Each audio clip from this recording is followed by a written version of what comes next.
Hey guys, welcome to the stream. This is Rod Arigata coming to you live from Victoria Conference Center here in beautiful Victoria, BC.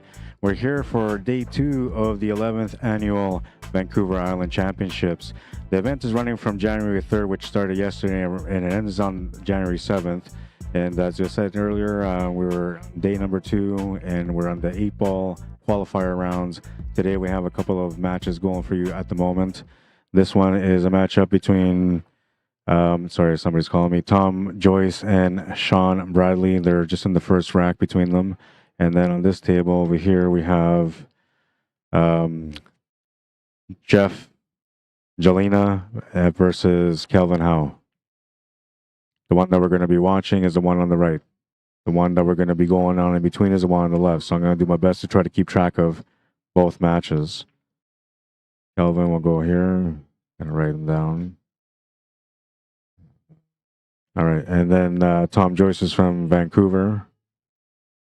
Shawn Bradley is from Victoria.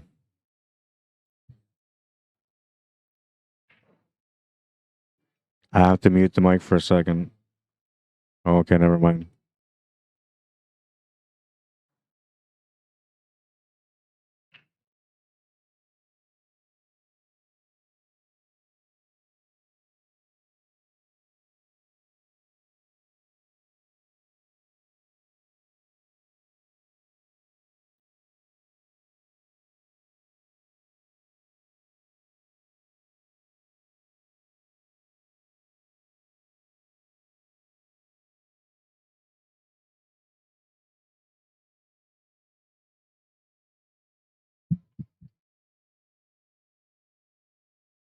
No, so he's going to miss the ball, and that's going to be a foul.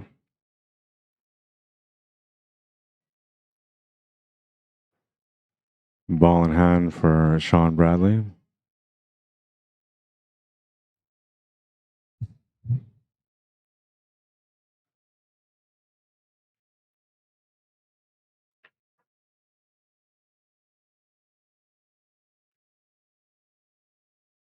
Looks like he's opting to take the 6-ball first.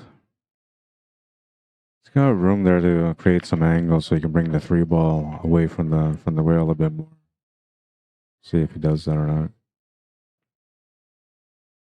Make the shot on the 6. He didn't bump that 3-ball all the way left to where it was. I don't know if he's got the 4, but that would be the next shot to take if he has it. Now, if he has it, he can easily draw back for that 7-ball from there too.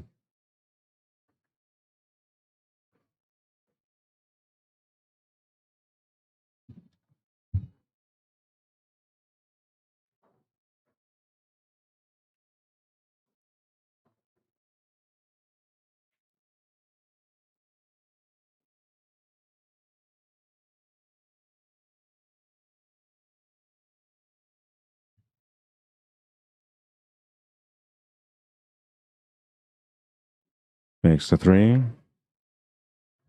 He's got a nice little line here on the 2-ball so he can stun draw over for the 1-ball. He can also fall through off 2 rails or off 1 rail. He just drew off 1 rail.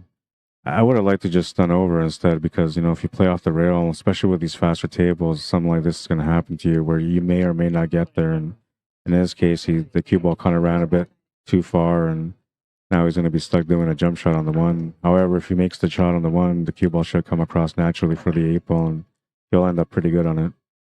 So we have a chance to see a nice shot here.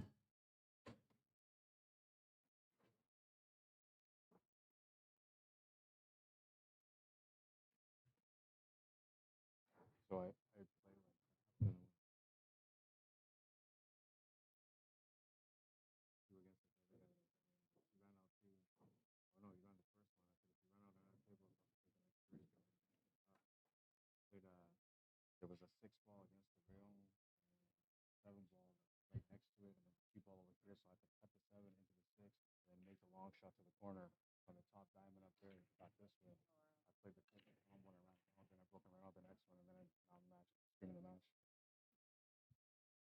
Crazy, bro. Like an hour and a half ago, I was like, I quit this game.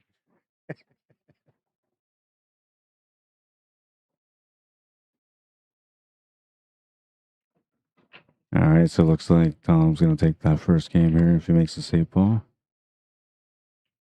Kelvin Howe's at the table on in the other table. I think they're still in the first match or the first rack. Tom will make the 8, and he'll take the lead in this match. 1-0.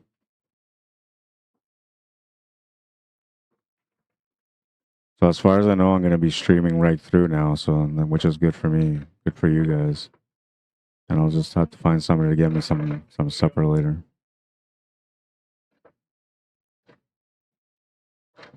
So I'm not from Victoria. Can you guys tell me what the food delivery service is here in Manitoba? We have Uber Eats, and I tried finding that here, but I don't think they have Uber Eats here.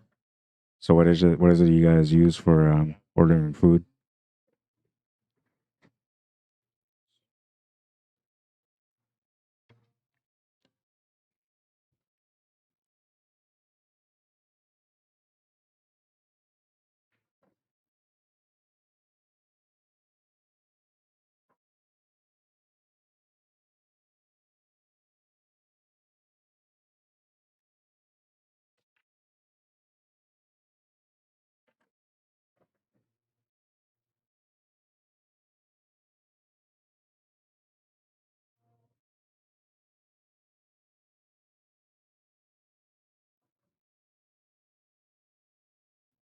Welcome everyone on YouTube. Ian Cape, how you doing? Says Happy New Year, Rod. Happy New Year, Ian.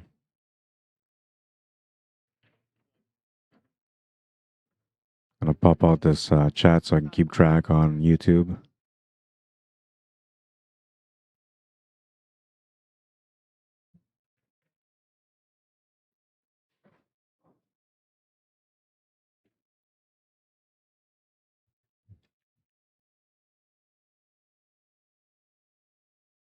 Calvin just missed a shot on table on the left, and looks like Jeff's gonna get a chance to pick the first game. We'll pan over there after this rack to go one of their games.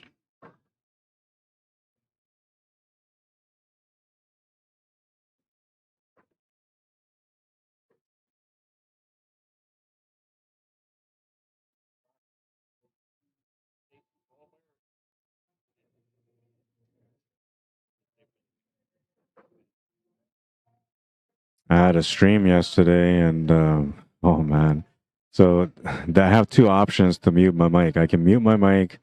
Well, three options technically. I can mute my mic through the software. I can mute my mic through my mixer, and I can mute my mic just by turning off the mic. That's the three ways I can do it. But anyway, so yesterday, I guess I muted the I muted the mic on the mixer, and I muted the mic on the software, and I didn't realize when I started streaming that I unplugged or I muted the mixer, but I didn't unmute the computer, right? The software. So here I am talking for like, I don't know, maybe like 45 minutes. I don't know, from the intro on anyway. Right from the beginning, I'm talking the whole time, you know, and I'm doing like some really, really good commentary, man. I'm feeling it, right? I'm like, yeah, you know, these guys are playing wicked, they're playing some great shots. I'm just in it. And meanwhile, the whole thing was muted. A little embarrassing, but eventually I figured out that I was muted. Somebody had mentioned it there, and I looked at the commentary. Funny how those little things happen when I'm streaming every now and then.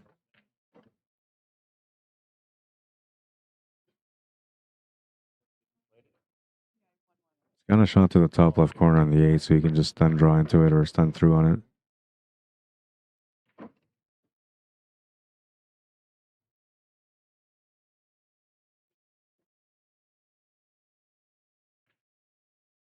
Oh, he's gonna miss the 8. Popped up a little bit quick on the shot.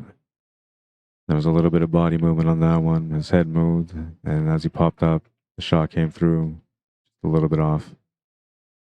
So an opportunity here for Sean Bradley to maybe even up things on this table. And it looks like Jeff Jelena just won the first game against Kelvin Howe.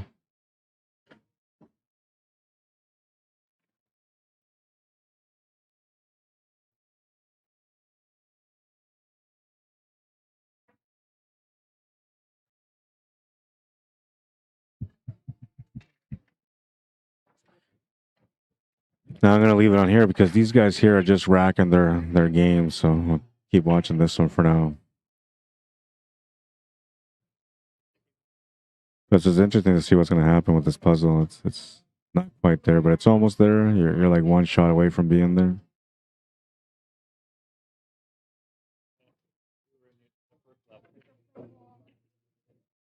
Yeah, now you can take that shot from the side. I'm thinking that's gonna open up the 11 ball also.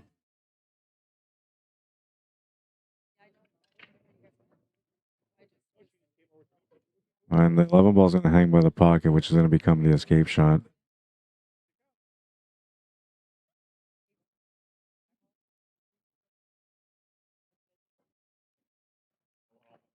Oh. Does he have it still? Oh yeah, he still has it. I thought maybe he pushed that 8 ball right in front and that was gonna change the pattern, but he's alright.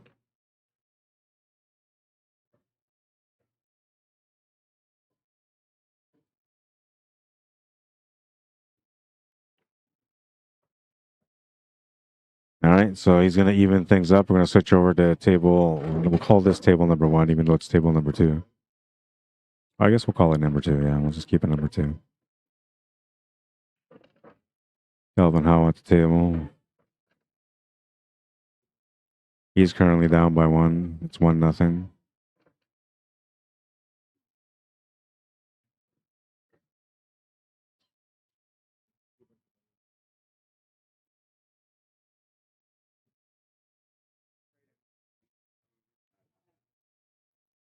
Looks like the match right now is on hold on table number 1, so we're gonna keep watching this for now until they resume their match.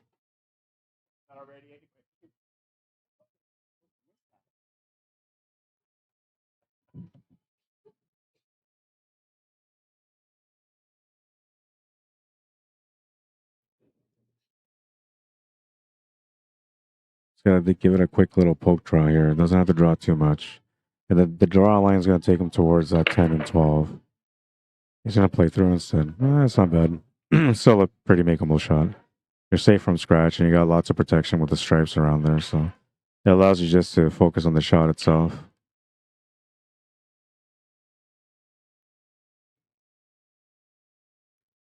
Makes the shot to the corner, ties up the match at 1. And we're back on this table now. It's Tom Joyce versus Sean Bradley, and Tom's at the table. He's gonna lose the cue ball a little bit there for the 11 ball, so I have to change the shot. He's got a couple of options still. I believe he can go to the side. He can also go to the bottom right corner. Side might be better because then you can follow through and use those 2 corner balls to get back up for the 11 ball. He's gonna stun over instead or draw over. And now you kind of have to figure out that bottom left corner before you take this one on the bottom right. Just so you open up the 15 ball. And if you can get onto the 15 ball and then make the ball on the right, then go back up for the 12, that works too. Or the 11, I mean, that works too. I think that 11 is going to actually have to become that finish ball, although you can get up there right now for it, so you might try.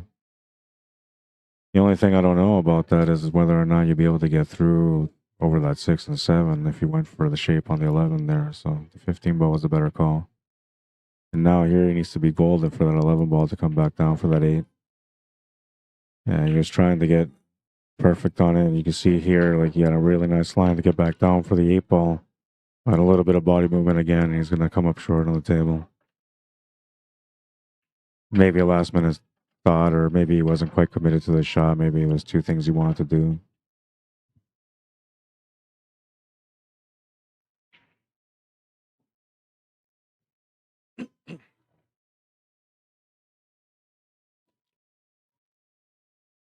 Oh, and Sean's going to miss that 5 ball. Left Tom the shot to the side pocket. He should be able to set up for the 11 ball there. This match here just went into his second break or his third break. And he made a ball, but cue ball's stuck into all those stripes in that top left corner. Looks like Tom's come up short here on the 11 ball. Gonna try to cut it back into that pocket past the 5, but the 5 is gonna fight it off, and the 11 is gonna get tied up to the 7 ball. So now it looks like Sean's gonna have to maybe try to open up that 7 ball and use the 5 ball as an escape. You can kind of do that now with the 3 ball. I don't think you're gonna get into too much trouble if you use the 3 ball right now. It's kind of like a free ride, but you may not do that. And he's not. He's gonna take the 4 ball instead. So from here, using the 5, like you can still break out the 7 ball from here. The only thing is, not guarantee you're gonna get good position on that 3 ball, unless you draw the cue ball into that cushion and then to split the 7 and the 11, running into the 7 first. That would work. Tougher to do though. You have to jack up your cue on this angle. You have to jack up your cue, drop it as low as you can, and hit it with a punch stroke. And it's the more variables involved, the harder it is to get the finish. So he's gonna take the 3 ball instead. I don't mind that because it wasn't guaranteed he's gonna get shape on the 3. And he's gonna come up short on that one. Kind of left an opportunity here with a bank, but we'll see if he can make it. The one thing about making the bank here is that he should be able to draw clean off that 7 ball, which will bring him over back to the left. There's a small chance so that he might end up kind of funny on that 8 ball and make it a hard cut, scratch angle shot or something like that. He pulled back off that 7. I was really trying to make sure he had a shot on the 8 ball. Comes up short on that one. So these guys are, kind of exchanging a couple of misses, which usually when that happens, the players start thinking a little bit about the stream. They're on the stream and how many people are watching. They get a little bit more nervous, and it kind of continues a little bit. So we'll see if it gets better here because the table is a little bit more open than it was last time. And this usually when like that happens, like both players are relieved that the rack was over and done with, and then they reset for the next one, right? But every now and then it's like, I don't know, it's weird, man. I'll just follow up for a couple of racks before it gets better.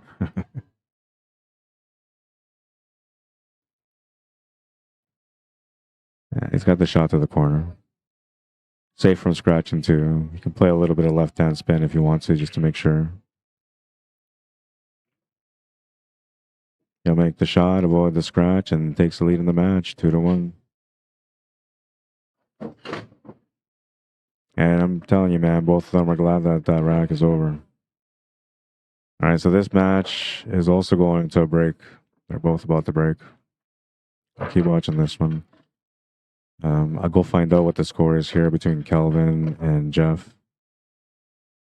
I think they just finished the second rack, so it's either 1-1 or 2-0.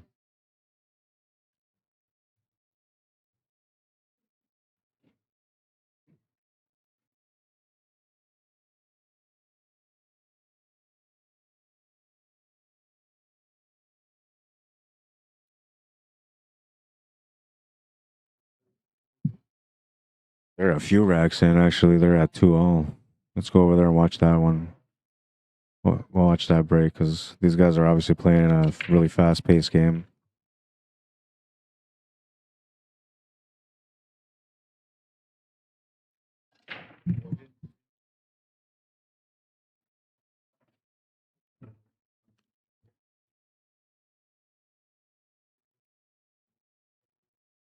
Yeah, so they're at 2-2. And the 8 ball's been dropped, so the choice here is to spot it, and they're going to spot that. I don't think it's like the VNEA where they get a chance to either spot or re-break. But even if you had a choice to re-break, I don't think you would here. It's a little tough. I mean, we have that 2 ball sitting above the 14. That's a tough shot right there. And if you take the stripes, then you're a little bit better. I think once you take the 11 ball, maybe the 14 goes to the top left corner too, unless it's tied up to the to that 2 ball.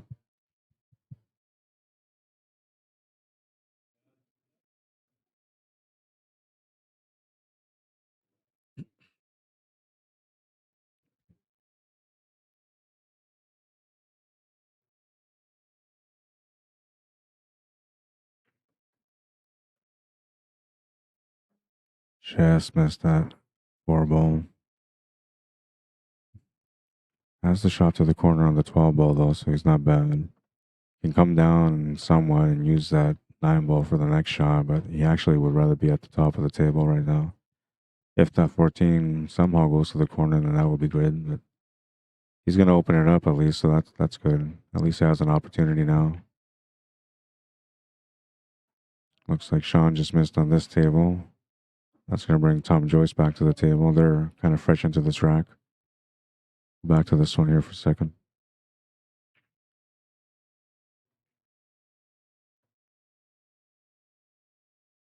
Almost has it figured out. He's got a stun angle here to get that 9 ball. Shape up for the 9 to the side. Just had to hit it nice and light, you know, just bring it to the rail. Yeah, he hit it pretty light, but the cue ball kept going. Now, if by any chance that goes to the corner, which I think it does, he's still okay.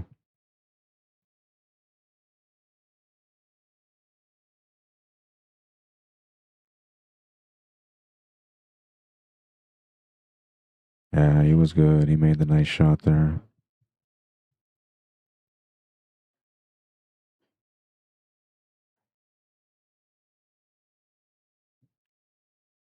Eight ball's good. 3-2. Kelvin takes the lead. Let's go back to Tom Joyce and Shawn Bradley. Tom Joyce has come to the table. He's trying to figure out how to get started on this turn. First crack at the table for him. Had a bit of a rough time on the last rack, so he's gonna have a bit of time here trying to adjust to make sure that he's staying down on the shots and being a little bit more focused.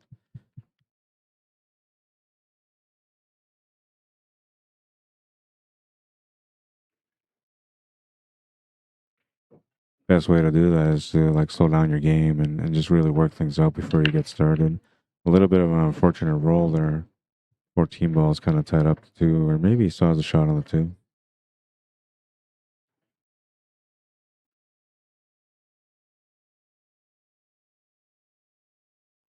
Skip the dishes or DoorDash. Okay. Thank you. I appreciate that. Thank you, David Wilson, for sharing the link.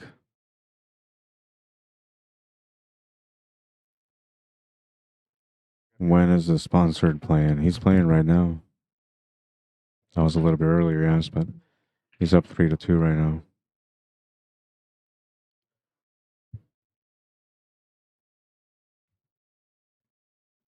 There you go. That's going to help him settle into his game a bit more.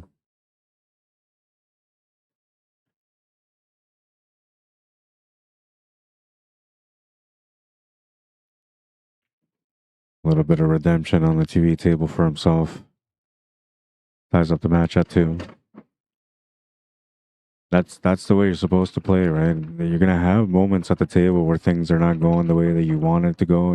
Maybe you're gonna play a shot that kind of bobbles in, or you get tough on shape. But the idea is that you're supposed to just reset, shake it off, and just move on to the next run. And if you have good reset, then usually you can reset really well and get back into the match and get into a rhythm. And sometimes I've seen guys, be down by a few racks and they get into a rhythm quickly and suddenly they're right back into the match. And I think like mentality is probably the most important thing in pool once we get to a certain level.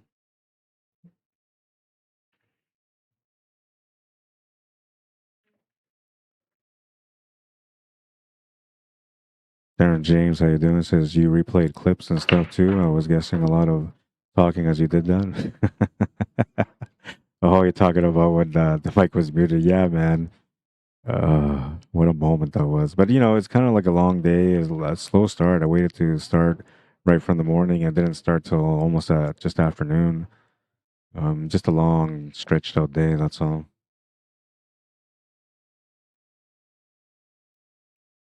Just not paying attention, right? And I guess there was a learning lesson for me there because now, like today, I came in and so I went like did the triple check. I checked the mixer first. Okay, it's unmuted. I looked at the screen. Okay, it's unmuted. Then I looked at the mic just to check because I've done that before, man. And one time I was at the hangar and I did the same thing. I was like, okay, well, I can't figure out how to get my sound going, and it was like 10 minutes into the stream because I realized like right away I didn't get the sound and like what the hell's going on? So I go and I'm trying to figure it out for the longest time, and then finally I was like, you know what? I don't know. I'm just gonna look at the microphone. Then I looked and I didn't turn on the mic. You make some blooper reels out of that stuff, I tell you. But I'm sure it happens to others too. It's not just me.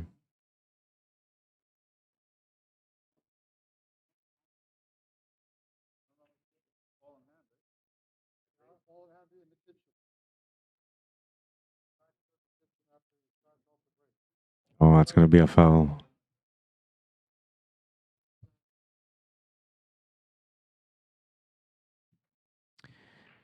All right. So what happened there was that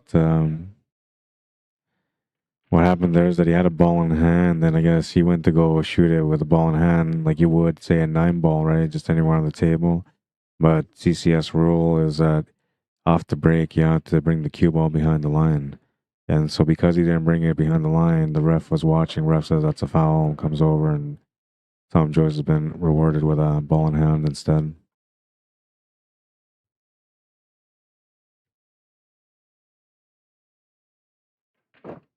It's going to tie up the match at 3 right there for Jeff. He just made the 8-ball. Back to this table here. I just looked over and I seen that he was shooting the 8-ball, so I figured I'd put that on there. Now you guys know they're tied at 3 now.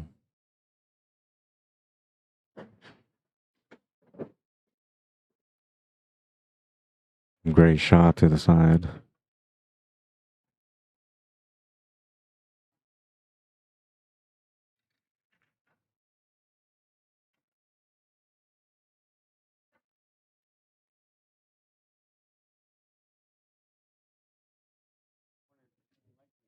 He's gonna miss that shot to the corner. And you know what? Like I feel like maybe like that because he made a shot earlier where he missed that in that one rack there where things weren't going very good. And maybe like that shot kind of flashed into his mind for a second. Oh, and look at that, he's gonna get rewarded. Sean's gonna scratch the cue ball into the corner pocket.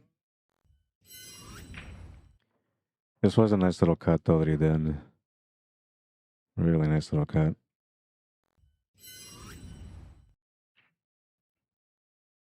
They're not that easy, those shots, you know? And then when you're trying to play spin off the rail and stuff, it just makes it a little bit harder.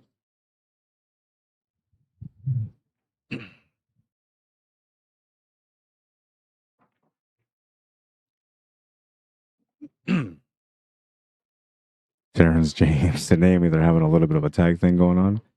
What's up, Glenn Vanderwall? Welcome to the stream. Says Rod, that venue's incredible, eh?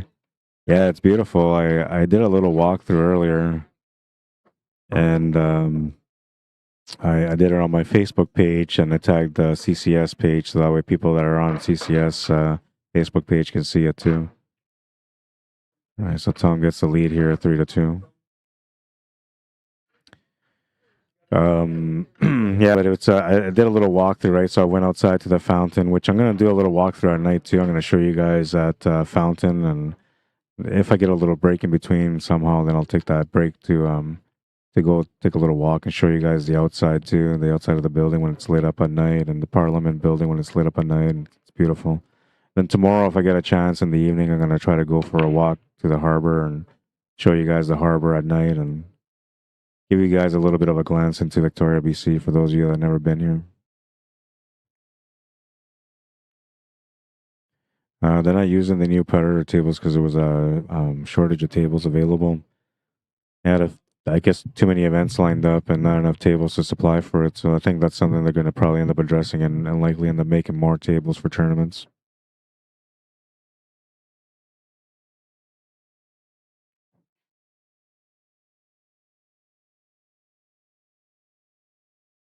Nice finish, Tom Joyce, says Angela. How you doing, Angela? Nathan Wood, our favorite mains, is watching. Oh, it's Charlene Mains. How you doing, Charlene? Welcome to the stream. I don't have a favorite mains. I like them both. One of them is meaner on the table than the other, but I won't tell you which one. What's up, Evo Pagao? Welcome to the stream, man. Ozzy, what's up, man? Welcome to the stream. Kyle Jackson says off the break. It's got to be in the kitchen. Yeah, that's right. But like some leagues let you do it ball in hand anywhere, but I don't know. That's the problem with pool, man. I was talking about this yesterday. This is the reason why pool doesn't grow like it's supposed to. And there's too many different rules and different organizations, and no consistency, so it's just a confusing game altogether. I'm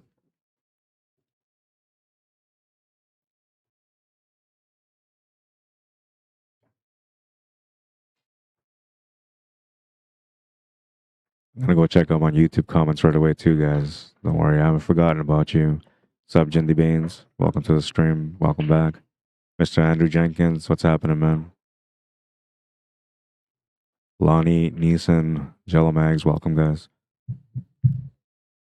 All right, let's go check out YouTube. Brent Babcock, how you doing? Am I good enough to play? He says. Absolutely, man. Come on down. You can play in the singles here for the CCS events or any one of the CCS events without playing in the CCS itself, putting in weeks. You just have to pay the sanction, that's all. Dan Zalepeski says tables look small. Yeah, they're 3.5 by 7s. Standard bar box. Gonna miss the shot and turn the table over to Tom. He's gonna have an interesting little start here on this one, but he's got the 3 ball available. Needs to get that 7 ball open. Maybe he can take a stab at it right now. What's up, Vinny? How you doing? Says hello, pool fans.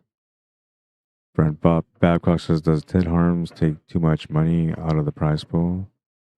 That's a question that I don't have any idea of. I'm just a streamer, man. No idea. But I am going to be running CCS in Winnipeg, so there is already CCS over there at Crazy 8 Billiards, but I'm going to run CCS out of the hangar.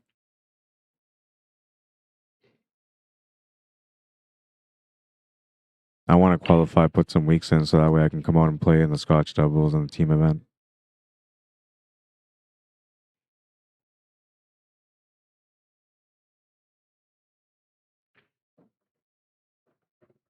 All right, so he's got a little bit of angle here now.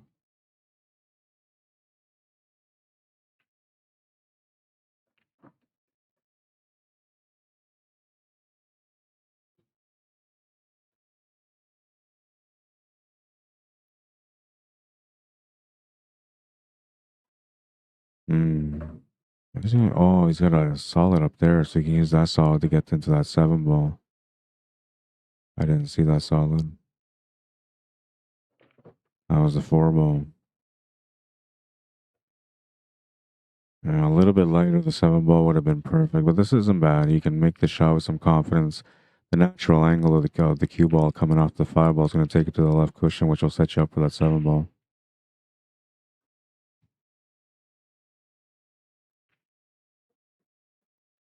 No, almost too late, but came across perfect.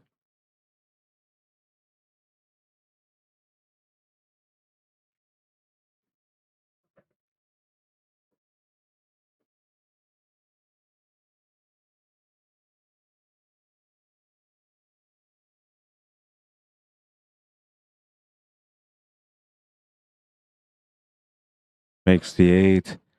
He's up by 2, and he's on the hill. 4-2. How are you? I seen you earlier, but I was like playing, and when I play, I'm in the zone. Yeah, it was a rough start. I played earlier against Are you in Peter. the tournament for some No, reason? no, I just like if I see somebody and there's nothing to do, I'll just shoot some racks against somebody. Peter's a Right? lovely player. Yeah, Wood, yeah, right? yeah. He played really well actually. You had He's gonna me, play hard. you had me humbled, and I lost like I think the first 3 racks to him.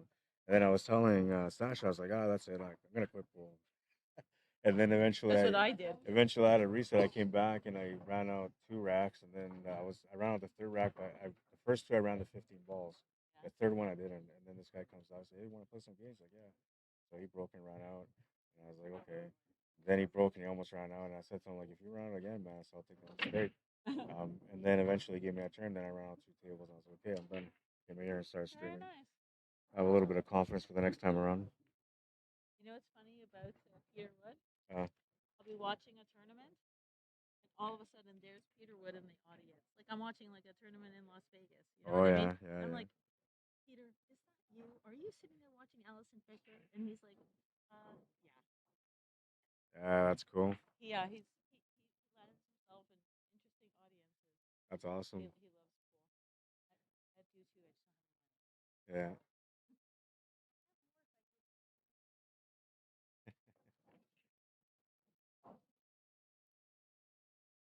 All right, so we're into the rack number 7 here, and we have Sean Bradley trying to work this table out.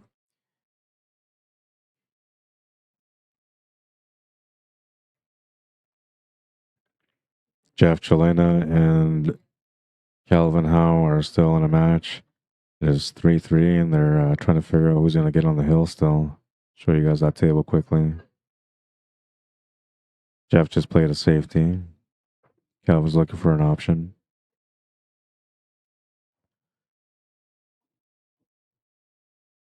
All right, let's see what's going on with Sean over here. Looks like he's in a bad spot, whether he stripes or solids.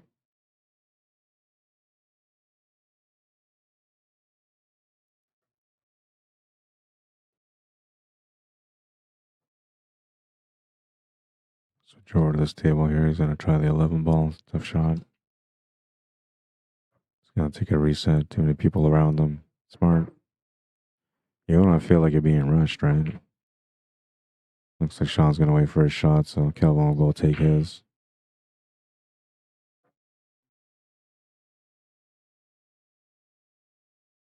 Oh, man, you overcut that. Now, if he would have made that, he would have made the 9 ball and he would have been perfect on the 8 ball. All right. So it looks like Sean's turned the table over here to Tom Joyce, and he'll have a chance to close out the match now.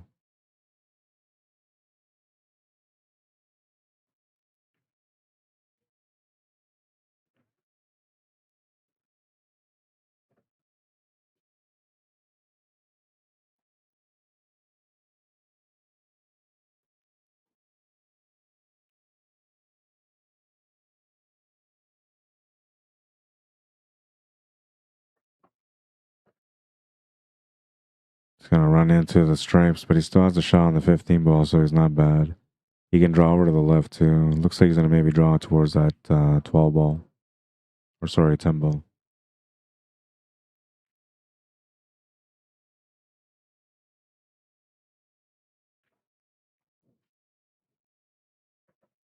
Kind of. I think he still has the 10 ball, but if not, then he has the option with the 13 ball. The thing about finishing with the 13 ball, it's tougher to finish, so you want to make this 10 ball first, then go to the 13. And he's going to go too far. Unable to hold position, but he's got a 9 ball here, so he's still okay. And it looks like Jeff just won that game. So that gives him the lead, 4-3 against Calvin.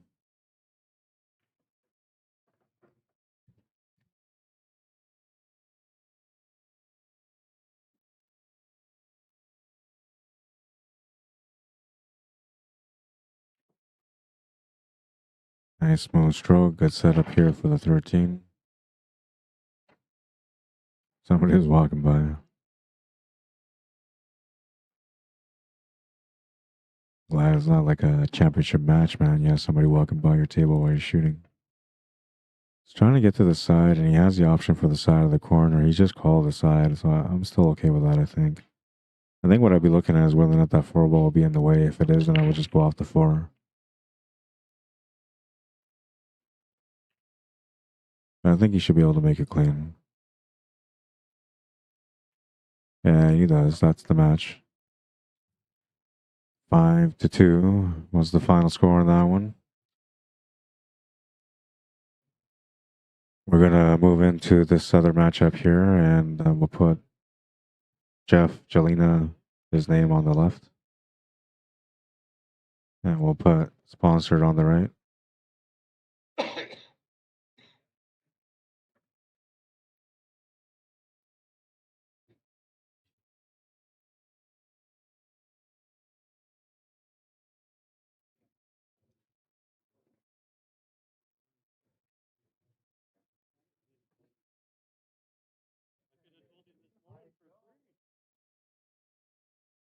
All right, the scoreboard's been updated, so it's a race to 5, and Jeff's on the hill looking to close out here. He's about to close out, unless he ends up going too far. Oh, man.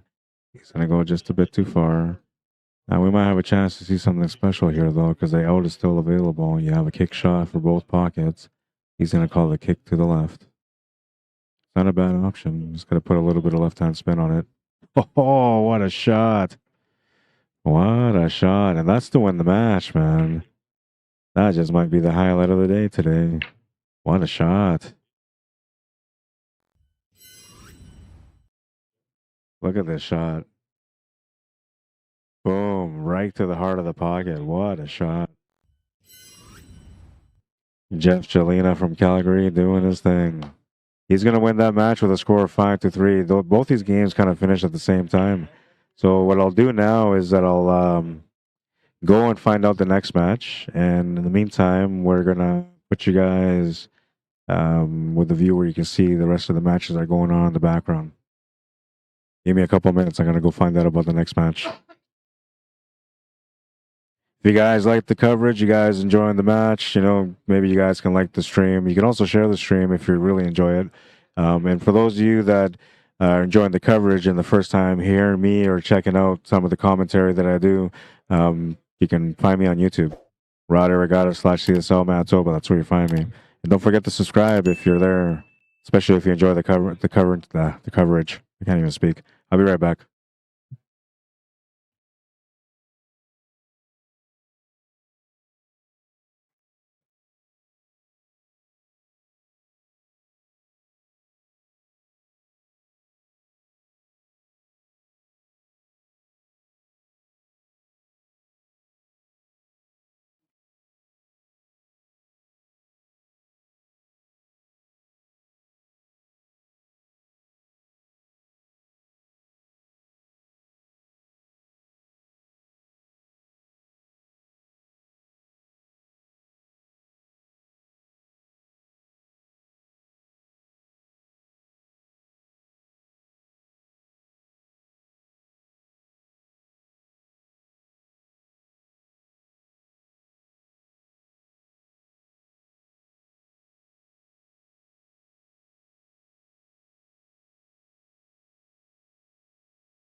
Oh, okay.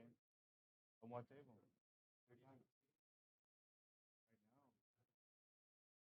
Okay, well, keep up the good work, bud. Thank you. Hey guys, so I gotta. There's no matches till 5:30, and it's almost 5. I've asked the seniors. There's a senior matchup coming up, and I'm gonna see if they're both gonna come play or not. If they don't come play, I might go and fetch a match. Whatever match is starting now, I'll go fetch a match. So that way we have another match going on the stream. I don't want to take a break. I just waited a bunch of time for me to get going, and I don't want to stop right now.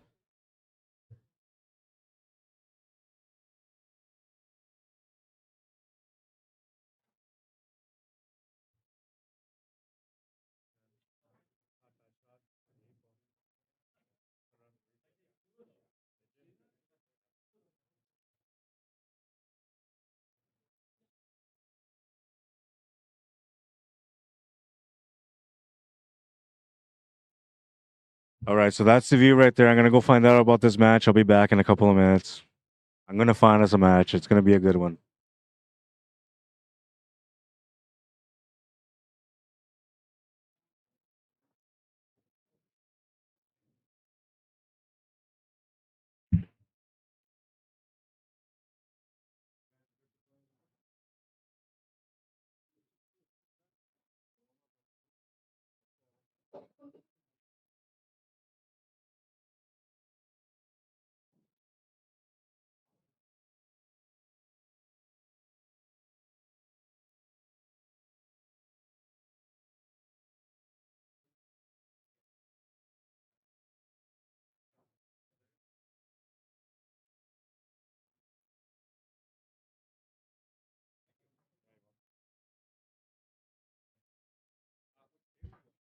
That one.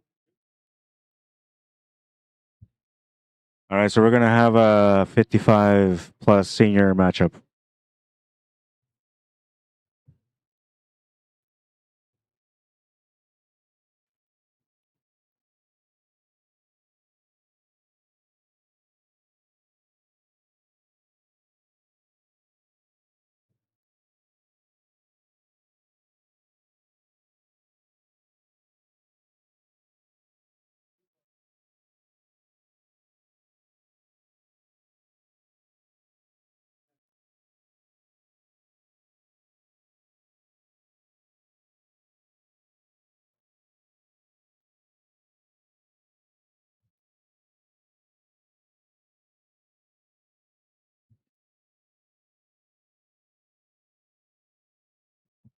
All right, so these guys are gonna warm up first. I'm gonna go back here.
They also like.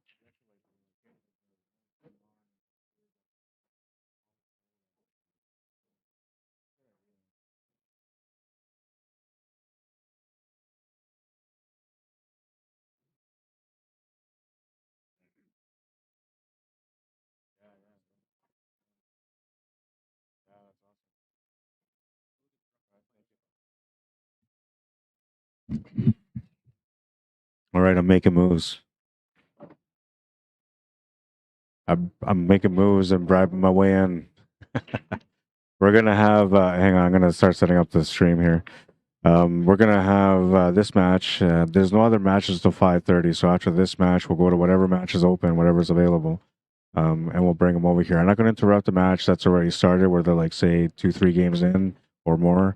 But if they're like say in the first game or they're just starting, then I'll try to get them to come over. If they don't want to, it's okay. Of course, you always have the right to refuse to be on the stream if you don't want to be on the stream. Hello, Samantha Jane, Baby Che, welcome to the stream. Noah and Eliana, I love you guys.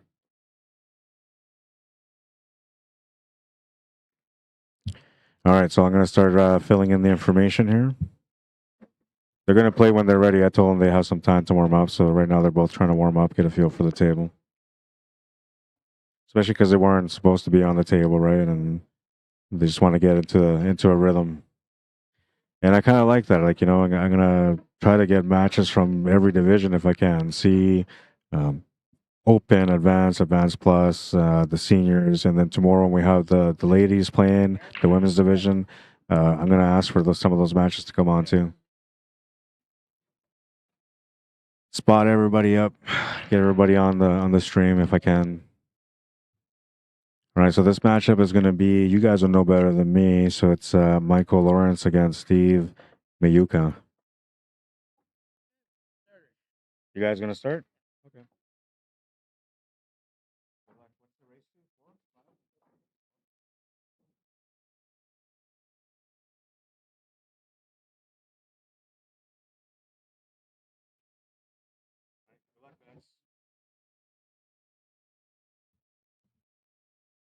All right, we're starting. It's a race to 4.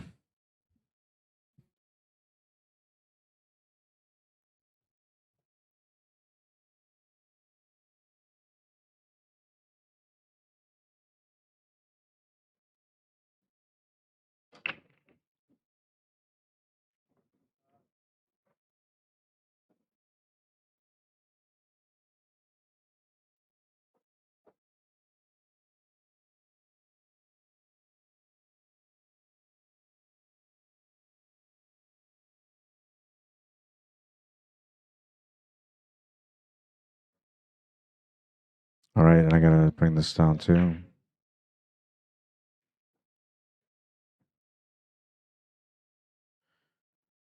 This is the seniors division now.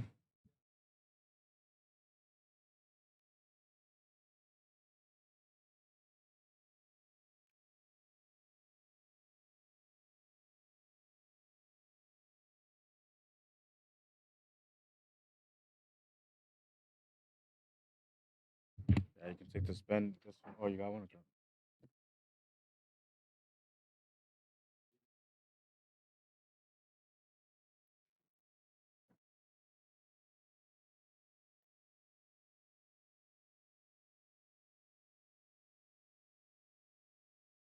And see if they're aware of the rules. They should be aware of the rules. Technically, like if you sign up for a tournament and you don't know the rules, you shouldn't be signing up in the tournament. The first thing you want to know is the rules. On the same note, if you're going to be a streamer, and make sure you know the rules. I didn't know the rules. All right, here we go. Official now. 8-ball singles seniors division.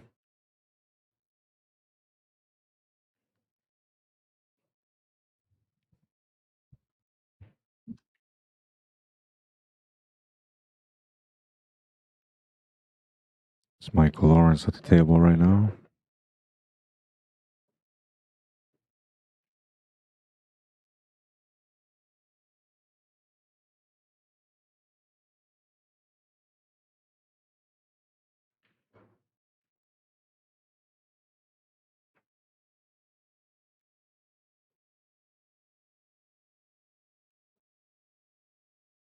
It's got the option with the 5-ball.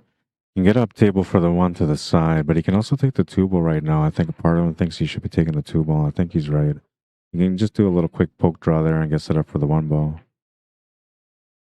The only thing about it is if the 2-ball is slightly up further past that 15-ball, then it's harder for him to hit it legally without hitting the stripe first. You can do it though, and just got to put a lot of left-hand spin and hit it flush, then the left-hand spin would throw that ball in there. Now you might have the shot on the 2-ball now with this angle. It's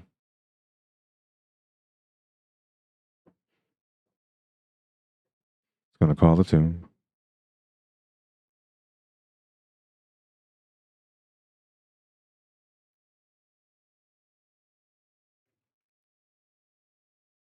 He made sure that he hit it on the good spot, and that's why he's going to overcut it.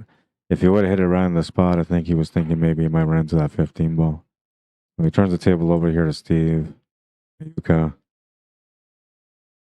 and well, we'll see what he can do. He's got a bit of a situation in the top left corner. He can maybe get into it right now. I think he's going to want to try to deal with that 15 and 13 next. 13 balls available. Gonna have a tough time trying to set up something after there. Even if he was to draw this back, there's not a whole lot to work with.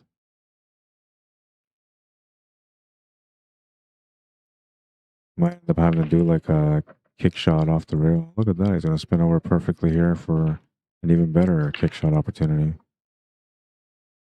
It's going to be it's going to have to be like a kick split, sort of, I think. Well, looks like he can make it straight. He's aiming right to it. Oh, yeah, he was good. It's a little tougher on this one, though. Might be able to make the cut still to the bottom or to the top right corner where the 2 is. He's going to call it. Got to focus on just the shot.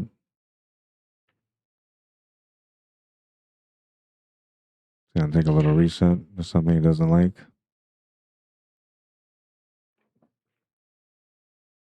He was thinking maybe he can avoid the scratch, or maybe he was thinking that he might scratch, and he ended up scratching. Sometimes you just think about it, and you kind of will it to happen.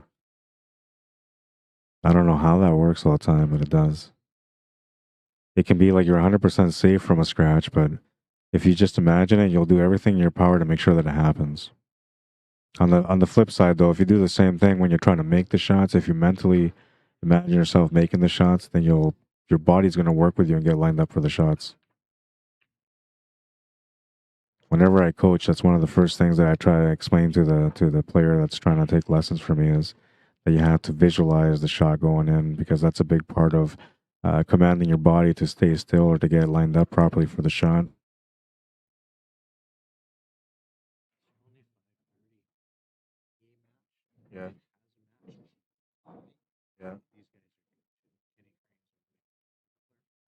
Isn't 6:30 match? Can you make it that I get both these? Can you talk to them about it? Yeah, that's okay. So this one will go first, and then whatever matches come in between, because that, right? Yeah. Then yeah, in between you can throw like a. Just make sure it's not like a C match. It's like a B match or an A match or whatever. Right? Yeah, so it's a little bit faster. Right? Oh yeah, I watched him play. Yeah, he was just playing. Yeah. Yeah, and who is he playing against? Okay, cool. Okay, thank you. Yeah, thank you.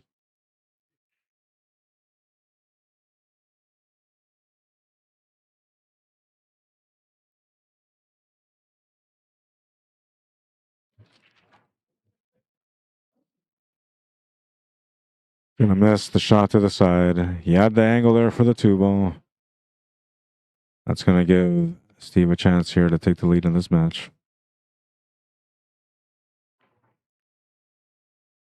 I think he's gonna want to draw back here just to get set up for that top left corner. I don't think you really want to play a combo here. Maybe he does. He's set up for the combo anyway. Maybe he was thinking about getting just shape on the 10 ball and he's ended up with the combo position instead. Yeah, whenever you want, I have opened up my mic, so whenever, like, moving forward every day, the mic will be set up. If I can make the time, I'll Yeah. happily babble away. Oh, he's gonna go for the combo and come up short on it. And the one good thing that's helped him here is that he's kind of tied up that 8 ball. Both corners aren't available for the 8 ball anymore. So now Michael Lawrence is gonna have to make the shot on this 4 ball and try to maybe either open up that 8 ball from there or just get set up on that 2 ball with a bit of an angle so he can come across and get on top of that 8 ball somehow. You could also try maybe like the bank corner here because that 10 ball is not right in the pocket. It's kind of off the pocket, and with the right pace, the bank would go in. It would also open up that pocket for the 8 ball. It's kind of like 2-in-1. Plus, you would get the shape for the 2 ball. Yeah, there you go. That's the shot, man. Gotta just not pay attention to the live on air sign. Oh, he's gonna overcut this on the bank a little bit, it looks like. Just a little bit. It was, I could see the line was just a little bit off. Not badly though. Combination available. Maybe that 13 goes off that, or is it the 9 ball? That might be the 9 ball. Goes off the 4. Yeah, I think it's the 9.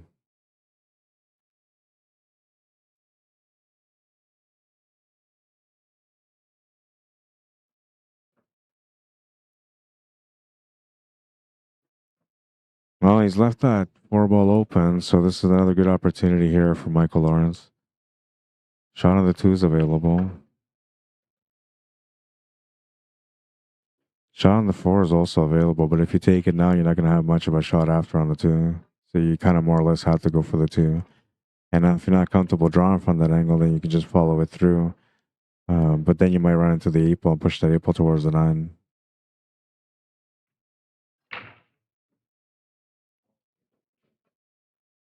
Yeah, that was going to be maybe the possibility there. All right, gonna catch up on some comments now. Let's go to YouTube first because I said I was gonna do that earlier and I didn't do it yet. Okay, looks like that's all caught up.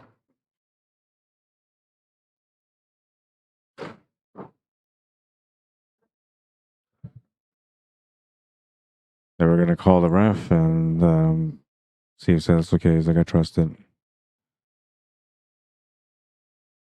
Gonna be tough to get shape on the 8 ball here. Needs a little bit of luck.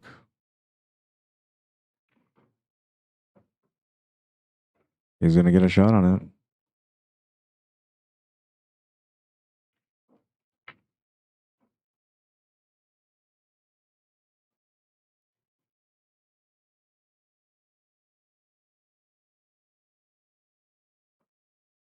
What's up, Kelly Saunderson? How you doing, man? Andrew Nicklin, welcome to the stream. Of course, his Mike and Steve have been friends of mine for a long time. Great guys. Yeah, they seem like really nice people. Oh, it's a different Steve. Okay. Min Trent, how you doing? Says great job streaming, Rod. Your commentary and insight to the game is top notch. Thank you. I appreciate that, man.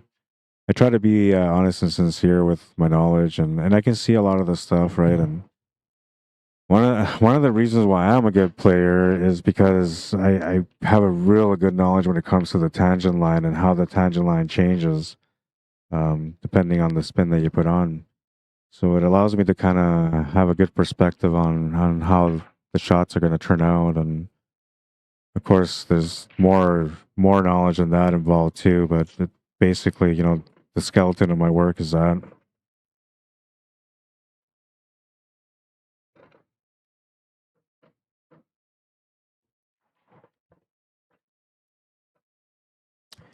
We don't have any other matches going yet. We just have somebody warming up on the table on the left, so we're gonna wait until some more action comes in. Mike Nickerson, welcome to the stream. Scott Swerda, how you doing? David Flowers, welcome to the stream, guys. Keith Yowzer says, "Let's go, Mike." Shane Sexton says, "Yep, 100% sports visualization is huge." Yeah, and I mean that's for anything, right? If you play soccer, basketball, football, whatever it is, a big part of being successful in any kind of sport is going through the process of imagining it all happening, right? And when you have those moments where your brain kind of like goes off a little bit and you see the reverse of what you're trying to do, that's when you're gonna do exactly what you see in your mind. So you just got to back off, reset, and you might think that like maybe that thought's gonna linger, and if it does, that's okay. All you gotta do is reset again. But it usually doesn't. It doesn't linger. And the more you learn how to reset in those moments, the better you become at doing it when you have to. Um, I'll show you guys something soon here. I'll give you guys a little bit of an insight here on the mentality of a player. Shane says, great book called The Champion's Mind. Well worth a read. I'm going to take a screen cap of that. I'm going to try to find it. Thank you for the recommendation. Appreciate that. He says again, thanks for streaming and shared. Yao from Victoria, BC. Thanks for tuning in again. Chris Harms, how you doing? Welcome to the stream. Shane says, big pocket here. Yeah, they're fairly forgiving. The table, like the rails are playing like a diamond. The cloth is a Predator Arcadia cloth, and it plays like a Predator table. So they have that fast speed to them. But I think these tables are playing amazing. I had a few runouts on the table yesterday, a lot of runouts yesterday, and a lot of runouts today. So far, I didn't start very good at the beginning though. I was struggling for a while at the beginning of my first match, and I knew that I just needed to kind of warm up. But I'm not playing in the tournament, but just kind of challenging people as I walk by. Hola, papá, ¿cómo estás? Bienvenido. Rigoberto Regada. Saying hi to my dad. He's watching the stream. Merlin Wandeska, how you doing? He says, how's it going, bro? Not bad. I'm having a bit of a tired day today, but I'm doing pretty good, man. I'm enjoying the scenery, what I've been able to see so far. The people here are amazing. Everybody's been friendly. Really appreciative of the fact that I've been out here streaming. So it's nice. I appreciate them just as much as they're appreciating me being out here right now. Varco Custom Q says, hey, what's happening? When do the advanced singles start up? So they'll start up at 5:30, and I'm trying to get a couple of good matches going here to start that advanced division. I think there's one that starts at 5:30. That's going to be the one that comes on here next, and then we're going to have a match that starts at 6:30. So if that match at 5:30 is too fast, you know, let's say one guy gets on a hot streak and runs a bunch of tables out, makes it a quick match. Then we're gonna end up finding another fill-in match, and then we'll have another good match on from the A division at 6:30. Bruce Lordy, how you doing? Shane says I was on about the bank shot he had up and down, and he could have got in off the 10. I meant even a bigger pocket. Oh yeah. Definitely, that's what makes it bigger because that 10 ball cushion, right? And you almost think there's like no way that you're not gonna be able to make it off the 10 ball, but as you've seen there, like there's always a chance that's gonna happen. He says, I've been following you for a while now. Enjoy our friendly city. Thank you. Yeah, everybody's awesome here. Nobody's been grumpy either. You know, I think that's a couple of places that I went to, restaurants, everybody's very welcoming, and it's nice. You know, it kind of gave me that atmosphere like how it was in Banff. You know, I had a good time out in Banff. A lot of nice people out there. Same with Calgary. I love Calgary. Kelly says, awesome. It's been a good day for you out in town. Yeah, well, yeah, I didn't really, if I would have known that I was going to have like a 3 hour break, I would have definitely done something. I went and had a team burger from A&W with fries, food that I usually don't eat. But the time was running tight. I knew that I had to be back for like 1 to be running on 1. So I was like, you know what? I'm going to just eat this team burger and it is what it is. And so that's what I did. And then I come here and I had a long break. I could have gone and sat down something or somewhere and just had something nice to eat. But it is what it is. I'm okay with it. Now we're gonna have some good action, and I'm enjoying the fact that I get a chance here to cover the seniors division because we don't usually get these matches, and I think it's awesome to watch these guys play. You know, they can sit there and not play and retire whenever they want, and they can play whenever they want. Got to get the extension on this one. That's why he puts his cue down. And it makes sense, you know, you're so close to the pocket. You just want to roll this up for the 8 ball. But yeah, I enjoy this, and I love having when they have like the juniors come on the stream and the women's matches. You know, it's good to spotlight everyone, right? And I personally enjoy it anyway. And you get some really amazing matches sometimes, man. Like honestly, the women's matches are crazy, man. They're just as good as the men's matches. I don't understand why women don't get spotlighted as much as men, but I think it's a little bit better now than what it used to be. Times are changing, and you know, there's more spotlight on women and juniors, especially now with the juniors in the States, how they're playing so good. People are starting to pay more attention to the junior players.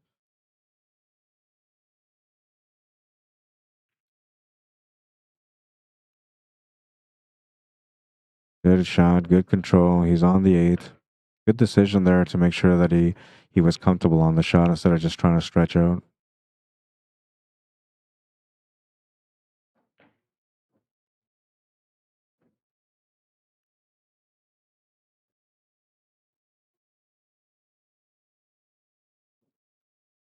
Is this guy a sandbagger? Somebody check this guy's ID. 2-0. He might be a sandbagger. Really, 54.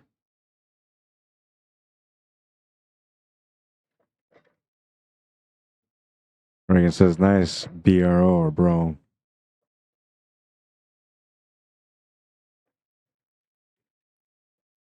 How you doing, Kevin? Says, awesome commentary and your insights. I'll be there this weekend.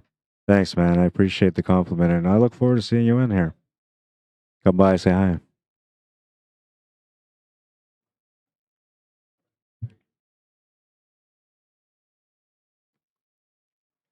All right, we're going to move into rack number 3. It's a race to 4 right now, and Steve is trailing by 2, but he's breaking next, so he's got a chance to get into this game right now.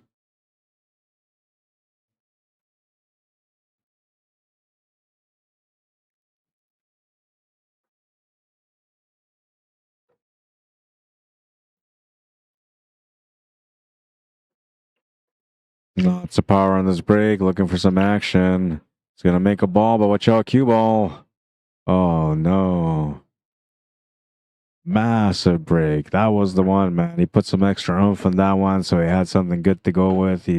He's ready to run a table load, and unfortunately for him, he's going to scratch the cue ball in the side pocket. He's saying he was excited, all these balls are going down, and then he didn't realize that, you know, that was happening there with a white ball. I don't know. Did that show the break? Yeah, no, I'm going to leave it on here for a second. It'll show the break, the full break here. You'll see. Yeah, there you go. Nice, powerful break. Cue ball just goes to the side. I didn't let that video finish to go let the cue ball go drop in the pocket because I figured like you know, he scratched the cue ball on the side. He's not happy about that at the moment. And then he's gonna go watch his stream later. I'm replaying this over and over again, like rubbing it in his face. So I didn't want to do that. So I stopped that 3rd time. I was like, okay, two times is okay. 3 times, you know, not pushing it.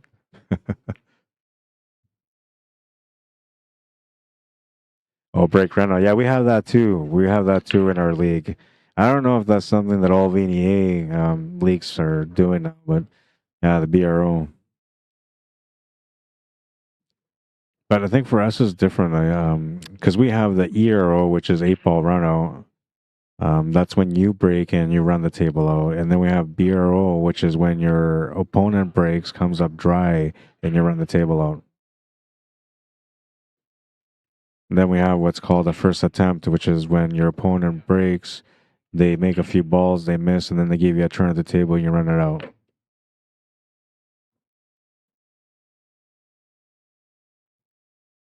Ryan Fagan, how you doing? Tracy Bernard, welcome to the stream. Antoine Wallace, Gregory, welcome to the stream. Rob Clark, how you doing?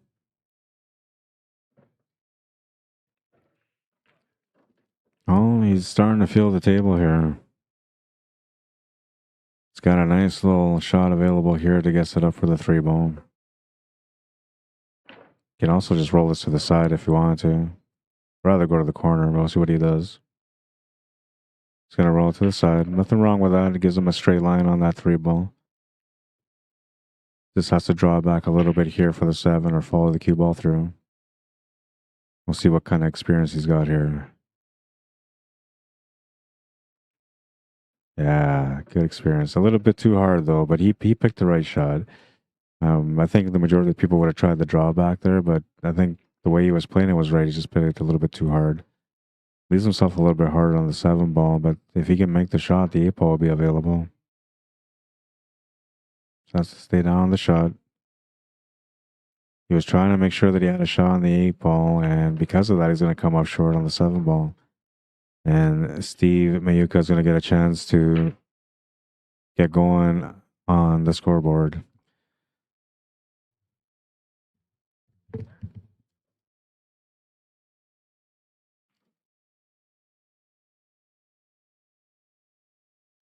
Mayuka.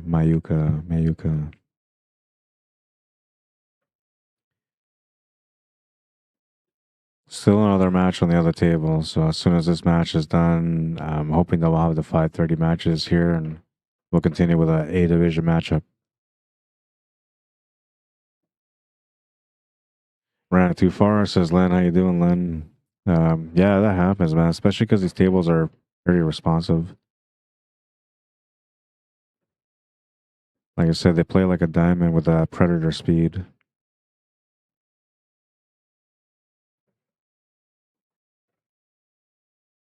If the pockets were like a little bit tighter, half-inch tighter, then this table would be like prime for playing.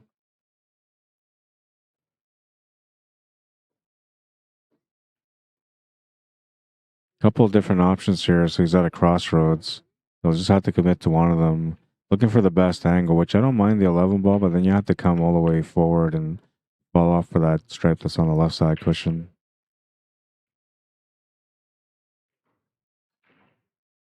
He's going to come up a bit short on that one. And instead of having the 10-ball, he's going to have to take on that 12-ball, which isn't bad, though. He's got a nice little line here. You can try to draw around off the 2 rails, but you're likely going to run to the 8-ball, so you got to just play this left-hand spin, come off the cushion, and back down. If you hit the bottom rail first and go back up, that's probably best. Well, he's going to come up short on the shot, and maybe it's a blessing. He's still not quite out. Almost, though. He almost got to where he wanted to be.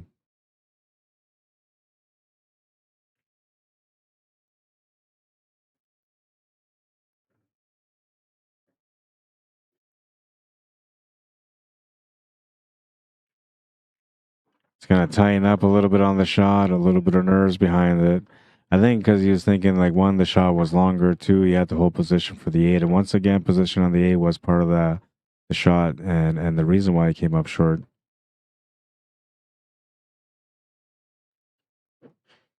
It's weird because the shot was not as complicated as it looked, but it was actually more complicated than it actually looked because of the line that he had on it.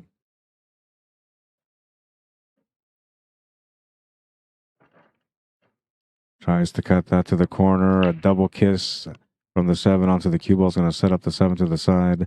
Michael Lawrence with a little bit of a break here. A chance to take a 3-game lead and get on the hill.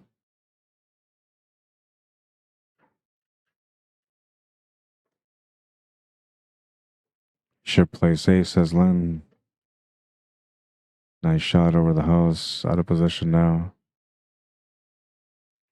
How you doing, Petra? Welcome to the stream. Good little bounce here. Perfect little lineup for the 8 ball.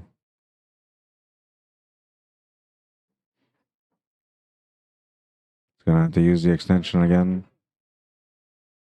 Smart to do so, though, you know. I remember when I first started playing pool, like everybody used to like make fun of people that used to use the extension or the bridge. But I think it's such a key thing to use, you know, because a lot of times when you don't want to look bad on the table because you're using a bridge, you end up coming up short because you're stretching out too far. And I think like maybe at first that plays all right in your mind to, you know, come up short because you didn't want to look like that, you know. I think eventually like you learn that it doesn't matter what you look like. All that matters is that you have success on the table and that you're comfortable when you're shooting, that your body's lined up properly, that there's no strain on your body or on your mind even when you're overthinking shots or, you know, double thinking different shots.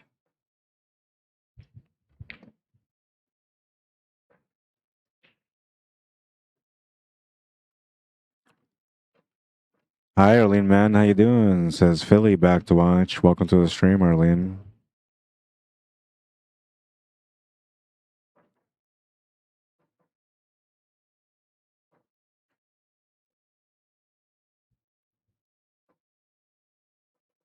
You know, these guys are talking to each other, David Wilson and Brent. What I'm gonna say is like I don't know anything about the question you asked, but one thing I'm gonna say is that um, there's a time when you should be able to bring that up, and it shouldn't be somewhere where that person that you're bringing up can't defend themselves. Um, I don't know. It just seems a little unfair. Misuse of social media type thing, you know.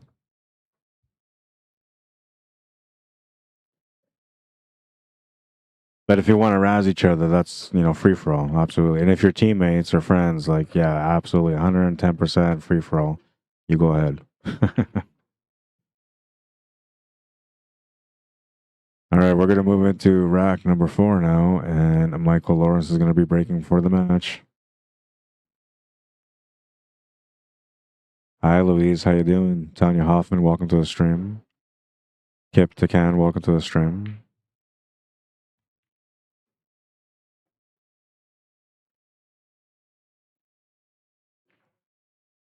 Looking for a little bit of action here. Just making a ball is all he really needs. Gonna put some oomph in that one. Avoids a scratch, and looks like he's gonna come up dry. All right, so Steve gets a chance to get going. He's got a little bit of pressure here in this match now because he's got to win the last 4 remaining racks that are on the table or that are available in the match, I should say. Tough spot to be in, but you know it's not impossible. You can always work your way back in. You just got to find a way out and play smart when you don't have opportunities.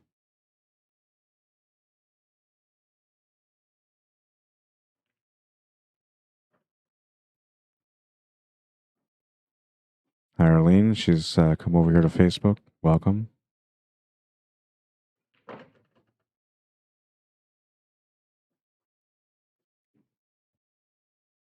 Do you watch hockey, Arlene, man? Are you a fan of the Philadelphia Flyers?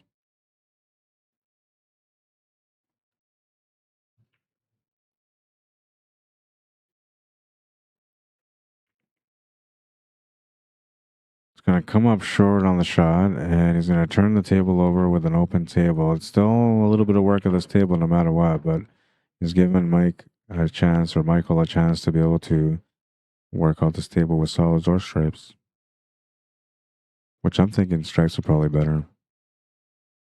The one area of concern I have is that 14, and obviously that 12 ball that's sitting next to the 3 on the bottom of the table.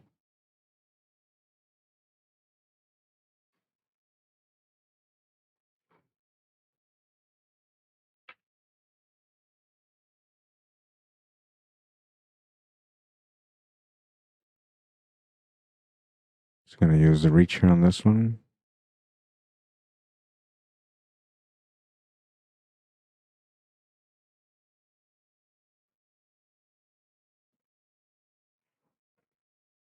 Makes the opening shot on the stripes, and it looks like he might be able to take on that 14 from here. That's one of the 2 concerns that he has at the table right now.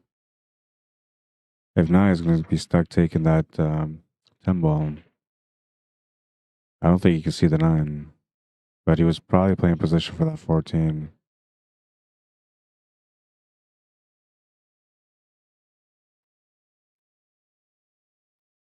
There wasn't a lot he can do about trying to hit it as thick as he wanted to because it was obviously solids in the way. So he tried to kind of force it in as best as he could with the angle that he felt safest with. Unfortunately, it comes up short. So Steve gets a chance here, and the tough thing for him is that he's solids now, and he's got a really tough table ahead of him.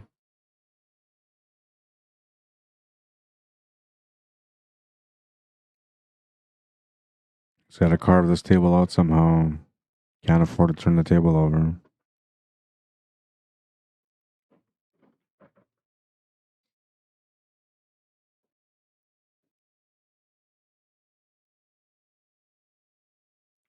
Thank you, Louise. It's nice to see you enjoying yourself. Have a great productive time. I've been go so far, but yeah, I'm feeling exhausted today, but only because I'm working on stuff, right, and trying to trying to work on stuff not just for here, but when I get back to Winnipeg, and it's gonna be kind of staying up a little bit later. Last night I was the last guy in the building, and everybody else I cleared out probably like an hour before I got to leave. Like I got back to the room maybe just after 1:30, and by the time I was able to unwind and actually try to fall asleep, it was 2:30, and came in, and that's why I'm tired today. So tonight I'm gonna try to do my best to wrap up things just a little bit faster, and then catch a little bit of extra sleep and be here early tomorrow. How you doing? Greg Amos says, hi, Rod. Awesome job, and thank you. He goes by Mike. Okay, I'm good with Mike. And Keith Yelzer says, Sandbagger. No, Mike has a lot of experience under his belt. Vegas, Western Canadian, Islands, BC, Penticton. Yeah, I know. You can see he's a very good player. You can see the experience behind every shot when he's playing. Just missed it. Dell Oliver, how you doing? Guy Nicklin, welcome to the stream. Rod Phillips, welcome. Dell says, nice to see Mike and Steve playing. Yeah, it's pretty cool, man. They so these guys were gonna go play their match. I think they had a match that was gonna be played a little bit later, and I happened to be walking by the podium because I was gonna go ask for other matches, right? And when I'm asking about other matches, I was like, "Well, when's the next match?" I said 5:30, and as I said that, I hear these guys talking to each other. He's like, "Well, do you want to play now? We can play now. There's a few tables open." And so I says, "Hey guys," I said, it's up to you guys." I said, "But I have an open table right now on the TV table, and if you guys are comfortable playing on it, you guys can come play on the stream. I wouldn't mind having your match on the stream." And they both looked at each other and said, "Yeah, I'm okay with it. Are you okay with it?" And Mike's like, "Yeah, I'm okay with it." So then they came over here and they ended up playing on the stream, which I'm truly grateful for, because otherwise I would have been sitting around trying to figure out like what to do with the 1 hour that I had in between, right? And I'd rather keep the stream going. I want to see some more matches. I want to get to know a little bit more about the players that are in this event. And the best way for me to get to know them, other than talking to them and meeting them in person, is to watch their game on the stream. So I'm grateful for the opportunity to be able to stream this match between Michael Lawrence and Steve Mayuka. Or Mayuka. A little bit of a miscue there. That was one of those stretch shots.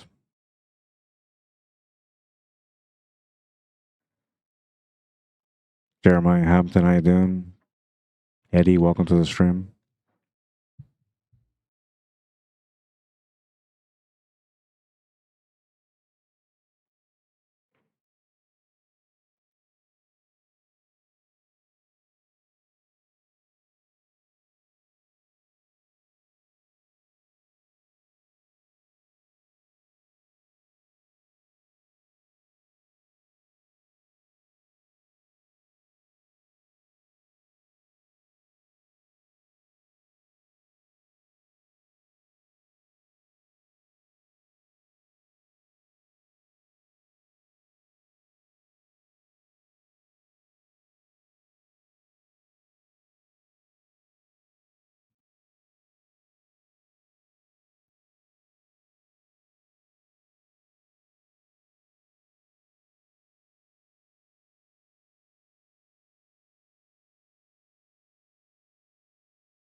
bit of a stretch shot here, so he's going to use the bridge again. I don't see the shot going in, but maybe he sees something that I don't.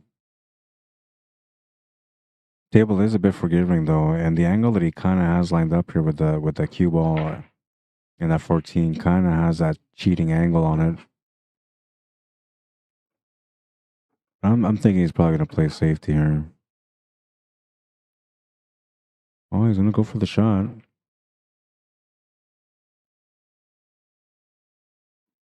And he got a little lucky here on the leave. Cue ball's gonna tie up right behind the 15 ball, taking away almost every single option from Steve.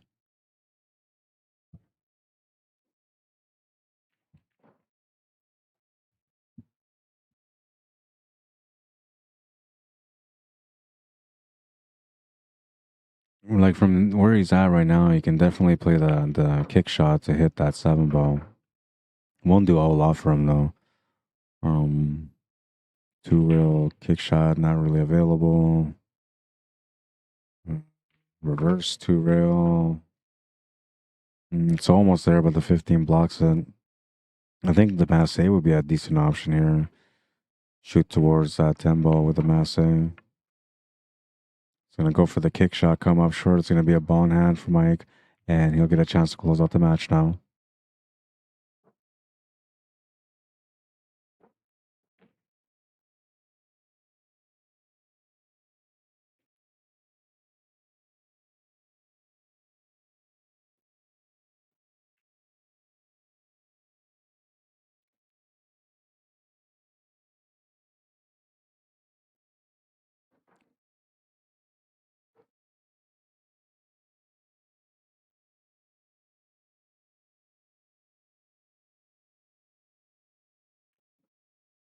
Two areas of concern that he had was that ball and this one that he's in front of now. Now, I believe the shot still goes to the side. The tangent line shows that it's going to go just past that right side pocket on a natural path. If you were to enhance that, yet, like say by drawing into that ball, then you might end up running into that side pocket. So we have a 5:30 matchup starting up here. I believe this is an advanced matchup. What's going on right here? These guys are just about to get started. Magic rack on the table. You guys know who that is. I don't. But if that's the match that I was supposed to get at 5:30, then we're gonna go straight to that match. And even if it's not, we're gonna cover that match after this match. And once that match that's supposed to come here, if it ends up being on the other table where these guys are playing right now, then we'll just switch to that table afterwards.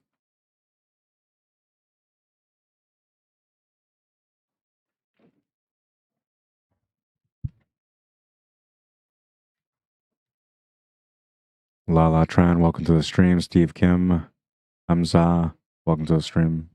Paulo Menez, welcome to the stream.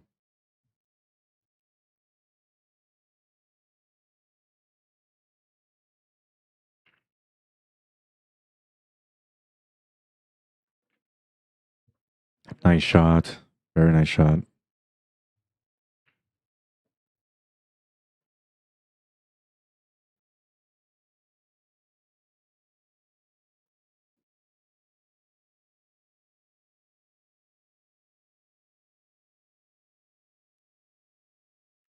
Makes a good shot there too. Unfortunately for him, that 7 ball's rolled into a bad spot though. And he's gonna have to come up with maybe like a bank corner to the bottom right corner here.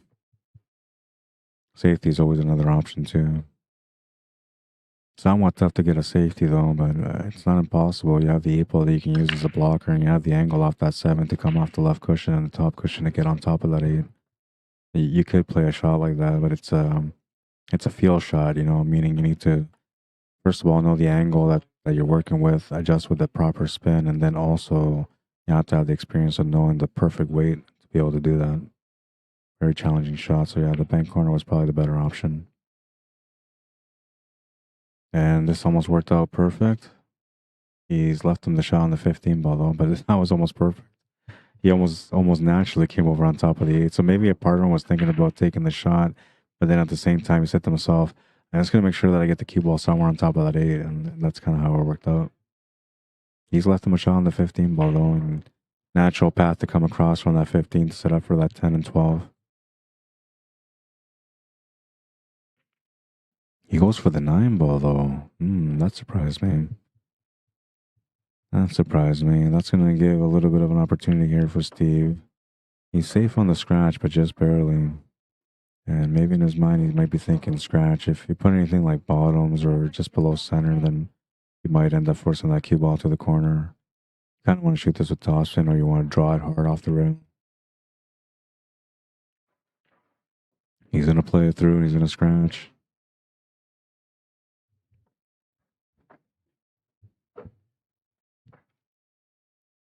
Ball in hand for Mike. Another opportunity to close out now.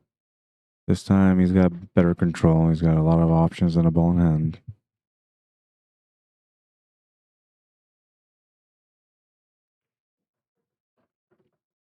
It's going to get a little bit of angle here on that 9 ball.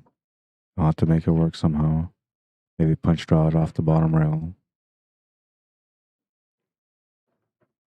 He did that. A little bit more extra power would have given him the cue ball off the rail and back to the middle a bit. But he's still okay. He can make the shot. It might be one of those things where he's just going to have to finish on the 15 and just draw back for the 8 or settle for a longer shot on the 8. He can play off 2 rails here to get set up for the 15 ball. I'm not sure if that's what he was thinking or not, but he's got a good shot on the 11 ball available.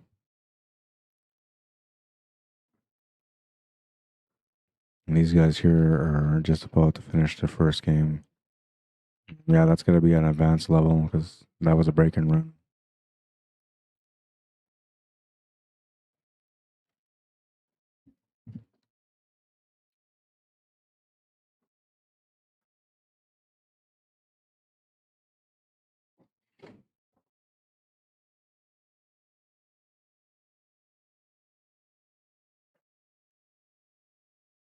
Oh man, it bounces off the horns and stays up on the table. And this is a bit of a challenge here once again for Steve. This time around though, like he doesn't have to worry about scratching in the corner on the top right corner. He kind of has to worry about scratching in the bottom right corner. He's going to call the bank though. Kind of a two-way shot. If he doesn't make it, he's hoping to block the pocket.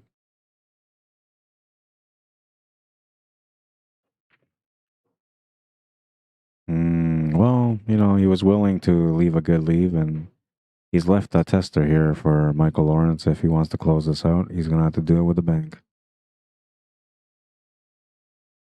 Kind of an all-in moment, but I think he's going to have in the back of his mind, he's going to be thinking about leaving that cue ball in a specific spot.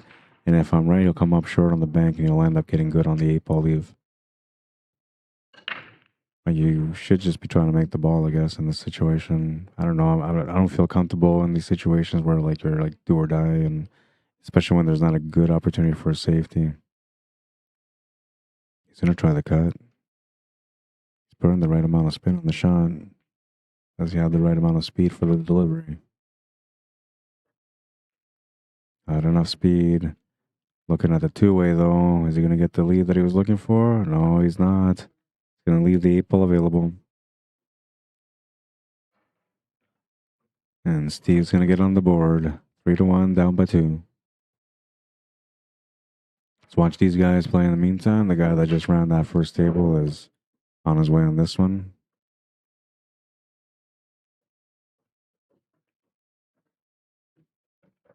I'm just going to leave this here until Steve finishes racking the rack, and he's breaking necks on that match. We go back to that match. This guy's a fast shooter like I think he is, then and maybe almost watch him run this table up before that happens.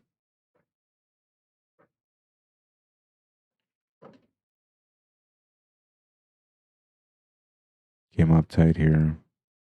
No shot on the 2. Shot on the 4 available. Tight cut. You could use that though. I don't think he's got the 1. You can make that shot on that 4 and just come back across into the 7, which would open up the shot on the 1 and on the 2. Is he trying to throw it in there? All these got enough room for the mass A for that. Oh yeah, he could. Good shot. Really nice shot. And now he's got the perfect 7.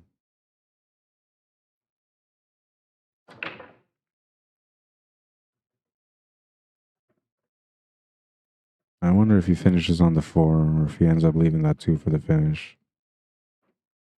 Yeah, he's gonna have right back for the 4, so he's good to go. The 2 ball's gonna be the finish.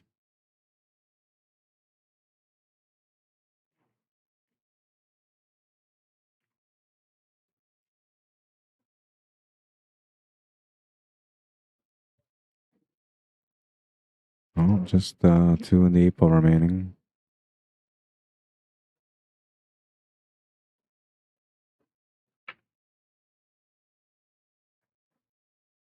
Nice shot, good weight, perfect 8.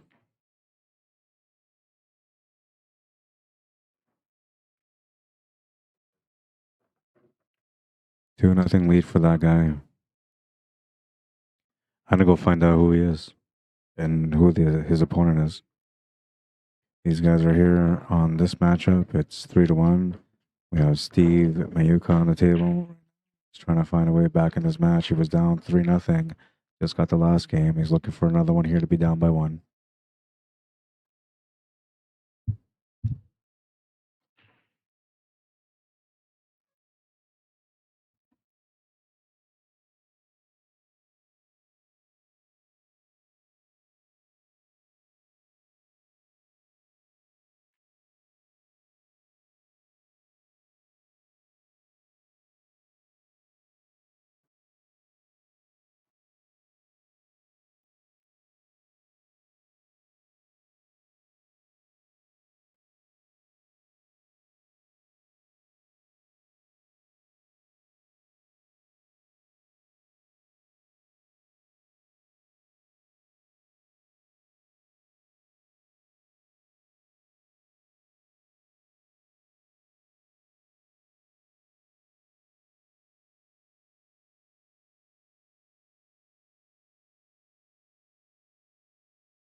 All right, I'm back.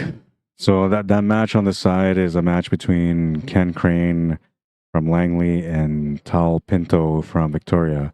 And that's Tal Pinto that was running that table there. Up 2-0 in the match right now.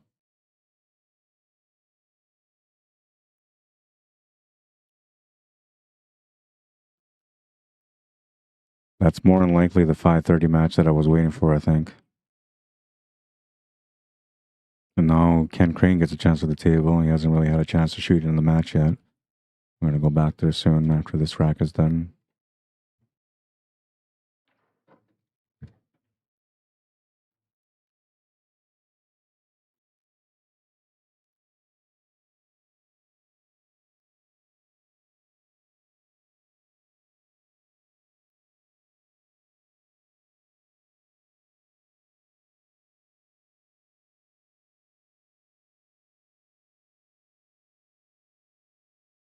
Playing the safety, and looks like it's going to double kiss. I think he might have left him the shot to the corner there. That's the only real trouble ball he has other than an 11 ball. Looking for his bridge. He's got one of those retractable bridges that I just gave away for the Once Upon a Christmas giveaway. I had a tournament that I made on for Christmas Eve. Was it Christmas Eve? Or maybe it was the 23rd. I don't know. But whatever the case was, I made a tournament. It was an 8-ball showdown, and I did some giveaways. So I called it Once Upon a Christmas 8-ball showdown, and then we did a little bit of giveaways, different pool products that I gave away for the players that came out to the tournaments on that Thursday and Saturday. It was kind of something different. I just wanted to do something for them. You know, I buy pool equipment here and there that sometimes I feel like I'm going to use, and then I never end up using it. It just sits there. Oh, he was able to make that shot, so good for him. Avoids the cue ball from scratching in the side pocket, but the 11 ball now has 2 solids around it. It's going to be tough for him to break that ball out. It's going to become one of those things where he's going to have to play a really good safety, or he's going to need a little bit of luck.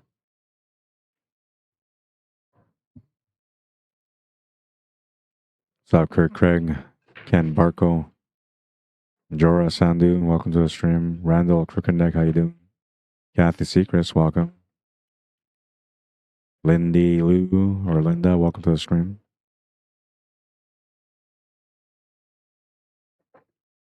Kyrie Kaylin Lamas or Yamas, welcome to the stream.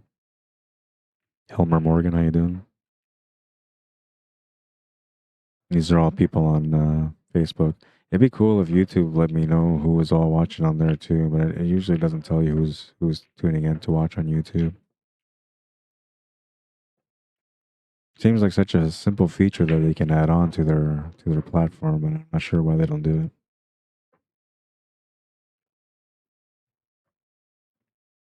Well, and it looks like Ken Crane just ran his table out. First opportunity he gets on the table and replies right back with a run out. It's 2-1.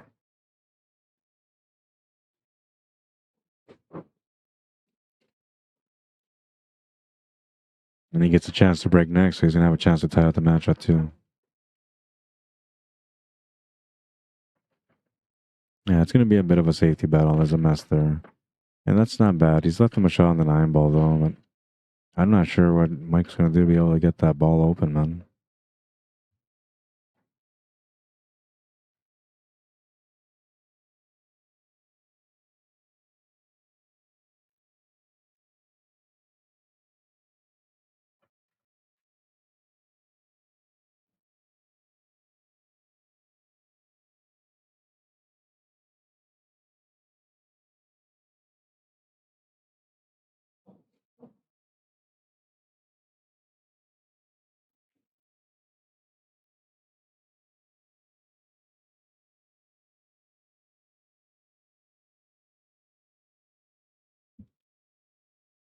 You're very welcome, Kathy.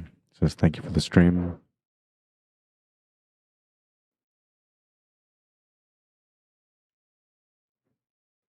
For those of you that are enjoying the stream coverage, the one way that you can kind of let me know that you enjoyed it is through liking the page, the CCS page, following it. That's one way, because I know you guys are watching through the CCS page. It's not my page, but you know, I'm one of the guys that streams for them, so I'm on there. And by the way, you're gonna see some other stuff that I do through there. Anything that I do with CCS, like last year or last time I came out, I had some highlight videos. I might even do some highlight videos for here too. We'll see. It all depends on time and what's coming up next. If I can accomplish all the work in time.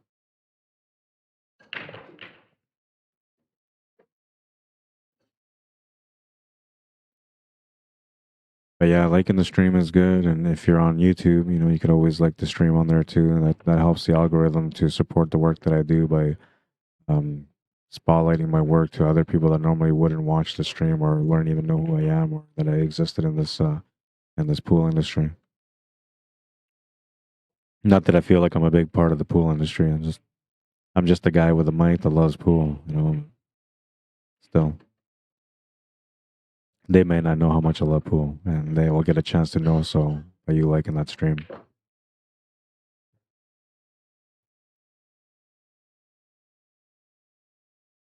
I'm not sure what he's gonna do here. Making this ball just doesn't help at all. And the safety battle is going to be on no matter what. I guess what he's going to try to do is just try to force Steve into a situation where he's going to open it up for him. And that's not bad. I think here you might just want to move the 6 ball over and just plug that 11 ball even more. Maybe add a little bit of right hand spin so that when the cue ball hits that 6, it'll roll off on top of that 8 ball. That would kind of force him not being able to make the shot on the 15 and maybe have to deal with an 11 ball. But I think if I was him and he has a jumper, he's likely just going to try to not hit that 11 ball, leave it tied up instead.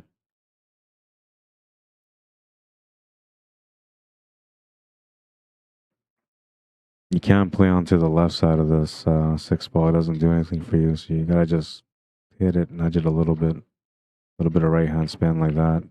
But he needs to get to the rail. Did he get to the rail? I think he did. I'll look on my phone.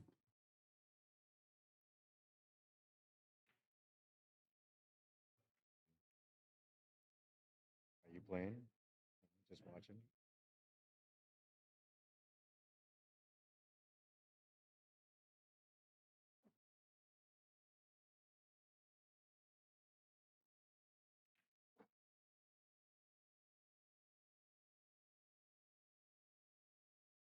Yeah, no, it was a good hit.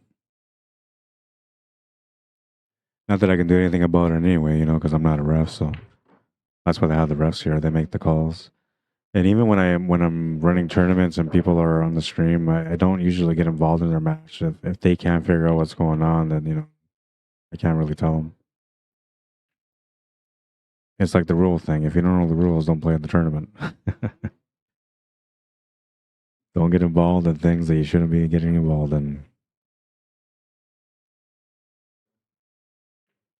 Just looking for a good hit. He's going to scratch the cue ball. So here's another opportunity here for Steve. Back to this match here, and well,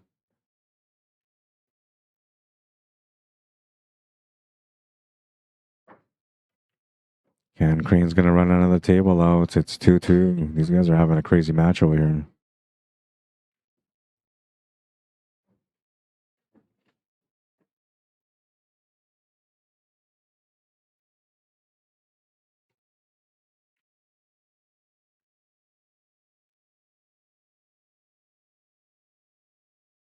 Kind of a bit of a breakout angle here, but he can also set up for a bank.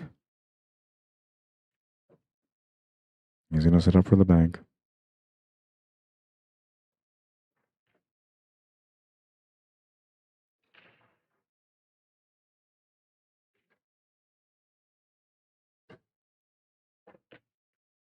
Oh, he's going to come up short of the bank, and oh man, he's made the 11 ball too, leaving just the 15 left.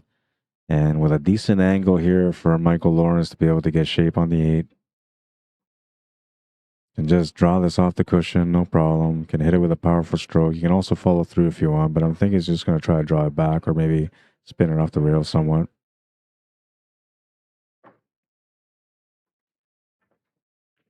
He's going to make the shot and follow it through, and look at that. Nice little beauty shot.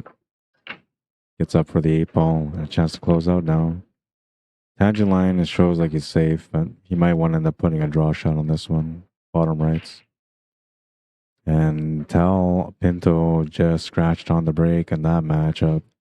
2-2, and right now both players are punishing each other as soon as they give each other a chance at the table.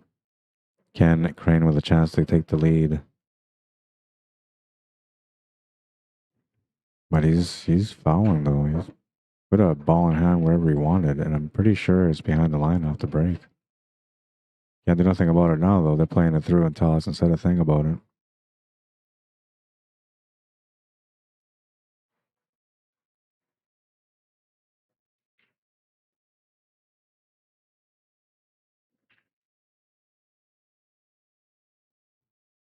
He ball for the win. He's gonna overcut it. Just trying to make sure that he didn't scratch.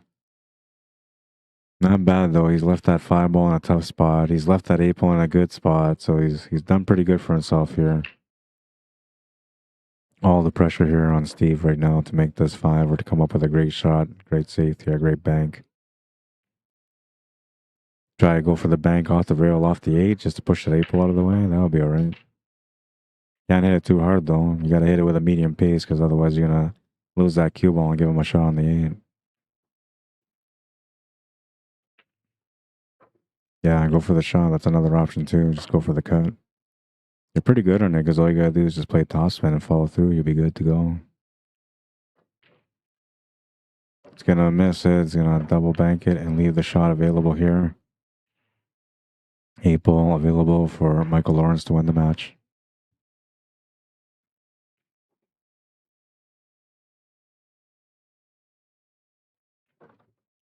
That's gonna be the win.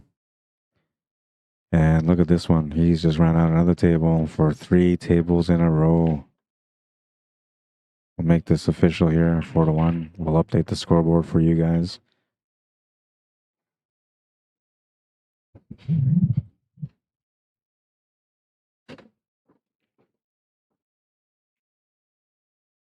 Oh yeah, you guys are in for a treat now. It's advance time. It's break and run and never miss time. It's get into trouble and just jump the cue ball over and make the shot time. I believe it's 3-2 now for Ken Crane. We'll put him on the left.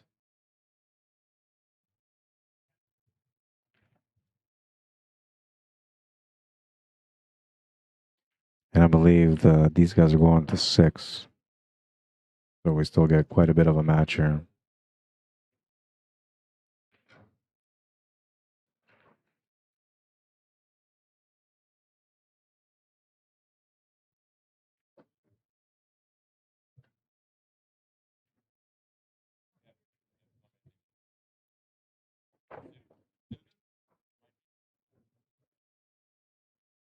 All right, scoreboard is now. Oh, I forgot to put Tal's points on there. 3-2. It's been updated.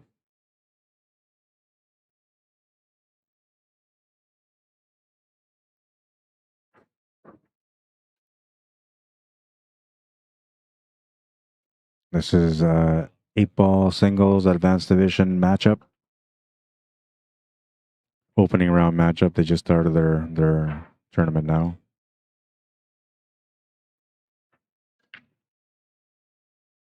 Smash and break. He's going to make a ball to the side. Cue ball's going to get in a good spot. Options for solid or stripes are both available.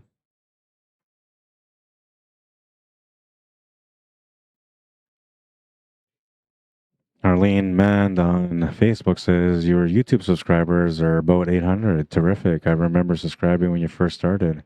Come on, viewers, go on YouTube and subscribe to Rod's channel. Thank you. I appreciate your support as always, Arlene. And yeah, it's nice. I noticed yesterday that I crossed over the 800 mark. So awesome. And thank you to everyone that subscribed to the channel. I truly appreciate it. The goal is 1,000. So if you haven't subscribed to the channel yet and you would like to support the work that I do, or you just enjoy the coverage that I do, absolutely, you can subscribe to the channel. And that's my personal YouTube channel too. So anything that I do outside of pool also gets streamed on there, which is like concerts and sporting events, indoor, outdoor, elections, all that kind of stuff. I'll add the YouTube channel link on Facebook for you guys. It's on the post. If you go on the post and you see YouTube live stream can be found at, that's where you're gonna find that link for YouTube.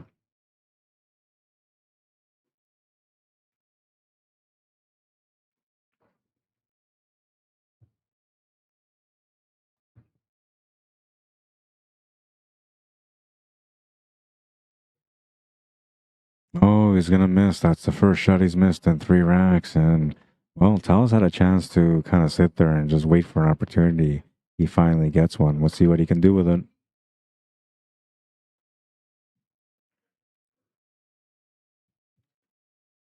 Paste. There it is. And I'll pin it here for you guys to hang on. How you doing, Eric Hoffman? Welcome to the stream. I'll pin it there for you guys too, so you guys can find the link whenever you want to. David Wilson says 818 YouTube subscribers. Cool. That's awesome, man. I'm grateful for it. And just for you guys, I'm not one of those guys that, you know, it's like, I don't know, takes it to his head or anything like that. I'm just looking for the support so I can eventually be able to monetize through advertising on my YouTube channel. And it's just, you know, because the industry it's not as great as it seems sometimes for stream work, right? So there's options here. I can sit there and put a link for you guys to like donate to my YouTube or to my YouTube channel, to my work, which makes me kind of feel like a beggar. I do it all the time anyway. Like I'll just put it up there because you never know. Maybe somebody that has some money out there says, hey, you know what? I want to invest in this guy. We want to do some more bigger things with him or whatever the case. Or maybe you want to bring me out, whatever the case is, you know, so I'll put up that email for PayPal and e-transfers. But to me, like I'd rather just make the money from my hard work and effort. So just having 1,000 subscribers gives me a chance to be able to make some money from advertising, and from there on, I gotta earn my keep, right? And I gotta upkeep with the production and do my best to, you know, make everybody happy as far as the quality of the work that I do, and that's only gonna make it better for you guys too, right? Because I'm gonna be hustling to make some money from that advertising money. But if you want to if you want to donate to my cause, then I'll put that up after this match. I'll put up my e-transfer, my PayPal. I'm looking to upgrade some equipment in the future too. So if there is anybody out there that wants to sponsor my work and maybe you want to help the growth somewhat, best way you can do that if you have the availability of being able to provide funding for somebody to do more, let me know.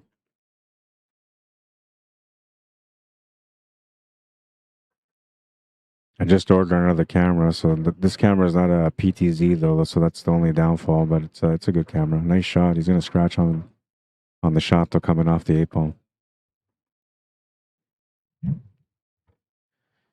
Yeah, so the goal now is to get another PTZ camera. I'm hoping to get 2 of them. That way I have 3, and then I can move around different angles, and then you guys are really gonna enjoy the streams.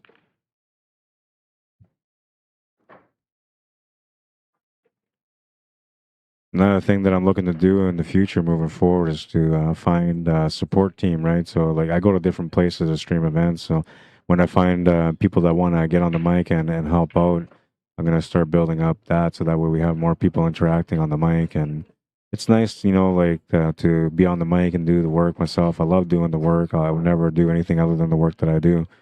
Um, but it's also nice to have people to come on the mic and complement the work that I do with their knowledge and their insights and their topics, right? And so we're going to try to do the best to kind of keep growing things in a positive direction where you guys can enjoy it. I'm not trying to compete with, like Predator or Matchroom or anything like that, so I don't think that kind of way, but I would like to be able to provide that kind of quality for you guys if I can. So that's what I'm going to try to do, right? And if you're in any of the areas where I go and stream and you're looking to get on the mic and you would like to be a part of things, and we can work something out, I'll do my best to take care of you for the work that you do, for helping me out. And I mean, if you just want to get on the mic for fun here and there, absolutely. I got a second mic set up right now here in Victoria.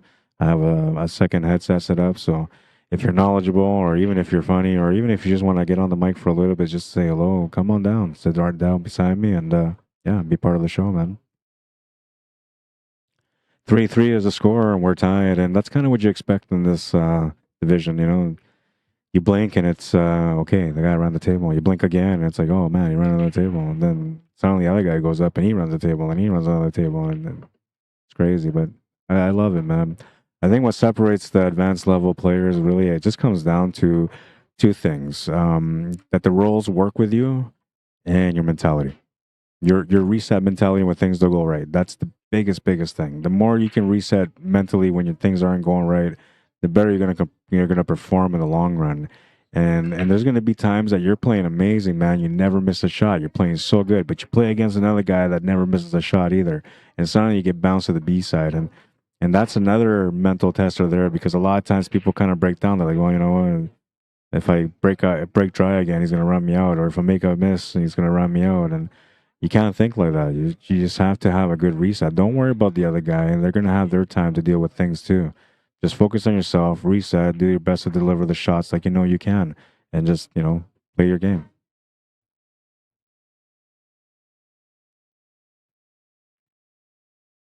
Rack number 7. Tal Pinto just broke, and he's looking for some action. 10 ball's gonna drop. Cue ball's gonna stay up. He's got an opportunity. Needs to find an opening shot. Definitely a choice there, but not the choice that he wants. And well, maybe that 13 ball works. Yeah, the 13 goes. 11 kind of goes too. So if he wants to take the stripes, he's good to go. I think that's what he's going to want to do. If he's got that 15 ball, that'll be okay too. But if you take that 15 ball now just to claim the stripes, then you're going to end up opening up the pocket for that 1 and 3. And then if you don't finish the table, then you just give your opponent a chance to have the table with an advantage. You don't want to give your opponent an advantage, right? Especially when they're playing hot. You want to make sure that they're earning their wins. Play smart, play the right shots, follow your instincts. If something's not right, then change your mind, right? Your instincts are telling you what to do.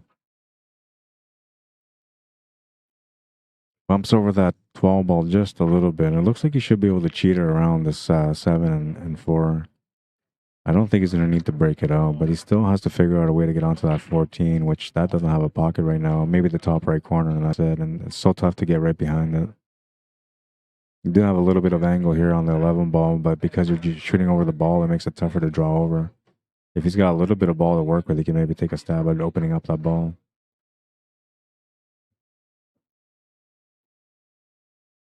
Now, what I could see here is maybe like him setting up for this, drawing back, setting up for the bank shot on the 12, and then try to take that 14 off the 1 into the corner.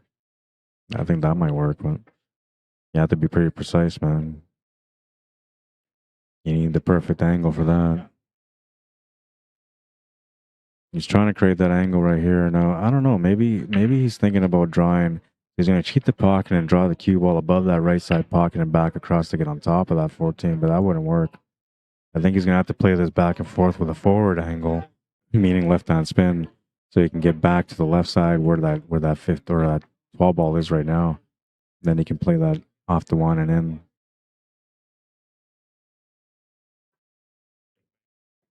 He's going to try to get above it, though. Is he going to find a shot? He can cheat the pocket. He can cheat the pocket, so he's found a bit of a solution here. Beautiful execution on the shot to get on top.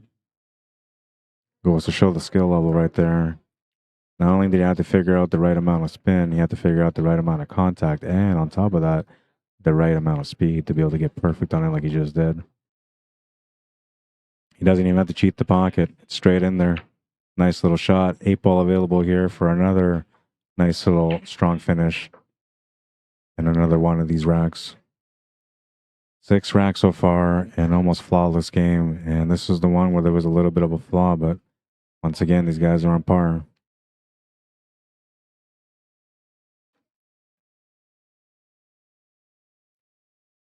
He's going to make the shot.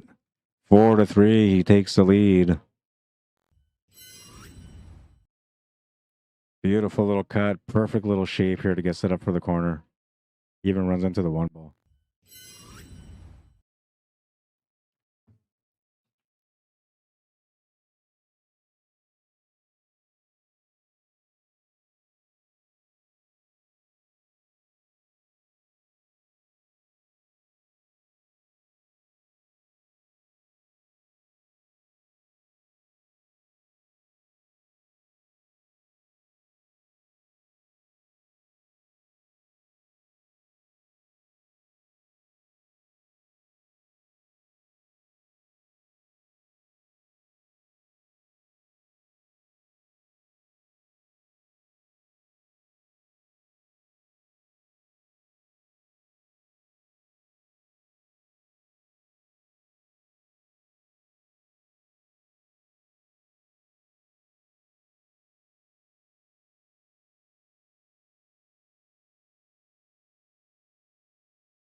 Sorry, I'm just talking here on the side, guys, but I am here. We're going to move into rack number 8 right now, and it's going to be Ken Crane to break.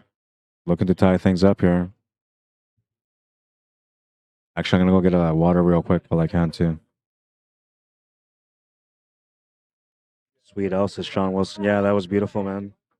We'll take a look at that shot again. Beautiful, beautiful shot. Absolutely beautiful.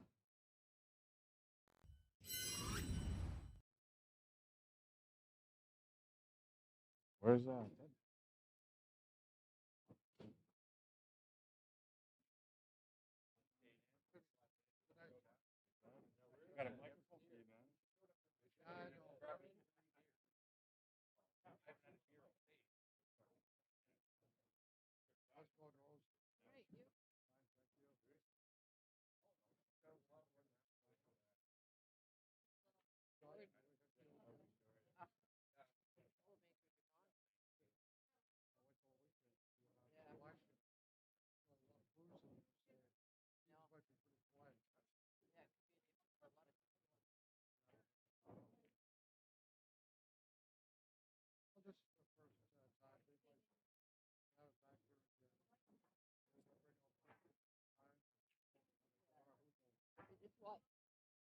$500 an hour guaranteed food sale if they bring up food.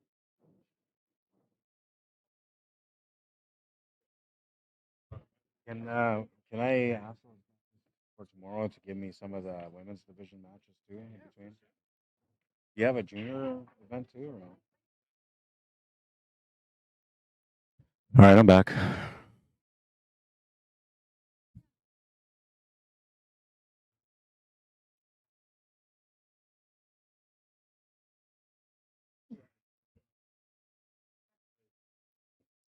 Well, looks like he's got himself in a tough spot. He's gonna have to come up with a great kick shot here. Tough to play safety against a player that's, you know, playing hot as well. So you have to figure out what to do. He's got the shot on the 9 ball, so I don't mind that shot. Can maybe draw back here for the 12 ball too.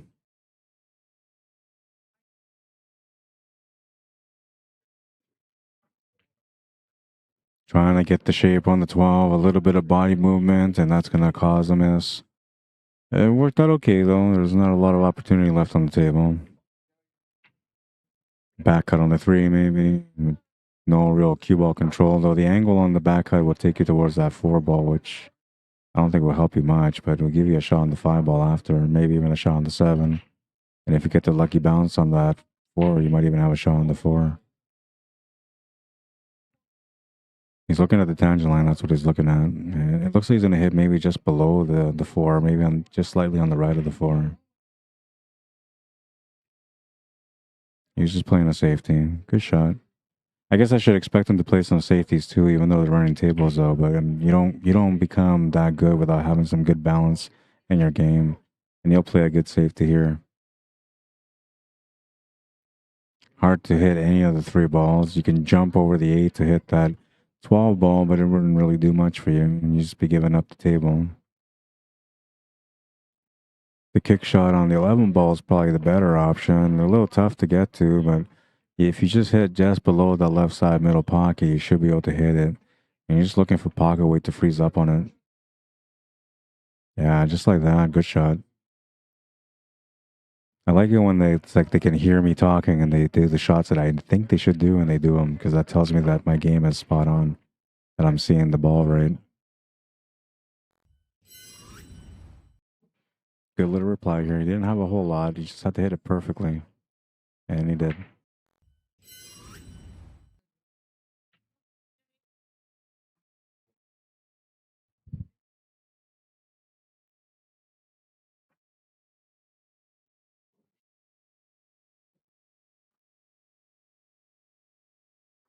Runs into the 8 ball. That's still okay. Still works.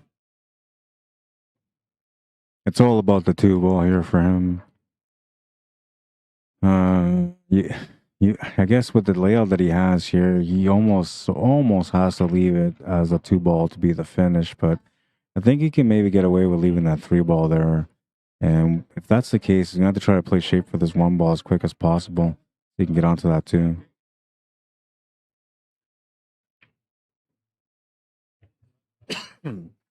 Well, he's got the option here for the 3 ball, so maybe that's what he was trying to play shape for him.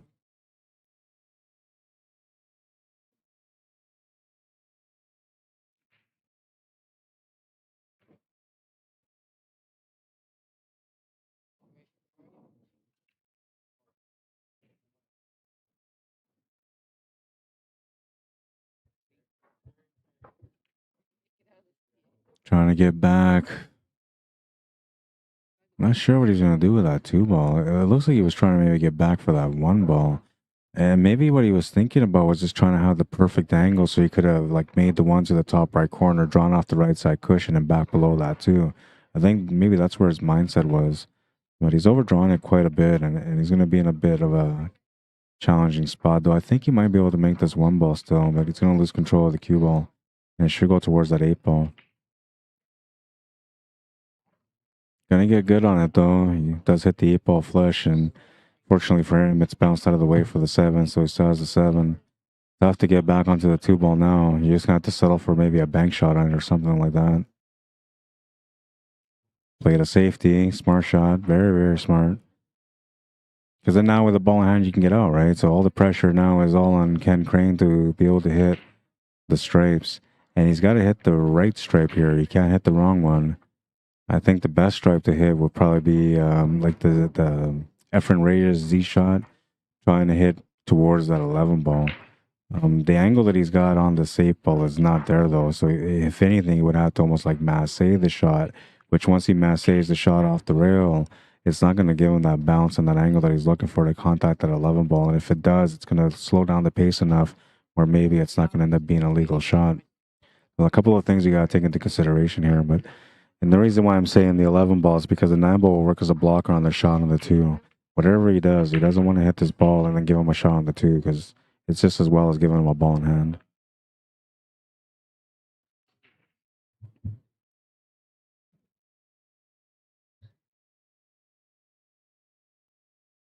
What's up, Bob Bassett? Welcome to the stream. Dave Strachan, welcome, guys.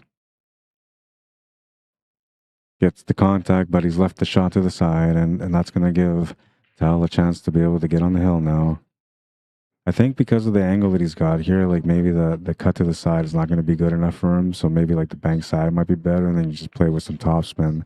That'll give you a long shot on the 8 ball, but it gives you a good angle to be able to pot it from. Carla Wallace, how you doing? Jackie Omi also, welcome to the stream. Kevin DeLu says, I noticed the picture on YouTube is not as clear as the Facebook stream. I couldn't even read the players' names. Yeah, so you know what? Maybe what I'll do, I'll figure something out here to make it better. It shouldn't be like that, though. Usually when it's something like that, you just have to exit the stream, come back in. Oh, look at this. He played a beautiful shot. Gets up enough anyway to have a shot on the 8 ball. That was a nice shot. We got to look at that one right away. Lots of speed on that one. Look at that. Just almost a perfect execution on it. Now he's got the 8 ball here to get on the hill. Not an easy one, a bit of a stretch, but it's available. And he's going to make it. What a shot. Follows up a good shot with another good shot. He's on the hill.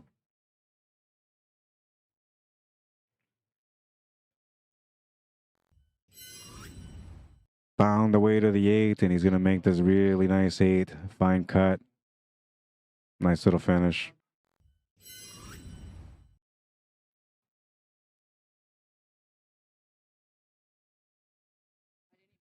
Thank you, Dan Anderson. Says Tal Pinto a 623, Ken Crane a 632. Yeah, they're playing like that, man. I like the players that we have in Winnipeg that are at this level, they play like this too. You can kind of tell they're at that level.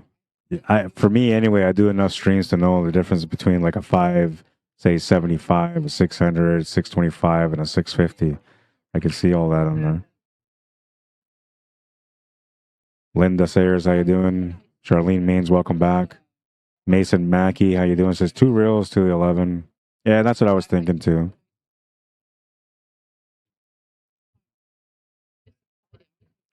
Gus Derawinkle, how you doing? Nagawin, Gimme Wanuki, something like that. Welcome to the stream. Sorry if I butchered your name. Wasn't intentional.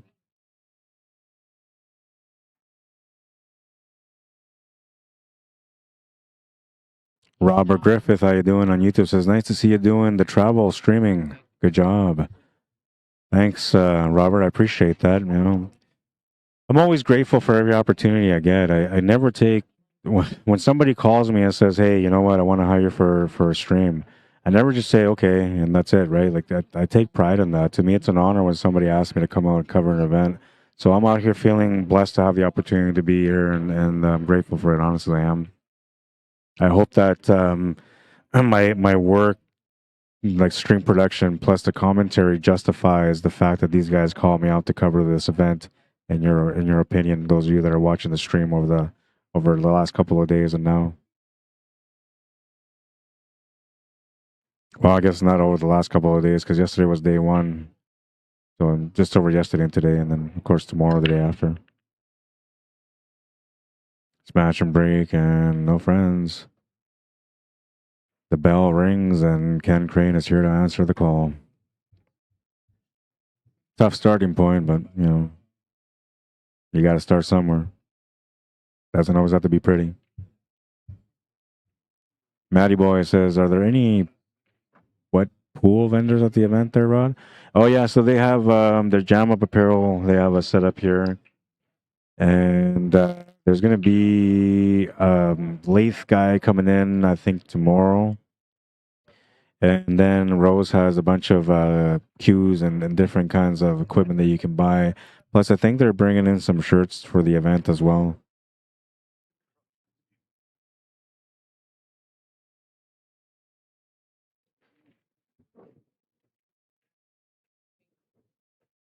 Makes the opening shot. They didn't have a lot of choices, but that was the best one you can come up with, and I agree with the choice. If you take the solids, it was just too much work. It was a little bit easier, but not worth it.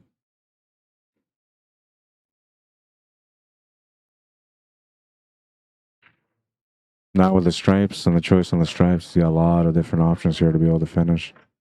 8-ball's on the open too, so as long as he just does what he's supposed to do, which is work through the order and make sure that he's being thorough and following through on his shots, he should be able to find the run out on this one. I think here you're gonna maybe draw off the rail slightly, set up for the 11-ball to the side pocket. Yeah, that's what you want to do. It just makes sense because the 11-ball doesn't really have an option. From here, you can actually run this cue ball down to set up for the 9-ball on the left side middle pocket, or to the top left corner. You can also draw over and just kind of stun it over for that 14-ball. Just a little stun. I think you're not going to be able to hold it. I'll give you a back cut though, so I'd rather set up for the 9-ball here. It looks like he's thinking the same, but he also has the option to make the 14 to the corner, so he doesn't have to necessarily mess around with his 9-ball if he doesn't want to. But I find like this cut is a cut that a 600-plus player would likely be comfortable with taking because the angle off that 9 will give him a nice little straight shot on the next stripe that he's looking at right now on the 14-ball.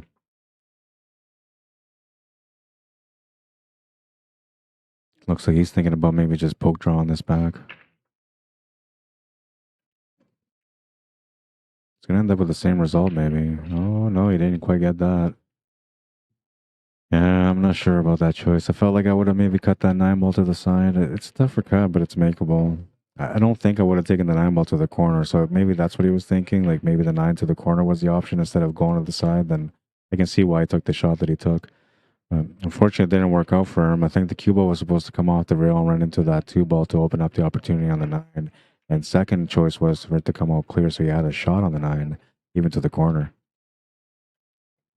Now he's going to have to come up with a big shot, and he's going to make that one, which is not the big shot. The big shot is the one that's coming up right now, making this 9-ball.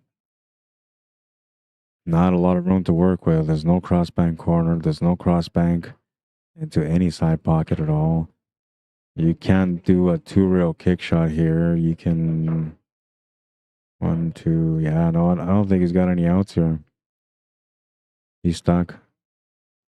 Maybe off the rail kick shot to the bottom right corner, which that's going to make me scream if he makes that shot.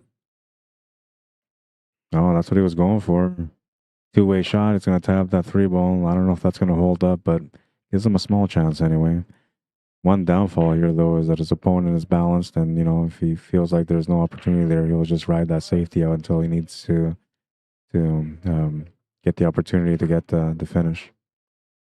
He is on the hill right now, so obviously he's not going to go for anything crazy, but there's nothing wrong with, you know, just taking some shots. It's going to show some discipline and play the safety right away. And that's not bad. I mean, that 6 and the 4 are a big problem. You couldn't really do much by making that 7-ball, so I think even if he had made that 7-ball, he likely called the safety on that one. And the leave here is pretty good. Like, there's just enough room to get around that 2-ball, but I don't know if he'll have the angle to be able to spin his way into that 9. He's looking for the perfect hit here. Great try, but he's going to run into the 3-ball, and it's not bad. I mean, the 3-ball's still tied up over the ball in hand. You know, he can maybe address this, though I don't think he's going to do that. I think he's going to take the ball in hand and play another safety here. I don't know. You have to kind of open things up a little bit for yourself. And you could go into it to try to break it open, but if you break into that 6 and 4, then at some point you're going to have to break into that 3-ball too. And if you're not ready for that, then it's probably best just to open up that 6 and 4 somehow, and then play the safety to have the opportunity with the ball in hand to break out the 3. Now the table's wide open for you. Yeah, so that's what he's going to do here, just a little bank safe. The only thing that was bad, though, here is that he didn't leave it close to the rail, so that's going to give Ken Crane a chance at a kick shot on the 9, so that he's going to be okay as far as, like, being able to get a safe sort of reply out of this, where if he would have stuck that to the rail, then that would have taken away all options, and with a ball in hand, you have a better choice than without one. Yeah, so he's going to hit that. Now the 9-ball is open, so that kind of forces things a little bit. However, it does play out well here for Artel. He's got an open table and a real chance here to finish. We'll see what he does, but he's got a real opportunity in front of him anyway.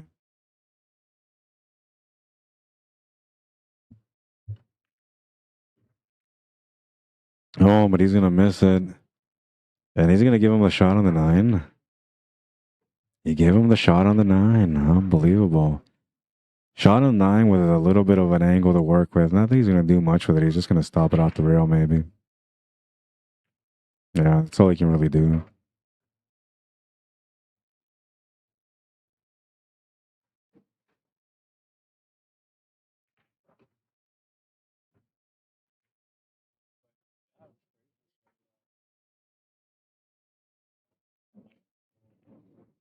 Oh, man. I can't believe he missed that shot. It was tough because it was against the rail, and there's definitely a little bit of pressure there because you're thinking, in the background, like, make this 8 ball and I'll be down by 1. And suddenly, you miss. So a huge break here for Tal Pinto. It should have been a 5-4 game, but he's going to have a chance to maybe win and close out this match. And I say maybe because there's still a little bit of work here. One good thing that helps him is that the 8-ball's in a funny spot, but the 8-ball does go to the top left and the bottom left corner pocket.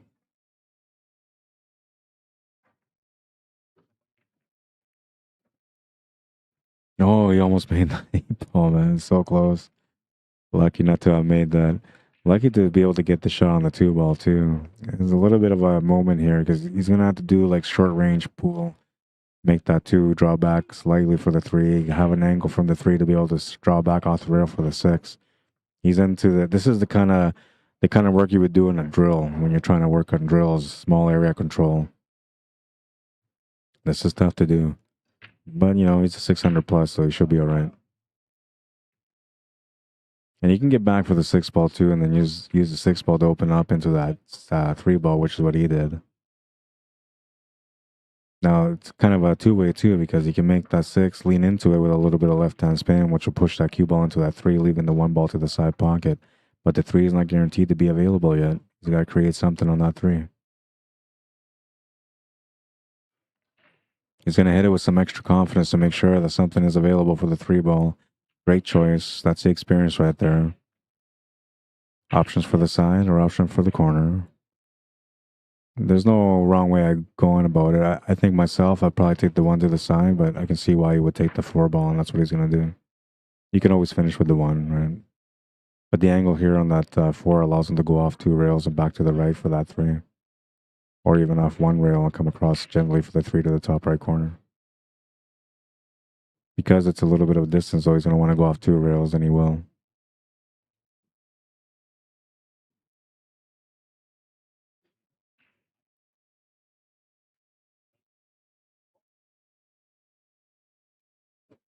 The little choices that you make when you decide to go an extra rail or an extra rail and a half is so important.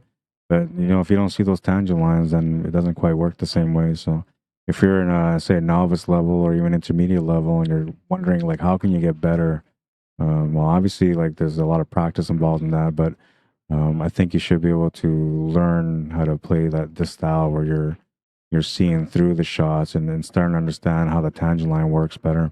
That's going to be the match, 6-3, the final score. And Tel's break that he got on that one led to the win. A really good match. I had a lot of good time, a great time covering that match. We have another match that comes up at 6:30, which is 5 minutes from now. I'm going to go confirm who those players are, and then we're going to watch that. It's another advanced matchup, by the way.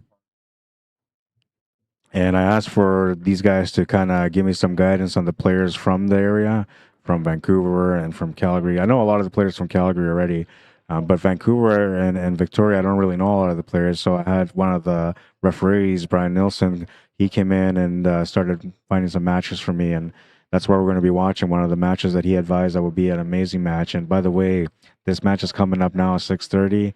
He said it would be a really crazy match. Really crazy match. That was his words, like absolutely crazy. So yeah, don't go too far. Go have a smoke, get something to eat. I'll set up the background here so you guys can see all the players playing in the background while I go find out what the match is, who's playing, and if they're here or not. If you're enjoying the coverage, once again, you can like the stream. Absolutely like the stream. You can also follow me or add me on Facebook, and you can also subscribe to my YouTube channel. Well, my YouTube channel, the way I work here is the way I always work, and I'm decent at the other work that I do. Like elections, they call me the Indian CNN. And concerts, they don't call me anything, but they call me, so that means I'm still okay. here's here's my YouTube channel, Rod Irrigata /CSL Manitoba. Find me on there, subscribe to my channel. I'll be right back. It's funny, because like I'm doing more concert work and I'm gonna get better at it, I promise it.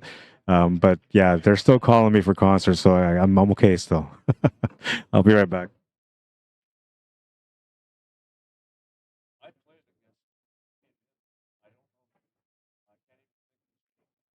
I can't even think. No, no. I went, okay, I'm out of my league. I might have held my own against 40 years. Then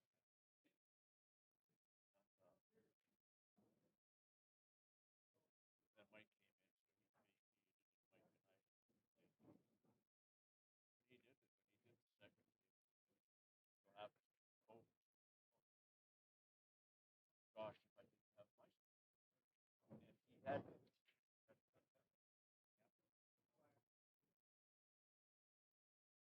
put a 60 some odd point break on me, and so I started back down. What's that? What bird am I doing? I didn't come back. Oh, I know who you mean. That's That's the guy. Kenny. That's the guy that was. Did you see that? Yeah, that's the guy. He didn't play.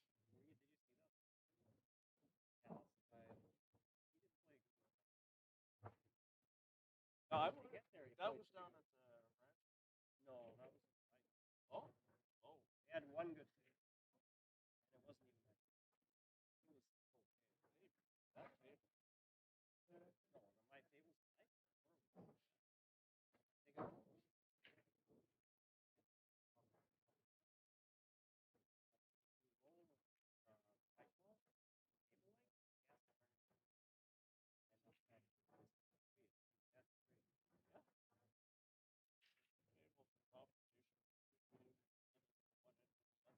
That's great. Table for competition. Yeah, you should be able to remember exactly how you want to play. Rolls off you like Games in progress. or you either miss the whole ball or you Have to be relatively certain it's going to go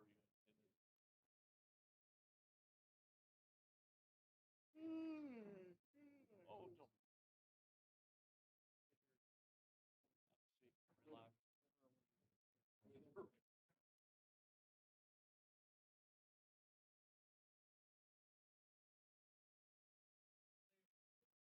No, my TBA turned into a bias. Yeah. So you're playing Danny Gumbo. I am. I'm playing him at 7. Oh, it's 7. Okay, I played my match at 7 too. You got out of your bracket, right? The qualifier? Did, yeah. All right, I'm back. They're just gonna warm up. They're about to get started on this match. I'm gonna do the scoreboard stuff right now. It's an advanced division matchup as well, or maybe it's an open. I think it's an advanced. I'll ask him what it is.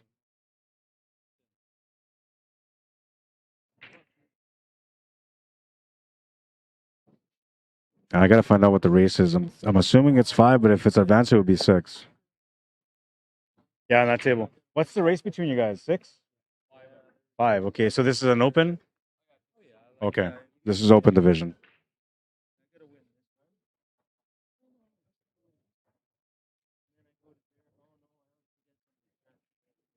Race to 5.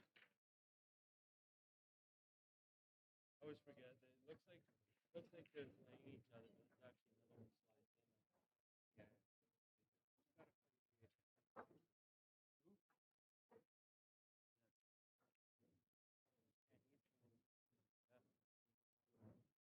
All right, scoreboard is set. I'm gonna let these guys warm up. I'm gonna go get a water in the meantime.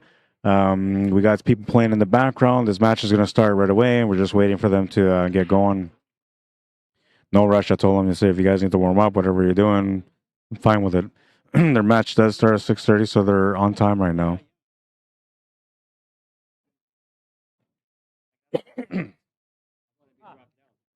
Now he totally fucked my team. Well, now we have to spot like an extra game.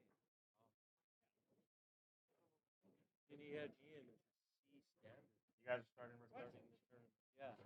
And they had Deep and Newman as Bs.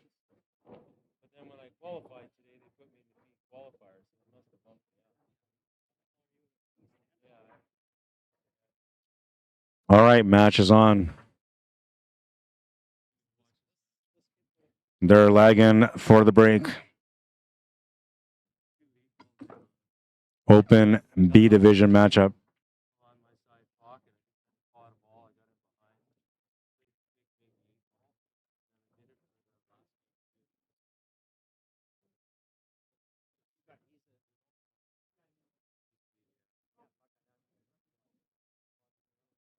did it for the last Looks like Justin's going to get the break.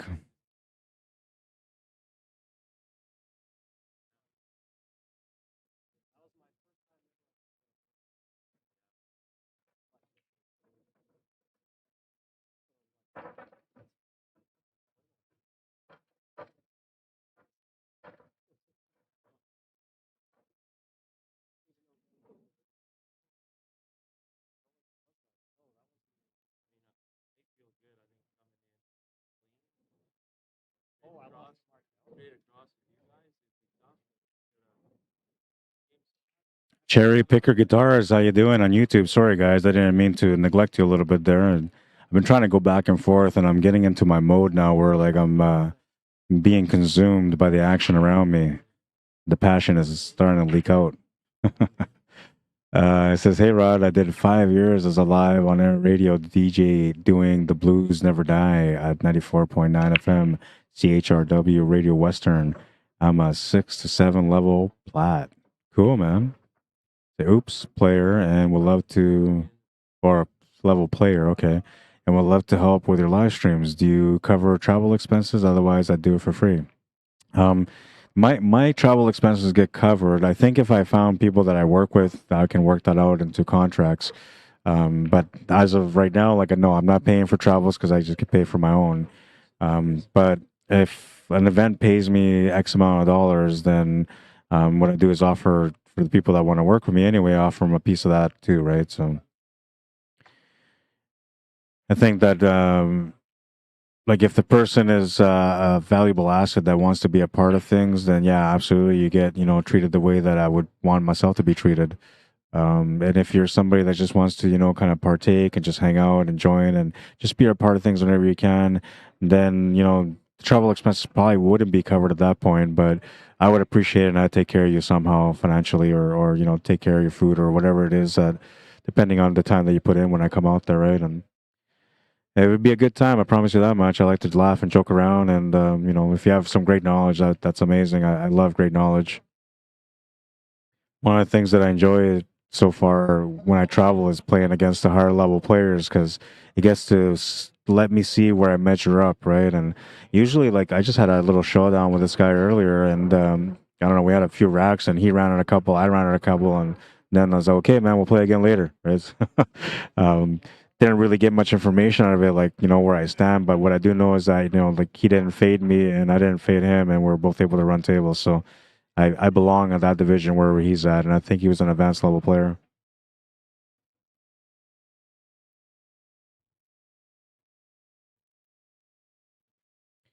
Randy Riches says, glad to see the championships in Victoria. I'm sure they'll have a big turnout as it's a tourist destination.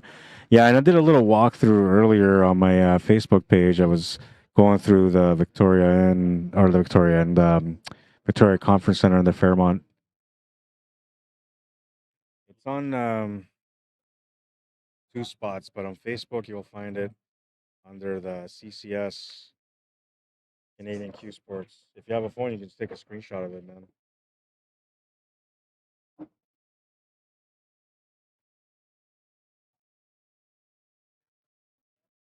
Nice playing, by the way.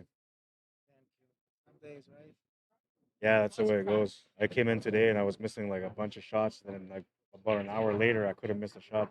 I put you Eric Vergas. Thank you. I'll show you.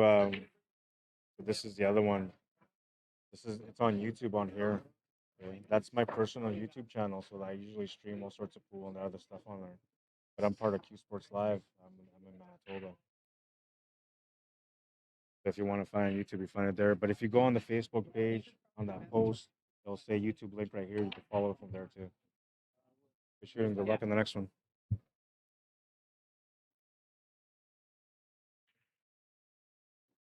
All right, we're in rack number 1 of this matchup. It's a race to 5. Kelvin Howe at the table, representing Vancouver.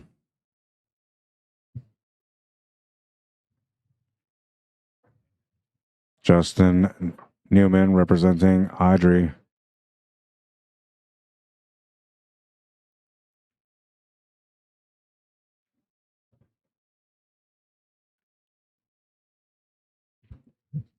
I'm catching my second win too, so you guys are lucky I'm not going to be singing. Plus, they're not playing any music right now. If you're wondering, like, well, if this guy was tired, he hasn't been singing all day. I thought he was going to be singing all day. I know there's some of you guys out there that want me to sing all the time. Not many of you guys, and you guys probably do drink. But no, I'm just kidding. Yeah, no, it's they're not playing no music, man. So there's like no inspiration for me to start doing a American Idol performance here in Victoria.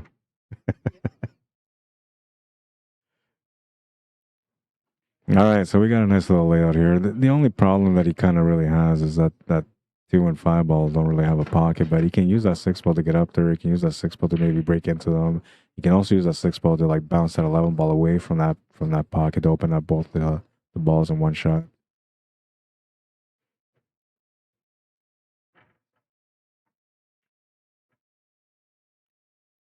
He's just gonna roll it up to set up for the 2 ball. And I like that because you have a nice little angle here to run into that 5 ball naturally. As long as you focus on just the 2 ball, which is what you want to do in this situation, then the 5 ball should work out. You just have to pick up the pace a little bit. Instead of hitting it soft, you want to hit it about a medium pace. Yeah, I like that. Good shot.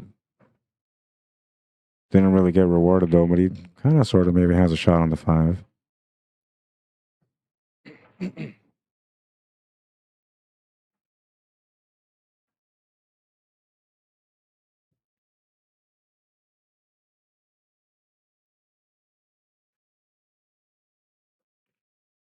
Oh yeah, you can see the 5. Really nice shot. I don't know if I caught that one. I might not have caught that one.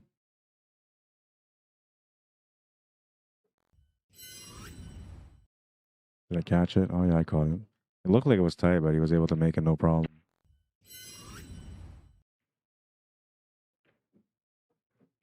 Made it look like it was a wide open pocket, and maybe it was. I don't know, but deceiving from my camera angle, it looked like it was a tighter shot than that.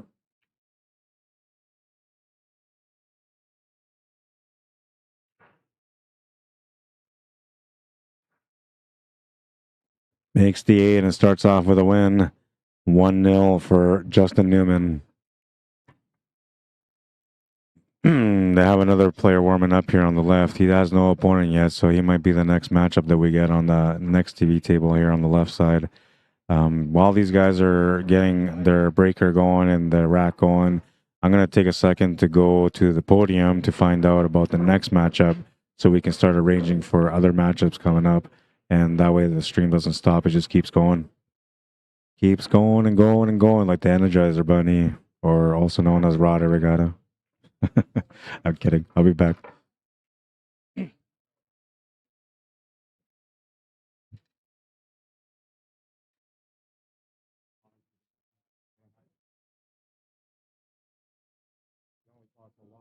Oh, I'm so sorry.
Craig, go to table 10. Sean or Craig, go to table 10.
All right, I was trying to get some information, but I wasn't really very successful. What I do know though is that they told me that there's going to be matches nonstop here. So score is 2-0, and I just updated the score for you guys.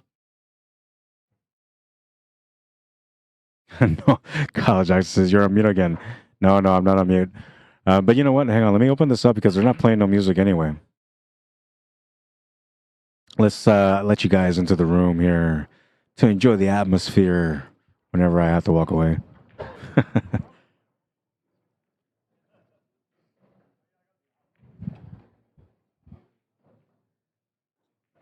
And now this mic's going to pick up sound from everywhere. So if anybody comes around here to try to talk, it's going to pick up everything.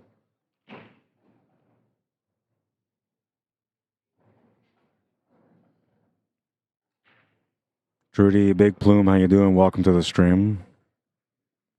Are you related to Joe Big Plume? I hear that Joe Big Plume is a big name. Used to be a big name in snooker. Sean Belikowski, how you doing? Welcome to the stream. Paul Max is glad to see a sponsored player on the stream. And Daniel Anderson is providing some numbers here. 596 for Calvin, 618 for Justin. Another close one.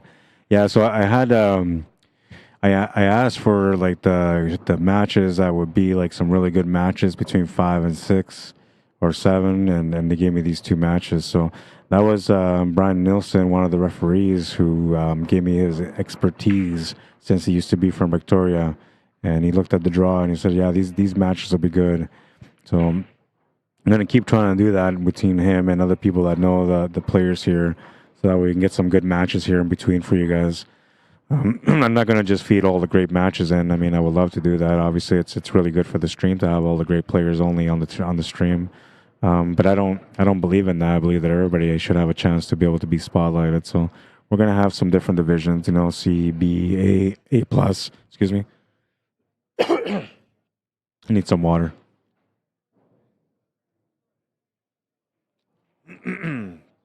It sounded like an alien there for a second.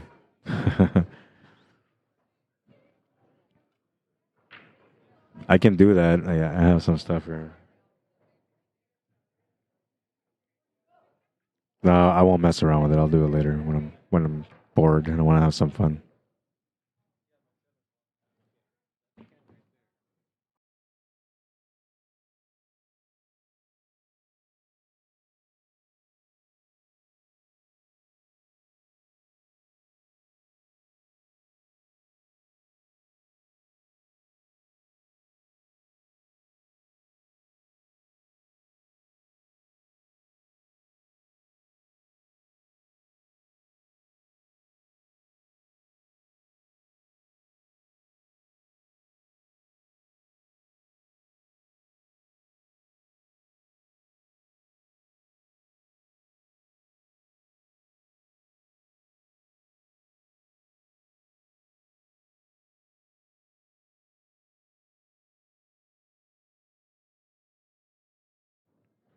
All right, I missed who won that game there.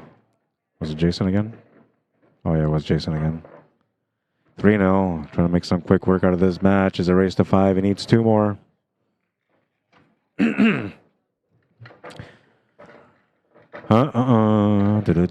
Let's see, what else do I got here?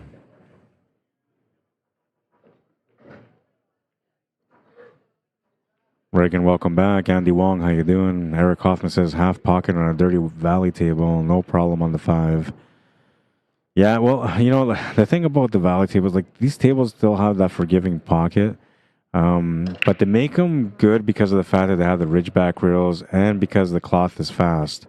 So it kind of balances things out a little bit, but the pockets still are forgiving. So there's, a couple of runouts today that I had that I maybe shouldn't have had, But in my mind, yeah, it was a great shot and I deserved it. I meant it. I wanted to go off the diamond and then it's the only way to make the shot. Ben Lim, how you doing? Says go, Kelvin Howe. Alan Yunker, how you doing? Welcome to the stream. Animish, who does laughing at the sponsored. Men Trend, welcome back. Right on, Sean. He says, I'm doing all right. Right on, man. Good to hear. David Wilson says, didn't you just go grab some water? I did. I grabbed some water, man. Yeah, what you mean like earlier? Yeah, no, trust me. I'm going through lots of water. I'm tired, so water, and I haven't really eaten. I had a teen burger and fries earlier, which I'm not supposed to eat. So I think I'm still fighting off the high sugars from that. But I haven't really eaten, so you know when you don't eat, and there's no snacks available here. They don't have no snack machines. They're not selling any food inside the vendor, just alcohol, and that's it. So there's no access for me to get food until I get a break. So water has been the surviving tool for me. It's how I'm getting around here, how I'm surviving. And then, you know, when the tournament is done, like last night, I didn't get hired till 1:30, so there's just no point in me going to get food that late because I got to go to sleep and wake up in the morning. It's kind of like a waste of money. Little bobbler, but he makes the shot. And he's got a nice little angle here to be able to get back for that 15, though. However, he could take that 15 right now, too. I just don't think the 15 now is the shot, and he obviously knows that, too. And maybe he sees something spin-wise that will get him right back down for the finish. I think here he's going to have to just do the draw, and it's going to be tough here because he's going to have to be pretty perfect on it. He needs to get past that one. There's a bit of a poke draw, but with the control speed. Yeah, see, that was going to be the problem. And he's got a really good stroke, so obviously, you know, he's not going to be able to just slow roll that. And I think there, like, he had the right idea, but maybe instead of like playing it soft, he should have just given into it and played harder, draw off the rail to come back to the middle. Then he would have had a shot for sure. The problem with these little test shots is that if you're playing on a fast table, it's not going to work for you.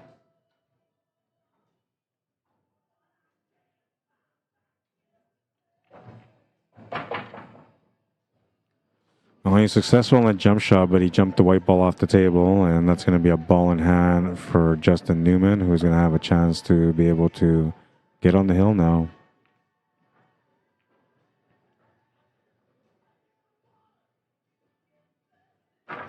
Kind of a congested area, so you kind of have to simplify it. And I think the 2 is probably the ball that you want to take, or maybe, yeah, that 4 ball's okay too to take because it's not in a good spot. So maybe the 4 to the 2, and then you can start working the table out. 4, 2, if you can draw back from the 2 for the 3 is better than taking the 6 ball on first. But if you have to take the 6 ball, it's okay. You have a couple of different options there. The 1 ball would suffice for a shot. I'm surprised he didn't take that 2, but I guess a 2 ball for him is the finish ball. So for me, I would have taken that 2 ball. I just don't like where it is. It only has 1 pocket, and you're right around that area where you can make it. And he's got some great cue ball control and obviously a lot of great skill. He's using his knowledge here to simplify the table for the finish.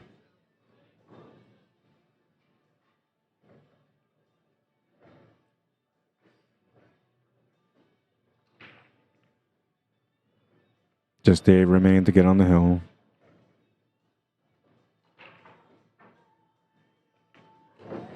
I like his style of play, you know, it's just to the point. He's focused and comfortable, which is important. He's on the hill, 4-0, on the hill, going for the kill on rack number 5 because he's breaking. What's up, girlie? You playing much today or just taking her easy? I literally haven't shot a ball at all today. Oh, yeah? You're going to change that now? Good for you.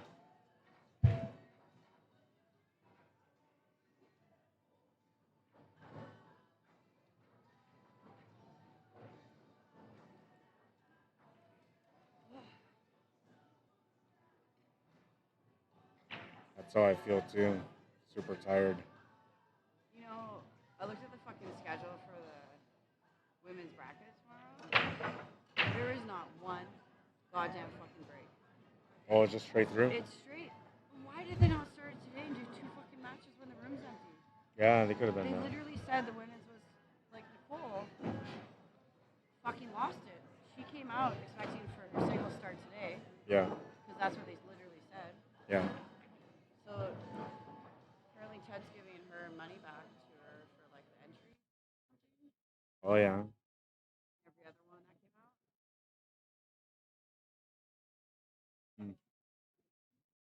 So what time's your first match? 9 a.m.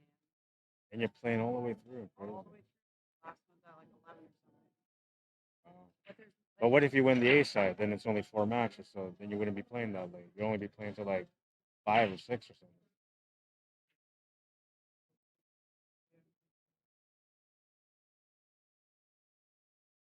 That's going to be a scratch. Ball in hand for Kelvin. He'll get a chance to get going on the scoreboard.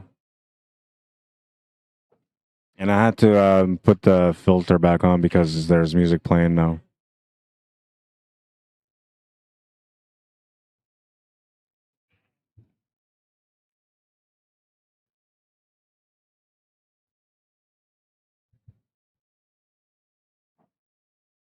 So 9 a.m., 10:30, 1 o'clock, 2:30, 4 o'clock, 6:30.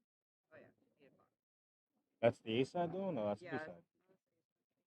That's A. It goes that way? Yeah. You got to go. The A is that way. Sorry.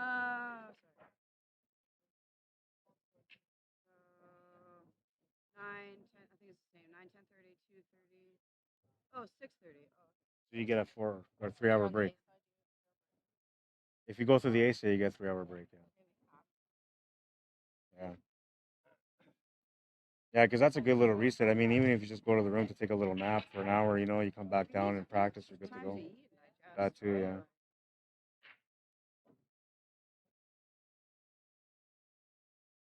Well, I requested for some of the ladies division matches to be on there, so we should get some matches tomorrow.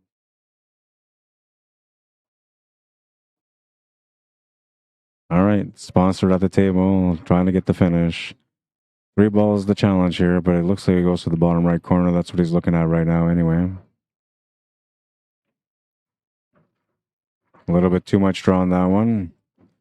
That's the problem with the fast cloth, right? So I was saying the rails are fast to begin with the Ridgeback rails, but having the Predator Arcadia cloth actually makes these tables just a bit faster because the cue ball is much more responsive now. This is a tough out. He's got to make a big cut, and he's got to find a way to get a shot on the 8 So he's actually got to draw this with some right-hand draw to come off the right side or the left side cushion just above that side pocket, and then back to the right. Yeah, see, so he has perfect shape now, but that's only because he missed the shot. It was a tough shot to make, and he was really focused on the shape because you can't really afford to make mistakes on that table. And unfortunately for him, he's made a mistake. He's turned the table over, and this table is somewhat tied up because of the 10 and the 3. But the way Justin's playing right now, I don't think it's going to be tied up for long. And he can open it up right now off the 14. There's just not much to follow up with. So I'm not sure if you want to do that, but I guess you can set up for the 12 ball next. No, he's a little bit lucky here because he almost didn't have a shot, but he's got a shot to the side.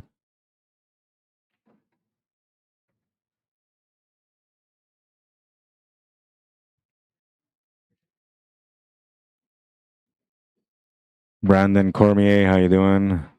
Samantha Jane, Baby Che, Noah and Eliana, I love you guys. Welcome to the stream. Family watching me, tuning in. Michelle Veralt Worry, welcome to the stream. Mr. Ryan Epp from Hot Seat Productions, welcome.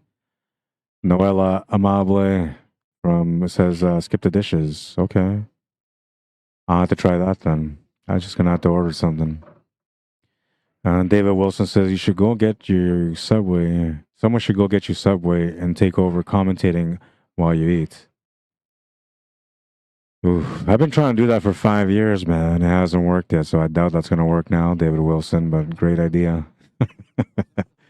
That's why I'm looking for people, man, so that way I can find some time to maybe create some openings here and there for me to just go get food. And I'm okay with getting food and just working on the mic and eating in between. That works for me.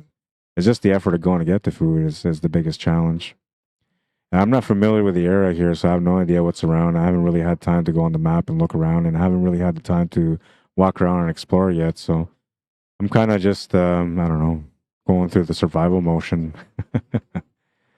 Kyle Jackson said, dude doesn't look comfortable at all. No, he's not. He says the sponsored guy. I mean, yeah, no, and he's not. You can tell because obviously he's playing against a top player here, and he knows that the mistakes are going to lead to losses. So he's just playing, you know, kind of precautious and a little tight. And then when he's supposed to get those perfection shots, he's coming up a little bit short, which is kind of adding a little bit more to how he's feeling. The one thing though is that, you know, if he can win this game and overcome it, he can reset to the next one, and then it will be his break, and then maybe he can get a break that will give him a round out and give him some incentive or some confidence to put up a big fight here. I mean, it's not like he's walking around here saying, "I'm going to quit right now." He's trying to win. He's going to miss that shot though, and he's going to leave a shot on the 11 ball to the bottom left corner for Justin Newman. Now, maybe it's not the best table for him, but the shot that he has available actually helps him quite a bit. He's going to play a safety though, but he had an opportunity there to make the 11 ball run off the rail and come back into that 15 ball to open it up. Instead, he's going to play the safety, and he's going to kind of maybe leave an opportunity here. I don't think this is a straight off the rail and in, but with that mass, it would work. How you doing, man? Thank you. I'm just saying, good job walking by. I guess they were watching the stream. Thanks, man. I appreciate it.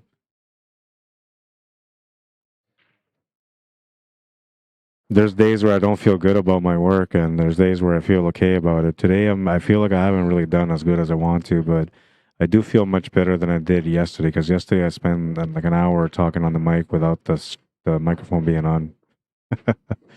Oh, man. So glad that didn't happen again today, but that was a really good learning experience for me, because, you know, today when I came in, I checked everything and I made sure that, you know, I was good to go.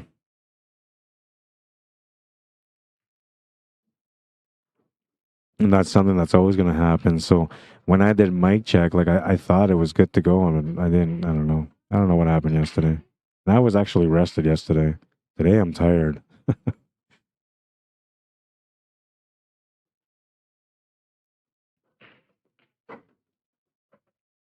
All three balls going into the same pocket for the easy finish on the 8 ball to the side.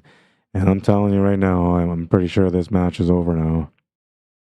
He's been shooting really well, and the table is like fairly easy here for the finish. He got a little bit out of line, so he might have to like maybe draw this off the bottom rail and left rail. He's just going to bump into the 3, and whatever shot he gets, he says, as long as he gets over for the 8 ball. And he'll have a shot. Kind of a questionable shot in a sense, because, you know, going to the right is a scratch angle, going to the left is a bit of a back cut. But he's a good player, and he should be able to make the shot. Doesn't have to worry about scratching the cue ball if he goes to the left corner. And he makes a great shot. Cue ball speed is perfect. A little bit harder, might have been dangerous, but he's going to hit it on the spot, and yeah, we're good to go. I think there's just a warm-up match going on, or a warm-up table going on here on the left. I'm going to find out what time the next match is. It's now 7 o'clock, so I'm assuming that we have a 7 o'clock match available for the stream. And give me a couple of minutes. I'll put the background here for you guys to check out the background real quick.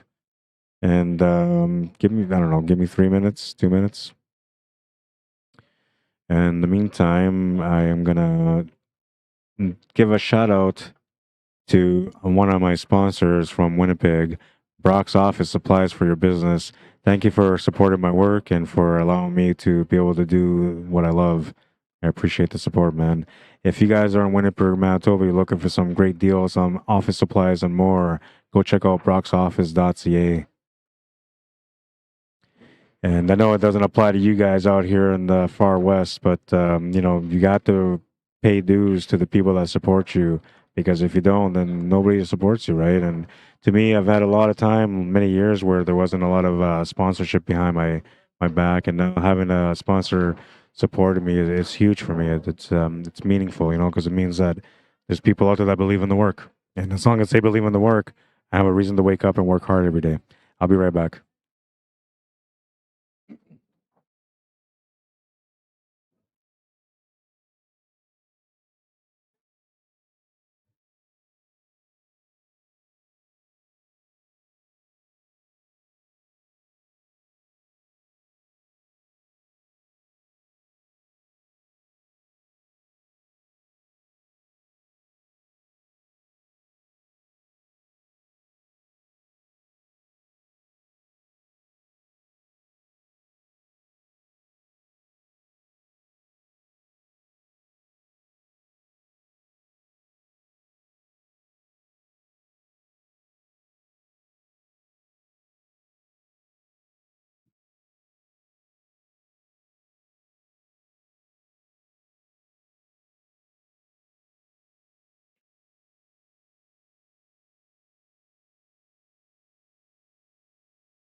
and tasty. I can.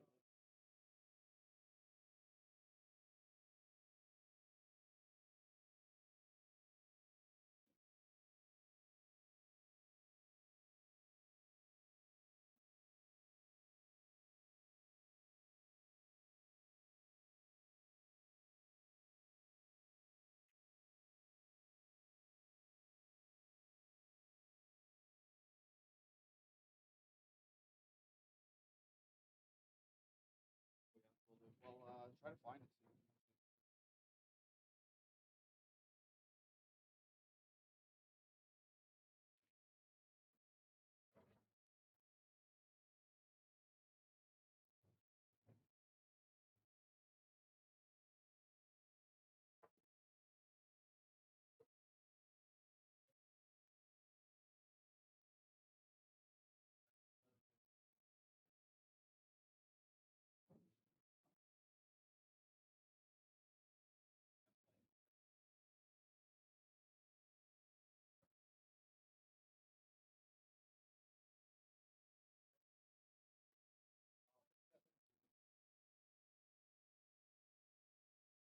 Hey, Dean, wanna go watch Jets?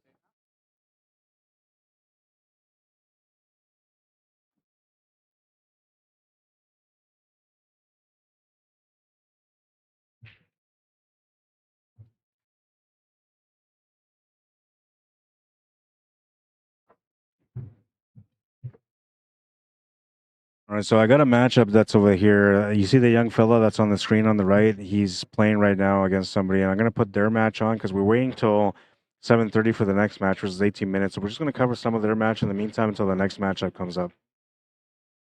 I just gotta set up the camera better, which I'll do right now.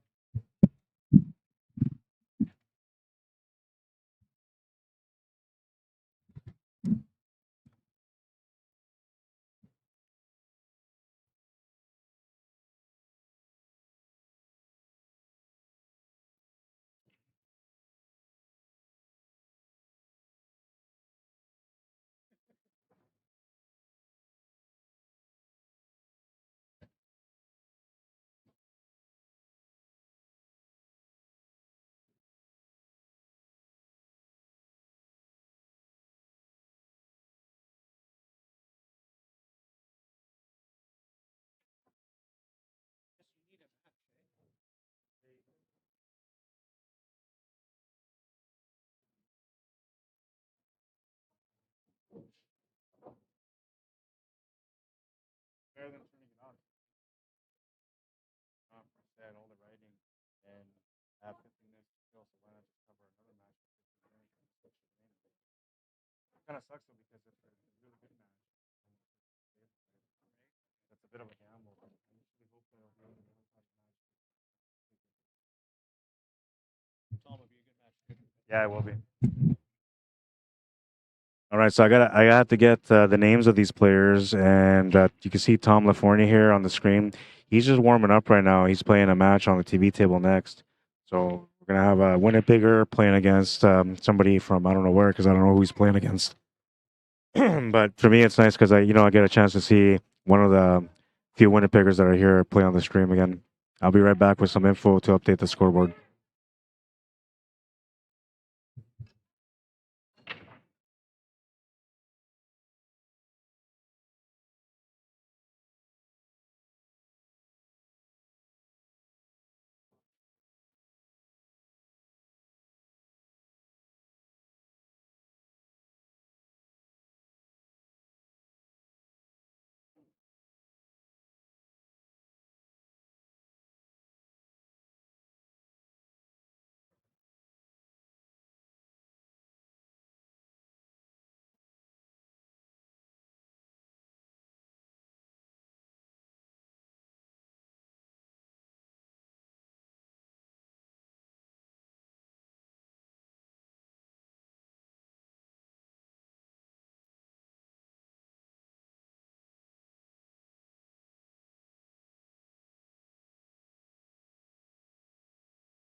All right, I got the names.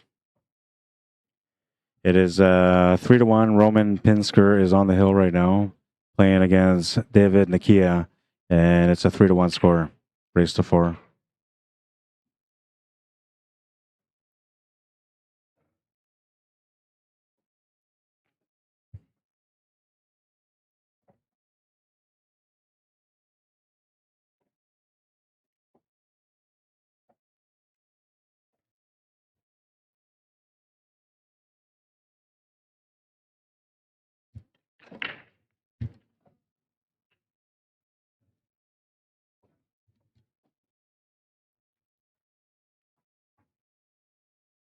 All right, there it is.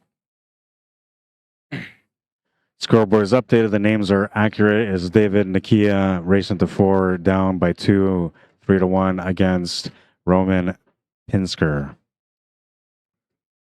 Standard division matchup. Next matchup we have, I believe, is a B or an open matchup.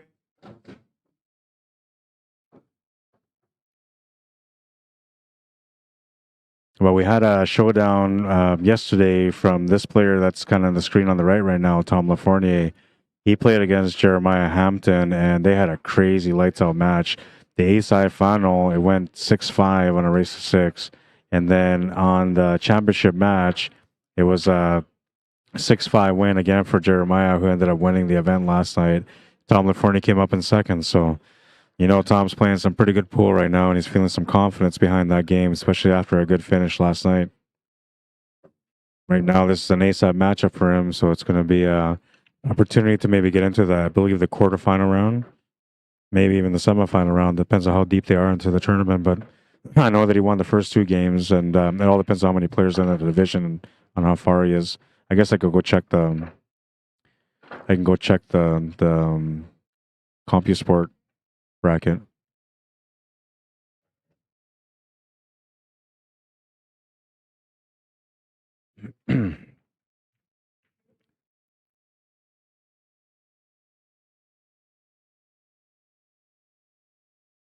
Yeah, I'm not sure if he only plays 9-footer. I'm assuming he probably plays all variety of tables. Kyle Jackson. Kyle says, awesome lesson. What's up, Randy Baggett? How you doing? Anamish says, pocketing is not the problem. It's positioning. Yeah, and that's what it is, right?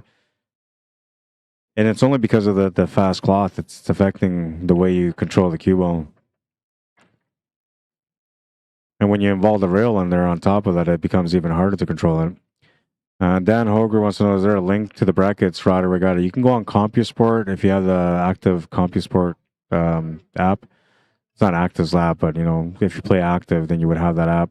CompuSport, and you can go under Vancouver Island Championships 8-ball and 9, or Vancouver Island 8-ball and 9-ball Championships 2024.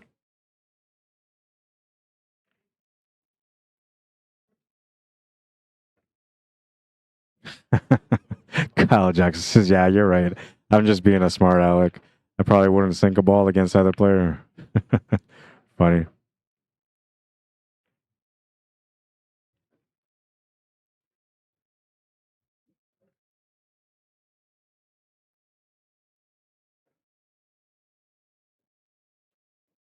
Good little assessment. Gonna get the perfect shape here for the 6. He thought he might have scratched. It would have been bad too if he ended up over top of the ball, but he actually ends up with a really nice positional shot here. Shouldn't be too hard to get onto the 8-ball. A little bit of room for error though if you run into that 13 ball, but he should be all right. Oh man, he ran into that 13 ball. I was saying, like, there's only a little bit of room there, a very tiny little bit of room for him to get into trouble, but he's found it. Time to come up with a survivor shot, either a masse, a kick shot, kick spin shot, so like you're kicking to the side of that 8-ball with left-hand spin, so you run that 8-ball in, or the long rail kick shot, which would maybe be a higher percentage shot. He's going to try the masse way.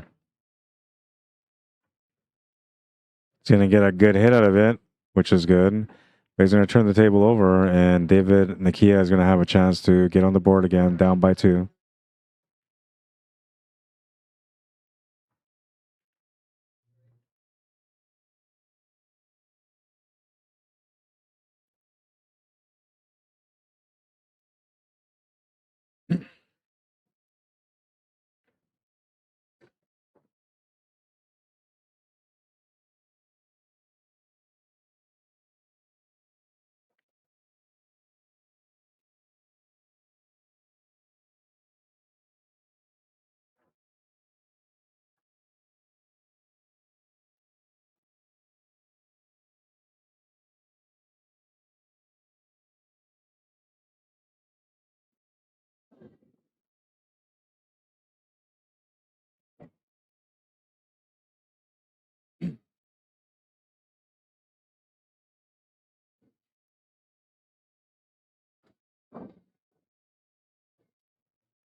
How you doing?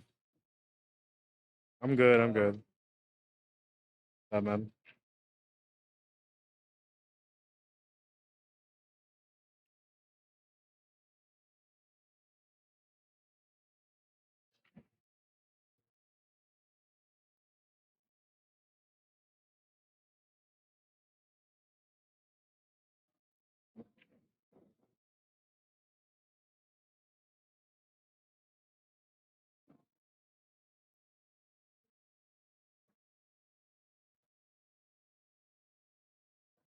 Shot to the heart, and you're too late.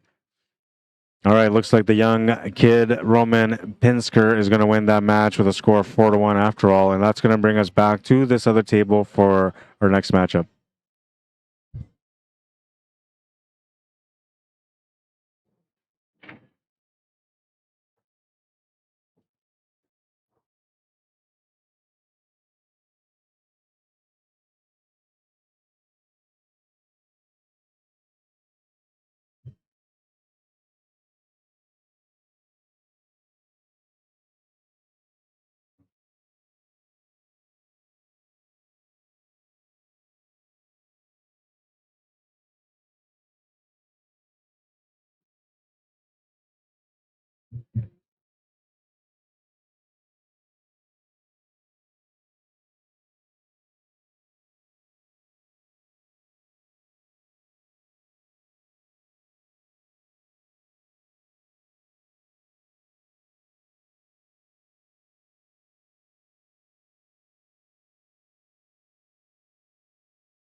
All right, so that's Brad Rodeo.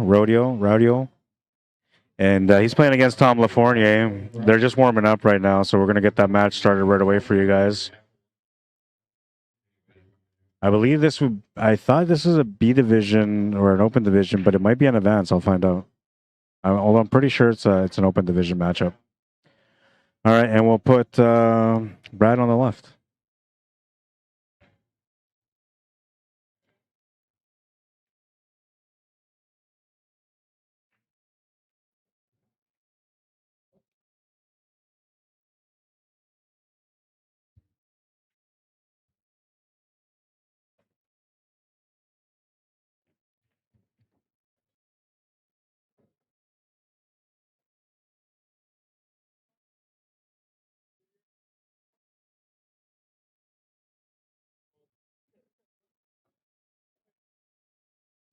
All right, so there's a scoreboard set up. Brad Rodeo, playing against Tom LaFournier. They're just warming up right now, so they're probably going to start this match. I believe it starts officially in 5 minutes. Tom's a smoker, so he likely went out for a quick smoke, and they're probably going to get going within the next couple of minutes. This is going to give me time to kind of maybe look for something to eat on, what was it? What was, I don't really order food on these delivery sites. It just never made sense to me, but skip the dishes and DoorDash. Okay, so I'm going to check out DoorDash, or maybe I'll go to skip the dishes. I'll check out something because I'm getting hungry now, man. I had a 3-hour break unexpected and I didn't enjoy it properly. And now that time has gone by, like I really want to have a break, but I want to ask for a break because they already gave me a big break earlier. So I'm going to push through and just order some food. Be a man. Do the right thing. Give me a second. These guys are warming up, so they haven't started yet.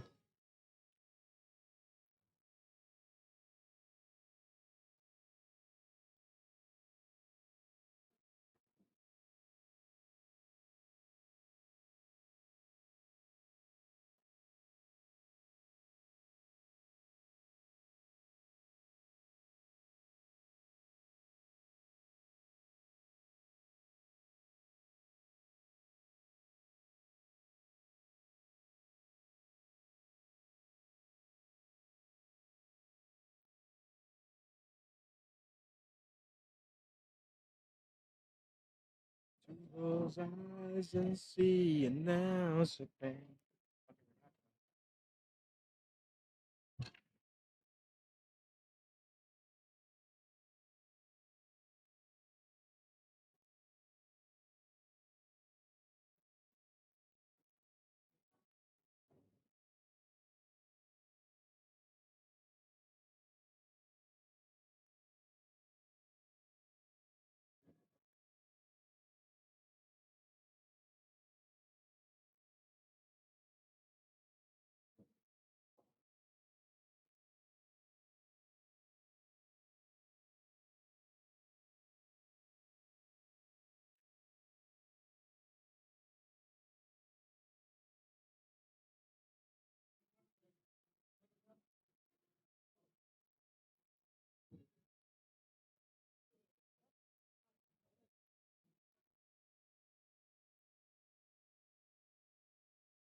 All right, so we're on the first rack. I still haven't ordered no food, but I'm gonna do that in between while these guys are shooting.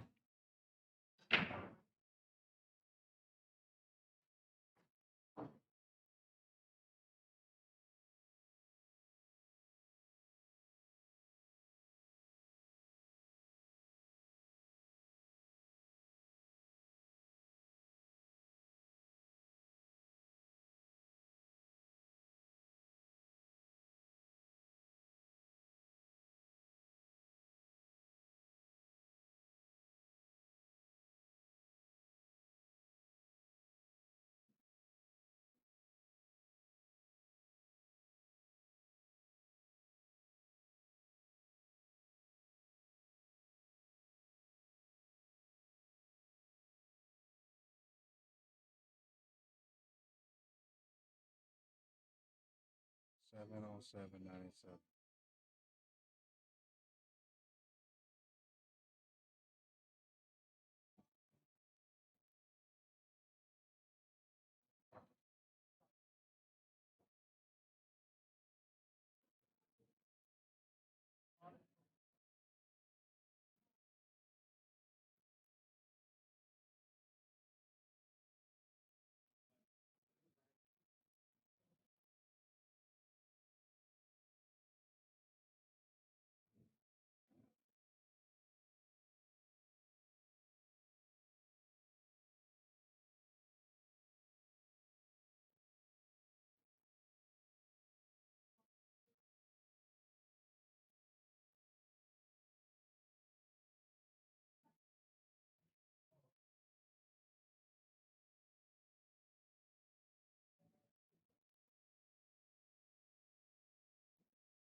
Really weird with your like voiceover listening. Last night when Sean Yee was talking, I'm like, what is going on? You at least commented to like figure it out. It's awesome that you stopped the music like right there. Yeah.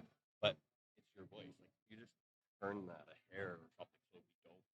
It kind of comes in and out. It's like, oh. It's Oh, the I can hear it. it's the filter. That's what it is. Well, that's what I'm saying. It's like move it away. Just a hair because you're still talking to people. That's all.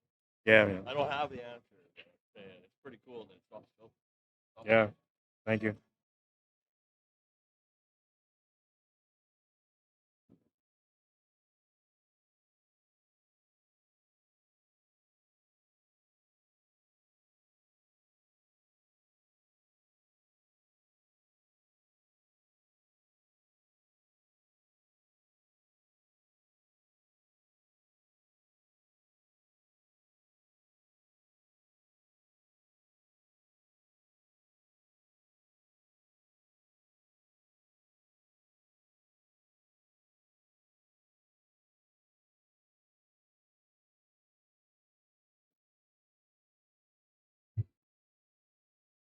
Trying to find food. Yeah, I just started.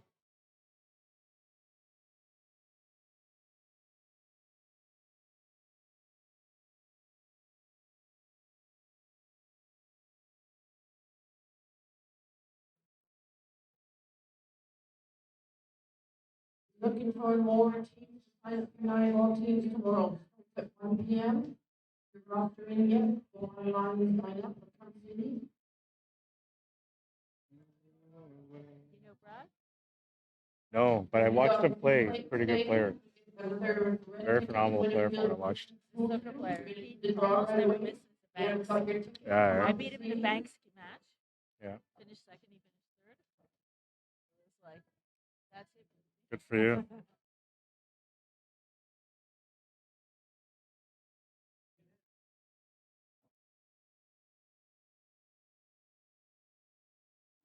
Hi. What time does the day start on Saturday for the ladies' teams? See right there on the right, there's a guy with an orange hat. That's the podium. You got to ask those guys. Yeah, I'm the streaming guy, but yeah, they're the best ones to answer the question.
Tom's going to take that first game, 1-0.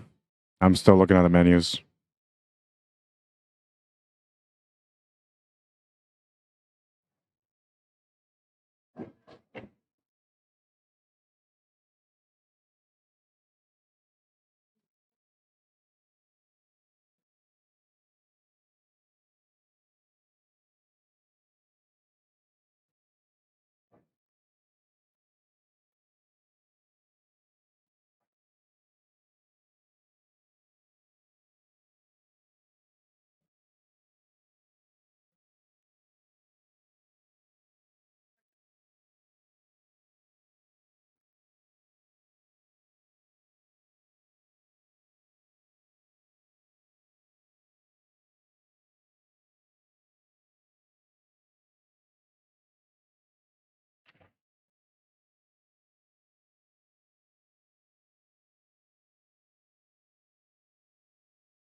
I don't know. I can't make up my mind. Tough to find options that work with me too.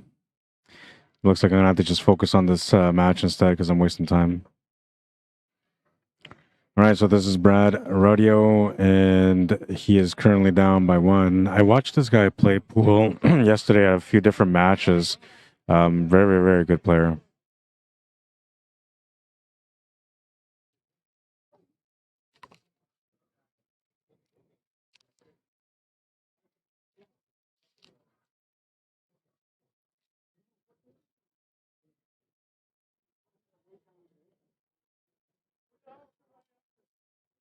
Missed the shot, trying to force the shape there.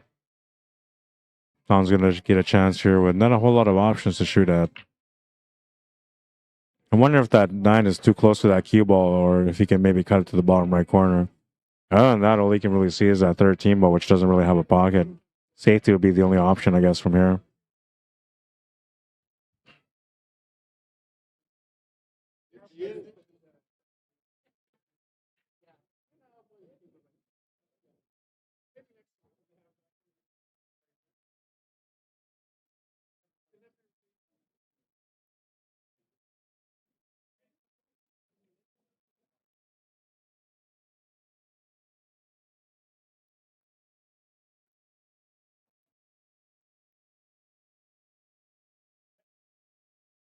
door on the way. Both doors.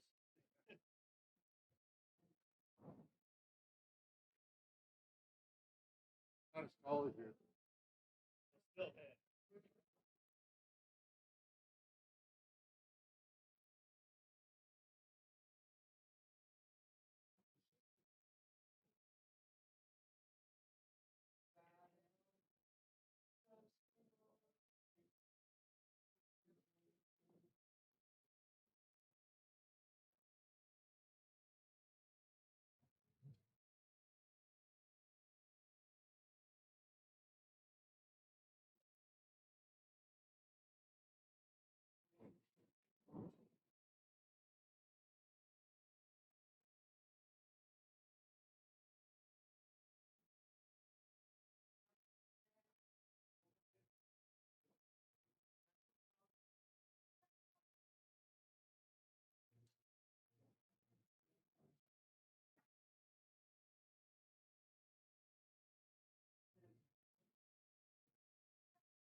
Hey, awesome job, Abe. Been listening to you the last night, and Thank you. yeah, I was watching last night, Andrew and them play, and Thank you. Yeah, I try yeah. to be consistent with the way I work. oh yeah, no, you do an What awesome makes a job. difference is whether I'm tired or not. Oh, Today, well- today I'm tired. Oh, they're but- gonna be long days, man. Oh, I know. yeah. It's only getting started. The eh? island one's always long. Yeah, Sometimes yeah, you go from 9 in the morning till 1. yeah, Yeah, then you gotta come back first thing. yeah. Well, awesome job there, Rod. Thank you. I Yeah. appreciate that, man. Yeah.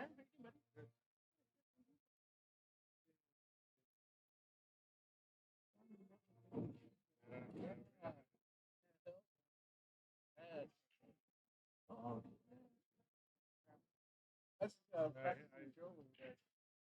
And I was doing the same thing. I run the 7 balls and then I hit myself on the last. Yeah. Last night I wanted to come down and get Yeah. Don't come cold, tired. Yeah. Long day. What table you play? 18? Okay. Ryan's over on 32. I think we'll have a couple more. Okay, I'll talk to you then.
I'm having the time of my life trying to order food. I'm just gonna eat my arm right away.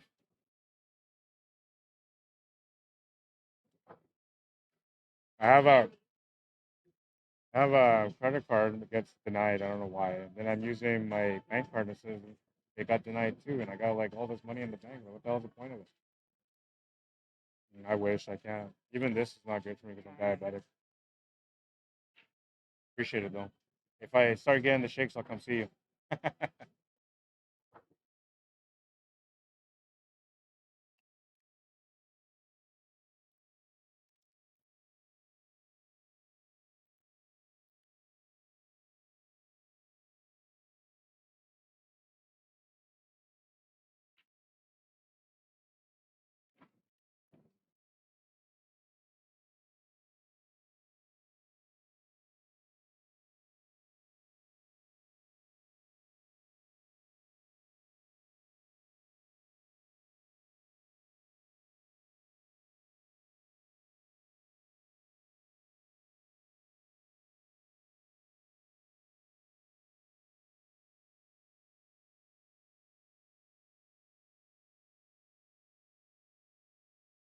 Brad's gonna tap the match I won. Sorry, I'm still trying to order my food. I can't figure out how to get this all going.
And they have a little bit of discussion on whether they should be calling the shots or not.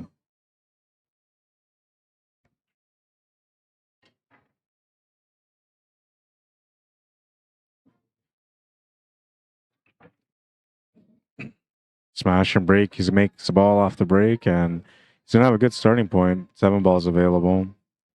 Can always do a combo on the stripes too with 1 and 11, but the solos actually look a lot better. It's 1-1 right now, right? What's that? Oh yeah.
I give up. I tried everything I could to order food. I couldn't do it.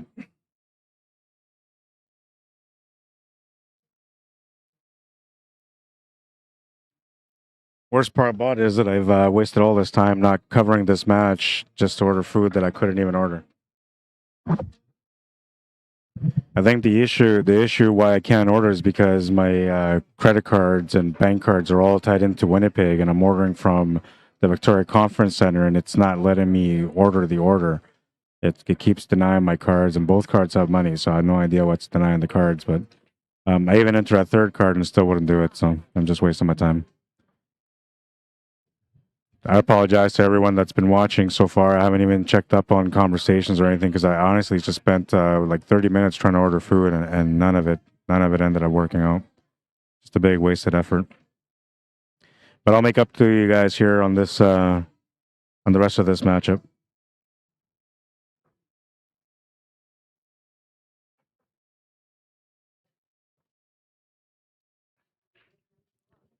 C'est la vie. I'm gonna have to just go to 7-Eleven later. Hopefully they got some food there when it's closed here.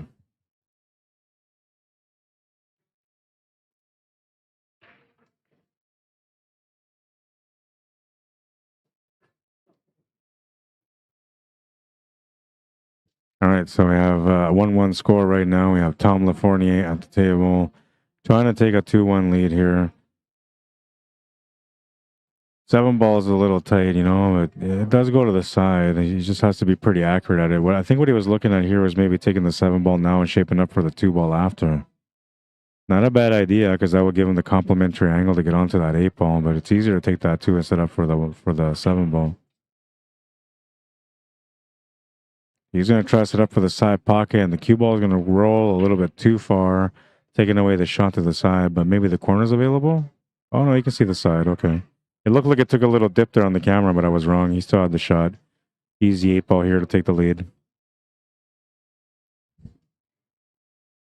2-1.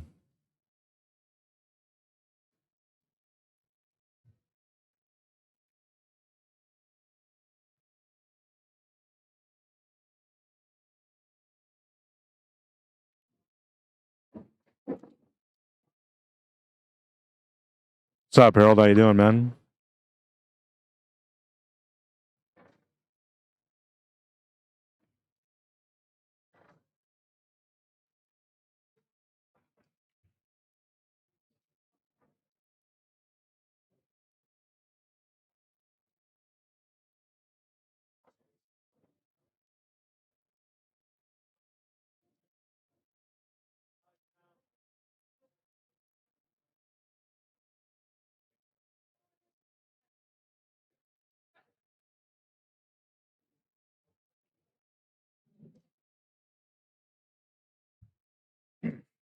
Smash and break on this rack, and I don't think he made a ball. So Brad's going to be coming back to the table. Well, I guess he's not coming back, but he'll be coming to the table because this is the first turn on this rack. We have another match going on the left side table. I'm not sure what division that's from, but we have a couple of people playing on this one here. They'll be closing at 9 o'clock tonight and back tomorrow. Almost a little too heavy, but it actually worked out perfect on that shot.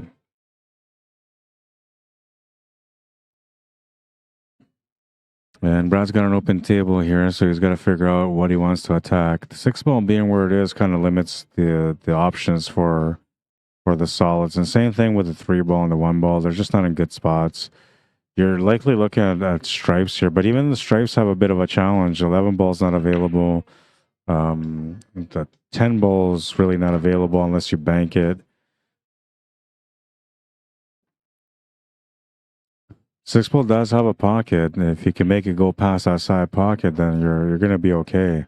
But that 1 and 3, definitely a challenge.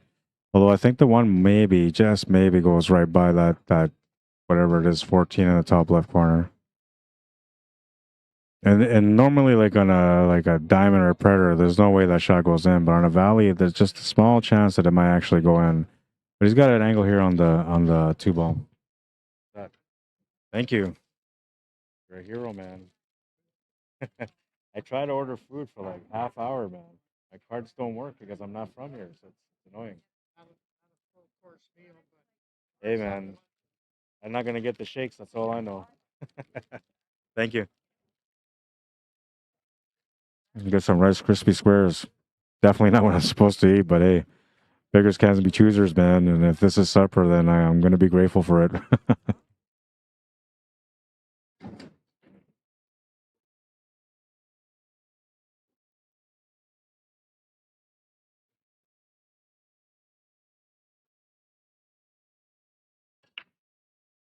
Dangerous to run into the 8 ball here, but he can maybe just avoid it.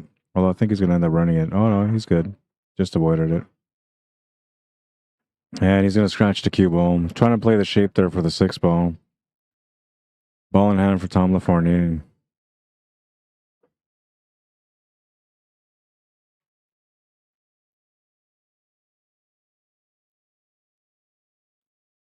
Check up on YouTube. I haven't gone on there in a while. Dutchy1010 says, Matty boy, Zach Hughes are there.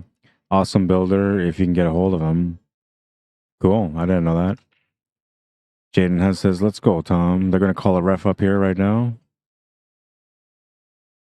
Thanks for the stream, Ross, says Jaden Hunt. Always a pleasure, my friend. Thank you for tuning in, man. I appreciate you tuning in. A little bit of a question here for the referee.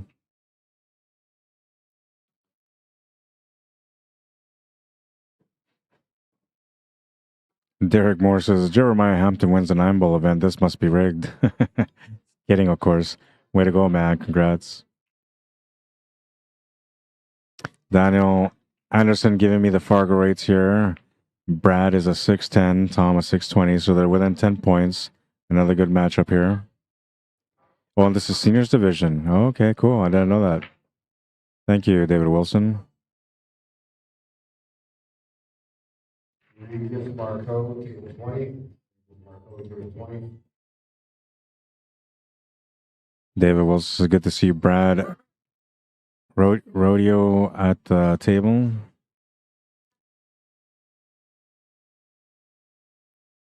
He's a good player. I got a chance to watch him yesterday. He's a very, very good player. And I just told today that apparently he's got a snooker background too. Hi, Joey Horn. Welcome to the stream. I'm with you there, Rod, says Derek Moore. Hello, Samantha Jane, baby Che. My grumpy baby who is traveling right now, missing his papa. Just a few more days, my boy, and I'll be home.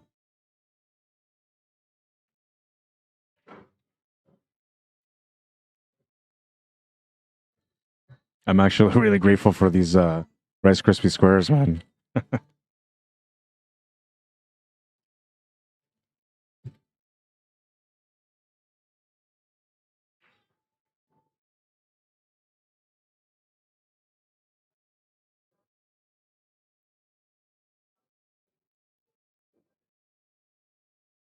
If there happens to be a break between this match and the next one, then I might stop the stream just so I can run to.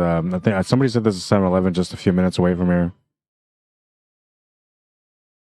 But if they keep going, then I'll just keep going. I won't stop the stream. I'll wait till eventually they do, because I have a feeling there's going to be a lot of great matches throughout this evening, and I don't want to miss out on any of them. I don't want you guys to miss out on any of them. What's up, man? I got fed some supper. Here's supper. I tried to order with my credit card, but it won't take my credit cards here. I don't know why. Credit card or my debit card. I got money on both. Yeah. It is what it is.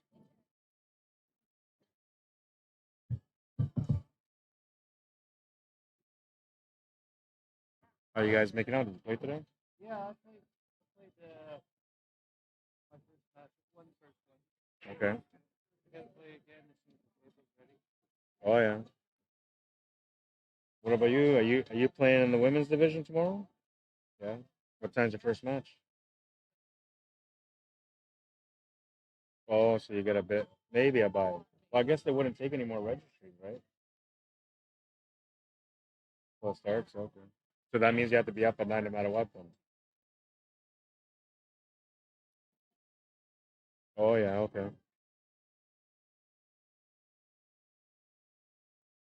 Oh yeah, I know. I've been having a hard time with that too. Like jet lag almost, but just tired.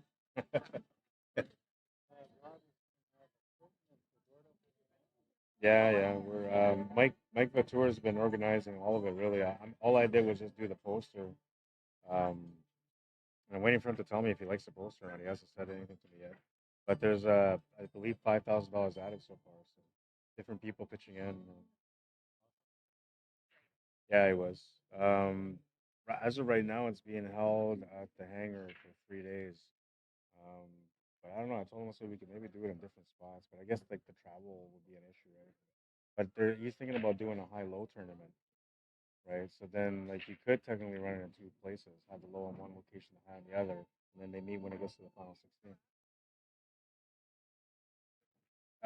I'm not sure how he's gonna rank it, but he's a sandbagger in a sense, so he's gonna want to make it somewhat like sandbaggerish, right?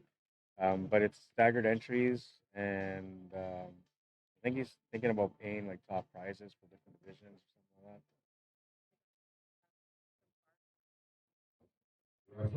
that. Oh yeah, anything that I do is Fargo rated. Yeah, anything I do, and it goes in right away because my account is they as soon as they see something come in, they put it in, right? So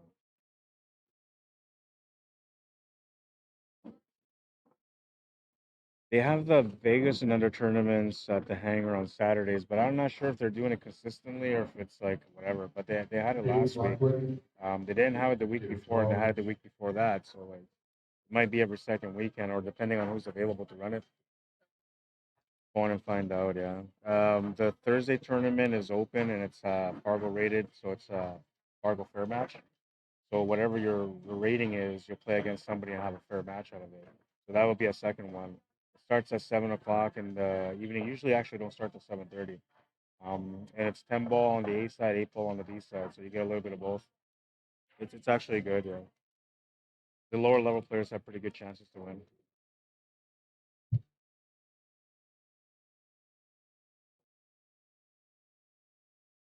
There's like Barry Bremner, for example, will play against somebody and it'll be like a 9-2 race or an 8-3 race. So gives you an idea. Like it's pretty fair. Yeah. The higher the player, the more the handicap. They'll never. I don't think they ever go anything lower than two. Yeah.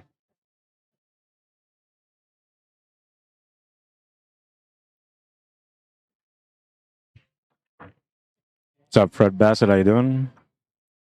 Got a couple of comments here. Oh, he's sleeping now, but he's been calling your name the whole trip. Oh, I miss him. I miss my little guy.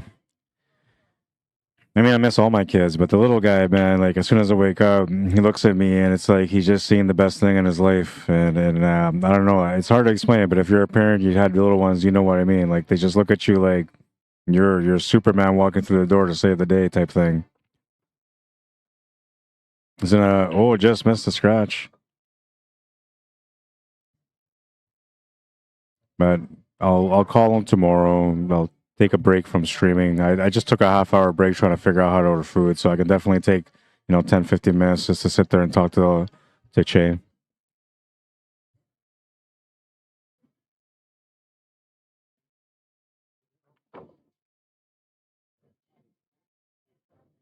Derek Moore says Fargo handicaps are ruining the game of pool. Well, you might think so, but they are and they're not. So like I don't think Fargo rate itself is the issue. I think it's the way that directors run the tournaments and what they do with Fargo rate, how they apply Fargo rate in their events. Some people will just take the Fargo rating itself and never report the matches, so the games never get updated. Other people will kind of move around with the Fargo rating by not using it properly. So they use the Fargo rating as a guiding point, but they end up using the known ability instead based on a Fargo rate. So like there's different ways that people are using it, but I don't think it's the system itself. It's just the way that that we're using the system. And now that people are starting to implement the CSR, which is CompuSport rating, it's starting to kind of change things a little bit more in pool. And I think people people that were against Fargo Ray at the beginning, before people started using CompuSport rating, are gonna kind of not like the fact that they're being rated by the CSR rating or the CompuSport rating, because the CompuSport rating has track records of people that have been playing for 7+ years, and whatever you've done over that time, that's giving you a CSR or a CompuSport rating, and that CompuSport rating is considered like the go-to formula for people that are not Fargo rated that play in leagues. They're doing the draw right now for the Falcon Q free giveaway, or is it a different draw? Yesterday we had a pink Q, today we have a blue. Yeah, they're drawing it out right now. N. Justin N. Justin Newman. Oh, he was playing on the stream earlier. He just won a Q. I'll be going around with tickets for $10 each for $1,500 blue cheek Q. Ooh. Sold. Muchi Q. I might have to buy tickets for that one.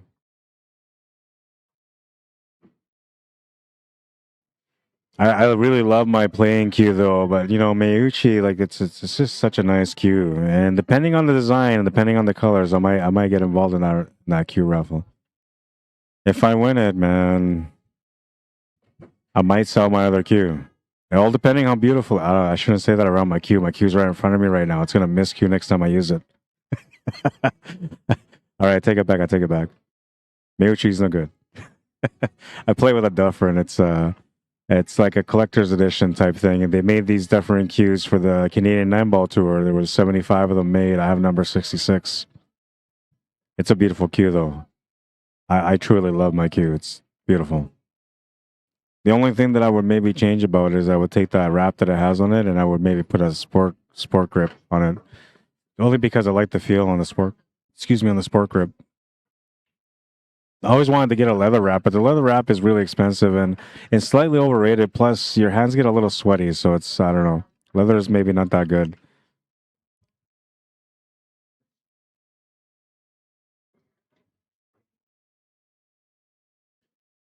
Derek Moore says, as soon as you exclude players, it's not good for the game. Yeah, so that's the problem with like the Fargo rating, right? Because now you have like 580 and unders, 480 and unders, 625 up.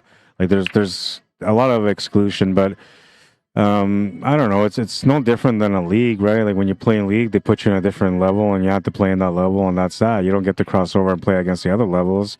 But people that run tournaments based on league, they have mixed tournaments with handicaps, which allows everyone to play. So that can be good, but then again, we go back to the square one, which is the sandbagger issue, right? So you're damned if you do, you're damned if you don't when it comes to pool. We just have to keep using systems until we find the ones that work properly.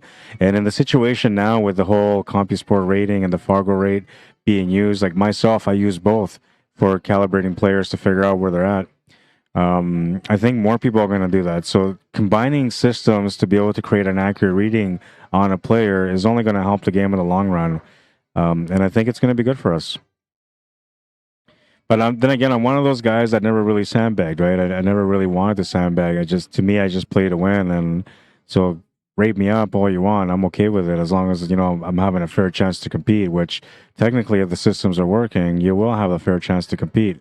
And I see this a lot because I have a Thursday night tournament that I run at the hangar. It's the Median Open Fargo Fair Match 10-ball tournament. It's 10-ball on the A side, 8-ball on the B side, and it's Fargo rated through Fair Match, right? So we do a medium Fargo rate, and everybody that plays in the tournament, they all have a chance to win every match, which is something that normally doesn't happen when you have, say, like a league rated tournament. There's going to be some guys that slide through the loophole because they're underrated, right?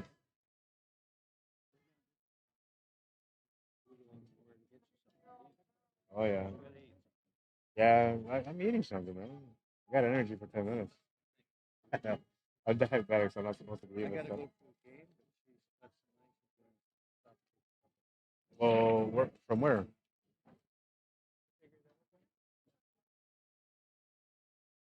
Are you like driving around, or you don't have to do that? It's okay. I'll just wait. Did you? Is it safe around here? Because I hear there's like bumps and stuff around too. So. That'll be okay. Yeah, well, if you're from Winnipeg, you can survive almost anything.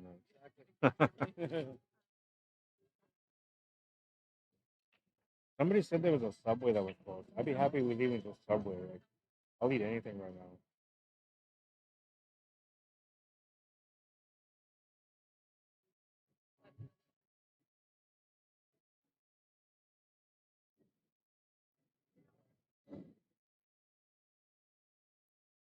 I'll have to send you an e-transfer because all I have is American money right now. Are you sure? I don't mind though. Okay, thank you. Um,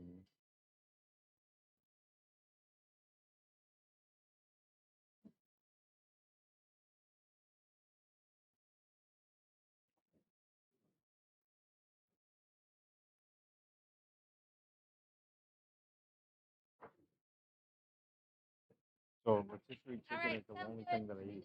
If they don't have it, then I guess I'll have to take the other chicken breast. But I'd rather eat the rotisserie because it's actual roast, so it's actual real meat. The other one looks like it's a rubber chicken.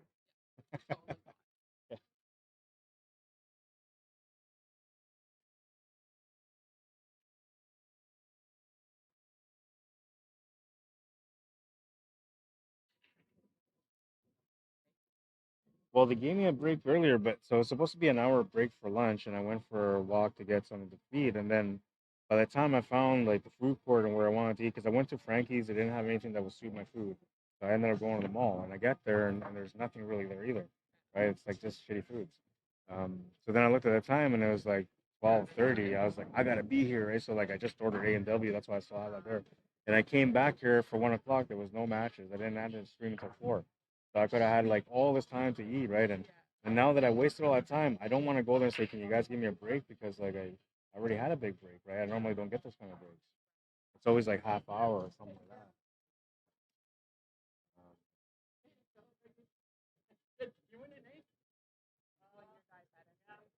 yeah, and even this one I'm gonna order here, like it's really not healthy, but like I ate pizza yesterday, so like, and I ate almost a full large pizza throughout the whole day, so that's like as unhealthy as I get. Right? Subway is actually healthy right now.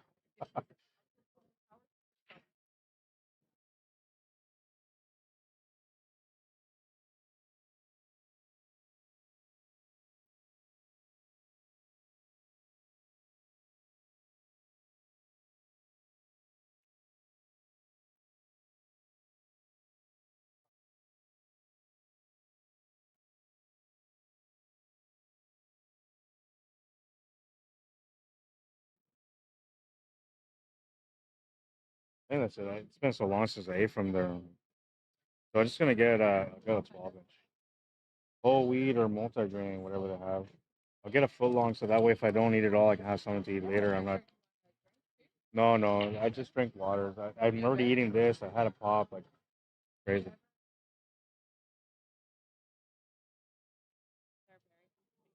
Oh yeah, cool. Cool. You know what? I was diabetic. I am diabetic, but I take care of myself well. My sugars are really good, so like it's not a big deal when I eat something that's questionable, and I don't do it all the time. Right? So, oh, do you? That's actually pretty good for you to say. Yeah, it's a tough one. Yeah, I just try to keep it like if it's whole grain rice or like multi-grain breads, and like that's how I cheat a little bit, right? And then when I have those sugar cravings, I just find something that's like sugar free. So I get that aspartame, but it's not that bad, right? Somewhat. That's right. Yeah. Thank you. I appreciate that. All right, I'm good now. I'm good. I'm good. I have a friend from Winnipeg that's here. Susan is gonna help me out. She's gonna go get me something from Subway, which is not too far from here. So, all right, time to focus. I gotta find out what the score is because that's part of being focused, I guess. So far, I have no idea what's going on because all I've been doing is focusing on food. But I'll be good now for today. Tomorrow, I'll use my break a little bit better and maybe go for a walk to buy some snacks and stuff that I can snack on throughout the day. I just haven't had any time for anything other than just come in and streaming and covering matches, and that's really all it's been, except for today, which I didn't know I had that big break coming.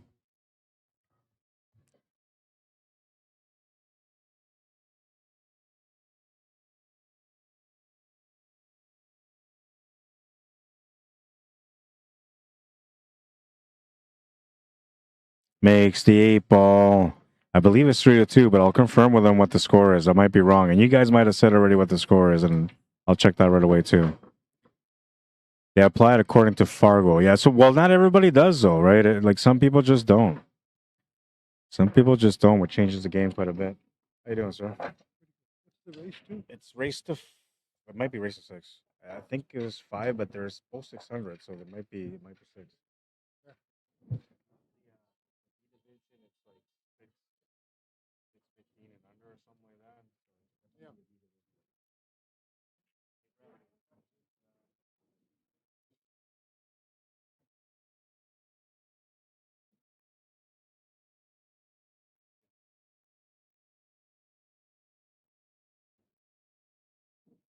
Yeah, it's a senior division race to 5. Huh? Well, I thought you got your eyesight all fixed, man. How do you qualify for that?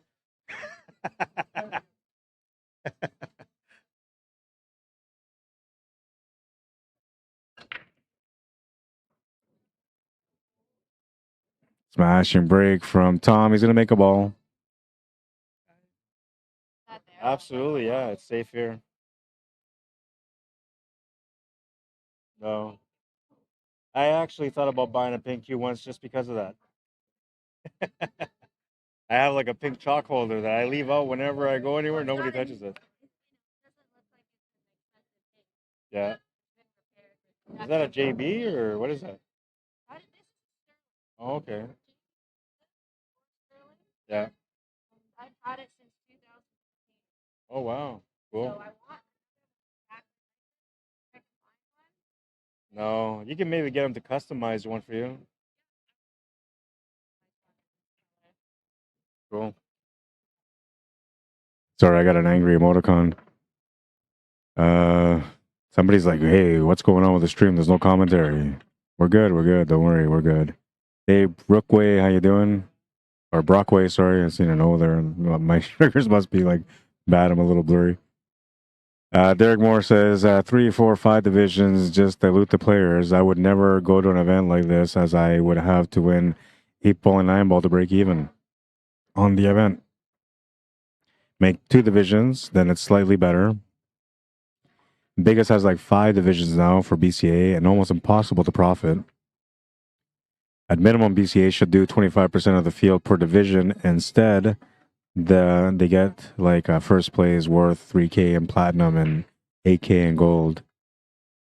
Well, from what I understand, BCA has been in a kind of a weird, bad spot lately, and they used to be like one of the main organizations. When I first started playing pool, it used to be VNEA, and then BCA and VNEA started working together, and then BCA became pretty big.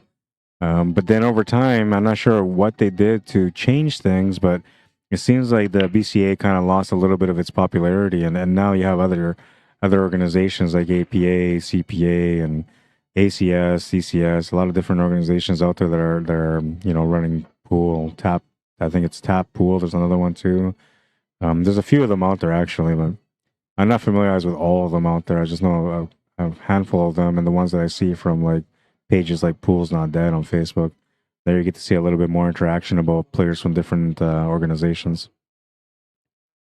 Watch those carbs, bro. I feel you on the diabetic front, says Derek Moore. Yeah, I remember you're diabetic too. Yeah, I don't know, man. It's I'm trying to be careful with it. I ordered Subway and it's kind of late, but what I'll do is when I get a chance, I'll just go for a couple of long walks around the building here and bring that down a bit. Mike Frechette, how you doing? Welcome to the stream. Says Fargo. Yeah, well, I don't know. I think it's unfair to blame Fargo when Fargo has been just trying to do their best to create fair competition. Now, there's a lot of flaws in Fargo, so like we can get into that all day long, and we're probably going to maybe agree or even disagree. But I look at it as in they're making an effort. They're trying to make a difference.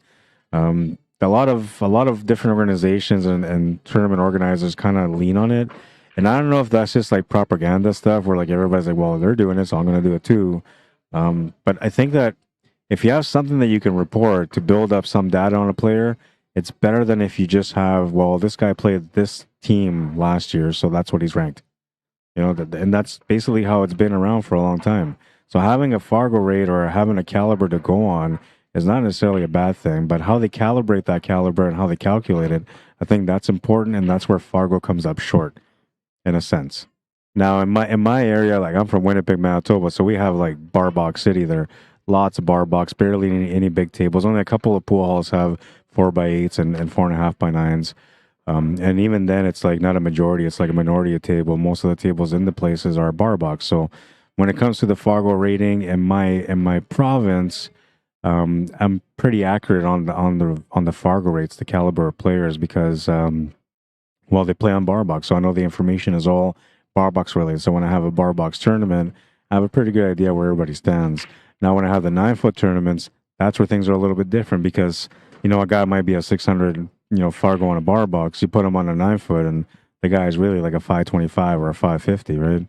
And believe it or not, like 50-point difference, 75-point difference is huge when you're trying to play in some events where guys are used to playing on 9-foot tables and they're actually 600s on a 9-foot.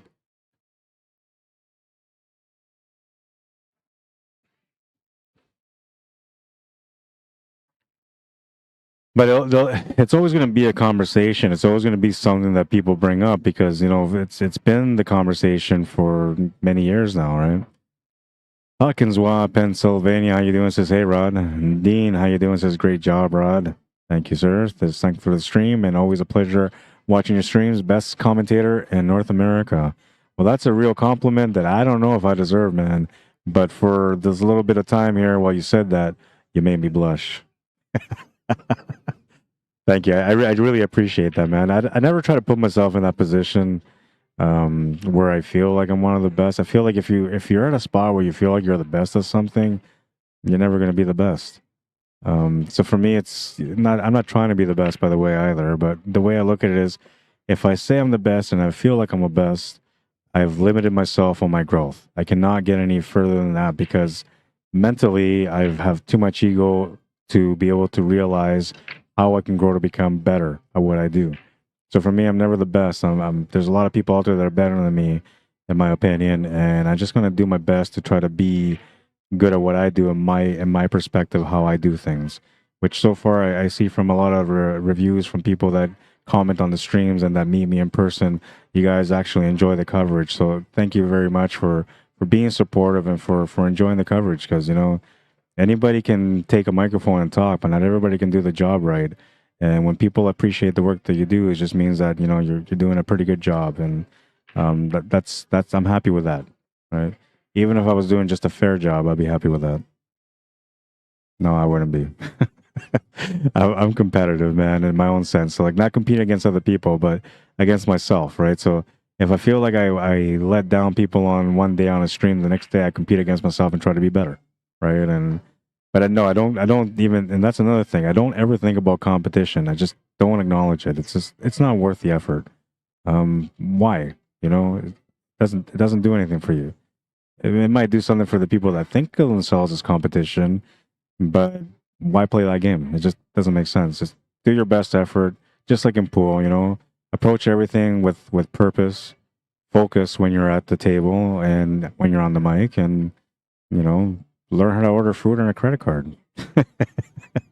Because that was my issue for like half hour, 40 minutes, man. It was quiet today.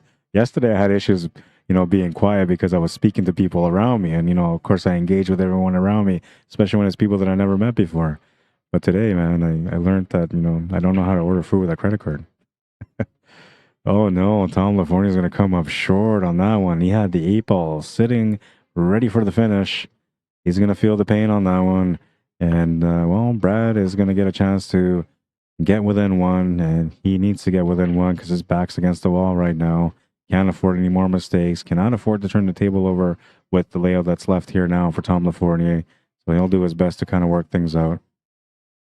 Being a player with a snooker background, you know that he's got the focus level to be able to find a way through these tough situations. Cue ball control is going to be important, right? Especially because he's in a wheelchair, so he's got to bring the cue ball closer to him. And this is okay. Like, he's comfortable here. It's actually maybe the most comfortable right in the middle. And you'll see that, he's going to, on certain situations, going to want to place the cue ball around there because it just gives him a better stand, or not stance, but the way he lines up for the shot.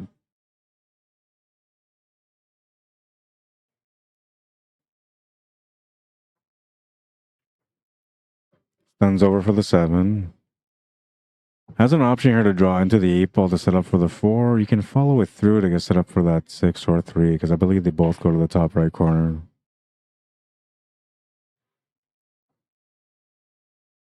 And you'll have the option here for both. Like the 3 ball is straighter, but I think if anything, you're gonna want to try to take that 6 ball. And I don't know, maybe you don't shape up for the 3 ball right away. You take the 6, you line up for the 4. Or if you have an angle which it kind of looks like you may be able to follow through on the 3, you can maybe follow through off 2 rails, come down for the 4, and then get shaped for the 6. We'll see what he decides to do. But looks like he's going to go for the 3 ball, and he's going to set up for the 6 to the side. We'll have a bit of a cut shot here. I'm thinking he's going to have to play through again off the side cushion and back to the right for that 4 ball. He could maybe even take that 4 ball now and just set up for a longer shot on the 6 ball, but it's a little bit harder to go out that way. And yeah, he'll play the shot coming through for the 4. A beautiful positional shot. Just has to draw back a little bit here now for the 8 ball. Quick little poke draw. 10-inch draw will do it. It's going to be perfect. Nice little touch. Like I said earlier, I watched this gentleman play yesterday, and man, he's got a really, really nice game. And I'm going to give credit to him as a player for the efforts that he put in to learn how to play like that. And also because he's a snooker player, which most people that switch over to snooker players start developing skill in a different way, and it makes them a better competitor altogether. Brad Beardy, how you doing, man? Welcome to the stream. Brother says, hello, Rod. When are you back? I'm back on the 8th, 9th, technically. I tell everybody I'm coming back on the 9th because I haven't seen my family much. I was out of town for 3 days, came back on the day before, or I left, and I spent a couple hours with them. Then I had to pack and leave, so I haven't really had a chance. So when I get back on the 8th, no matter what time I get back on, I'm just going to shut off the phone and spend some time with my family. My little guy's been missing me, so I'm available on the 9th. Long story short, which was technically a long story, but if you want to meet up, I'm available anytime after the 9th. And I need to see you first because I have a couple of things going on, so I need to make sure that I sit down with you, Brad.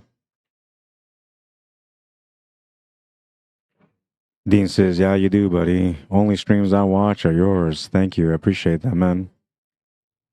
I appreciate that.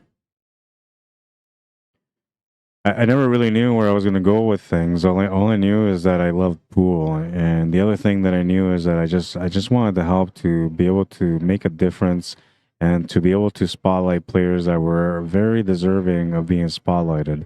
When this whole thing started, I was streaming myself, and people were tuning in to watch me, like lots of people tuning in to watch me, and I was a bum. I mean, I wasn't that good yet. That was the year before I started becoming a good player, because at that point I said I'm going to train to be a pro.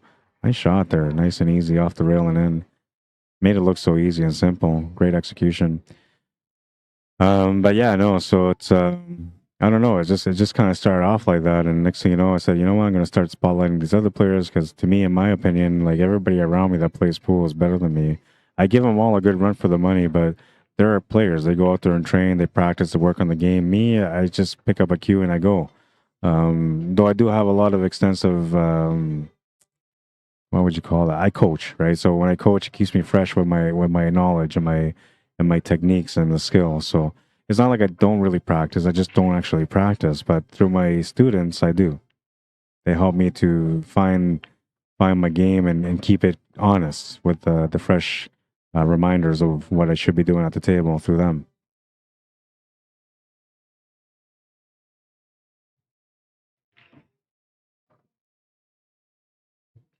Start brown bagging your lunch, says Harold. Well, I that's the thing. I just haven't had the time, man. Honestly, like every day's been busy. He didn't want to end up there. He had a chance to close out again, and this time he's gonna get a little frustrated. He's in tight. He can play the combo. All he's got to do here is just, kind of reset a little bit, but the shot's going to be tough to do. This shot here was good. It's just a nice, simple off the rail and in. It wasn't something crazy, but he could have fouled and he hit it perfectly. And we just missed the attempt on the combo. He just barely missed it. And he's going to turn the table over here to Brad. I have to confirm what the score is between these guys. I think it's still 4-3, but it might even be a hill-hill matchup. Hey, Tom. 4-3 for you? Yeah, so I do have the right score, so that's good to know. Through all the ordeal of trying to order food, I still managed to keep track of the score, so I'm a little proud of that. Jonathan Caskeman, how you doing, man? Welcome to the stream. Says hello there, Mr. Jeff Wanless. Long time no hear. I hope you're doing good. Aaron Kakoy, welcome to the stream. Sean Wilson, welcome back. Rye Gordon, how you doing? Welcome to the stream. Going for the shot, and he's gonna make a great shot. What a shot. That was a beauty. And now he's got to let this cue ball go somewhat. Either you're back cutting this to the bottom right corner, playing the free line that you have to get back for the 8, or you take the hard shot to the side pocket. And it's not a hard shot. It's actually a pretty makeable shot. But shape-wise, a pretty hard shot. We'll see what he decides to do. He's got to make a decision here. And there's only 2 options. I don't mind taking the shot to the side, but the problem with that is you're going to try to draw off that shot, which will take you on a tangent line towards that side pocket on the right side middle. And then from there, if you don't scratch, you're going to have, a decent shot. But if you scratch, you're going to regret that choice. Now, if you back cut this to the bottom right corner, you're going to get great shape on it. But if you miss that shot, you're not going to feel any better. So no matter what, he's kind of on a crossroads here on a decision that whatever decision he makes, he's going to have to live with on the result.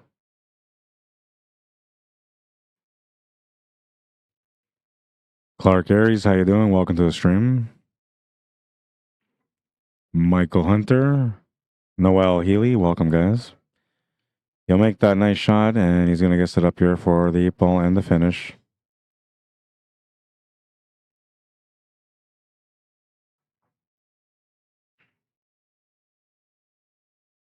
And he's going to win that match with a score of 5-3.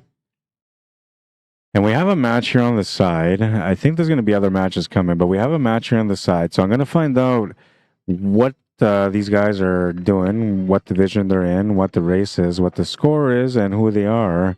And then we're going to update the scoreboard for you guys. And then we're going to continue the coverage. We should have another match coming up shortly. I'm thinking in about 18 minutes from now, roughly. There should be another matchup coming up on the TV table that we were just on. And for now, we're going to cover this one. So who knows? Maybe this one's a close game where it's going to end up filling in that 18 minutes with a lot of excitement. I'm hoping that's the case, but I'm about to go find out. Give me a couple of minutes.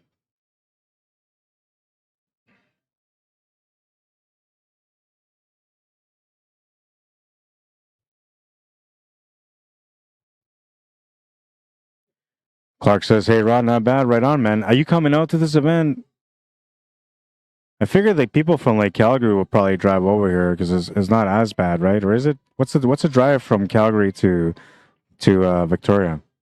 That's something I wouldn't even look into because I'm not from Calgary, but I know that flying, it's only about an hour and a half. So I'm thinking driving will probably be about 5 hours. Am I wrong? I'll be right back.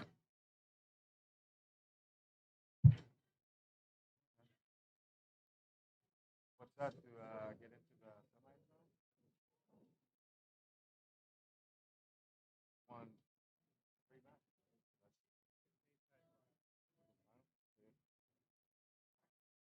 Yeah, you're shooting good.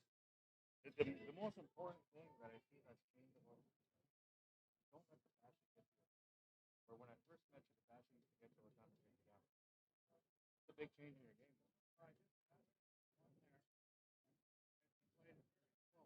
Yeah.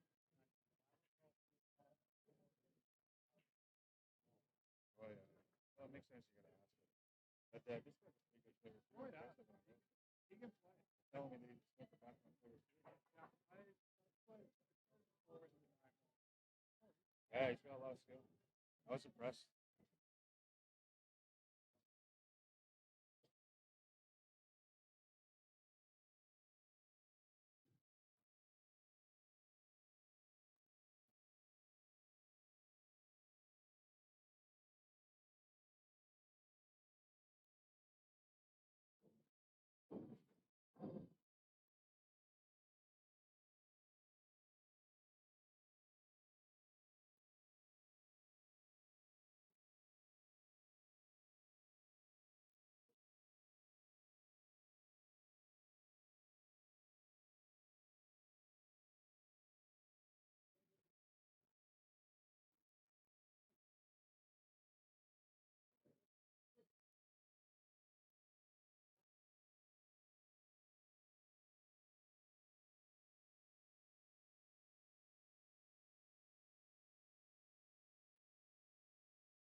Yeah?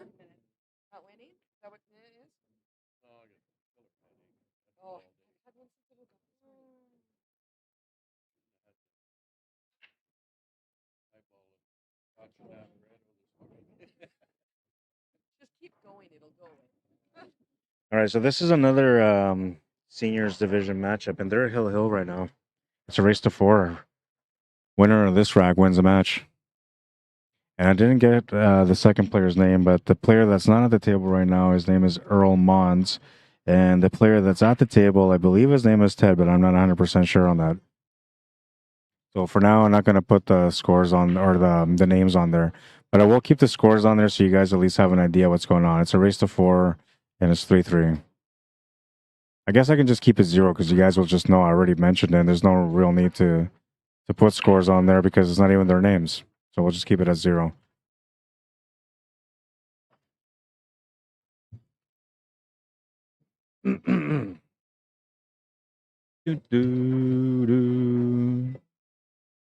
David Wilson says 12 to 14-hour drive depending on highway conditions. Wow, that long. So it's obviously way better to fly it. Yeah. Wow. And I was thinking about doing the drive next time around. I was thinking, I'm going to maybe drive to Calgary, then from there drive over. But I guess it's if I come back this way, I'm going to do the flight. Matt Cadzo says driving would be about 10 hours just to Vancouver, then the ferry ride 2 hours. So yeah, that's right. 12 to 14 hours, as Davis said.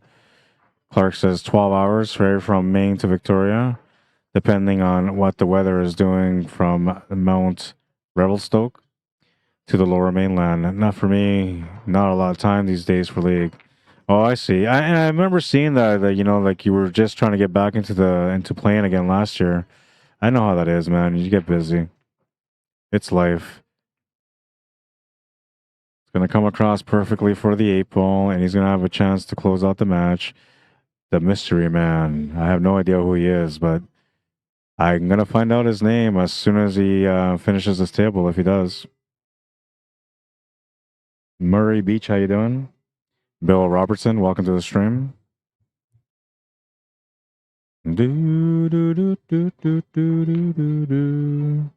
Everybody on YouTube, thank you. There's 70 people watching right now on YouTube. I appreciate you guys tuning in. I know not everybody's going to take the time to interact, but I appreciate the fact that you guys do take the time to interact. So thank you. And if you found my YouTube channel by fluke, you haven't been on here before, he's going to scratch. No. Oh, he just missed it. Wow, that was so close. That was unbelievably close. Look at this. He tightened up. He's like, oh, no, don't do it to me. No. Oh, so close. Woo, you can swipe the sweat off your forehead on that one. For sure. Crazy, crazy, crazy. But yeah, thank you for tuning in. And like I said, if you guys haven't been on my YouTube channel before and you like the commentary that I do, this is the way that I always work. I'm looking for 1,000 subscribers. I got over 800 yesterday or today. I'm not sure because I don't really always look at the amount of people that subscribe, but I know that I was under 800 and today I'm over 800. So thank you to everyone that took the time to support me so far by liking and sharing the stream. And those of you that subscribe to the YouTube channel, I appreciate it. If you don't know where I'm at, you can find me on YouTube under Rada Regatta /CSL Manitoba. Don't forget, subscribe to the channel, man. You support me in a big way. You don't have to pay me in any way, but if you subscribe to the channel, you help me get paid, and that's awesome. Well, at least I hope it'll be awesome. I'm working hard for it. I'll be right back. I'm going to get us another matchup. We're going to go to a table further up right now because these guys are playing, and if I don't have a match, then I'll use this as a filler. There's still 10 minutes. So I don't want to give you guys a break away from this. We're enjoying the matches, some great competition. Let's keep this going.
Right, so I found out the names. This is a B or an open division, and I believe it's a final.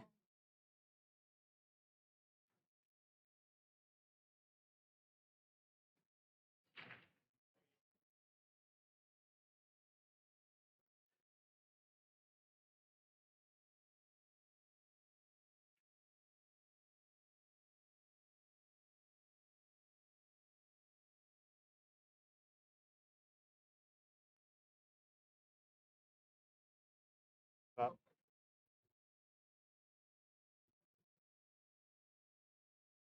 I got a super Apple charger, man. A few minutes will give you like half hour.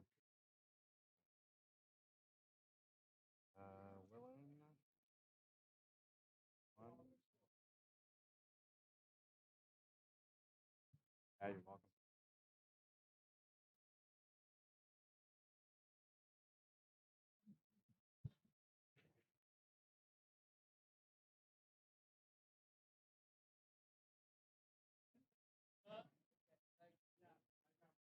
All right, so this is a B or an open division, I believe final.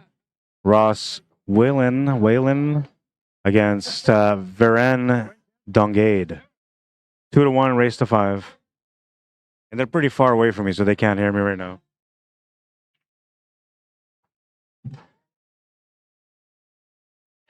What time do you play next?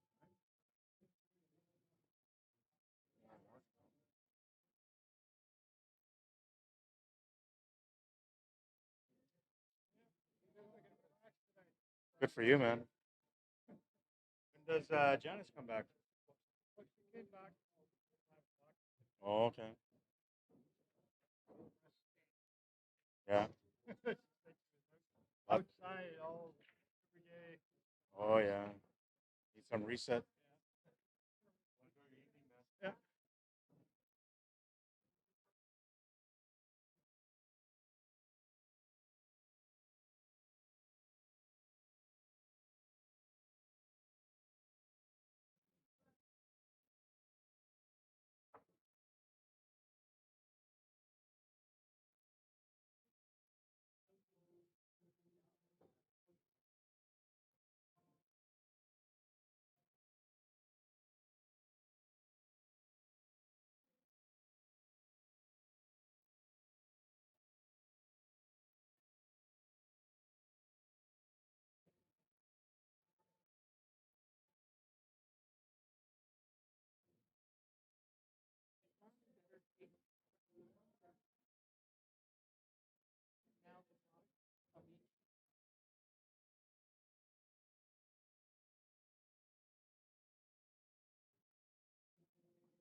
What are we doing? Just going in the room? Yeah, I don't need to eat. Russ wants to go and eat. Like, I already gained 5 pounds. I don't need to. They said we could play our game match early if we want. Because it's the last match of the night, right? Get it over with. There you go. Wait 2 hours. Yeah, as long as we can find a table and we both agree, so I'll go out. I have a match that starts in a half hour. Tables are open, man. You guys want to play here? Because right now I'm streaming. Yeah,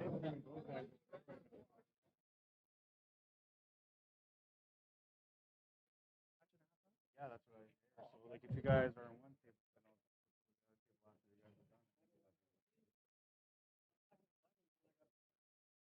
table after you guys are done. All right, so it's 3-1 for Varen, sorry. I went and bought some tickets for the Miucci queue. I don't know. I think I'm gonna like if I win it, I don't really want to use it, but I kind of want to win it just so I can do something special for people out there that support me.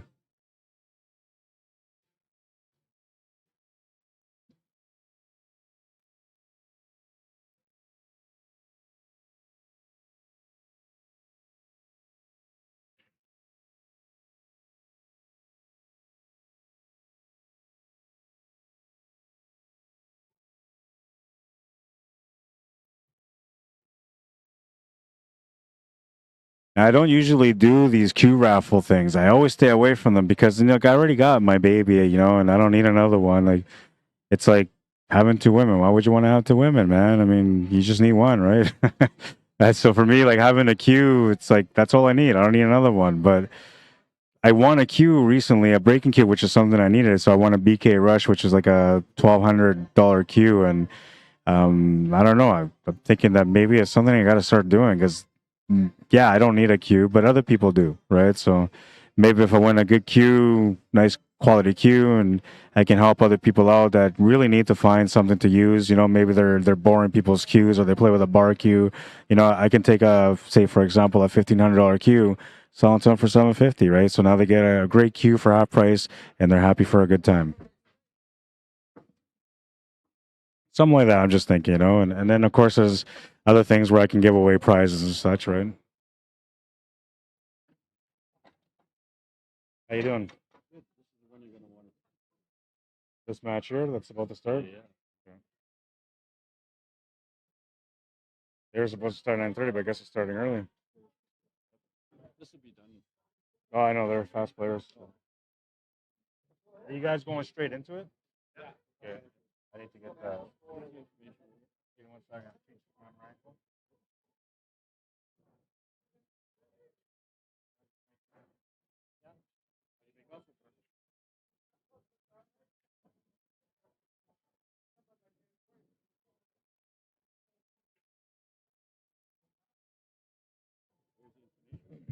Okay.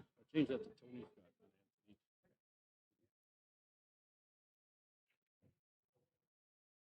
What's Russell's last name?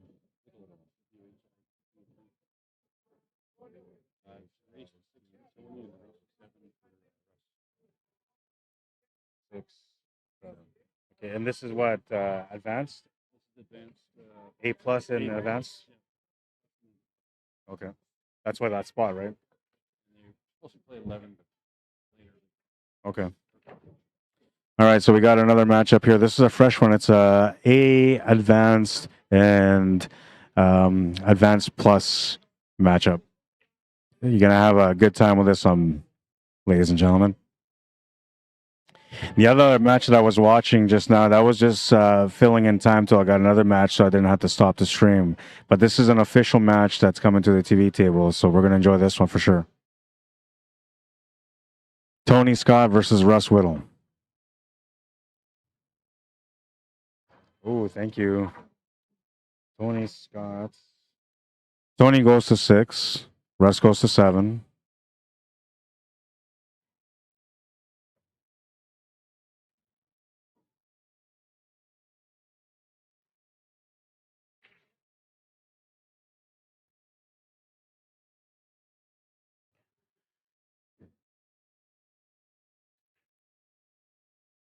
All right, and this is an advanced division matchup.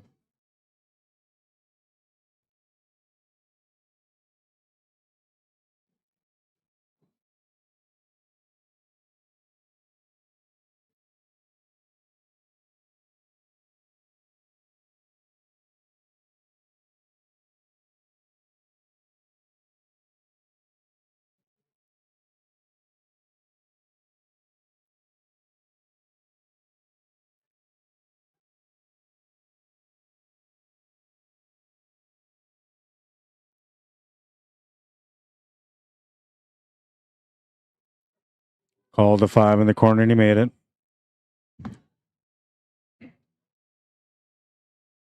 Scoreboard has been updated, and then this is a fresh rack, number 1 out of this set.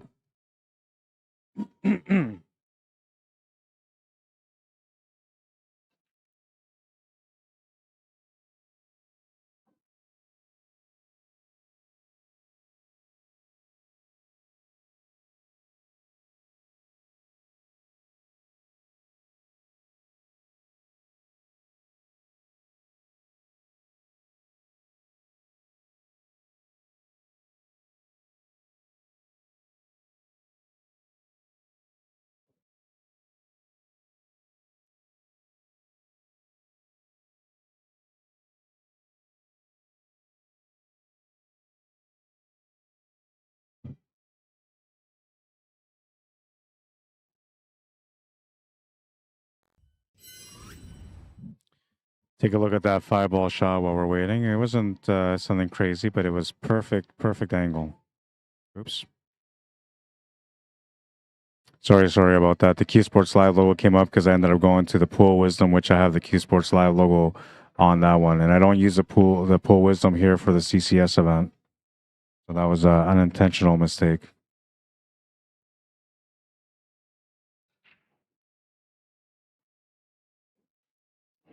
Once again, a reminder, 9-ball teams start tomorrow. Want to register and get your team in. We're only taking 16 spots max. 9-ball teams start tomorrow. If you want to register, they're taking teams now.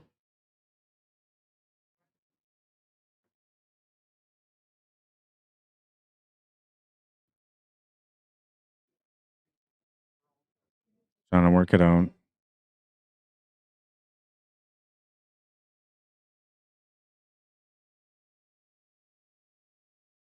I like his choice, keeping it simple. He's got the shot to the side. He can just poke draw quickly for the 6. He can follow it through for the 6. A couple different options. I'm thinking you probably want to maybe follow this through just so you have a better setup for the 8-ball. But if you were to poke draw this quickly for the 6-ball to the bottom right corner, it wouldn't be that bad of a thing. I just don't know what kind of angle he's got to work with here.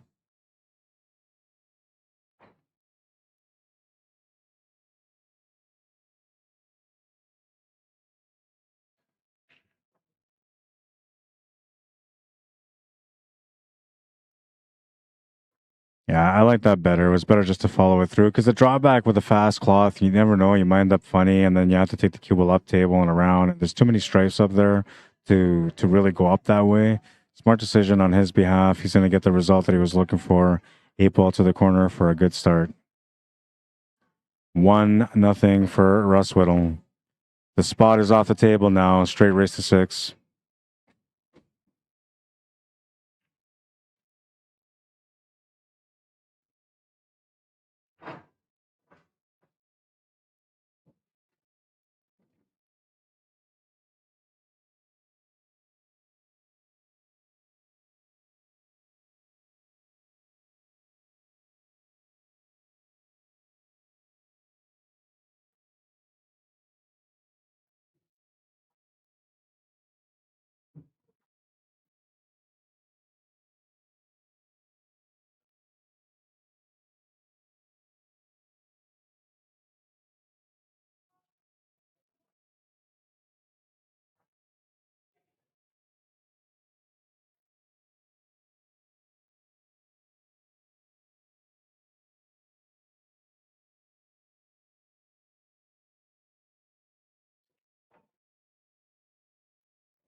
All right, we're moving into rack number 2 and a smashing break from Russ, but he's going to scratch the cue ball and bringing in Tony Scott for a chance to get going on the scoreboard.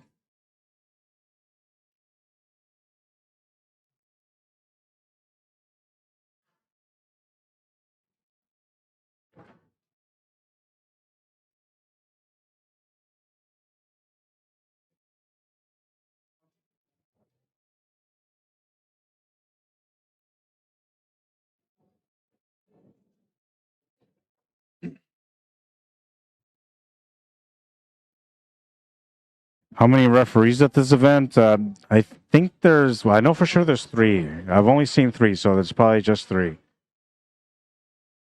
There might be 4, though. Maybe there's somebody here that I haven't seen yet.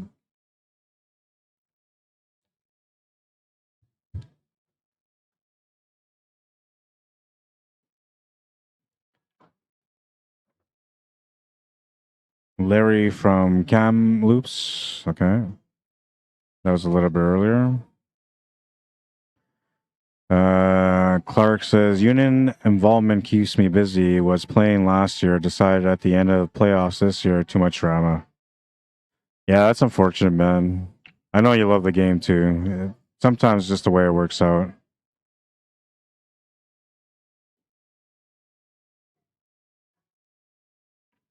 Tony's going to make the shot to the corner. He's going to have the easy 8 in front of him.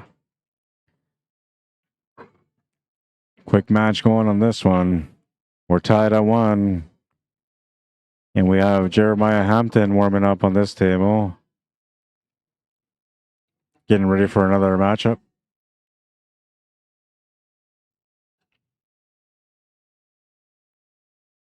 Now I'm gonna quietly have a bite of my food because I got my Subway in here. I'm gonna do the commentary. I'm not gonna just focus on eating, but I'm gonna take a bite because I don't want it to get all soggy.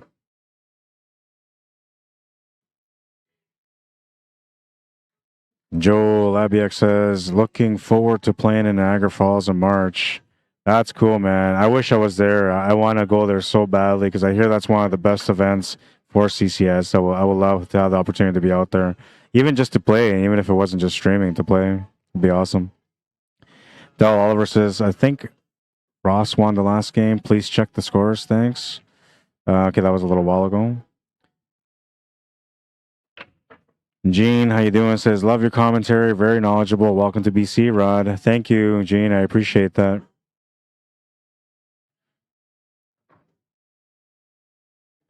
It's almost like I've been playing pool for 20 years and I know what I'm doing, right?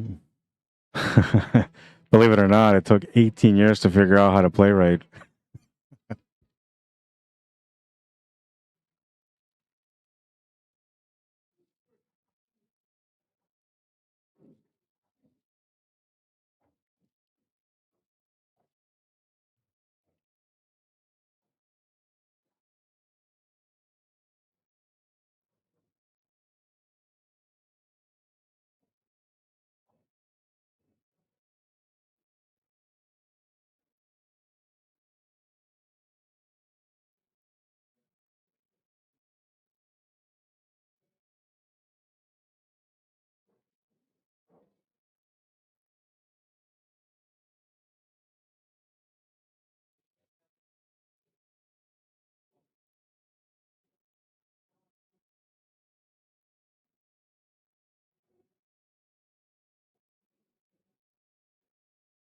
That's going to work out okay. He's got a breakout angle anyway.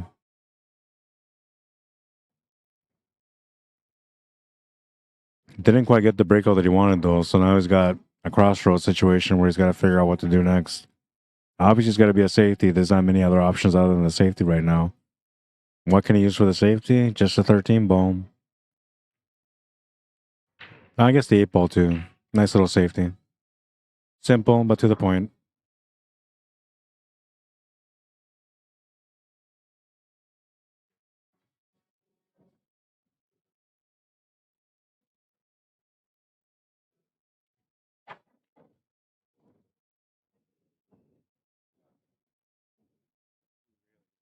Yeah, I know. Who's that guy there with the flag? With the flag. Jeff Jellin.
Yeah, you're right, Dan. That was a beautiful match. I enjoyed watching both Brad and Tom play today in that matchup. Very good.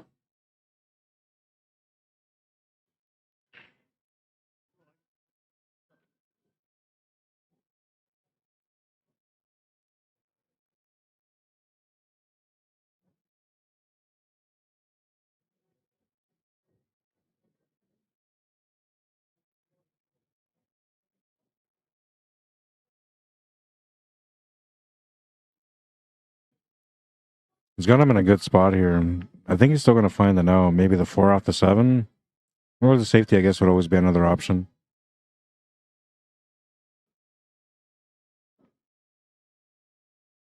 He might not be able to see that 4 at all.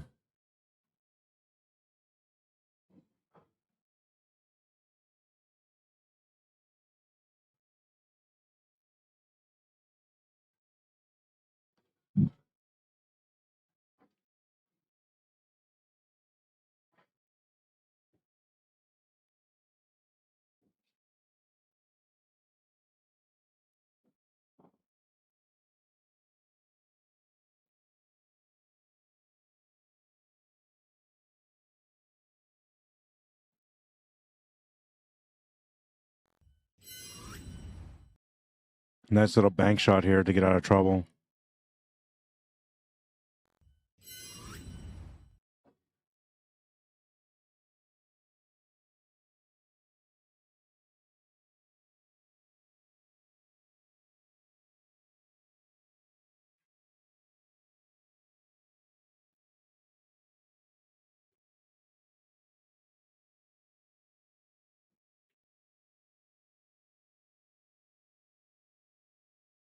Looking for a sun triangle to get on top of the 6 after the 1.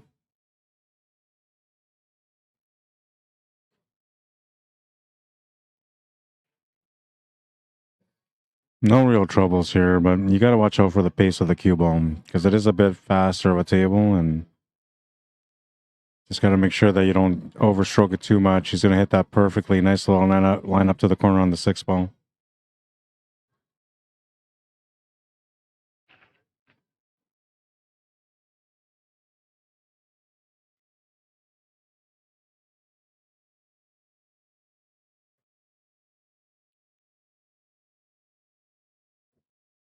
Two to one.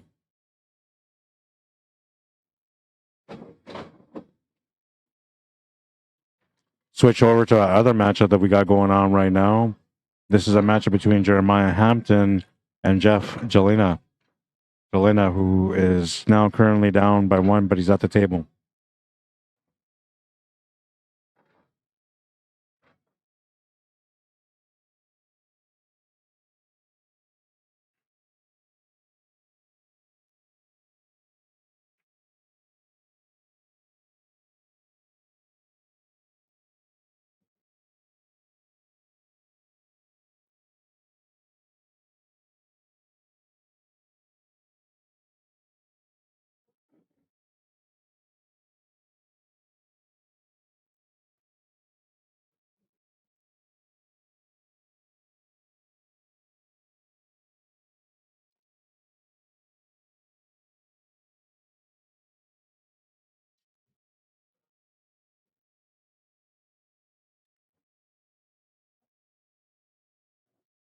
Smash and break, makes the ball, and he's going to have something to shoot at.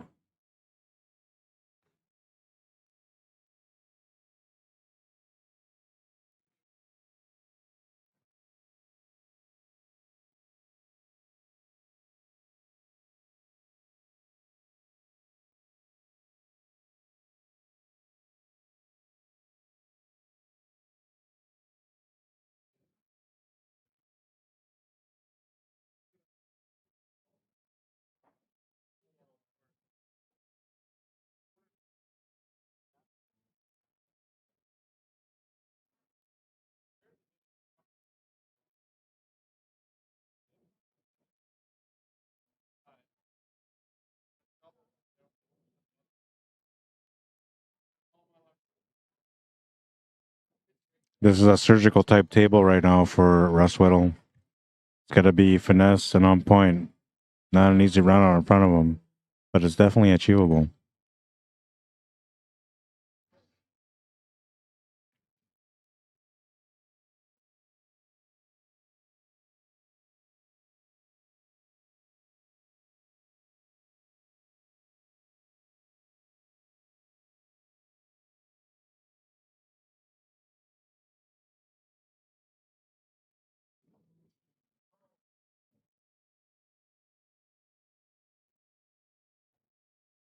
Was looking for the perfect shape, but it overran a little bit.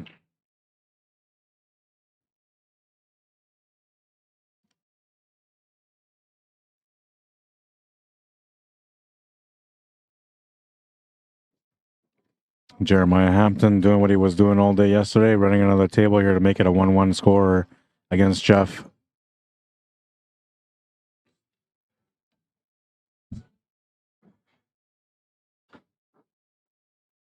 Sorry, that's a 2-0. 2-0 score.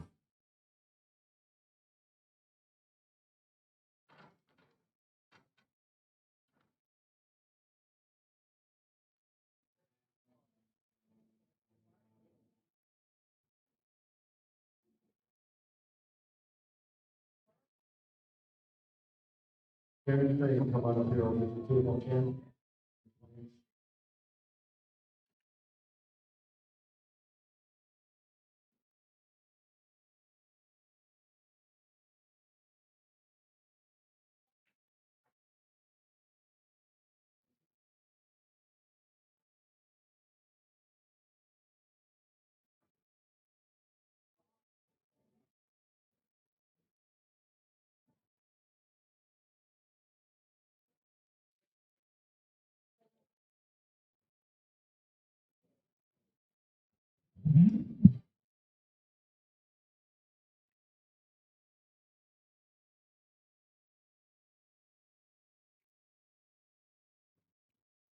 This is where the surgical part comes into play. 8-player bracket. If you guys want to get started early, come on up here. We'll get you a table, get you going. At 11 o'clock round, we'll get you out here. He's going to miss the shot, trying to get the shape that he wanted. At the same time, there was an announcement that came on the PA, so maybe that might have thrown him off a little bit as he was shooting.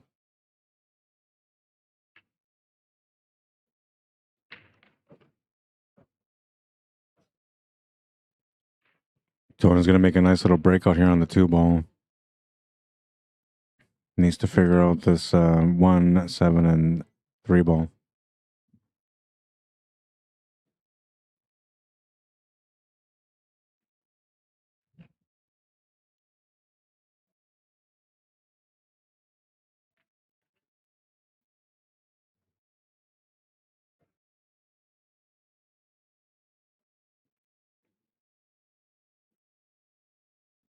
I'm wondering if the possibility of a 3-7 combo is there.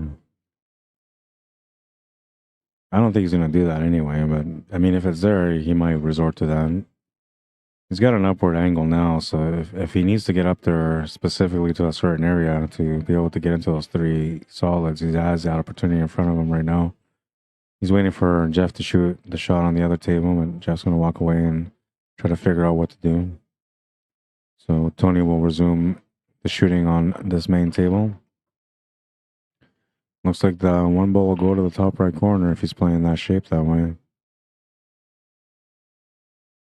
He's got a running angle towards that 7 ball. You might actually split the 7 and the 3 a little bit, which is maybe not good. It might be better if you just run into one or the other, but splitting them might not work out for you. But then if the shot is tight, you can't really do much except for just focus on the shot. He has to take a double look, so it's not necessarily crazy tight, but it's tight enough where you have to take another look. And now it looks like, yeah, the combo must go if he's lined up this way. Need to make sure they left something on the 3 ball, and he has. Using the strike to bump out the 8 ball now, I'm assuming. Oh, he's going to try to get around it instead because he had a shot on the 8 ball, but he's going to miss. That's going to turn the table over to Russ, and he's going to get going on this turn. Still has a bit of a puzzle to solve, but, you know, he's got a nice opening shot on this one.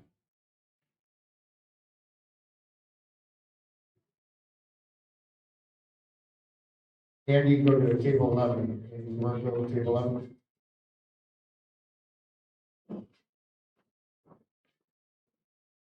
Looking for the shape on the 15. He's going to get it. That's really all the work there is just getting the shape onto the 15, then a quick stop shot for the 10. Maybe follow it up for the 12 ball after that. Or you can just bump that 12 ball over if you want to as well. I'm assuming he's going to want to set up for the side pocket here. Or the corner, that will work too.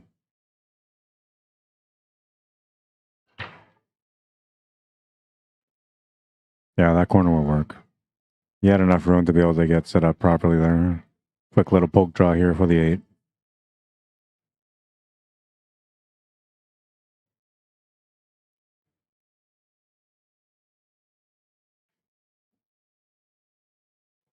3-1. Got Jeremiah on this table trying to work things out. On opportunity to get another run out here in this matchup. Currently leading by 2. Looks like he's got a nice little forward angle here to run into this 15 ball to open up the 2. Oh, he ran into the 2 ball instead. A nice little shot. Gets the 2 ball out perfectly for the side pocket. Easy peasy for the 8 ball. He's just a really good player, this guy. I haven't really seen him miss too many shots. He's very creative, too. That makes it a 3-0 game on that matchup. Going back to our main table now here. Tony Scott to break in rack number 5. Trailing by 2. Needs 5 to win the match. His opponent, Russ Whittle, needs 4. He's going to hit that break on a sweet spot and make a couple of balls. And look at this spread. This table is asking to be ran out. The only kind of dangerous thing, sort of, really, is where that 8 ball is, which is the bottom right corner. But if you're taking stripes, it doesn't matter. And that's what he's going to do for sure.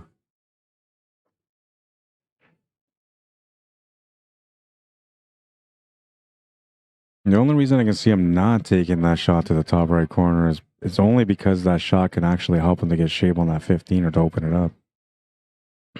And you can maybe go for that right now, but then you would have to find an escape shot right after. Which maybe that 9 ball might come into play, or maybe that 12 ball, which is sitting kind of close to the side pocket.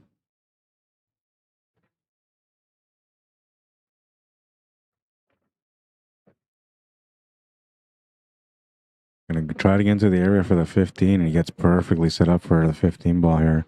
The only trouble ball he had, and instead of breaking it out, he plays perfect position for it. That opens the table right up.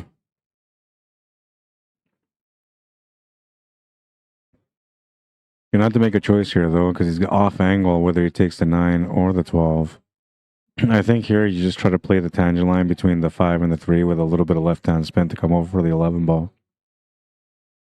Yeah, there you go. Too much pace, so I'll have the 9 ball instead. You'll have another drawback angle, and this isn't so bad. He doesn't have to come down and up. He just has to stun over. But he might take the stun down and back to the right as well. It's got a little bit of a tangent line there just by the 1 ball to get set up for that 11 ball that way.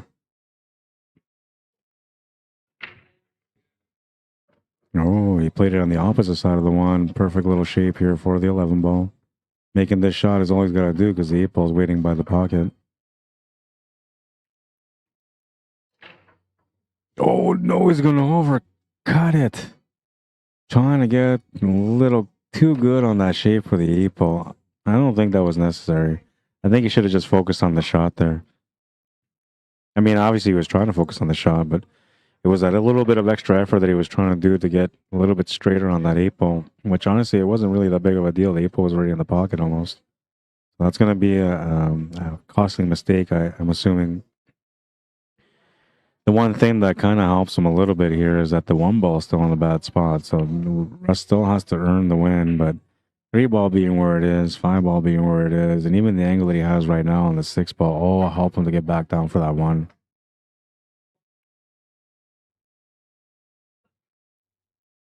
It's going to hit this a little funny, and unfortunately for him, that means he's going to have to take this 3 ball now.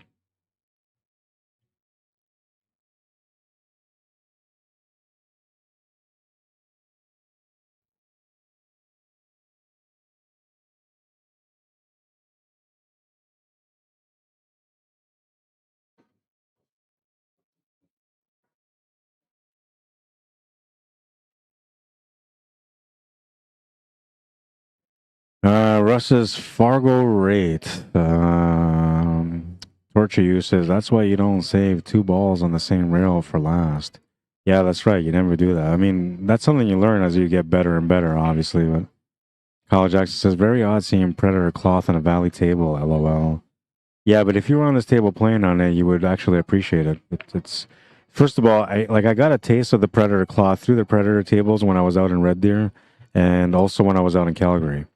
But Now that I've tried that cloth on a valley table, it opens up my eyes on how good the quality of the cloth is for Predator.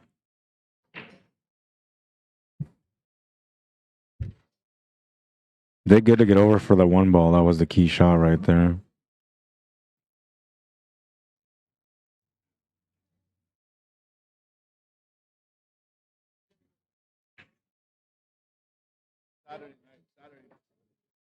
Oh, that was a beautiful draw shot from Russ Whittle, too. I missed that highlight. That was a nice little stroke shot that he did. Uh-oh, cue ball's going too far. Didn't scratch, though, so he's lucky that way, but if he doesn't have the 2 ball, he's in trouble. Maybe he's got the 7.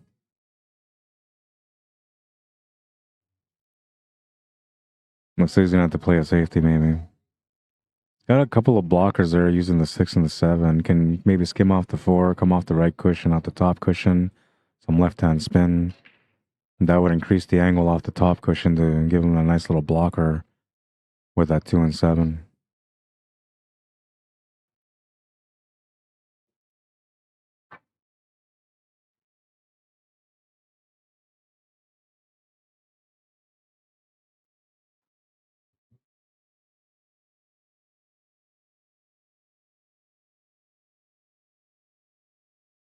See if he walks around again.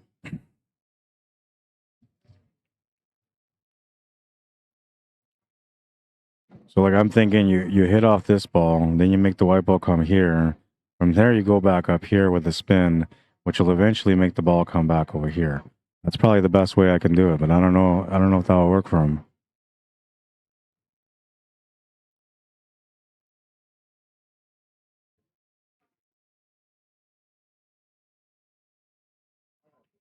No, he ended up running into the 11 ball, which I'm pretty sure that wasn't part of the plan.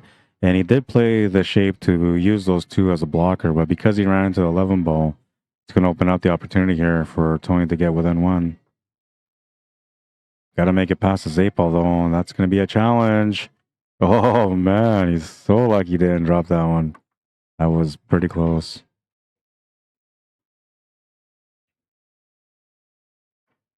Sean Bradley, table 15. Sean Bradley, table 15.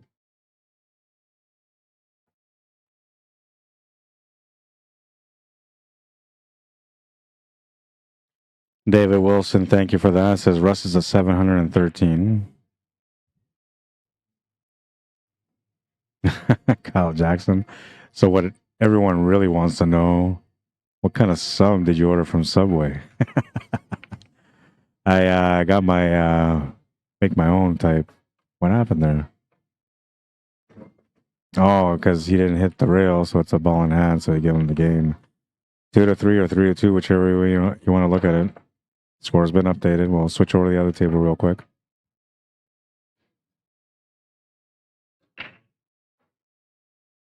Jeff Chelina just made the 8 ball.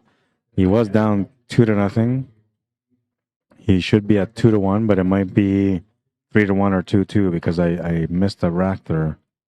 I'll make it 2-1 on my sheet, so I know that it was 2-1 before I update it. I'm gonna go find out. Cause that's what I do. Russ Whittle breaking next, rack number 6. All right, so we have Russ Whittle's Fargo rate, which is 713. What is Tony Scott's Fargo rate? That's what everybody really wants to know. And by everybody, I mean me. I'll be right back.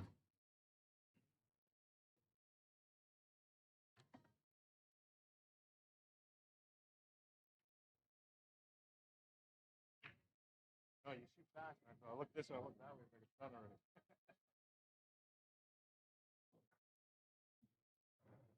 Yeah, so it is 3-1 for Jeremiah Hampton against Jeff Galina. Sorry.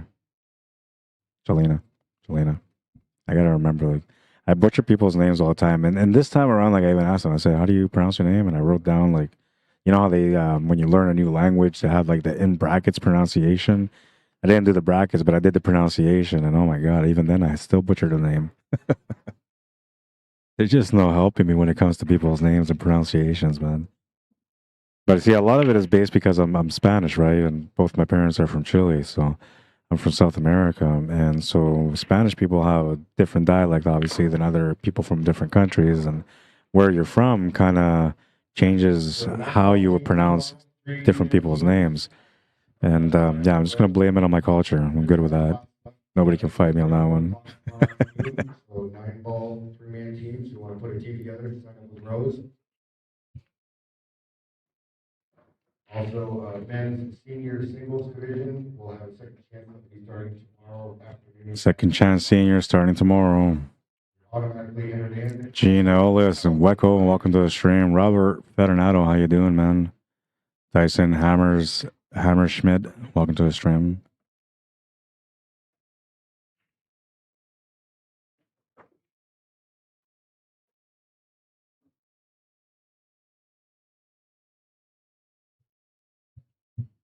Got a couple of sad emoticons. What happened? Why did it make you cry, man? You want a tissue? Kidding. I'm kidding. I'm kidding. Honestly, there's probably a good reason why you put a, crying emoticon on my stream. I won't even question it, man. It's been a little bit of a sad commentary for me today, because I was starving. And now that I had something to eat, I'm like that guy on the Snickers commercial. It's not the same when you're hungry. Now I'm all in a good mood and laughing and jolly, and let's keep this going until 5 in the morning, No, really, let's not. I'm tired. I'm still tired. That's not going to change with a little bit of food, but I definitely feel like I have more energy. 3 o'clock will do.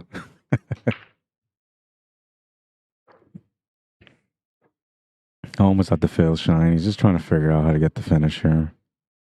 Which choice to make.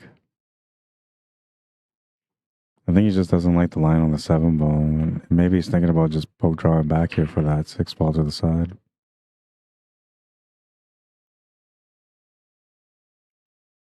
Yeah, he's not happy with it. And you gotta, you're in a close match here, 3-2. You don't want to turn the table over to your opponent.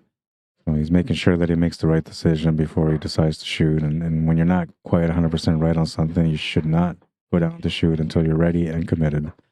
He's going through that process right now, trying to work it out. No more hangry, brother. Yeah, that's right, man. I got fed. Usually I get fed on the table when people are beating me, but today I got fed Subway, so it's nice. I like that. It's not fun losing on the table, I'll tell you. Especially because I'm a competitive player, man. Okay, he made a little decision just to draw back. The angle wasn't quite right, so I think the way he was looking at it is, as long as he gets a shot on the 6, he can come down for the 8. The 8 has lots of different options. Well, not really. It's got 4 pockets out of the 6, but I think that's plenty of options. Natural line for the 8 ball. It's going to come down perfectly for it. And that's going to make it 4-2. Taking care of business, Russ Whittle on the main table. And Jeremiah Hampton with a chance to try to take care of business on this table now.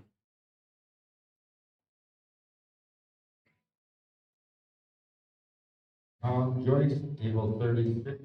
Joyce, table 36.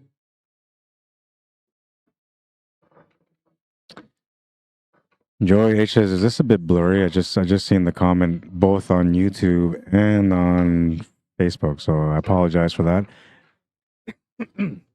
I've been trying to keep track of both Facebook and YouTube, all the chats.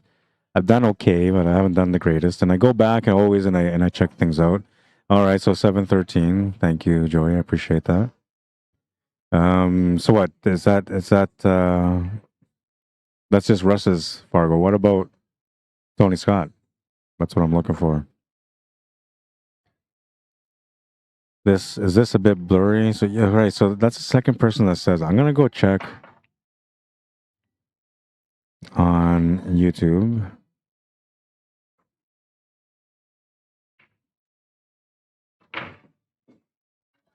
It looks sharp to me on YouTube. I'm not sure why it's not looking good for you guys. But it could be the second camera, right? So when I switch over to the other match, that camera isn't as good as the main one that I use. And that's only temporarily because I just got another camera, right? So I'm just waiting for it to arrive. Once it arrives, then I'll have that better quality upgrade for those of you that like to tune in and watch the streams.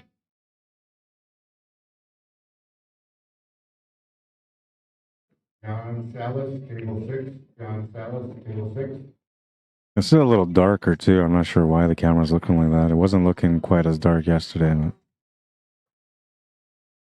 going back to our main match now. They just broke and Russ Whittle's working the table out. Jabber Jabber says, hiya, Rod and Clinton here.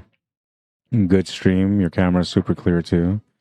Thank you. Well, this one for sure is. This is my go-to camera.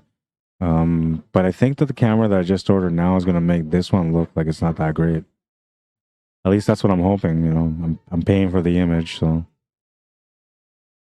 hopefully it works out the way that I'm expecting it to work out.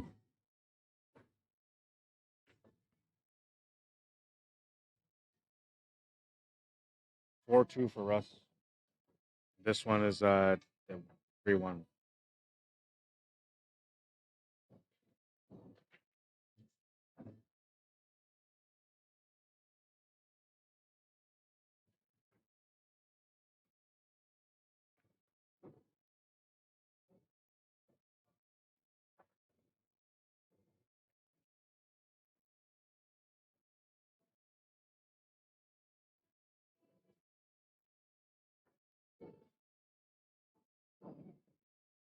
Going over to this table here right now because this shot is a shot on the 11 ball with no pocket, and Jeremiah does not really play safety. He called the bank there, and I thought maybe he was going to make it. He's seen something I couldn't see, but he's going to miss the shot and get super lucky on the leave. Let's go back to the other table now. Looks like Russ is getting an extension piece on his cue. Perhaps he's looking at a combination here.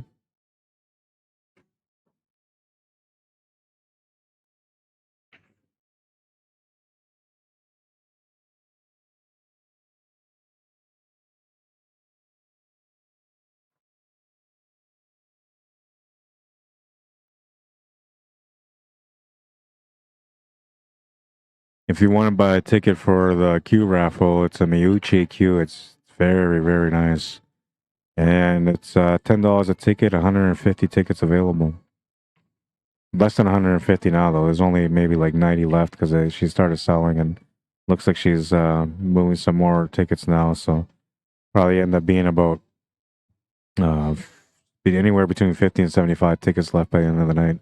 And that's if it doesn't sell out, because it might even sell out by tonight. But if you're in the building and you're not aware that there's a raffle right now, you can go around there and buy a ticket.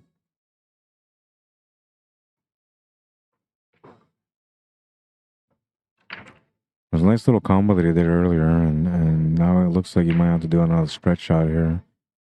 Needs to hold position for that 9 ball, though, so if anything, he's got to take the cue ball off the top rail and then back into the 8 to hold position for the 9. And then when you bump that 8 ball, you're going to move that 8 ball into a harder place to get to, so everything's going to have to be a little bit perfect here for the finish. Roy, come on up here, Roy.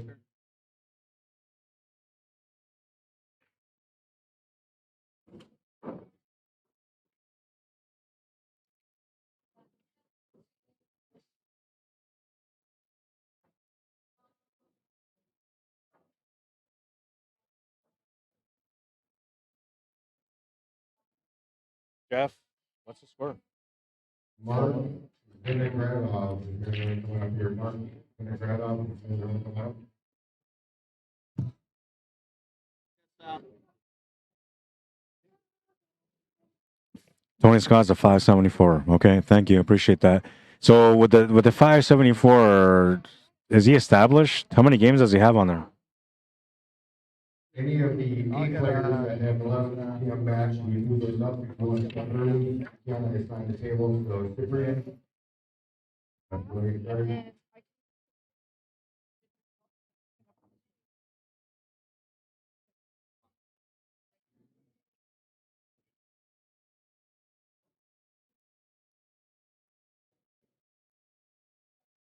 Nice and smooth. Cue ball's going to stop just perfect for the 8. Not established. Okay, that makes sense. 5-2.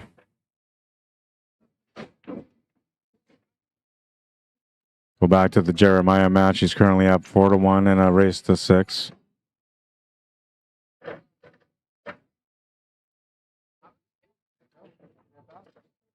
will buy another one. That's why I was trying to figure out how many.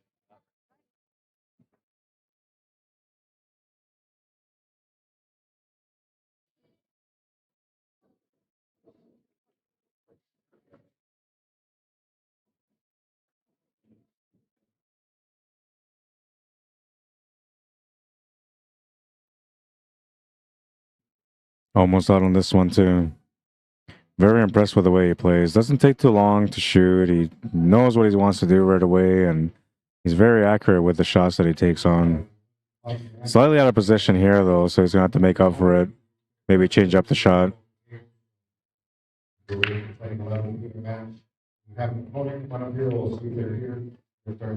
to make it a little bit better. He should get out here.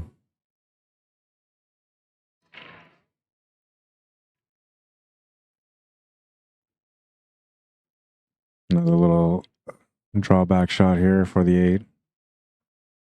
Nice and smooth, easy going.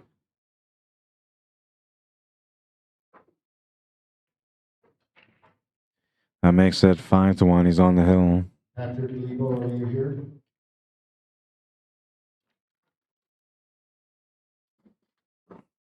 The next set of matches don't start until 11, and some of those matches have just played. Because I believe both of these matches that are on the TV table right now were supposed to be 11 o'clock matches, but there was no other matches scheduled for the TV table until I think it was 9:30, and so these guys got their matches going right now. And it looks like it's going to be pretty good timing. I mean, it's 9:45 and Jeremiah's on the hill, and Russ is one game away from getting on the hill himself. I'm hoping that doesn't end up being a situation where both tables end at the same time, because I don't want to have anything to cover right away, and I'm going to have to go for another walk.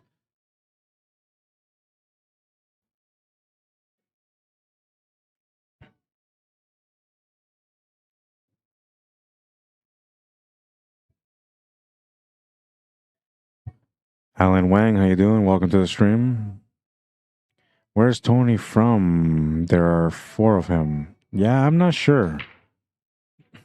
I'll have to find out. By the time I find out, though, you never know. Tell them to clean their screens, says David Wilson. Greasy hands, trying to blame it on my internet connection. Kyle says, I've been switching doing laundry between beers. The audio is better on YouTube. Oh, really? Okay. Angela says, YouTube is great. Thank you for that. Damien Golub, are you here, Damien?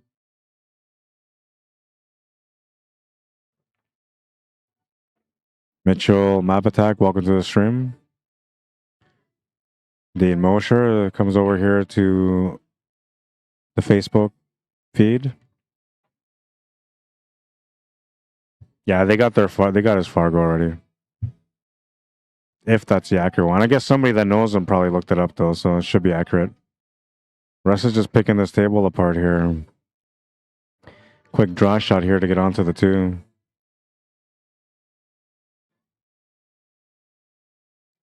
They all have no establishment anyhow, but I chose the Victoria fellow. Okay. And yeah, he probably is from Victoria. So smooth, man. I see why so many people say he's one of the great players in Alberta.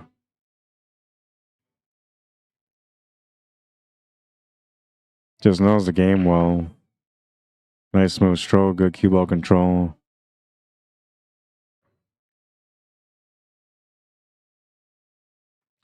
Got an 8-ball coming up here. Somebody just walked behind them, so he's going to reset.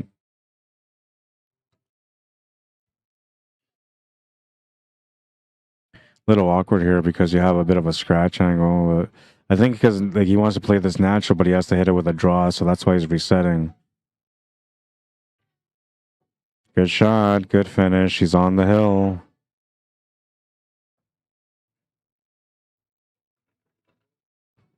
Go back to the other table now. And it looks like Jeremiah is going to get a ball in hand on this one. He's on the hill right now.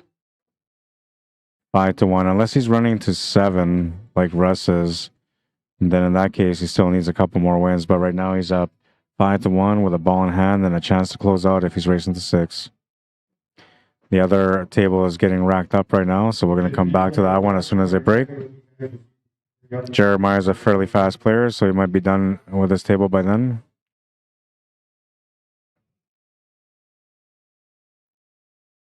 If you lost the black coat, come up here and see Rose.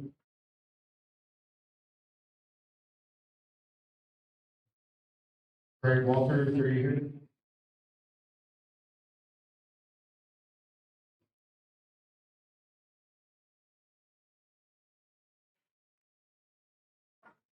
Just the 5 and the 8 remaining. Even give himself a little bit of angle here to follow through and come off the cushion.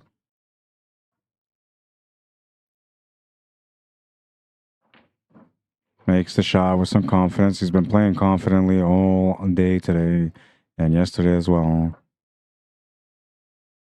8 ball to the corner for the win on that rack, and it looks like he is going to 7 because right now the score is 6-1.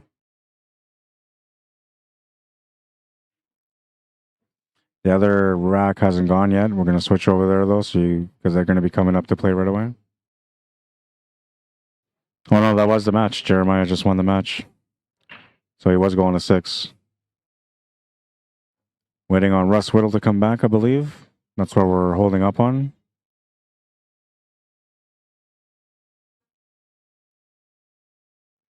I guess this is a good time for me to like do 2 things. Or 3 things, I guess.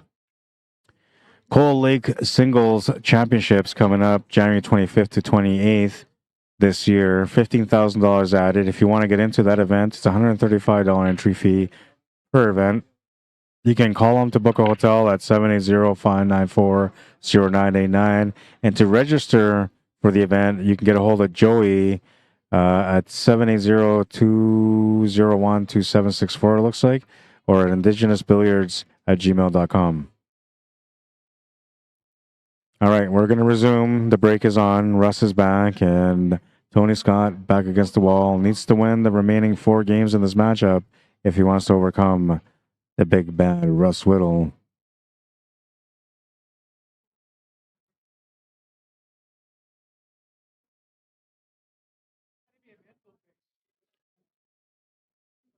Sherry Exlisaga, I can't even pronounce it, but Sherry Marie, welcome. I'll miss the middle part. If I ever get to meet you, you can tell me how to pronounce that. But that was like a tongue twister for me, so I just gave up instantly. Kyle Jackson says, mad respect for Tony and his grip. LOL, unheard of in Alberta.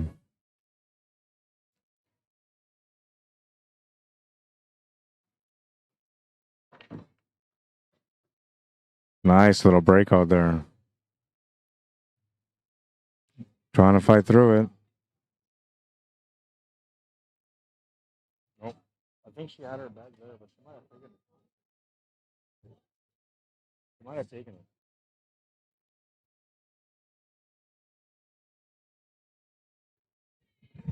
Boom, boom, boom. 10 p.m. over here, which means it's midnight in Winnipeg. We're just getting started here, guys. Go get an energy drink. It's going to be a long night. Great shot to the corner. Looks like he's setting up for the 6 ball to the side as a finish. Cleesalaga, okay. Cleesalaga. Welcome to the stream, Sherry. I seen your name yesterday too, and I was like, yeah, I ain't gonna try it. But I don't know. I guess I decided to face my fears today. Koki Cooks, welcome to the stream. 6-3. He's down by 3.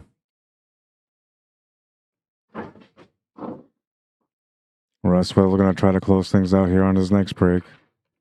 I feel like it's an important rack coming up here. Like if he doesn't close this one out, that's going to give Tony a chance to get up another game, put him within 2. But then it's like anything can happen after that because if Tony wins one more match after that, he's on the hill. Then it goes down to the very last rack. Anything can happen. And I believe if it goes to the last rack, let's see, so it's 6-3, 6-4. That means that the next one, oh yeah, the last break will go on to Russ Whittle. He would have the last break. Sherry says, Rod, I'll see you tomorrow. Right on. Come by and say hi. Introduce yourself. I'm here by the, well, at the entrance. You'll see me. I'm the guy in between the cameras with a microphone. Hard to miss. I'll be wearing, I don't know, maybe a jam-up shirt or the Poolaholic shirt tomorrow. I might wear the Poolaholic shirt tomorrow.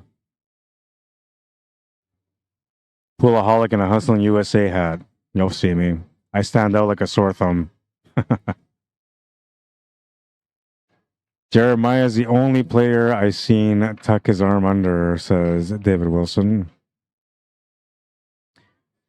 And that's just an alignment thing. That's all it is.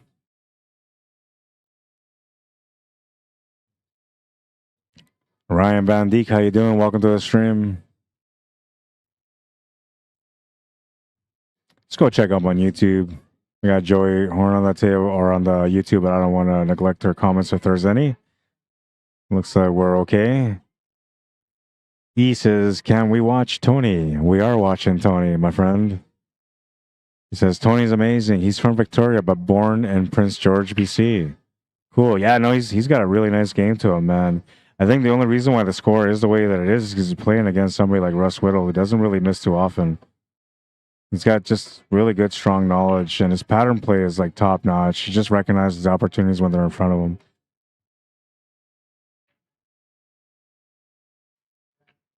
Bring him food. Yes, bring me food. I'm gonna need to like wear a sign like that on my back, so when people walk by, they say like, "Hey, good commentary." Then they'll read like, "Bring me food" on the back, and maybe they'll just feel sorry enough to bring me food. I'm thinking, you know what I'm thinking? Maybe next time I'm gonna. Well, I don't even know if it's worth it, but if I come back out here again to rent the car, I just don't think it's worth it because everything's kind of like within walking distance. But when I have those little tight times where a match is coming up in 45 minutes, a car would definitely help for me to get around and get food faster. Or maybe I don't know, throw a bike on the plane and just bring a bike out here. Seems like everybody rides bikes around here. They're like more dangerous than drivers. And most of them don't stop. Like, I don't know, they all feel like they're driving big trucks, but meanwhile they're riding little bikes. Oh man. Now I'm gonna see all these bikers tomorrow. They're gonna be like, what you gotta say to my face, bro?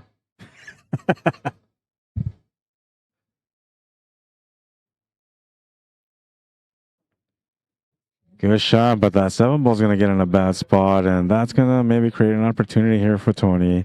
However, there's a breakout angle here off that 2 ball.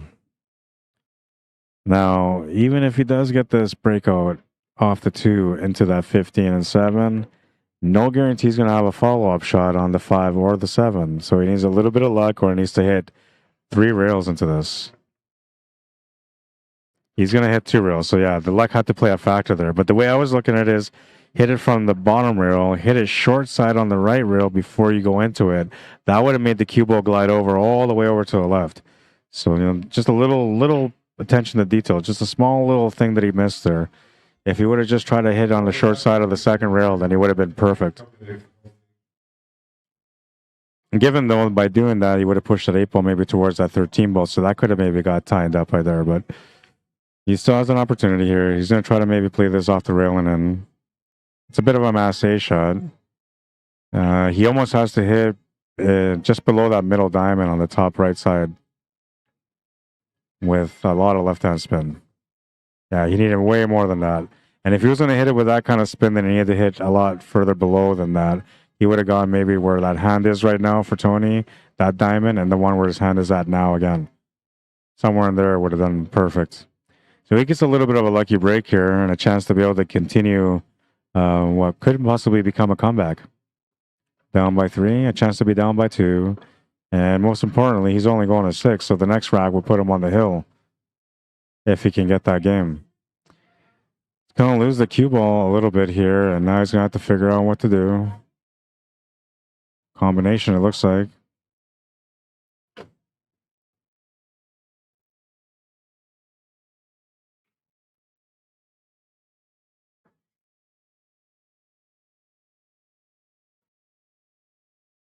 He's almost stuck on it. And I guess he doesn't have a jumper because the jump shot would be another option. Jump shot wouldn't do a whole lot for you, though. You just make the 13 ball, and then you would have to make a tough shot on the 9 to try to find a way to get back to the 15. Combo might help if he can hold a position for the 9 after making the combo. Oh, he's going to follow through instead. Smart shot. It's going to get him up for the 15. Doesn't end up where he wanted to be, though, so he's out of position. He does have a shot, and he's going to have to come down table and back up for the finish. The good news is that the 9 ball does go past the 7 in the top right corner. And we do have another match going here on the left side table. They're just about to get started on that match, so I'm gonna wait to see what happens with this rack, and then from there I'm gonna go over there and ask them their names and get everything going again for the next match. And yeah, he's gonna come up short, so that's what I was saying. You know, like, I just don't know. It was one of those weird setups here, and unfortunately for him, he's gonna come up short. That's gonna give Russ Whittle a chance to close out the match now.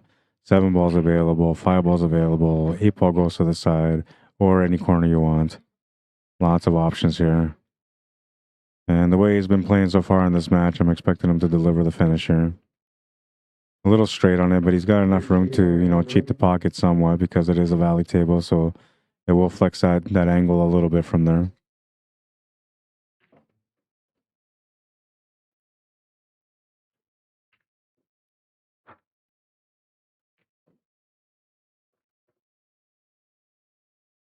Going to overplay the shape a little bit on the 8 ball, but that's not a bad thing. He should be able to make it still. And he does. That's going to be the match. 7-3, the final score. Tony did have his chance there, though. He just wasn't able to capitalize. Cue ball went a little bit too far on that stripe, and fortunately for him, he came up short on the next shot. All right, so I got to figure out what's going on with this match, who's playing here, and we're going to get the scoreboard updated for you guys in a few minutes. Lee Smith says, let's go, Russ. Dean Mosher wants to know if I'm streaming Winterfest again. I don't know. They haven't called me or reached out to me, so I hope they don't think like, you know, I'm just available because they want me to be available. They need to let me know if they want me to come stream the event, because I can't just show up just because they call me. I need the time to be able to well, this is just a warm-up. I need the time to be able to do all the graphic work and kind of get that going for the event. So I don't know. I'm gonna reach out to them when I get back, and we'll see what happens. If they don't end up calling me to come out, or they don't end up needing me to come out for whatever reason, then I'm probably gonna end up having the Manitoba Masters 8-ball Championships, which is usually on the 3rd week of January, but this time it will be on the 4th week of January if I don't get called out for that event. So these guys are going to do a pound, and they're going to get started. I'm going to figure out who's who, and we're going to get this match going. Kyle Jackson says, thanks, Rod. Always follow your streams coast to coast. Come to Battle of the Bands. My wife got us, and the streamer breakfast in Cold Lake. Cool, cool. Well, so Battle of the Bands kind of reached out to me a little while ago, and then they never followed through on it. So I'm assuming that they probably worked out a deal with esports where they're comfortable with, and that's probably the way it went. But if you're watching, any of you guys from Battle of the Bands are watching, and you want me to come out and cover the event, you just let me know. I'll come out there, and I'll do my best to represent you as best as I can. And if it doesn't happen, it doesn't happen. But that's one of the bucket list tournaments for me also, including Niagara, is to be able to go and cover that Battle of the Bands. I would love to have the opportunity to do that. Another one is the Western Canadian Championships for the VNEA Championships. I would love to have a chance to represent VNEA that way, to you know, do my work and let them see, you know, that they have somebody good in the corner if they want to count on them. But, you know, it's not up to me. It's always up to them. I guess I could always reach out to them and message them, but, you know, it's like panhandling, man. You know, yo, bro, you got a job for me? You got a job for me, man? I don't want to be that guy. All right, so let's get this match going. We'll reset the scores right now, 0-0, so we know that it's a fresh match. And we'll bring down the 8-ball singles advanced division. I'm not sure what division this is, but I'll get that all figured out for you guys in a quick second or a couple of minutes. I'll be right back.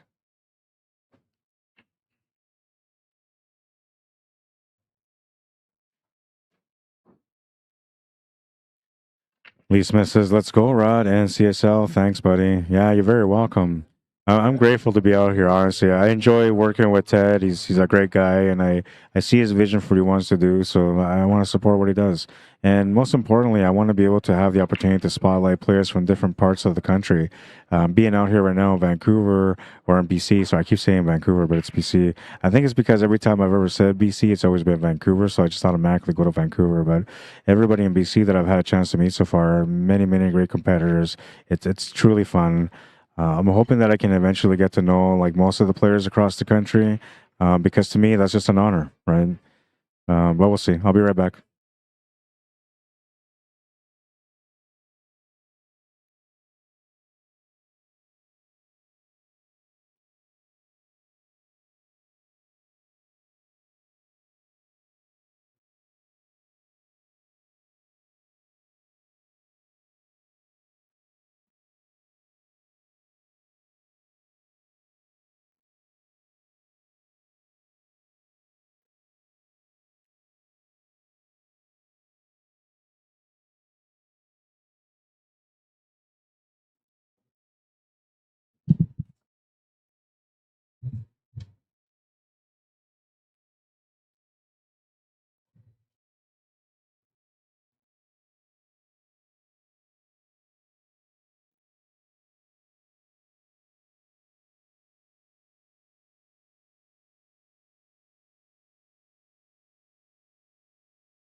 Oh man, they're playing some AC/DC, and I'm about to start going nuts. I love AC/DC.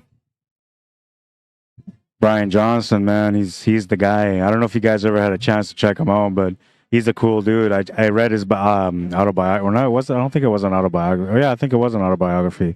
But man, so many great stories. He's a car fan, right? He loves race cars. So a lot of the music that he makes is actually like dedicated to the race cars. But it just sounds like he's talking to like women, right? But yeah, he's a cool dude, man. Cool dude. All right, so I'm gonna get this matchup set up here for you guys. Masahiro Hashizume playing against Ross. I can't remember his last name now. Bradson.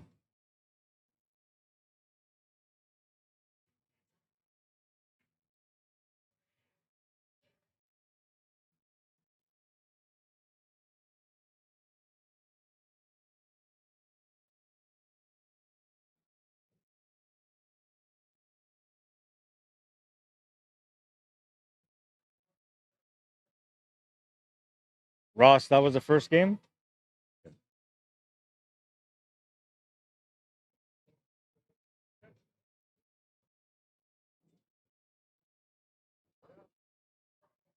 Thunderstruck. All right. Well, we got. Oh, I gotta fix some things there. Masahiro's name is too long, so I gotta adjust that. Huh? No, no. I'm just. I'm the streaming guy, so I'm streaming your match right now. I heard that it was acting up today, so I don't know. Yeah, it could be. Oh, okay.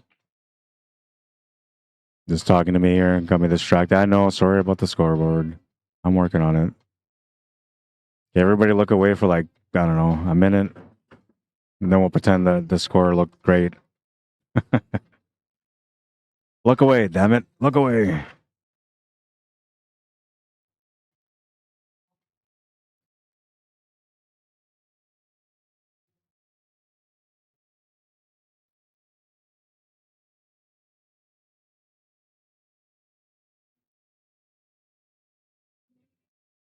Masahiro, you need to come up with a nickname so we can shorten your name a little bit. All right, we're good. Bum, bum, bum. Oh man, they're playing some music. Well, I don't really know this song, but I'm listening to the music, so I got to put my headset back on. It's gonna make me start singing. I don't want to do it. I like you guys liking me, and I don't know if you actually dig my singing, but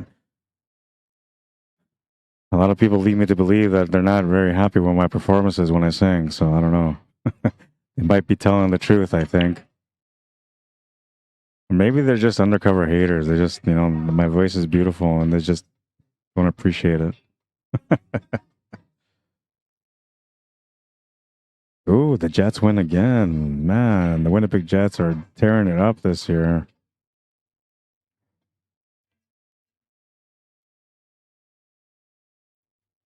Sherry Ann. Is that the same Sherry I was talking to earlier that just added me on Facebook? If it is, then I'll add you. And if not, I'm going to have to do some CSI work on you and figure out who you are and what you're about. Usually the CSI work involves me just going on the Facebook profile and checking out to see if there's spammers or not. If you're a spammer or, some people have those really cool profiles, like where it looks like it's like somebody you know, and then like you don't accept right away, but 2 days later, you got like some totally different foreigner on the picture, and like the person that hacked the account forgot to not to put their profile picture up there. Yeah. There's a lot of those people that try to add me too. Like, no. And pool cue distributors, man. I don't know what's up with that. A lot of people that try to add me, they're like, they sell cues or they sell pool products. And then I'm like, yeah, okay, I'll add you. Maybe these guys are thinking about like supporting my work and maybe advertising with me or sponsoring some of the work that I do. And then I add them up and then I find out from other people like, hey, that guy's a scammer. I'm like, oh, no, okay. What is up with that? We can't even be free of scammers in the pool world. What happened? Let's go back to the old days when we just had hustlers, not thieves.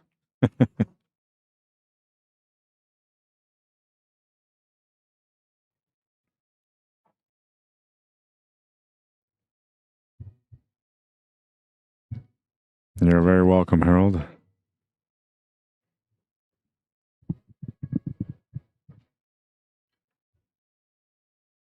Ba-ba-ba-ba-ba.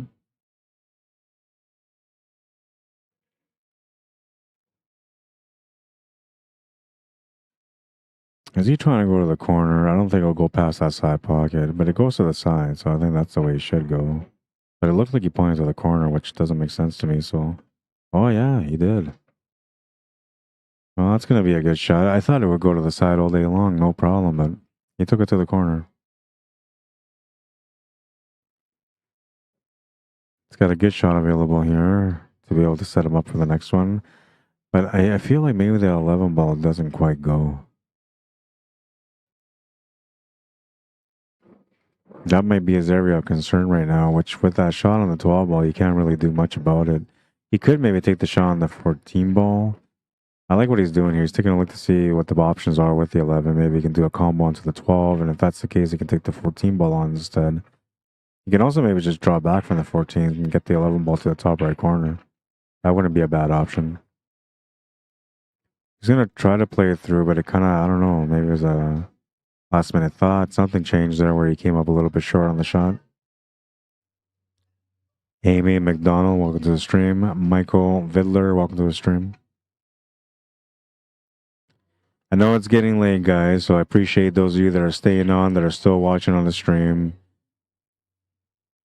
Go back. On YouTube, we have E says Tony's an accomplished athlete. At 17, he won the junior golf championship at George Vale Golf Course in Victoria. Hawkinswa, Pennsylvania says, as far as your singing, Rod, you're a great pool commentator. Yeah, all right, man. Where's that block button? Gotta remove mod. Where's my mod? Where's my moderator when I need him? Like, you had one job, Matty boy. You had one job. How did you let this comment get through?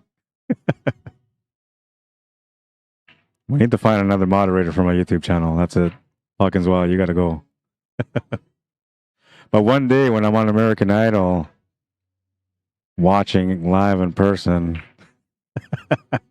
yeah, I would never be that good, man. And honestly, I don't think I'm a talented singer, but when I'm at home, I sing my heart out, and my family has no choice but to like my singing. If they want to eat, they gotta like my singing. That's just the way it goes. It's in the contract. That was a nice shot. He's gonna get lucky here too to get the shape on the 11 ball. It's gonna work out pretty good for him.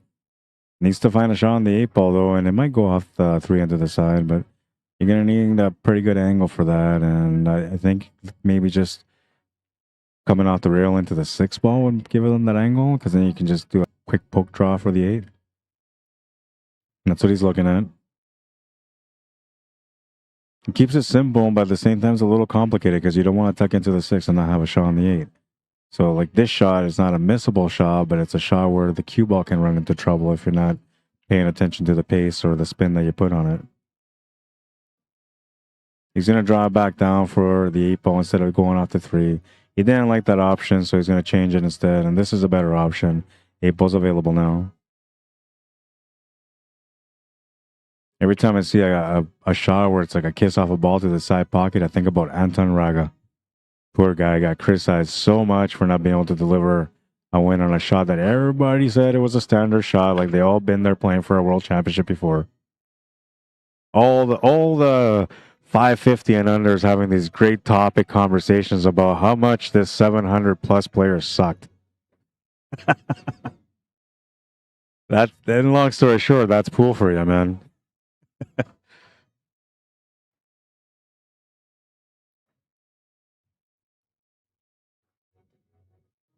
It was like the greatest topic of all. And I'm telling you, like, almost everybody that was commenting on it, all below 600, guaranteed. Not one of them was above 600. But the ones that were above 600 say, I would never do that. It was funny. But meanwhile, you know, the Dragon, Anthony Raga, is just an amazing player. You guys haven't even seen anything yet. He's still going to do some big things this year. But I think that was the one. That event that he lost there, that was the one that mattered, man, because I was going to cement him as a competitor in a high-level pool.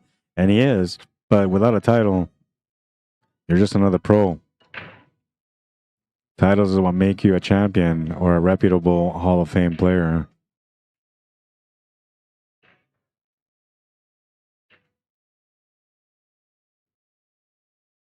Got lucky enough to scratch the cue ball on this one. This table is pretty nasty, though. It's like playing solitary. You know, you guys ever play solitary, like the app? And then you, like, do this one solitary puzzle, and you solve it so fast, and like, oh, yeah, I'm going to do another one. Then, boom, you get hit with, like, all black cards, and you don't know what to do. That's what this rack looks like right now. I would, like, hit new game. Ask him how I know. I can't afford Wi-Fi on the plane, so I had to play solitary for free. No Wi-Fi. It turns out that I'm actually pretty good at it. Better than singing, anyway. At least there, nobody boos me. No, that was a fast-paced shot. He popped up his body as well, so maybe he wasn't quite committed to everything, or maybe it was the effort of trying to create something off that shot. Whatever the case, he's going to come up short and turn the table over here to Ross Bratson, who right now, he's just looking for an opportunity, and he just got one.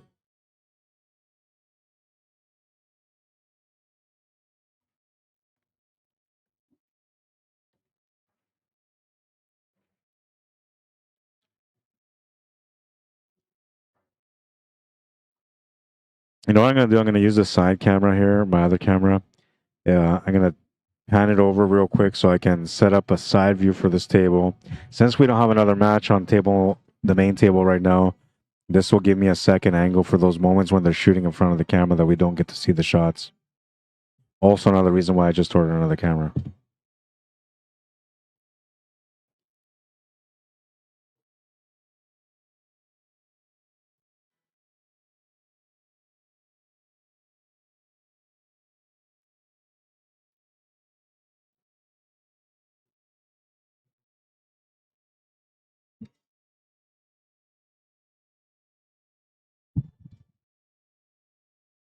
You're not the only one.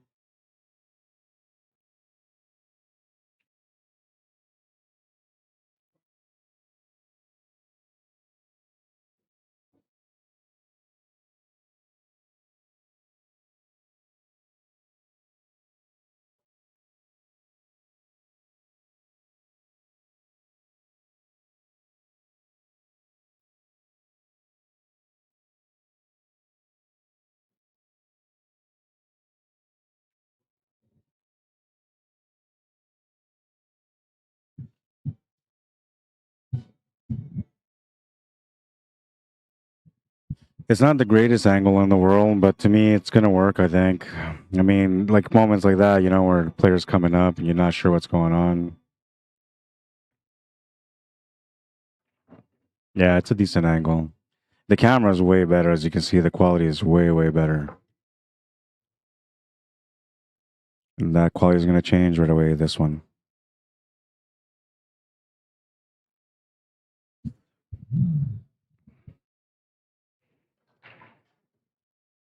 Next thing I'm going to work on is to try to provide better quality sound, and of course maybe get better at my commentary too, because there's times where I feel like my commentary could use a little bit of improvement.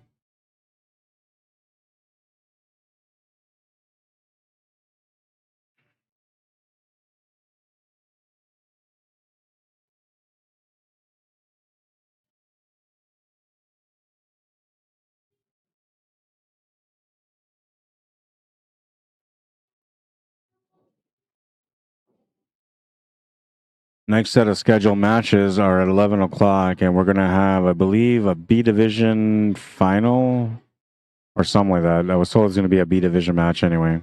Or maybe it was a B-side match, he said. Good attempt on the shot, but he's going to come up short. That's going to bring Masahiro Hajisume to the table.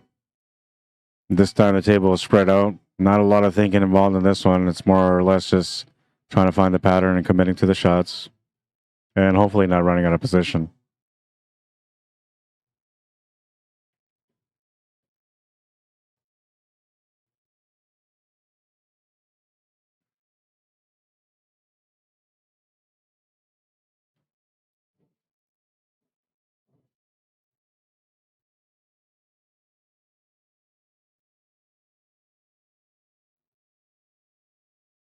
Karsten Harder, how you doing? Welcome to the stream.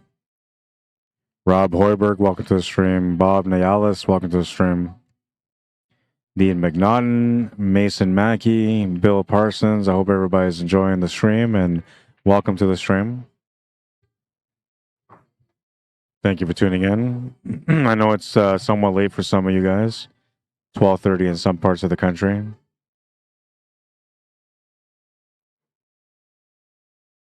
Ooh, lucky not to scratch on that one.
Table's gonna get turned over.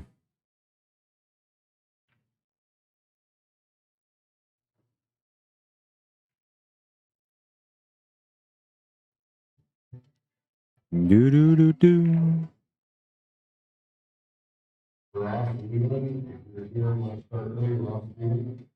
Ross Whelan, they're calling your name out.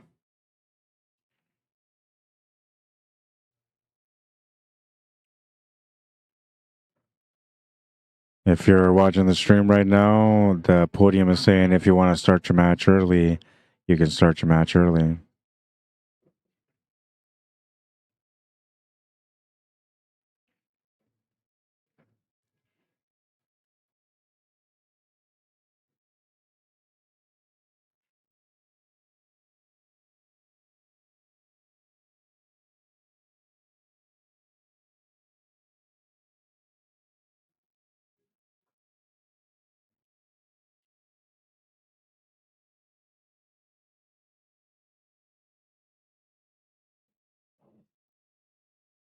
I want to come in for 9 o'clock in the morning tomorrow so I can start covering matches right away, but it looks like this is going to be a late night. And then usually after the tournament is done, I have to tear down my equipment, which takes me about another hour, and then get back to the room and unwind.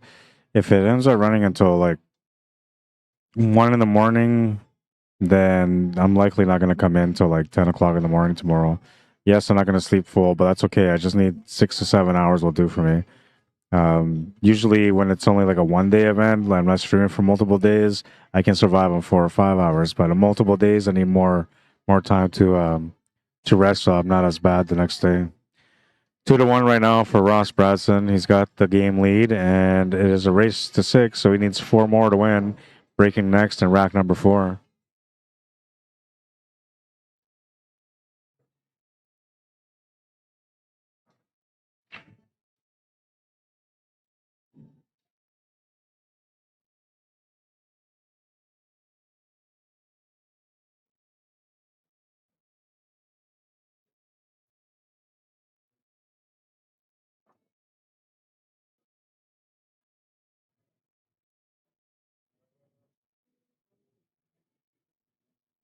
We have plenty of open tables if you want to get your 11 o'clock match started early. If you have a match at 11:30, there's tables open right now. You can start your match earlier. Just go see Shannon Benson at the podium.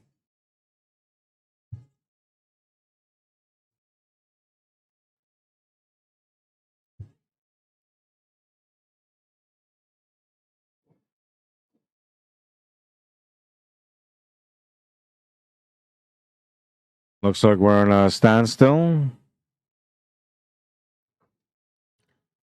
Thunder Arrow says, nice stream. Thank you, Thunder Arrow. I appreciate that. Puck is why I was laughing. Yeah, man, you can't come onto my stream and criticize my singing, man.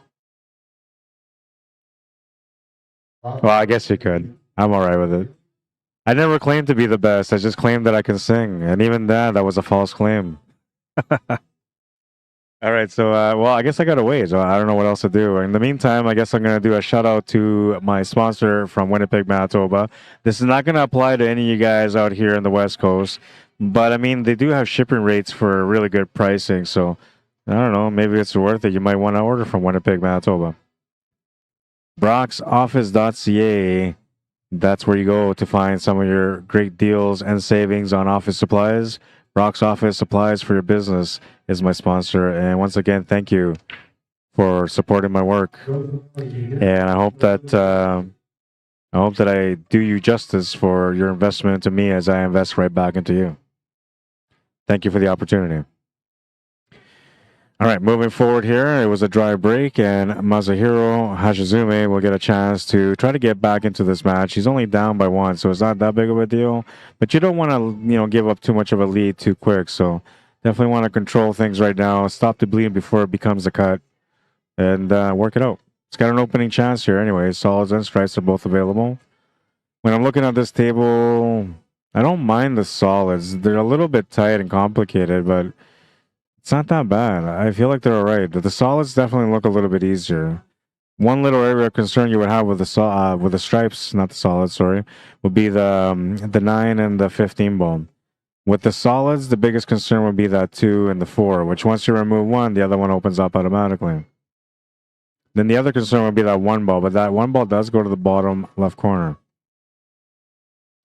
which he's taking a look at right now to see if he can set up for it, because ideally what he wants is a shot on the 1 with a drop back angle to get back onto the 7 so he can set up a forward angle for breaking out that 2 and 4. Then the 6 ball becomes the escape shot. What's up, man? How you doing, man? You make it out? My good? shoulder's giving out and I'm still alive, so that's okay. Proud of you, man. You've been going all day. All day, man. They gave me that big You break tell at the Ben beginning. Francis and all the boys that you've been just swinging. Yeah. Yeah, I have been. Tell him Mike Williams is in the house. I'll tell him that, man. Mike Williams. Mike is here. Williams. And you know what? I love all the boys in pool, right? I always come here to see my pool family. Cool. And that's what I go through, right? Yeah, yeah. You know, see the boys from fucking Alex, from fucking Kamloops, all the boys show up, right? You know? Yeah, yeah. That's cool, man. Mike Williams saying a shout out to Ben Francis and the boys. Cross-border hustler, no. You know what? It's funny because I actually asked him to create the Canadian hustler. So he's got the rights for it. Oh, they just do cross-border. Cross-border, yeah. The 50-50 hustler. Well, 50-50-50. 50-50, yeah. Right? Yeah. Go all parallel. Yeah. Yeah, no, it's a great brand though. And they apparently changed their shirt quality too, so it's supposed to be even better now. Well, I got, I love it. Are you? Yeah. Yeah. Yeah. Nice.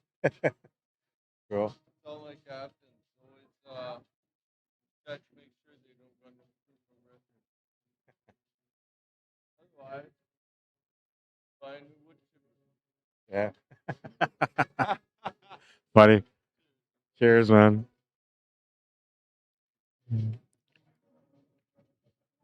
Well, that didn't work out the way that it was supposed to work out, and I'm not sure what he's going to be able to do. I think you just make the 7 to the side, play the angle to come down for the 6, and then just try to create an angle where you can draw off the right side cushion with some left-hand spin to be able to get into that 2 and 4. You don't really want to break out that 12 or that 2 and 4 as your finishing option, but because the table is set up the way it is, you don't really have any other choice. I mean, you can maybe try to drill that 7 off that 4, but it's a bit of a gamble, and if you don't make it, you leave a wide open table for your opponent who's already in a 1-game lead.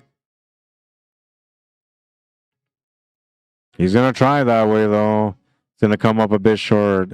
And all it was really is that he needed more power, more draw, and maybe had to jack up the cue a little bit there just to get that extra spin to follow up.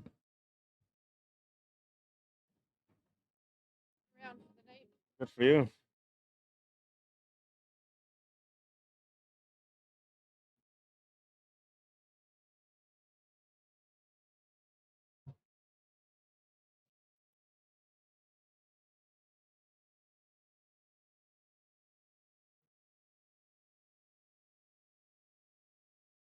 It's going to wiggle its way in. A little double kiss off the 11 ball is going to allow him to have the shot on the 10 ball still, or the 14, I think it is, that's sitting at the top. Yeah, that's a 14. Still has to figure out this puzzle. It's not as bad, though. I mean, you can make this shot here, make the 11 ball, go down table for the 10 ball, then play the shape from the 10 over to the 12 with a somewhat straight angle so you can set up for the 9 after that, and you're good to go. I know I make it sound simple, but it's not as simple as it sounds, but it is as simple as it sounds if you know what you're doing, which I feel like both these guys can do exactly that. We'll see what he decides to do. He can always play a different pattern here. He can always come down and just play for the 10 ball right away and then try to go back up, but that 11 ball doesn't really fit in the equation in any way. It's not an escape shot. It's just a tough spot ball, so you want to get that ball out of the way. Now he's got the angle here set up. It looks like maybe he's thinking about running into this 9 ball. which wouldn't be a bad idea, but you just can't run into it too hard. You just want to push it over so you have a shot to the side pocket.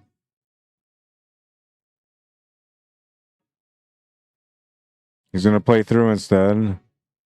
I don't know if he's got the shot on the 15. I don't think he does. The 9 doesn't go past the 15 either. This shot kind of forces his hand to either try that 15 or to do a tough cut on that 12. I don't think he's got the 15 though. I don't think he could even make it if he tried to masse around that 9 ball gently. I don't think it would work.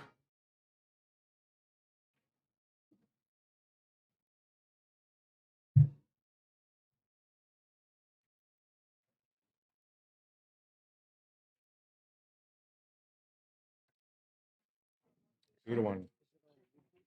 It's on Facebook and on YouTube. Yeah, on Facebook it's under the Canadian Q Sports Association, CCS. That's what it's under there. And then on YouTube it's under my own personal channel, which is this one here. Rod Arregatta. If you got a phone, you can just take a screenshot. I'll bring my phone tomorrow. Yeah. My phone's up in my room. Yeah, and if you like the coverage, man, this is my personal channel. So then, whatever I do, Oh, pool wise or anything else, I stream on there. Oh, that's perfect. Yeah. Yeah, for sure. I try to be consistent with the way that I work. What's your name? Rod. Rod, yeah. You? I'm Larry. Nice to meet you, Larry. Yeah, I was playing table one A little earlier, yeah. I remember that. I made a pretty good run out from it was hill. That's the one that I was watching because I just tuned over to your screen and it was 1-1. And I didn't know what your name was. The other guy's like, I think his name is Ted. So, Did he? yeah, but now I know it was It's Larry. Larry, yeah. Yeah. So I just made a really good. Right on, man. Nice to meet you, Larry. Okay, Rod. Yeah, nice. Yeah, for sure. I like it. Soul, Thank you. Howard, are you here? Soul, come on up.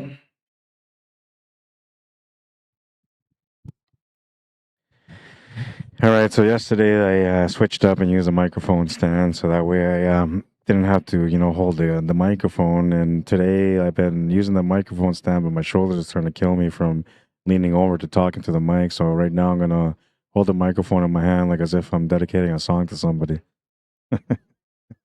That's what it looks like right now. This one's for you, baby. When I get tired, I get a little crazy too, so don't mind me. Where are the players from? Rod wants to know. Michael Vidler. Good question. I'll find out, all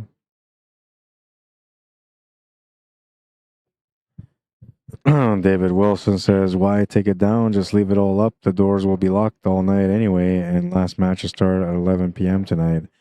No, well, the doors are locked, but this area is accessible still somewhat to some people. And I don't know, I just don't want it, like, it's my life, right? This is my work. This is my life. And I don't want to take a chance that something goes wrong with my equipment because then I got to replace it, right? And I'm not a rich guy by any means. I invest whatever monies I make from all the other work that I do. I invest most of it back into trying to upgrade to get better at providing better coverage and better views for the people that tune in to watch pool. So every other industry that I work in, elections, concerts, all that stuff that I do, the reason why I do all of it is so that I can do more for the pool players and so they can enjoy the broadcasting a little bit better. So yeah, so if I'm doing that, I don't want to leave my stuff out that I work so hard to be able to build up, and then have a chance that maybe somebody comes in early, they don't know, they accidentally knocked over the tripod. I come in a little bit later and I find out that my camera smashed, right? Like a little example. Or maybe the wrong person happened to get in early in the morning, they come in and they steal my camera. There's just, you never know, right? You just never know. But all I know is that I work very hard to get the stuff that I do to be able to provide the coverage that I provide for you guys. And so to me, this is important, It's my number one passion, pool. So I don't want to take a chance in any way where I'm going to end up sacrificing something that's going to cost the viewers a little bit of quality on the stream. I just don't want to do it. Ross is from Vancouver area. Thank you, Mason. And Masahiro is from Richmond. Langley and Richmond. Thank you, guys. I appreciate that. You guys are awesome. Ross, Regan says Ross New West. Terrence James says romantic. Yeah, I get a little nutty. That was my little romantic moment.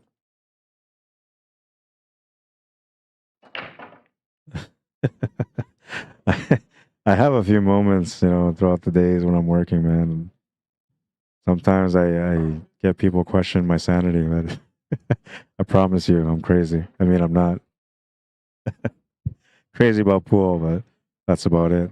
Crazy about pool, but I ain't no fool. You dig? Jeff Radford, how you doing? Welcome. Vancouver area, perfect.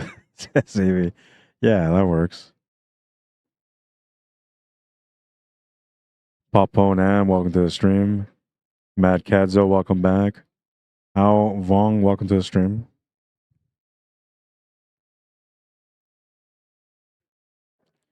Thank you to all of you that are still watching the stream. I know it's a little late for a lot of you guys, but I appreciate you guys staying tuned and enjoying the coverage.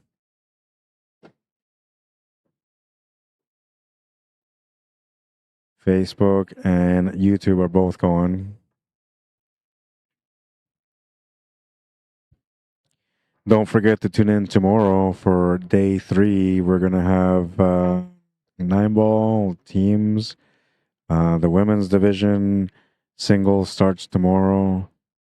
I believe we're going to continue with the B division matches and all the other 8-ball matches that are going on tonight that don't finish. And then after that, we start the team event. So that's going to be exciting too. I don't even know what day it is today, but I think it's Thursday. So tomorrow's Friday. Team event starts on Saturday, I believe. Don't quote me for it though, because, I'm not the organizer, but I will ask and I will confirm and I'll get back to you guys on that tomorrow.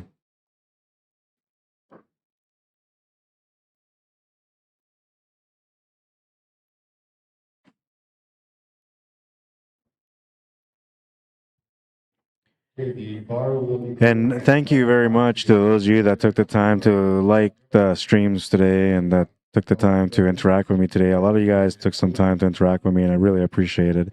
There's 2 different ways that I get to know the players. Is through their play at the pool table when I'm watching them, through the stream when I'm streaming them, or when the people tune in on the streams and they start interacting with me. That's another way that I get to connect with the viewers and the players. So I appreciate you guys taking the time to interact with me.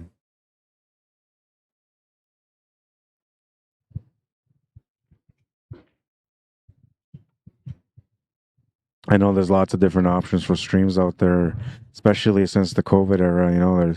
We went from like 20 streamers to like 100 plus, right? So lots of different options for you guys to go out there and watch. And the fact that you guys are choosing to watch the stream here to support my work and to support the event, the CCS 11th Annual Victoria Vancouver Island Championships, I truly appreciate it.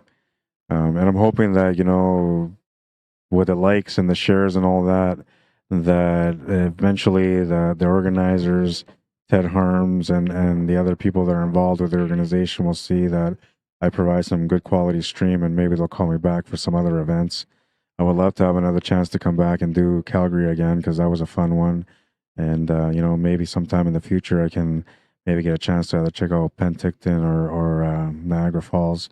Those are a couple of events that I hear are really fun, good crowds around, and great competition. I would like to check that out.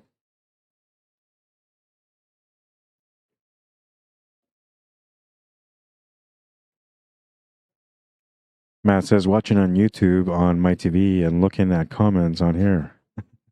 All right, so that means I'm not paying enough attention on YouTube, or that means that people on YouTube just ain't talking enough. But I do my best to like keep up with everything, right? So yeah, there's no comments here on YouTube. They're just so focused on this match, man. They're like hypnotized.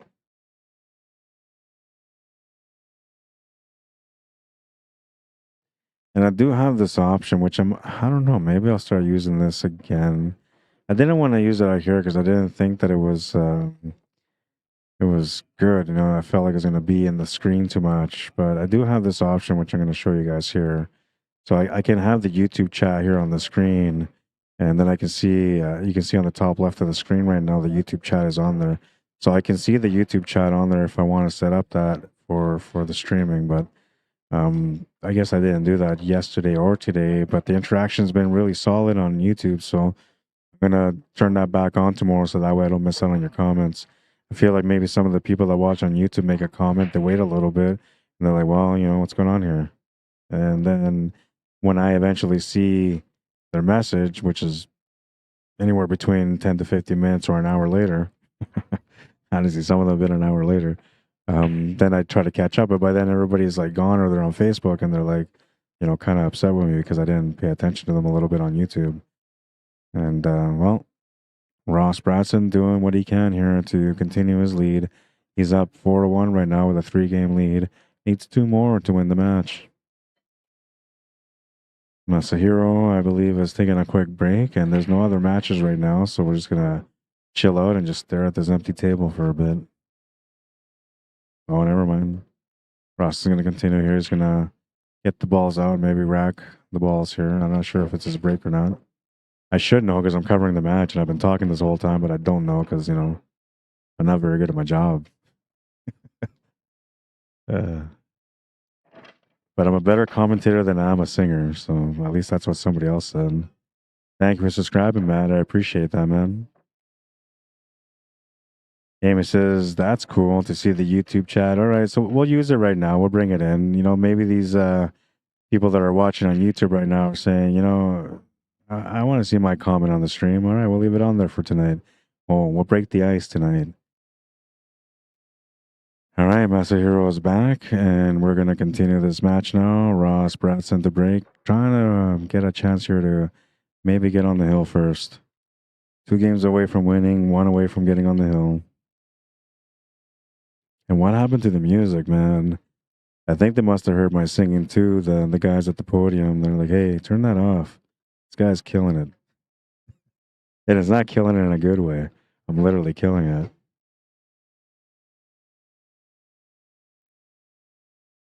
Bill Robertson, how you doing? Welcome to the stream.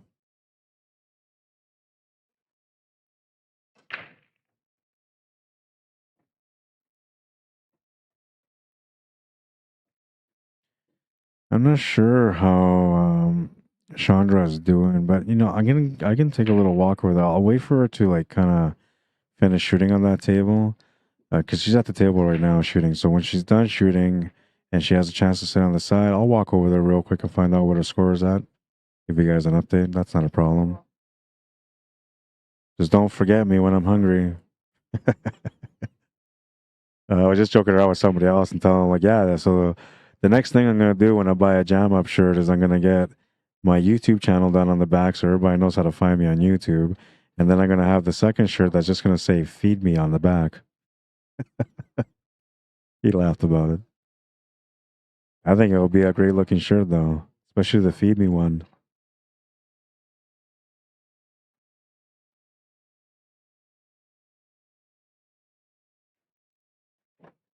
It would be better if I got that on a poolaholic shirt though, because you're a poolaholic, right? So poolaholic in the front and then "Feed Me" on the back.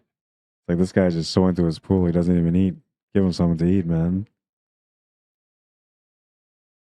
Let's go, Dad, says Troy Bratson. Jerry Stevenson, welcome to the stream. Rob Hoiberg, welcome back.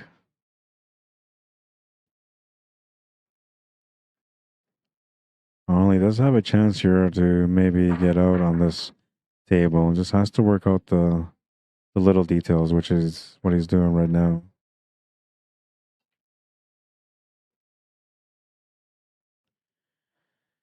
Yeah, so as far as I know, you can see the updated scores. Like, they're constantly being updated on CompuSport. So that's an option that you have. I'm just too lazy to go onto CompuSport to look, but you guys can and tell me, and then I'll just relate it. What's up, Terry Bolio? Welcome to the stream. My brother Nelson Boyd, how you doing? I'm out in Vancouver, NBC. I keep saying Vancouver, man. Honestly, it's got to be a hockey thing. Like, there's Winnipeg, there's Vancouver, and then there's Calgary Flames, and that's it. Or I guess Edmonton Oilers too. Oh, sensitive spot there. A little bit more sensitive when I'm out in Alberta, but yeah. How about them Oilers? What happened to Calgary this year? Are they playing good? I haven't really been watching much hockey, but I know that the Winnipeg Jets are doing good, and I'm a real diehard fan for the Jets. But last year just kind of turned me off. This year, I felt like I don't know, they're not going to be that great of a team, but they're competing amazingly. And now that they're doing so well, I just don't want to watch because I don't want to jinx them. I love the Jets that much. I'm willing to not watch them for a full year until they get to the Stanley Cup.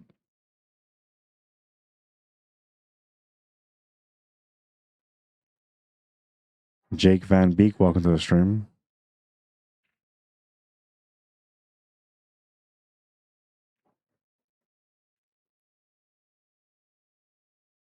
Looks like he was just trying to play the shape for the 9 ball because it does go to the top left corner.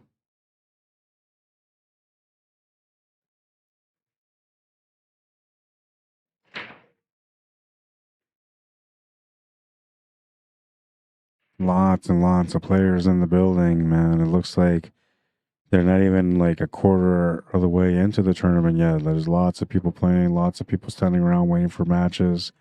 Trying to take a look. There's one, no.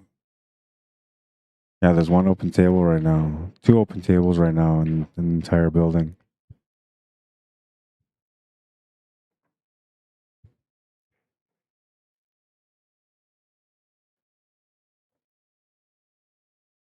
Puckinswa says, I have a song for you, Rod, but it's not appropriate for your channel.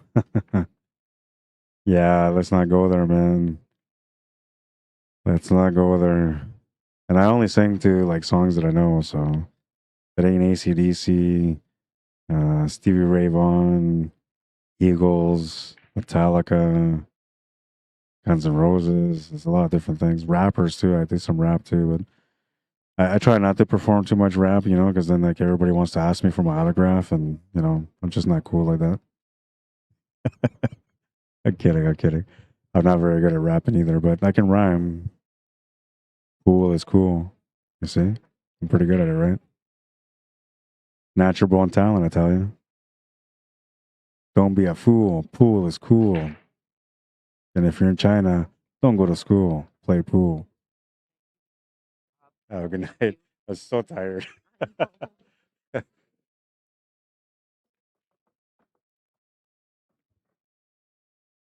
I'm so tired, honestly. I'm just bagged out right now. But I got the Subway in my system, so I'm just feeding off the veggies right now. Getting some extra energy. Lee Smith says, lock him up on the 9. 4-3 for Chandra. Thank you, Amy. I appreciate that. Ron Agana, welcome to the stream.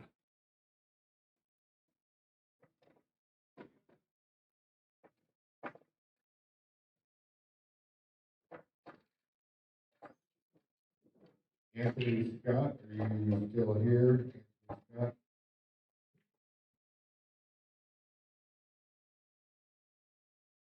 Not sure if he got the safety that he was looking for, but maybe.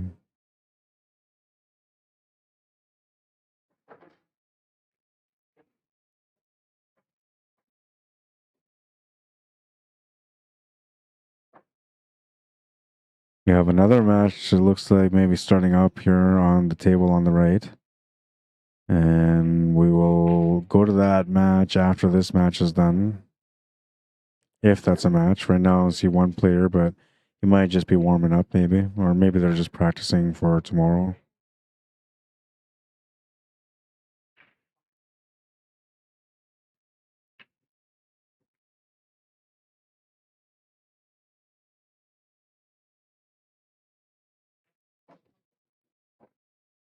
Good little positional shot here.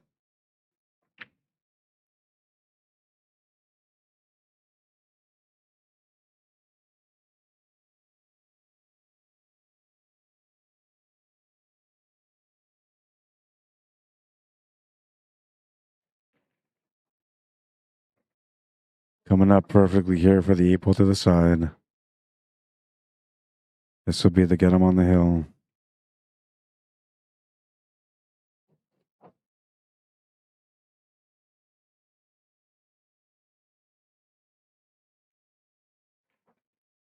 Makes the shot to the side.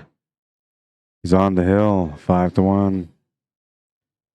Not much the Masahiro can do right now. He tried to play a good safety and didn't get the shot that he was looking for.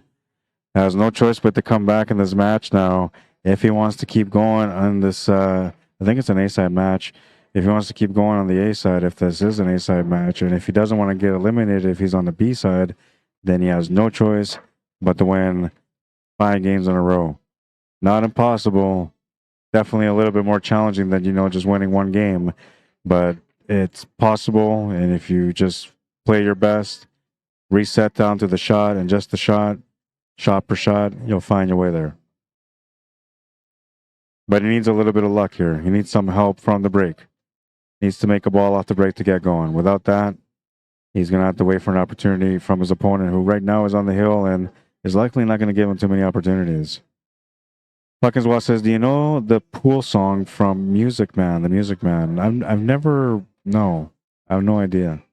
But you know what? I'm going to take a screenshot so I can find out, is this the inappropriate song that you're talking about?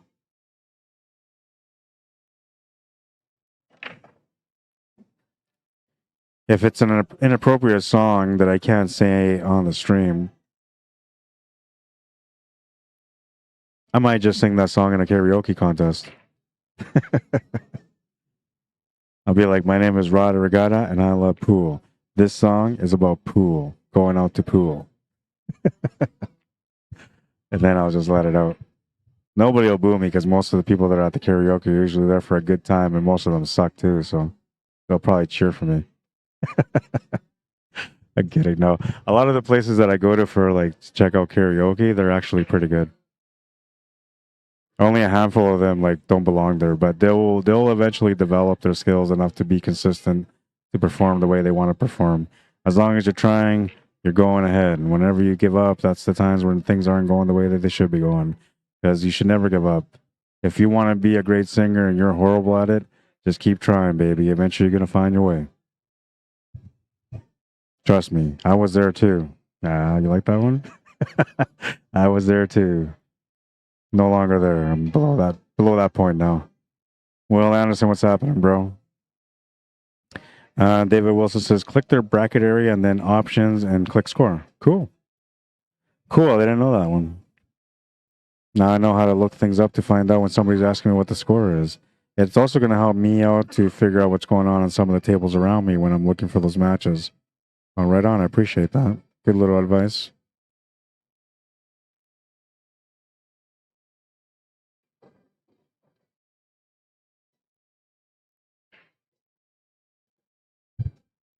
Oh, that's not the one. All right. So this is a different song from.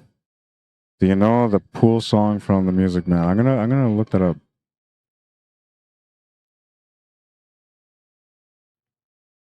Couple of songs that I know. I didn't even remember the names, but I know Rod Stewart had that Maggie May, which has some pool in it. There's a Rack 'em Up song. I remember. Older school song. There's 2 Rack 'em Up songs. So there's a Rack 'em Up, which is the old school one, and then there's a Rack 'em Up hip hop pool one. And obviously the hip hop one's a little bit more updated. But yeah, I don't know. I don't know which one I prefer out of the 2. And I can't think of any other pool songs. I know there's one more. I just can't think what it is though. But one of them is Rack 'em Up. Maggie May.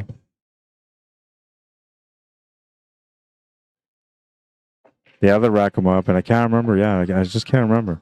If you guys know any pool songs right now, this would be a great time to bring up your pool song that you like. And it can be something that just has a reference to pool, or it can be a song that's totally about pool, like Rack 'em Up.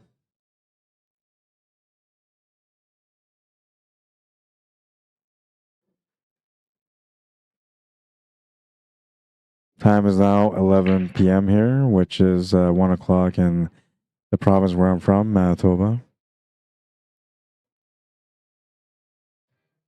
Still another set of matches coming up. I don't know if those will be the last matches. There's still a lot of people in the building, so I don't think it's going to be the last matches.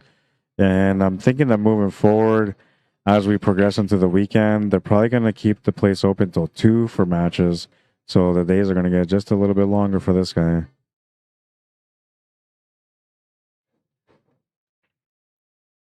Tried to play the safety. I think he's left him an opportunity here. It kind of looks like he's left him an opportunity. Even from this angle, it kind of looks like it.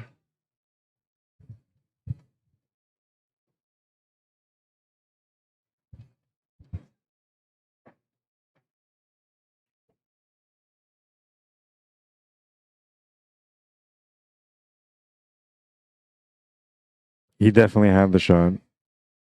Just a little bit unfortunate here, though. I mean, that 5 ball's gone and blocked over the pocket, and now he doesn't really have much of a shot here on the 11. There's really no shot on the 15.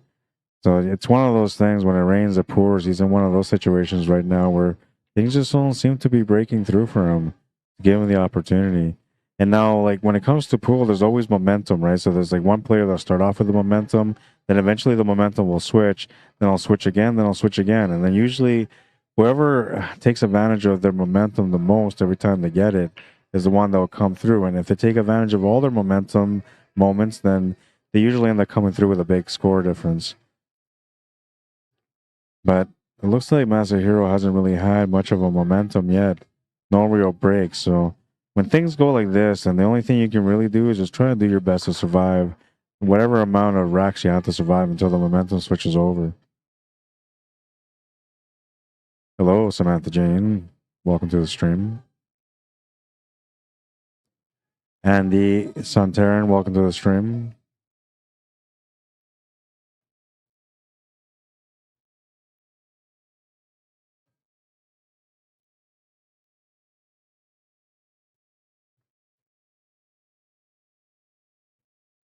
He tried to make it work, and unfortunately for him, he's come up short. And now the one thing that maybe saves him is that 14 ball is kind of bounced near that 7. And I say maybe because it looks like a big percentage of that 7 ball is available.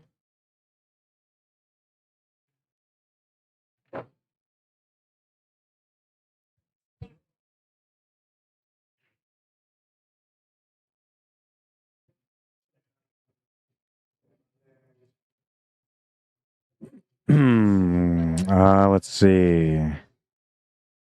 Got a couple of comments here that I missed. The last one I seen was a Music Man comment, and they said no. JSCC says, we got trouble right here in River City with a capital T that rhymes with P that stands for pool. We got trouble right here in River City with a capital T that rhymes with P that stands for pool. Was that like rap lyrics, or was that like just me converting that into rap music? I don't know. It could have been maybe both. Hawkinswa says, The Music Man is an older movie, but well worth watching. It's a funny movie about a flim-flam con man. He sells boys band musical instruments. All right. I have not checked it out. And, I guess, so that's what JSCC is saying, because Hawkinswa is saying JSCC knows it. LOL. Don Dakin says, rack 'em up, Johnny Lang. That's the one I know. Is that the one you are referring to? 100%. You are correct, Don. And Hawkinswa says yes. You're 100% correct. That's the one that I was referring to. So there's that one, Rack 'em Up by Johnny Lang, and then there's Rack 'em Up by Something City. I can't remember what it is, but Something City. Oh, that's the one you're talking about. We got trouble right here in River City. Is that the one? All right. I think that's the one that JSCC is talking about. I remember that I saved the video on my YouTube channel to be able to watch in the future, and I never really gone back to it. So it's saved there somewhere as one of those watch later or eventually streams. You guys ever do that watch later stuff? I do the watch later stuff all the time, and like I never watch later. and I do the same thing with Facebook, man. You can save reels, you can save all sorts of stuff, right? So like I have like all these little sections where I can save stuff, and I swear like I almost never go back to watch any of the stuff that I save. And everything that I save is like stuff that I really want to look into, that I think it's cool, that's going to teach me something else. And I just never go back. I just keep adding more stuff on there. And I think a part of me looks at it like, you know what, I just got too many things to watch, so I'm just not going to watch any of it, and just keep saving it till one day when I'm stuck somewhere when I can't really have fun, and I'll just sit there and watch all the watch later stuff until I get caught up. I don't know, man, but I do it. I definitely do it. Thunder Arrow says pool song Whiskey and the Jar Metallica. That is a cool pool song to play. Whiskey in the Jar, really? I think I heard that song. Like I know a lot of Metallica music, but I'm gonna screen cap that too, man. I need that. I need that in my life. Metallica with some pool. I'm in. Oh man, you guys are in trouble. They're playing some GNR, Guns N' Roses. Hey, hey, hey, hey, hey. No, I can't do it. I'm too tired, man. I really enjoy GNR though, man. Before, like, so Guns N' Roses, when they had Slash on the band, was like the absolute best out there for sure. Once the Axl Rose and Slash got into a fight before they made up, but once they got into a fight, like GNR just changed completely, man. It's gonna make the shot to the corner, and this is good for him. You know, he needed to get going on the scoreboard. He's been feeling a little bit, off because like things just aren't working out. But he's been patient, and it looks like the patience is gonna kind of pay off here because he's gonna get a chance to maybe get into some momentum now. Of course, he's got to finish this rack here, but only 2 shots away from doing so. And this is gonna feel good. Now you can take a little breather here. It's not a hard shot, but you want to take like a little bit, like a. All right. I'm not gonna lose 5-0 or 6-1. Yeah, good for you, man. 5-2.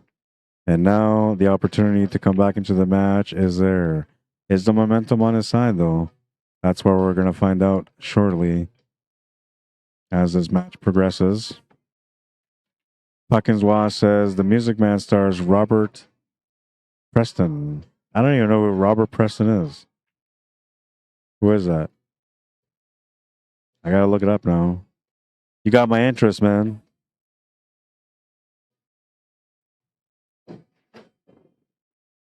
Robert Preston. All right, so Robert Preston Maservi, is that who you're talking about? Was an American stage and film actor and singer best known for his collaboration with composer Meredith Willson and originating in the role of Professor Harold Hill in the 1957 musical The Music Man. Cool. And if I can click on that, it's going to tell me a little bit about The Music Man. So The Music Man is a musical with book, music, and lyrics by Meredith Willson, based on a story by Wilson and Franklin Lacey. The plot concerns conman Harold Hill, who poses as a boys' band organizer and leader and sells band instruments and uniforms to naive Midwestern townsfolk, promising to train the members of the new band. Harold is no musician, however, and plans to skip town without giving any music lessons. But, well, this sounds like an interesting storyline, man. I mean, this guy was a con. Prim librarian and piano teacher Marianne sees through him, but when Harold helps her younger brother overcome his lisp and social awkwardness, Marianne begins to fall in love with him. He risks being caught to win her heart.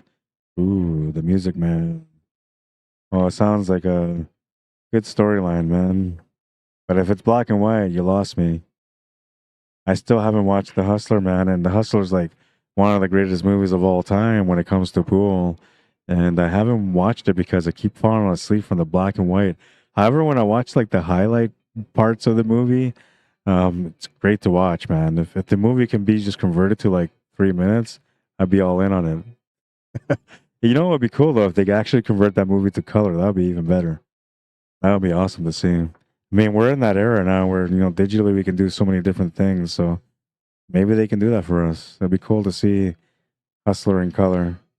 Though I think the black and white kind of adds a little bit to the theme. I did watch some of it, enough to get a feel for what the movie was like. And I'm telling you, like, so many people say it's one of the greatest movies, and I still haven't finished watching it. But I want to. It's on my bucket list of movies to watch. I watched the movie Color of Money. I watched What was that one there that they had with Christopher Walken?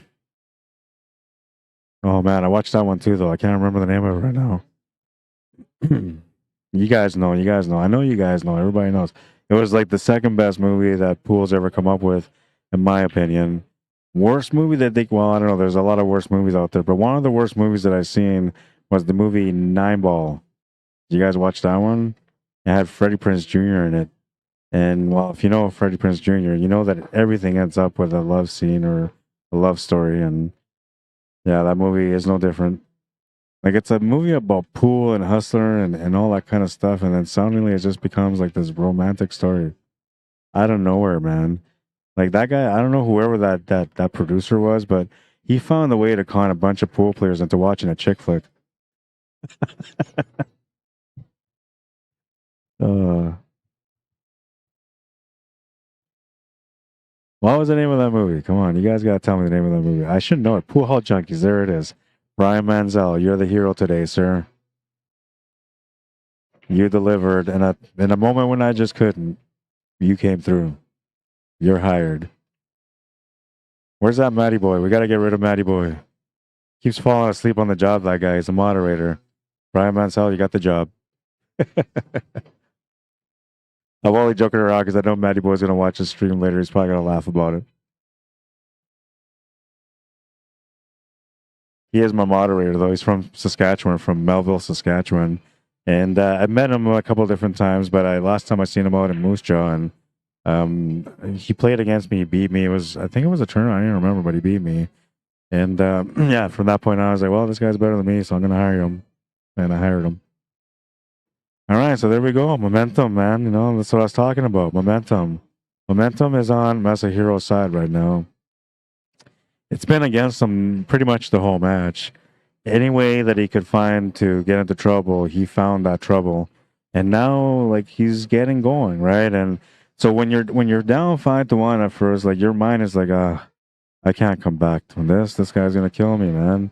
And then you win that first game that makes it 5-2, and you're like, okay, well, that's not that bad. I'm not losing that bad anymore. You know, if I lose, I can be okay with it. And then you win the third game, and now it's 5-3, and you're thinking to yourself, all right, Masahiro, you can do this. You only need to win 2 more games to push this to the last rack, and it's your break. That's where he's at mentally right now. We'll see how the pool gods will treat him. Can he get that break that he's looking for to continue this momentum that he's catching at the moment?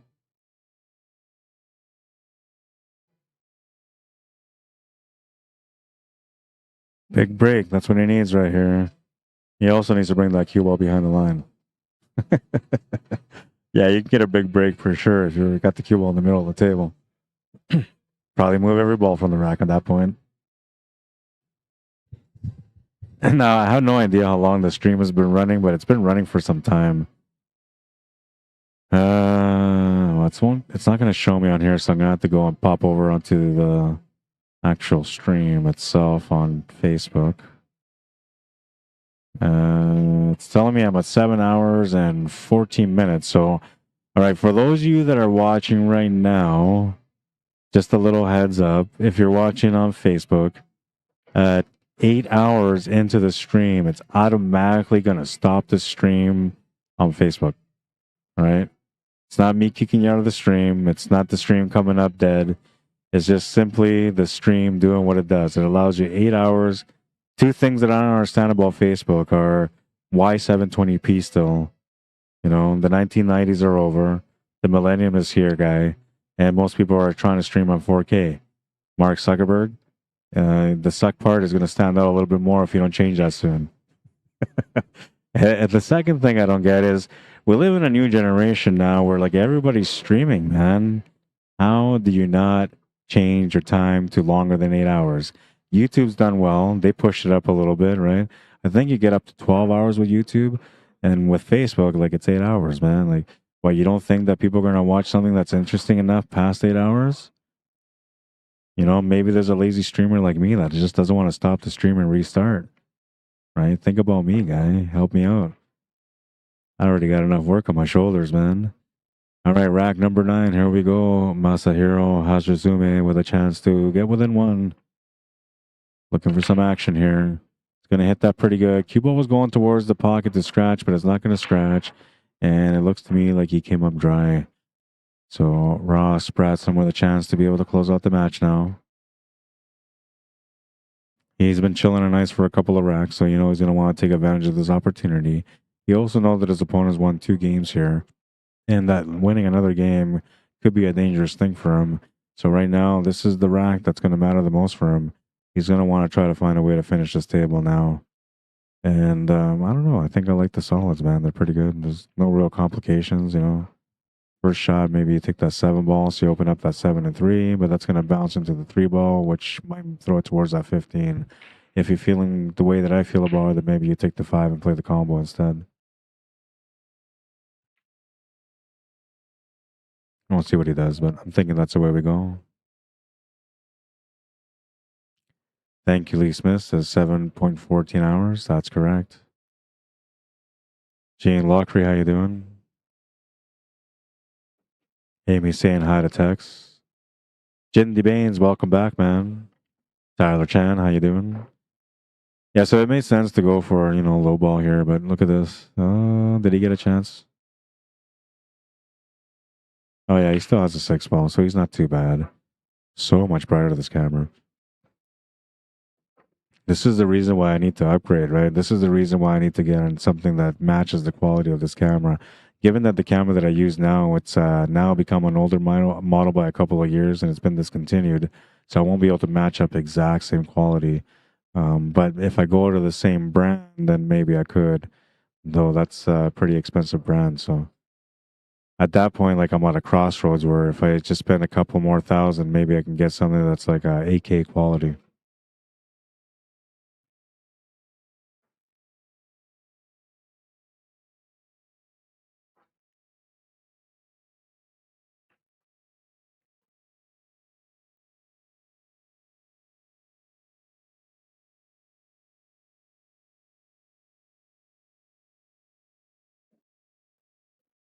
Moby, the qualifier we ran, says Rob had to start the stream 3 times.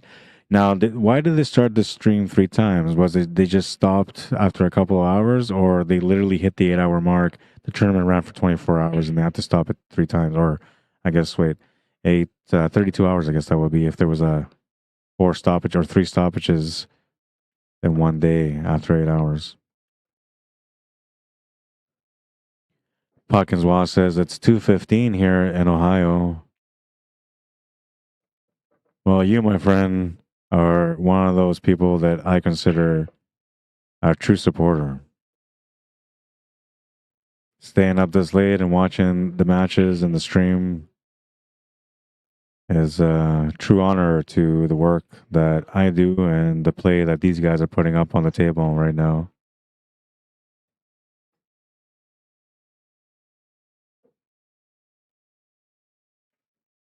So why did they have to start the stream 3 times? Did they reach their max time? Is that what happened? Now he's got a shot here for the 3 and the 1. He's looking at the 1, but I actually like the shot on the 3 ball here. It's a little bit better. And the only thing is, like, you almost have to settle for just making the 3 ball and getting the cue ball to come down to bounce off the 11 ball and then come over to the left side for the 1 a little bit. Doesn't have to be perfect. You just have to have a shot on the 1. But if he doesn't take this 3 ball, he's going to have a tough time getting back and having perfect shape like he has right now for it. The only thing that he's got to stay away from is thinking to himself that he has to do something crazy like spin the cue ball into those 3 stripes and try to get perfect on the 1. He can make this 3 ball, play with just a touch of rights and top spin. If he can get into the 3 ball, which I think he can, then that will give him the line to come off that 11 ball for the 1 ball setup. This way is a little bit harder. He's got to hit the perfect window once again. He's going to go all the way to the top of the table, and he's going to find that perfect window. And now he's set for the finish. Got to play the cue ball through down to the middle for the 8 ball, and that should secure the win for him.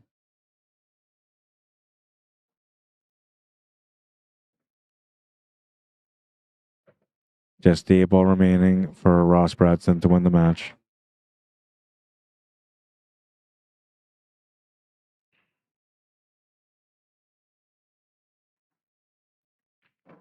Makes the 8, and he's going to win that match with a score of 6-3. Aight. Ooh, catch your breath, man.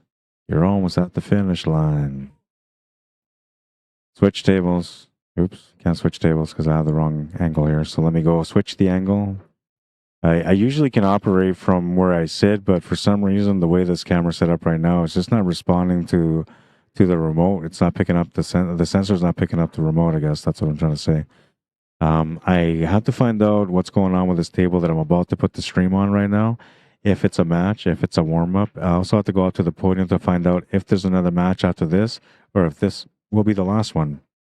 Because I am running tight on time for Facebook, and I need to make a decision on whether or not I have to stop the stream, or if I can just keep it going, and then once it cuts off on Facebook, I'll go to YouTube. Which, if that's the case, and you're on Facebook right now, you're saying, "Man, I don't want to miss out the rest of this. I've been watching this all day." Well, you don't have to. All you gotta do is find me on YouTube under Rod Irrigata /CSL Manitoba, and then you can come over there and watch the stream. And while you're watching the stream, while you're feeling grateful for the fact that YouTube is still available for you and you didn't have to go and find the stream all over again, you can also subscribe to the channel and support my work. 2 for 1, baby. 2 for 1. I'll be right back. I'm going to change this camera angle, set it up on them. Then I'm going to go to the podium to find out what's up for the next match. And on my way back, as I come back, I'm going to find out the names of these players and figure out what's going on with their match. If it's an actual match, or if it's just a warm-up, or teammates just trying to get a feel for the tables for tomorrow for the 9-ball teams. I'll be right back.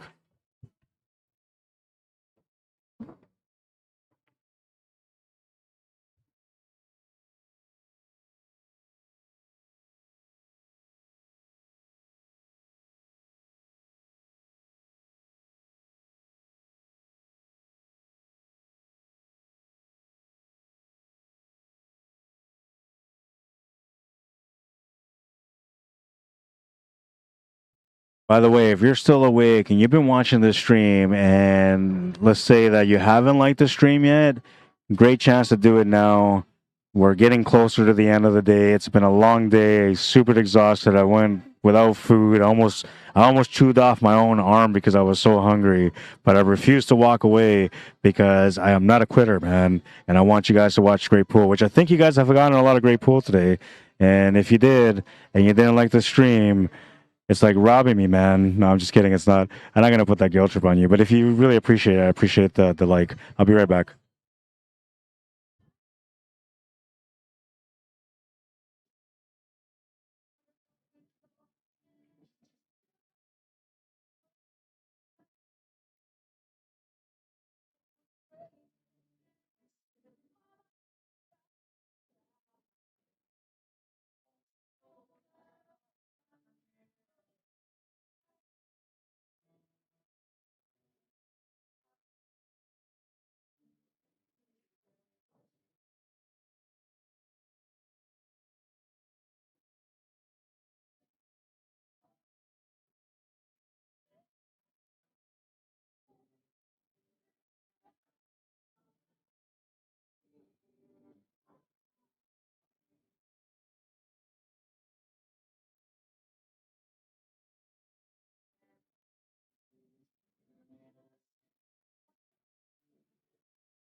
You look tired like I feel, man.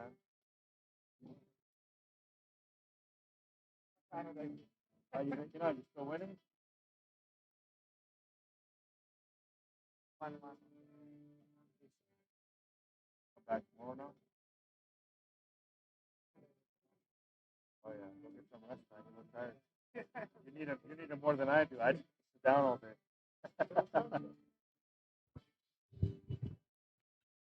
All right, so I gotta put this microphone back here. Drum roll. This is an actual matchup. And ladies first, so we're gonna put her on the left side. This is Carrie Miller.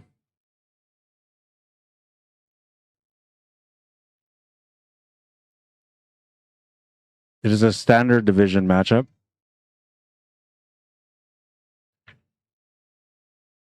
A race to 4 because it's a standard matchup. This is the absolute match, last match of the night for the TV table. So on that note, that whole once the stream cuts off on Facebook thing is 100% going to apply to this stream today. And I got to make sure that I get Grant's name properly. Because I heard him earlier saying, hey, is there any way you guys can correct my name? Because my name is misspelled. So I don't want to be the guy that doubles up that insult to his name by misspelling his name also. Hominick, I believe. Grant Hominick. All right, score has been updated. It is 1-0.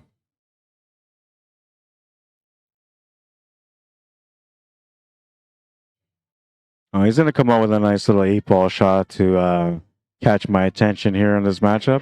We're tied on 1. So I'll take the time now, while you guys are still awake, to say thank you for tuning in and watching the stream today. Thank you for your patience in those moments where I was trying to figure out how to order food with my credit card while the stupid thing kept denying me no matter what kind of card I used. Meanwhile, I got money on my cards. I don't know why it's denying me. I think the only reason it was denying me the service is because the area code is from Manitoba and Winnipeg, and then the phone number is from Winnipeg, Manitoba, and I'm ordering in BC, so maybe they're just thinking it's some guy that's trying to be a jerk on the app and going to cancel the order. I don't know what it was, but it just didn't let it go through. All right, so we're going to move into rack number 3 now, and Grant's going to be breaking a chance to try to take the lead in this match. Anything can happen, though, with a tied-up game, and he's going to make a ball off the break and have some opportunities here. Stripes look a little bit tied up, and the solids look a lot better, and he's got a nice opening shot for the solids, so I'm thinking he's going to go solids first. I kind of feel like if you have solids like the 7-ball to the side, that would be my opening shot. I think the 6-ball is okay, but like then you have to lean into the 13-ball to be able to hold shape for that 4 and 3. And now the 13-ball shouldn't create any problems, but anytime you move a ball on the table, for whatever reason you decide to move that ball, there's always a small chance that you're going to create some problems for yourself. That's something that the advanced level players do, is that they're aware when they're going to move a ball. They're also aware of the tangent line of where that ball is going to go to. So then that helps them to be able to make a decision on how hard or how soft they're going to run into that ball. It's so important to come up with that. And I know like all your advanced players saying, okay, Sherlock Holmes, thank you for, figuring it all out for me, bro. They already know that. But if you're an intermediate level player or a novice level player or somebody that's just starting off in the game, just keep that in mind. A little bit of free advice, if you will.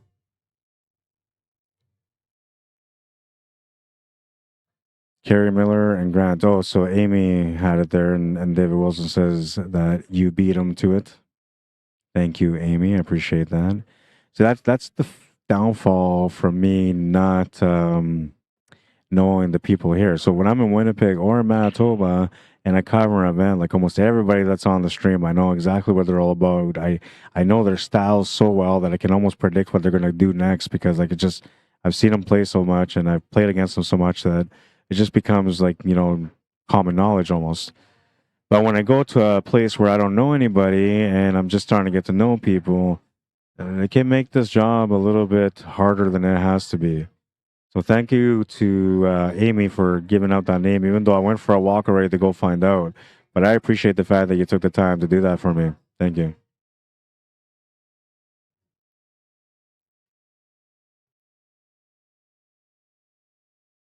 David Wilson with some advice says, call the bank you deal with and ask them to change it for you, or go get cash out of the bank. All right, so I'm going to explain something here, David Wilson, just so you kind of understand. I haven't really been able to walk away from the stream, not to get food. No way I'm going to have the time to go to a bank to get money out. And when you get money out, that can only help me to go to the restaurant and buy directly from there, which once again, I just don't have the time for that. I don't get the breaks for it. I mean, I could just be like in the middle of the afternoon, say, you know what, guys, I'm going to take a break. See you guys in an hour. But I don't do that. You know, a lot of streamers that stream from different companies, they'll break free from a match and then take a nice comfortable break, walk around, hang out with some people, shoot some pool, do all that kind of cool stuff, right? And then they go back when they go back, and then they'll maybe break down the stream. Instead of streaming all day long, they'll break down the stream 10 different times throughout the day, and in between they're taking their half-hour, 45-minute breaks while they're waiting for the next match. Me, Rod Arregatta, you guys know already from today, I don't do that, man. If this table is done, I go to this table. If that table's done, I go to the table behind Carrie right now. If that table's done, I go to the table behind that. But I'll do everything in my power to make sure that you guys get as much coverage as you can and that more players get spotlighted in the tournament through that coverage. Because I love what I do. And I want you guys to feel good about your experience whenever I come out to stream that event in your area. I support you like you support me by not taking breaks and not going to the bank to get money, David Wilson. But, you know, like usually everywhere you go, like hotels, there's always an ATM. I haven't even seen an ATM in here. I ask people for cash back and they say, sorry, we don't give out money. We take tips only. Like, what is this cash back thing you mean? Everybody just leaves the money on the table, bro. Like, yeah, no, I'm from Winnipeg, man. I'm going to need cash back and I'm going to need that tip too.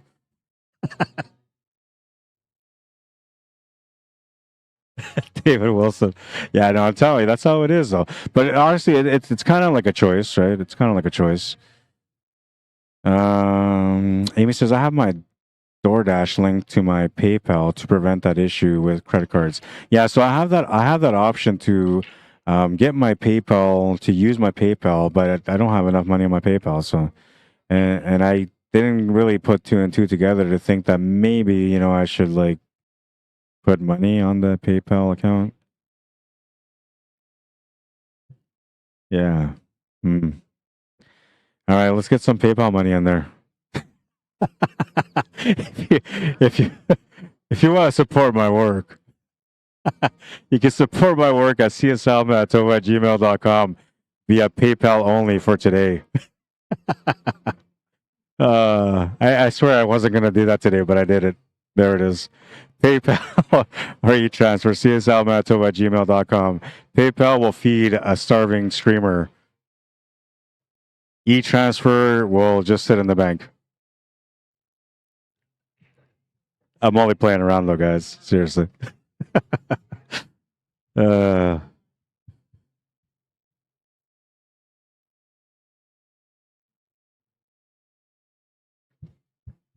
think I think sometimes I'm funny. Sometimes I just laugh because I'm so tired, man. But I don't know, maybe I'm funny. Some people keep watching, so. And every now and then I don't see any crying emoticons or angry emoticons, and I just see like happy people that laugh and enjoy my streams. Whoever you are that gave me a sad emoticon today and an angry emoticon today, I'm gonna find you. Yeah, you know those movies like Liam Neeson? I don't know who you are or where you are, but I'm gonna find you.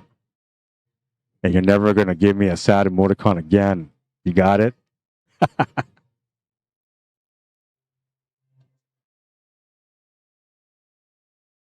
Yeah, the feed Rod. You know what? Maybe I'm gonna change my email. Instead of like CSL Manitoba, which stands for QSports Lab Manitoba @gmail.com, I'm gonna be like feedthehungry.com. Huh? Maybe I'll even get some extra donations because of it. People will be like, hey, listen, this guy's starving, man. Give him something. Only $20 from your wallet will help me to have some food. No, I'm kidding. Don't give me $20. You donate whatever you want if you want to donate. And if you donate, if you don't donate, I won't be insulted. I know I'm not that funny. But when I'm singing, I expect the tip, all right? I don't sing for free. If the guy with the piano down there that doesn't have to sing gets tipped out well, and I'm singing, I want a tip too.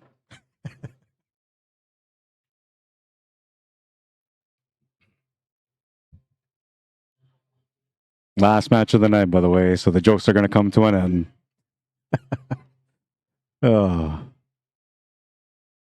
Honestly, like, I don't know whose idea it was to give me a microphone, but they messed up. They messed up big time. They should have just let me be a pool player, man.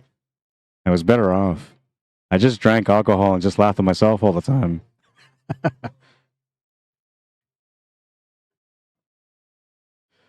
All right. Let's see. Brian Mansell says, "How much you got, Joe? You bet $80,000 like it's something. I'm a millionaire. I lose $80,000. I get another 80.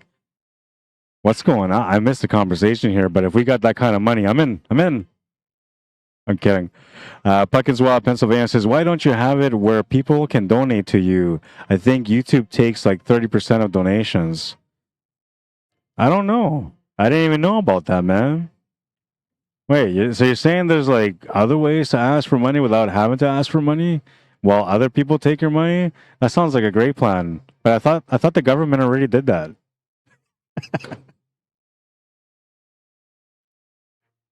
Oh no, wait, they gave us money back throughout COVID. I forgot. We're even now. Thank you for my CERB. And no, I never claimed CERB. I'm only joking around about it because I never did. But those of you guys that did, shame on you. Shame on you. It's your fault while we're paying so much money for gas and food now. Don't blame it on Trudeau. He's perfect. He can never do any wrong, that guy. Or so he thinks. Do you guys think he's going to get reelected again? I don't know, man. I feel like he's not going to get reelected again.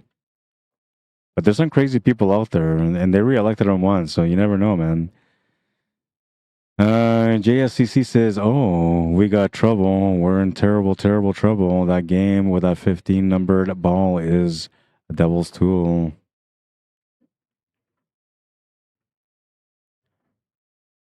Trouble, trouble, trouble, says Puckinswa. Brian Mansell says, "Christopher Walken, best line in Pool Hall Junkies." Yeah, man, that lion speech, okay, I think I got it. I'm probably gonna get a copyright for this one, but I like you guys, so I'm willing to take a chance. Hang on, I'm gonna set it up. I'm pretty sure I still got it. But no, I'm not talking about my pool game, man. Don't pick on me right now. Lion speech. I'm gonna mark it down as a lion speech because that's what it is. I'm like almost 100% guaranteed I'm gonna get like a copyright warning for this, but you guys deserve more from me, so I'm gonna do my best. All right, where do I find that now?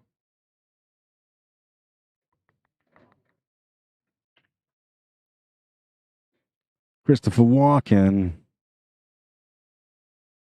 Cool dude, that guy. Like, how do you not make a pool movie with that guy? You have to have him in a pool movie, right? Was it this one? No, it's not that one. Don't tell me I erased Christopher Walken.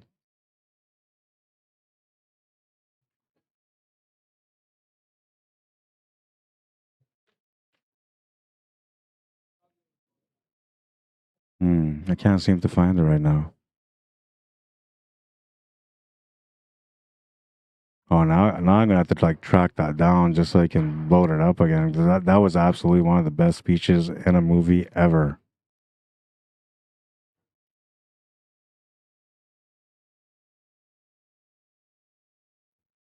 Was it this one, maybe?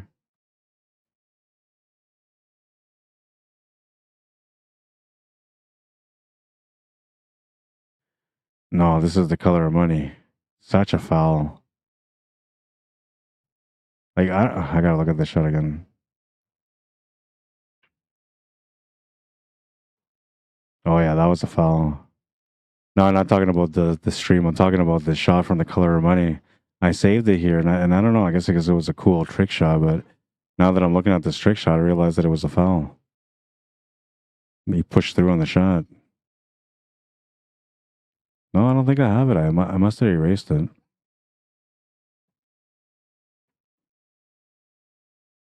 I shall keep looking, though.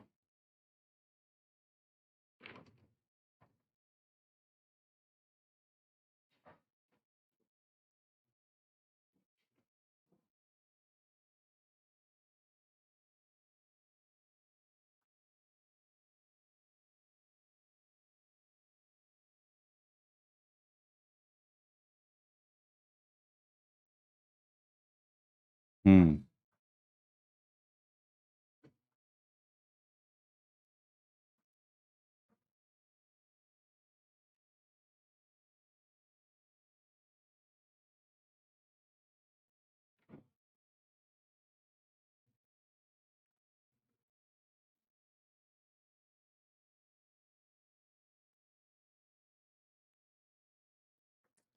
No, I don't think I have it anymore. I must have erased it.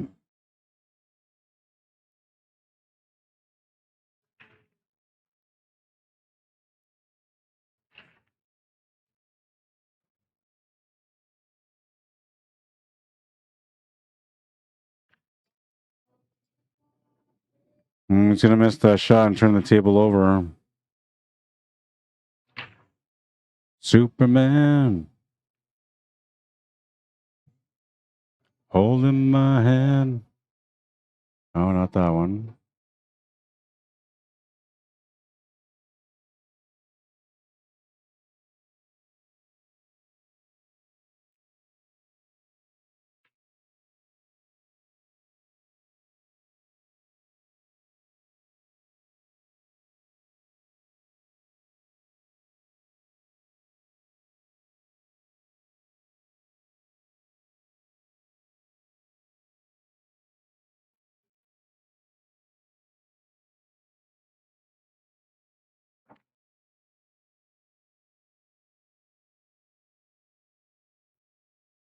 Superman, you be there holding my hand.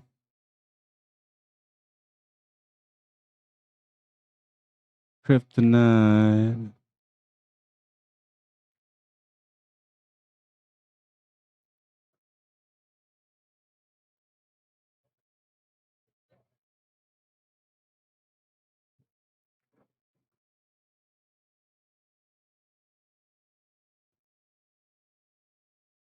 I'm so disappointed that I erased that because that was like the greatest speech ever. But I think I erased it when I first released it because I was doing some like trivia stuff, right? And so I brought that up because I wanted to see how many people had watched the movie, and then I got copyrighted for it.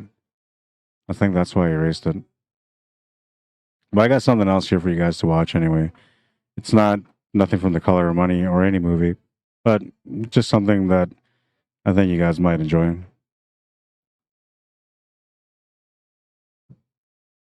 You still call me Superman? Yeah, no, I don't see it. I'm looking everywhere. I can't find it.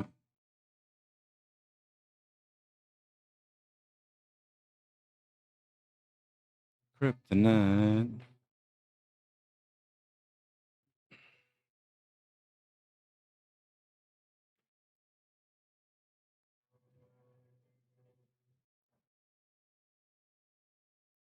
Yeah, totally disappointed that I erased that, man. I wish there was something I can do to fight copyrights back because they really disturb a lot of the work that I do.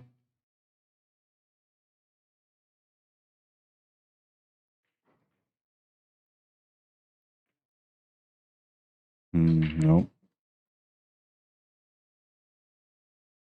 I got a lot of cool little videos here, though, so I'm gonna maybe throughout the next couple of days kind of pop in some of these videos for you guys to check out. Some interesting things that I have pool related anyway.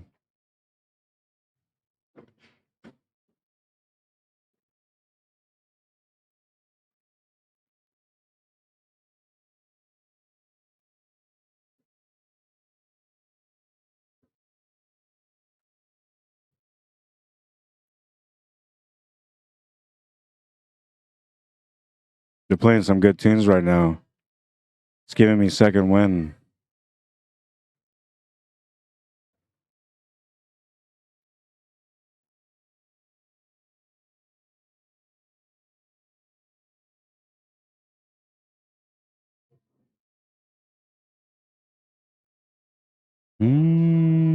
She's my little runaway. Oh, is that it? No, that's not it.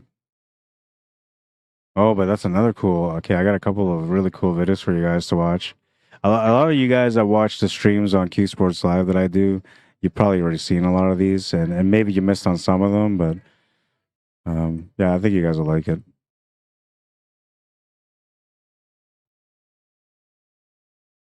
looking for that one video has me going through all these videos to find it, and I'm starting to see all the stuff that I have here that I haven't used in a long time that I put up for the players to enjoy on the streams.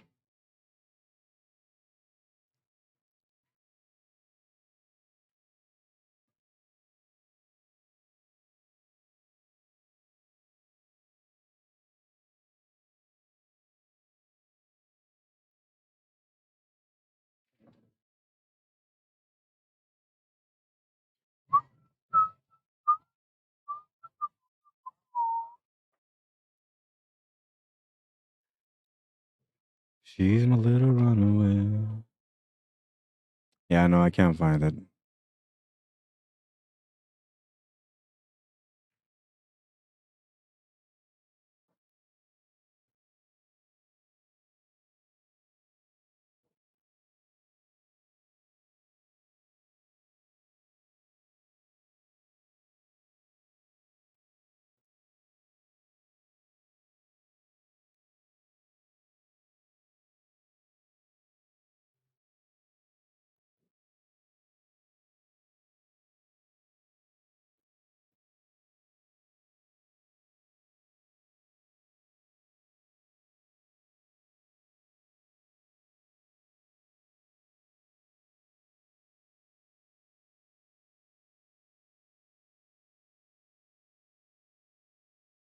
Yeah, I know it's gone.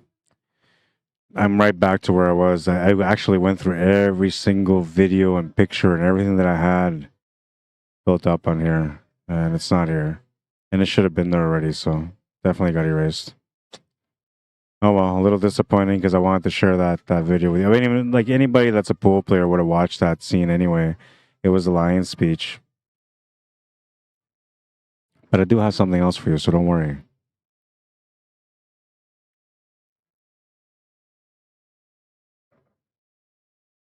It may not be as good as the Lion's speech, but it's some really good pool that you should enjoy. Maybe you won't, I don't know.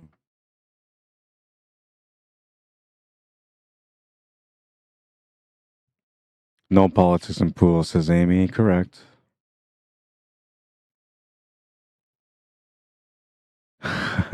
Lee Smith says, good tip. Don't try bacon naked. Or don't fry bacon naked. Okay. Trying bacon naked is okay, apparently, but just don't fry it.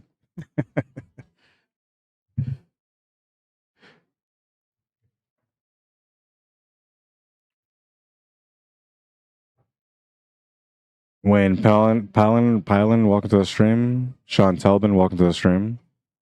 I'm gonna say that we're like right at that mark right now where that stream's gonna cut off. Let's see. 10 minutes. We're at 9 minutes and the Facebook stream is gonna cut off. So those of you guys that are watching on Facebook right now, I'm gonna share the stream for you guys here.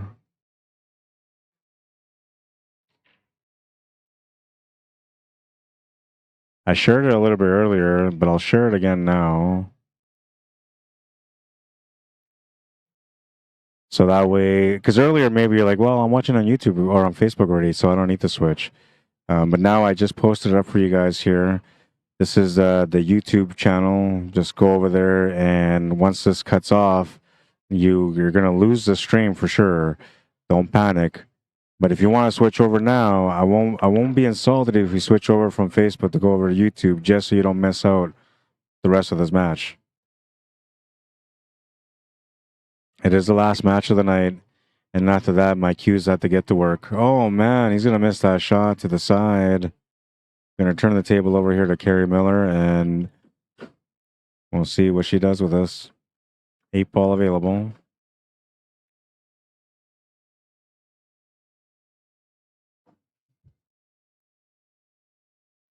And if you're wondering about what I'm about to show you guys, then yeah, you might want to switch over to YouTube just to watch it. I'll give you guys a hint though, so because I'm fair, you know, maybe you're getting tired, maybe you're thinking, okay, well, once this is over on Facebook, I'm done. So if you haven't watched the streams before on Q Sports Live that I do, every day that I have an event that I cover, I always have a highlight of the day, meaning the best highlight of that day. And usually there's a little bit of stipulation on the highlight of the day, meaning that It has to qualify to be a highlight of the day. It has to be something special, exciting, and it has to lead to a finish. If it doesn't lead to a finish, it doesn't qualify.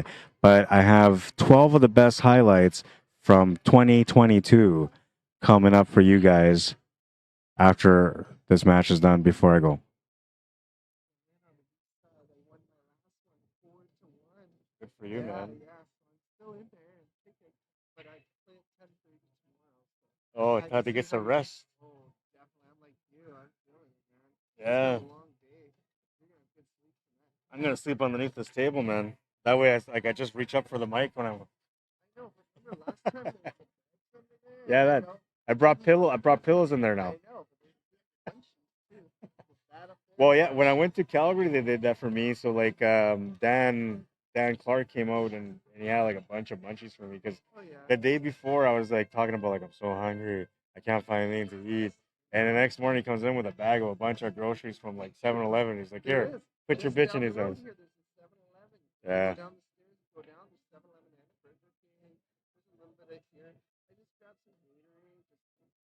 I was thinking about going there after I'm done here, but I don't know. It's getting late already. So. I know, but I'm tired of it. Having like junk food just to go to sleep doesn't make sense to me. When I wasn't diabetic, it absolutely made sense all the time. But now that I'm diabetic, it just doesn't make sense anymore. Yeah.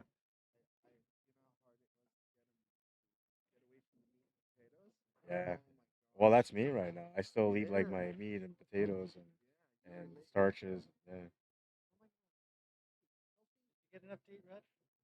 What? Yeah, yeah. Like I'm on the last piece of the sub right now. It's keeping me alive. That's what we need to see. Thank you. Well, you guys gave me the energy to keep going for like another few hours, so that was awesome, man. I appreciate it. Yeah, we'll see you. Good luck tomorrow. I think they said all matches are done after these matches, but you can always ask Shannon though. Shannon will know.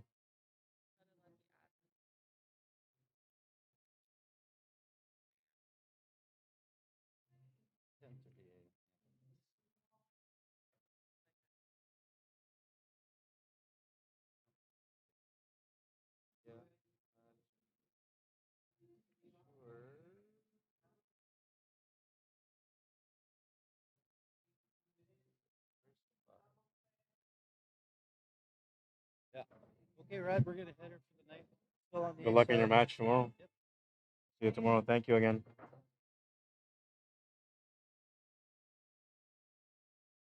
Do do do.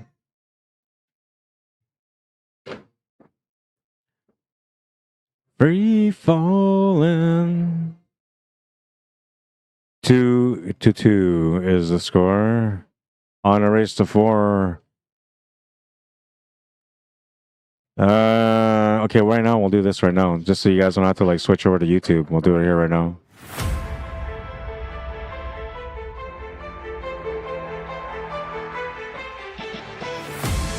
The one with the goose way.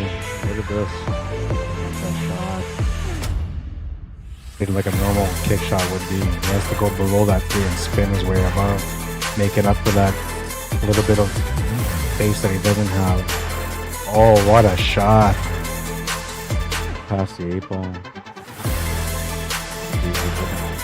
don't think we can cut this straight in there. Look at this shot. Get in there. What a shot from the Moses with the waters. Oh my god, and then he goes and makes that shot.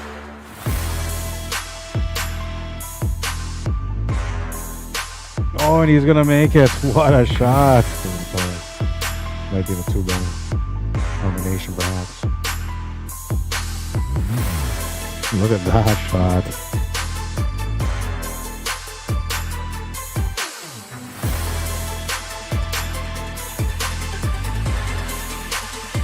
Oh, what a shot it was. Wow. Rolls right now on this table. He's trying his best to fight him off, but it's taking a lot of efforts. And look at that effort. Wow, what a shot.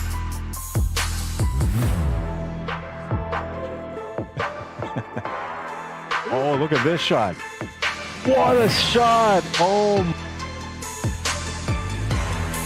Got 2/3 of the ball to work with here. Oh, what a shot. to have for a side dish. Oh, that last shot, number 11, was the highlight of the year. Get in there. What a finish.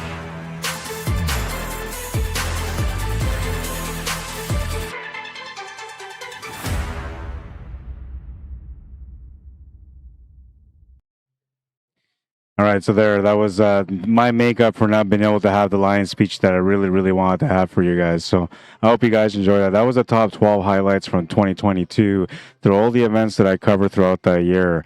There was a lot of highlights on there, including some highlights from Savannah Easton and some of the Predator Open highlights that happened back in August last year.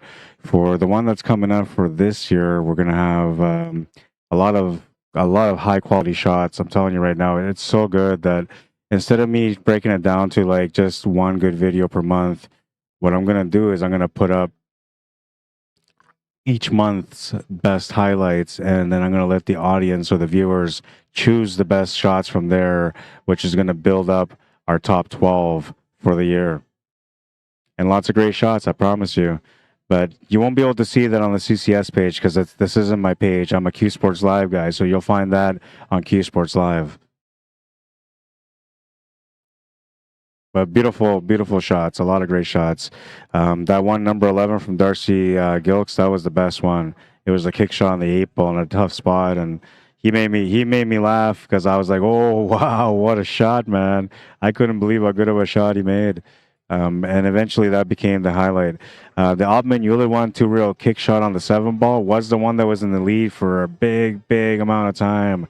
But in the end, it was Darcy Gilks that ended up winning it with that beautiful kick shot on the 8.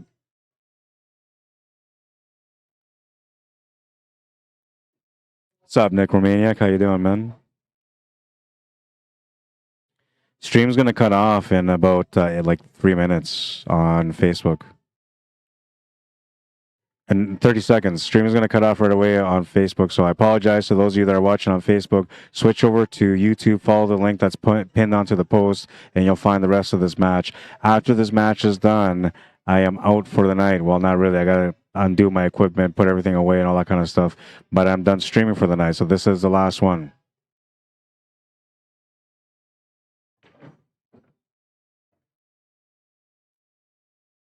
It's going to kick you guys all off. 19 people on Facebook. It's going to kick you off right away. So don't forget, go to YouTube if you want to watch the rest of this match. Don't forget to subscribe to the channel while you're there. If you're not a YouTuber and you want to support my work, that's the best way you can do it.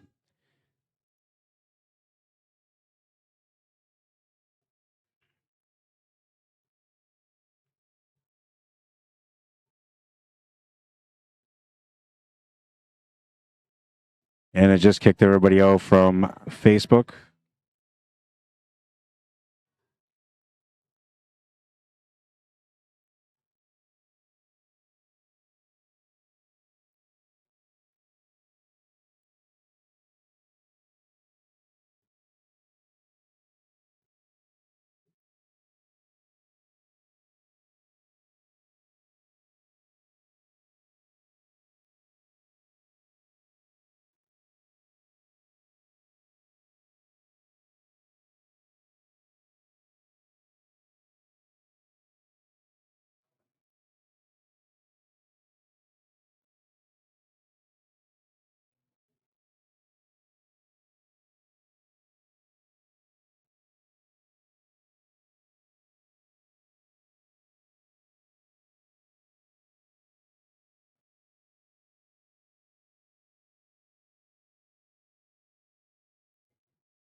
The Big Lebowski. I kind of remember that movie, but it's been a long time, so I don't remember. I remember that the movie was a really good movie. It was kind of like, I wouldn't call it an iconic movie, but it was one of the go-to movies back in those days.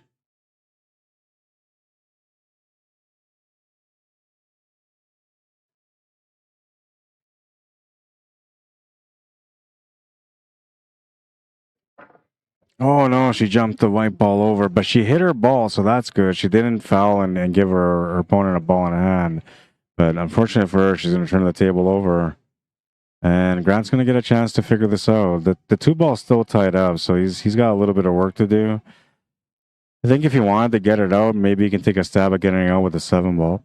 But he's looking at the 6 ball like he's committed to making the 6.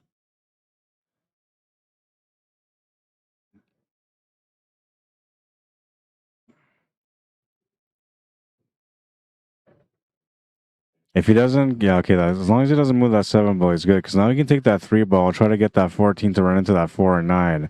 If that 14 runs into that 4 and 9 perfectly leaning towards the right cushion, that's going to push the 4 ball open to the side pocket. And then he's going to have the shot on the 7 with a setup for the 4 after that. And that should be it for that rack. Oh, no. He was thinking about it, so he put that extra pace, but that extra pace without the spin ended up pushing the cue ball to a different angle. And now he's kind of at square one here. He can make the shot on the 7 to the side on a tough cut. No real opportunity to get that 4 ball out. But there's a small tangent line between that 8 ball and the 12 ball, I think it is. No, that's a 10 ball. So there's a small tangent line. If he was to take the shot to the side, hit it thin, and try to play the tangent line only, there's a small chance that he might go right into that 9 and open up that 4. But, small chance, like I said. He's going to try the side. He's going to come up short and turn the table over. Carrie Miller with an opportunity, but she doesn't have a whole lot to shoot at, though. We'll have to find a way to work this out.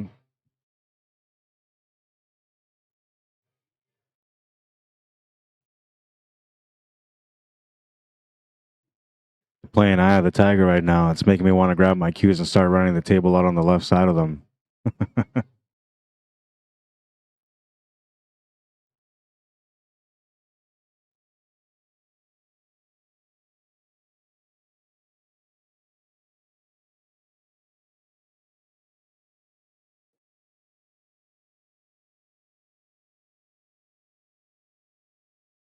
How'd you make out, man? Like you're through your bracket and done? You want it? Or? Well, I was in the seat. Come on. You say that shit without smiling? I come, I lose. Yeah. I'm up, I get under pressure. Yeah. And it's like, bro. It's everybody's thing. Yeah. Right? And like consistent. Like, never got there. Really? Right? But you won the division today? I won my way out of the division. Finished fifth, 9 ball last night. Yeah.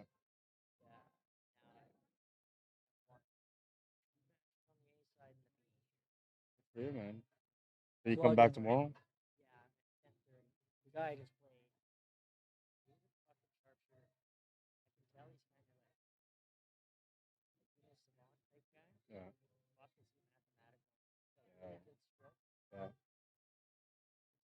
Notice with guys like that, though, when he does it, he hit them. They just don't have that magic shot to pull out of their bag. Yeah, yeah. Everything's all technical. Yeah. But really good. Hard. The place where he was. Yeah. So what do you get for breaking through your bracket and going on to the next bracket? $240. Oh, all right. So you get your money back, and now you're guaranteed. So you're just free rolling basically on the. Okay. Good for you, man. That's awesome. You played good. Man. You made me feel like I had to run you out, man. Like I had no choice but to run you out when we played. Yeah, and that's what I. Yeah. Oh yeah, good for you. Oh yeah. Well, that's better though, because you play better position with 9 ball.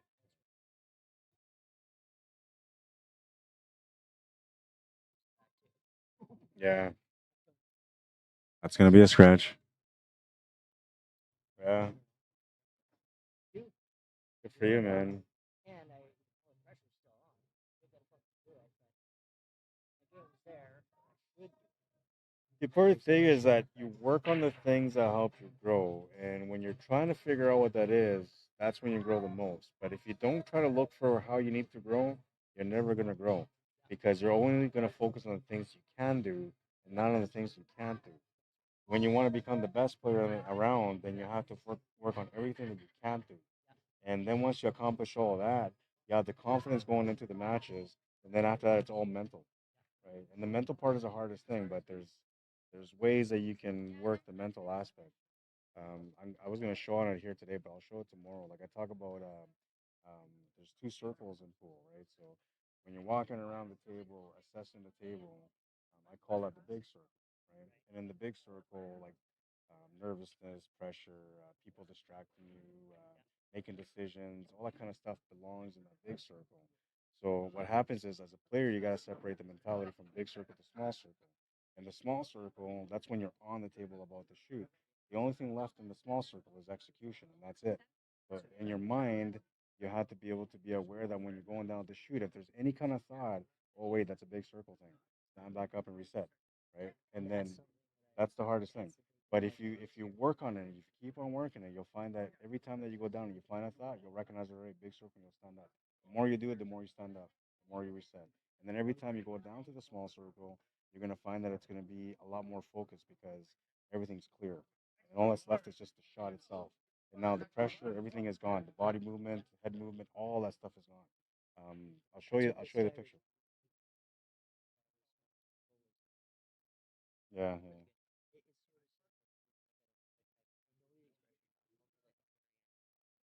yeah. That how you go in and out and focus. Yeah, yeah, and it goes. I mean, when I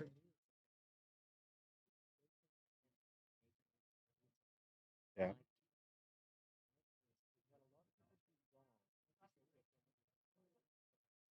yeah,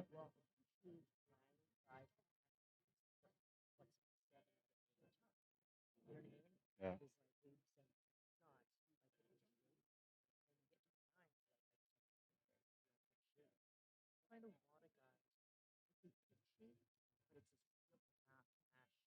yeah, yeah.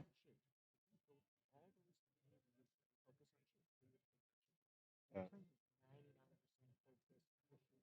that's right. Yeah, but then when you get on the last ball, they don't. Yeah. So I always find a spot. I always pick a spot for the cue ball. Yeah,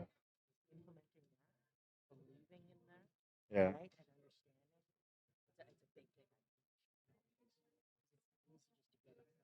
Oh, for sure. Yeah. One of the one of the best pieces of advice. That's right. One of the best pieces of advice that I was told, and I don't really share this one too much because I think it's actually very very true, is that in order for you to be able to be the guy that wins a tournament, you have to be the guy that maintains his game the longest. Meaning, not like just breaking and running, but how you're thinking when you first start off in that day has to be able to replicate through every single match, no matter what happens. If you're down, if you're the guys running tables, it makes no difference. Your mindset has to be the same. Your efforts have to be the same. And if you can keep that up the longest, you're the guy that wins the tournament. Because at the end, when it gets down to the last two guys, one guy is excited to be there but nervous. The other guy is there to win, right? And so that's the guy that's maintaining the mentality all the way through. Yeah. Yeah. Yeah. You're a good player though, man. You're gonna find your way. I mean, you're already there technically. It seems to me like it's more or less mentality. Maybe a couple of technical things, but like I watched your stroke, I watched your bridge hand, I watched your stance. It seemed like a lot of the stuff was like on point, like it's supposed to be, right? And I don't know. I'll show you a couple of things tomorrow. Like it's not gonna be much, but these couple of things might help you see a different perspective on how you approach shots, and that alone might help you with the shots that you may struggle with. It's just a grip thing. That's all. I'm gonna show you one thing with grip. Come, come see me tomorrow. You'll see. I'll show you what I mean. It'll take like 5 minutes, and then after that, all it is just you hitting the table and working with it till you understand how it works. I learned this from snooker. Yeah, yeah, no, that's fine. Yeah, anytime, man. I'll be here all night anyway. Yeah, yeah, no, no, no. And you shouldn't. So anytime that you learn something, it should never be applied where you're playing in a tournament or in league. It should only be applied when you're practicing. The one I'm going to show you is just for you to learn after when you're done here. But just knowing about it is going to help a lot, because then when you spend that time on the table, you're going to see how it all works. And then each person kind of adapts differently to it. But each person that I taught this to, gone from making like say 40 to 60% of the shots to making like 80 to 90% of the shots. It just changes the game that much quickly, right? You'll see that your accuracy will just go up much more. And yeah,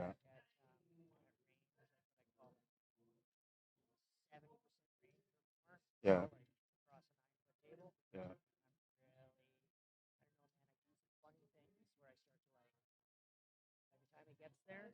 yeah, yeah. Yo, like you seen the shots that I did, right? Like that last one there that I made that perfect shape for the 7 ball. I wouldn't be able to do that without the grips, without what I know, right? That combination that I made too, without the grips, I never would be able to do it either, right? So like when I shoot the shots that I shoot, I 100% know that they're gonna work the way they're supposed to work based on the grip, because the grip is giving me the right alignment on my body, which is eliminating kind of body movement, and it's loosening up my arm in a way where it's smooth and not trying to like uh, causing any friction on the stroke. You'll see, man. I promise. Yeah, right on. Have a good night, man. All right. I believe that was Grant that won that one. I'll have to ask him, because I was talking to somebody here about tips on how you can become a little bit better at the table. I can show you guys a few things too, but I'm going to go find out. I'm pretty sure it was Grant that won that one.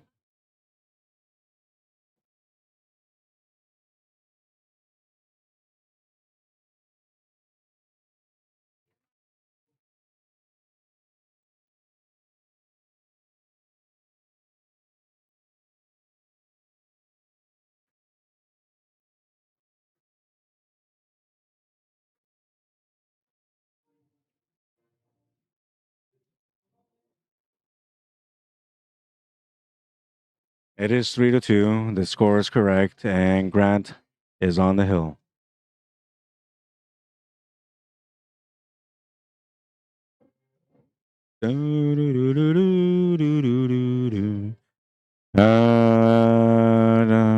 Jamie Derwenko says he did.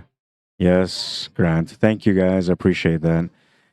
I'm very passionate about. I mean, you guys know I'm very passionate about the game. There's probably no doubt in my mind that you guys understand that by now, based on how I've been working throughout the last day and today. But when I see somebody with a gift, I try to complement that gift by sharing a little bit of knowledge with them that will help them enhance that gift. So this guy that I played with earlier, like he ran out a couple of tables on me, then I ran out a couple of tables on him, and I was like, "We'll play later, man." And like the way I watched him play, like I pay attention to the way they play. Right, every person that I play against, I look at the fundamentals. I look to see how what they can work on to improve on. It's just the way I am by nature because of the work that I've been doing for the last few years. But when I see people, playing well, and it's like they're just missing a couple little things that can make them better, especially when they're not from the same province that I'm from, I help them. But just so you guys know, for the record, I do teach a lot of people in Winnipeg and Manitoba, and I don't hold back on teaching the people that are gifted. I always help them out as much as I can. Those that show promise, where I can see that, they're going to be something special in the game, I teach them as much as I can. So I am supporting people however I can, even within my own province, regardless of the fact that I'm actually creating people that's going to eventually knock me out of tournaments. But I don't think they will, because I'm the master, man. I mean, I'm teaching them, right? So yes, they're skillful. Yes, there's a lot of promise. And yes, I'm sharing some great knowledge with them. But in the end, what separates us is the experience and the mentality, which the mentality I'm pretty strong at. And I'll show you guys some of that stuff about mentality. Those of you that stay on the stream to the very end, till this match is over here on YouTube, you guys are going to get a little glance at one of the things that helps you become better at the table. And it might be something that's simple for a lot of people that already kind of do it. But there's a lot of people out there that don't do this. And when you understand the concept of this, it's going to help you to see how you need to change your game a little bit. And it's going to also help you to figure out how to be more consistent and be more accurate at the table through this knowledge that I'm going to share. And those of you that watched the streams before through my Q Sports Live work, you've seen this many times. I speak about it a lot. And yeah, we'll wait till after this match is done. It'll be the last couple of things that I do before I call it a day.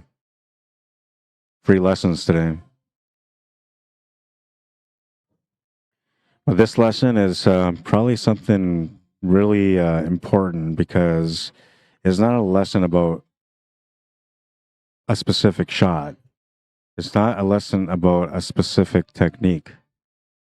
It is a lesson in mentality. And it's a very, very good lesson in mentality.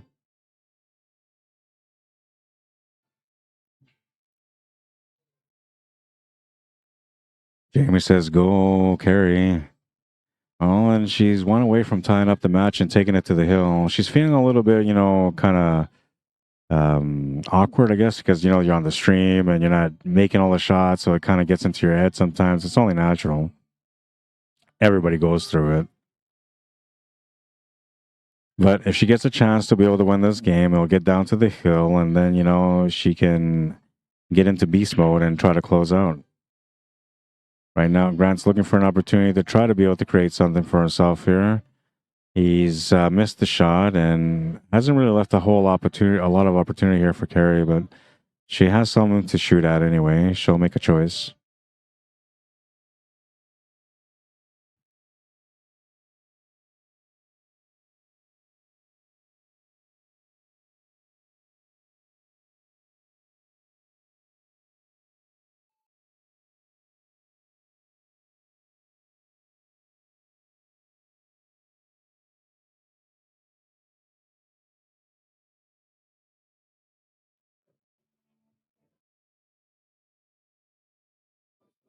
I think I did okay today. Like there was some quiet moments where like I was speaking to people and maybe I didn't do as good as I really wanted to do today, but I feel pretty good about the fact that I didn't waste your guys' time today as much. I did as much coverage as I possibly could today. I did so much coverage that it made up for the 3 hours that I had a break that I wasn't even planning on having a break where, people were like messaging me like, what's going on with the stream? I can't find it. I was like, there's no match going on. I'm waiting for a match. But I hope that those of you that tuned in and watched today, that you guys were satisfied with the way things went on the stream, that you got to see enough pool that made you feel like it was a great day of watching some great pool, and that the coverage was good enough to justify the fact that I'm out here covering this event, because I honestly do feel blessed to have the opportunity to be out here. I don't take it for granted. And I'm grateful for it. I truly am.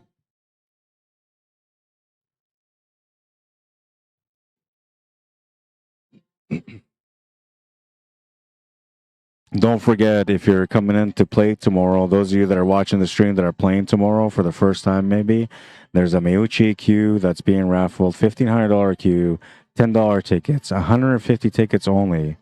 Right, so great opportunity to be able to win. You're saying, well, it's a 1 in 150, but yeah, you probably play the lotto and it's like 1 in 3 million. So, if you're playing that all the time, what's a few more dollars for a chance to win a nice Meucci queue? Well, she did good to try to open up that 5 ball a little bit. Still not quite opened up, but he has just shot on the 2 with a bit of an angle here to maybe draw back into that 11 and 5. All she needs is just a little nudge into 11 with hopefully the cue ball coming to the left side of the 11 after that. That will give her the finish.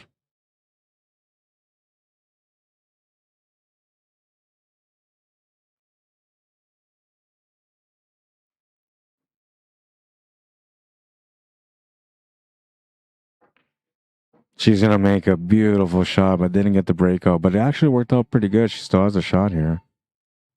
Needs to make a reverse bang to the corner now.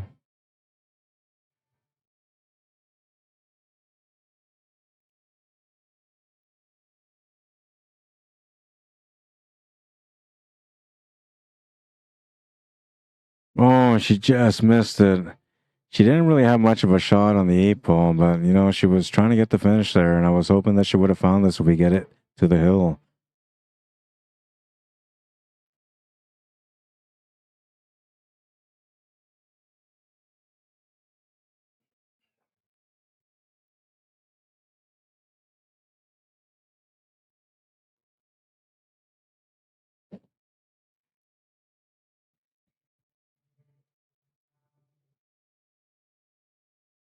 Now, if this is the first time you watch the stream on YouTube and you finally realize how much better the quality is on there and you never watched the stream before on YouTube, great chance for you to subscribe to the channel right now to get some more of that quality on your big screen whenever you watch another one of the streams in the future. Or if you're going to watch the streams over the next few days. Ball in hand for Carey. She'll have a chance to get on the hill after all. Just the 5 and 8 remaining. Needs to put the... Let's see, I'll show you guys here on the screen. So she needs to put like the cue ball like somewhere here maybe. Right? In this area. Because then she can make that 5. Right? Let me, I'm going to show you here. So she can make that 5 to the corner here, right? The white ball will hit this 5 here, which will make the white ball come off the top rail and then come back this way, which will give her that 8 ball in the same corner. And I know the lines are crooked, I apologize, but it's late at night and I'm working at an awkward angle, so it's not going to be much better. But the other option will be to play with a forward angle, so putting the cue ball like somewhere below where she's at right now, somewhere like here, and then having the cue ball come through from that ball back this way. That would work also.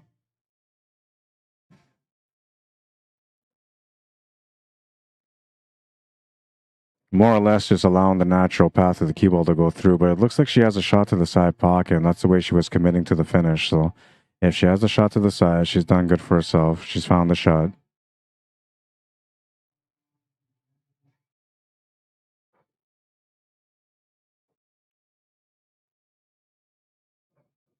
Nice little finish. She's on the hill. It's a hill-hill matchup here in this standard division 8-ball singles matchup.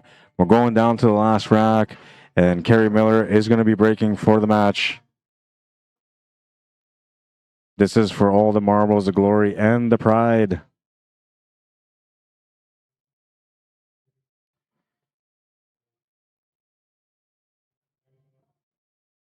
Lee Smith, who are you talking to? You said, can I EMT it to you? Oh, you're talking about like the raffle. I'll get you that info for tomorrow, Lee Smith, because you can oh hi, how are you?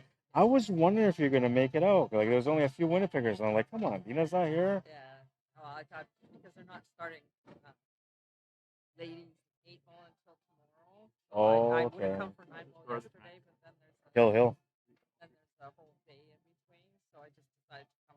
So I'm playing ladies team with a team out here and ladies single. Oh, cool. Cool. Good for you. Yeah, flights are delayed. I'm toast. You're starting to look like Earl Strickland. Yeah, we'll see you tomorrow.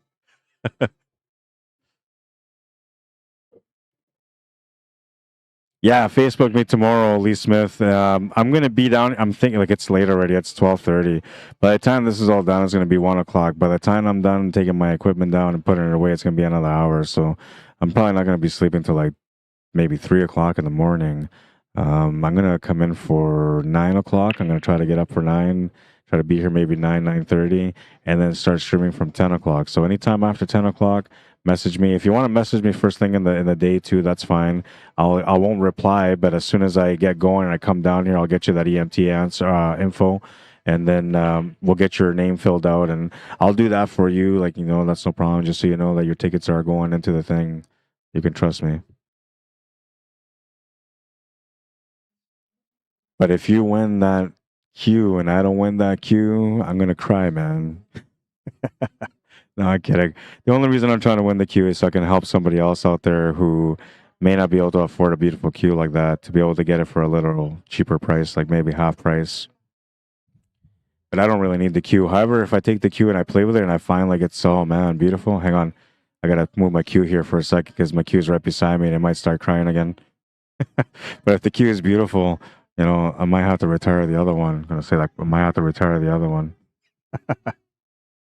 I will like play it around. I always believe like the queue listens to you and maybe like it knows what's going on, and that's why it treats me so bad sometimes at the table. But I'm kidding.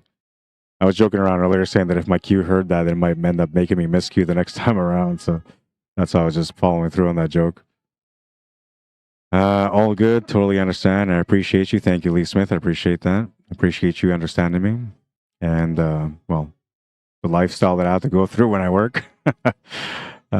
Did you help maybe with my help maybe with my travel or something? I lost you there. You have to maybe retype that because confused just says I'm confused.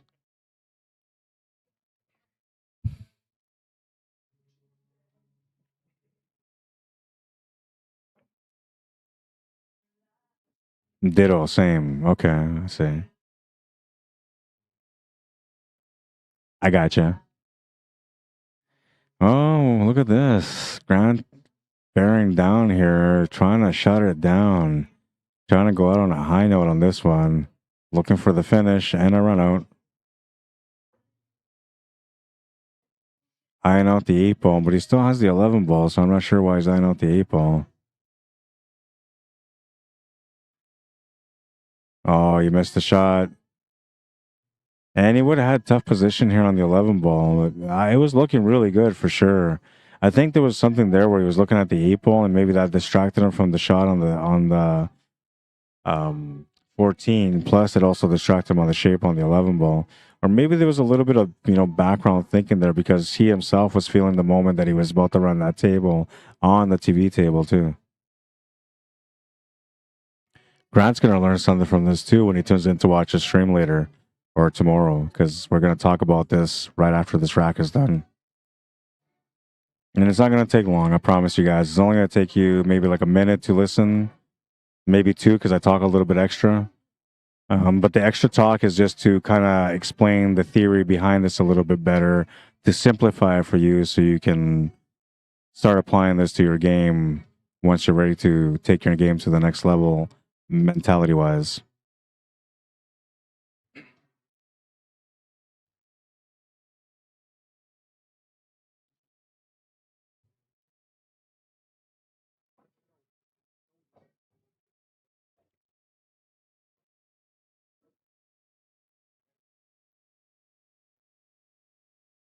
There's still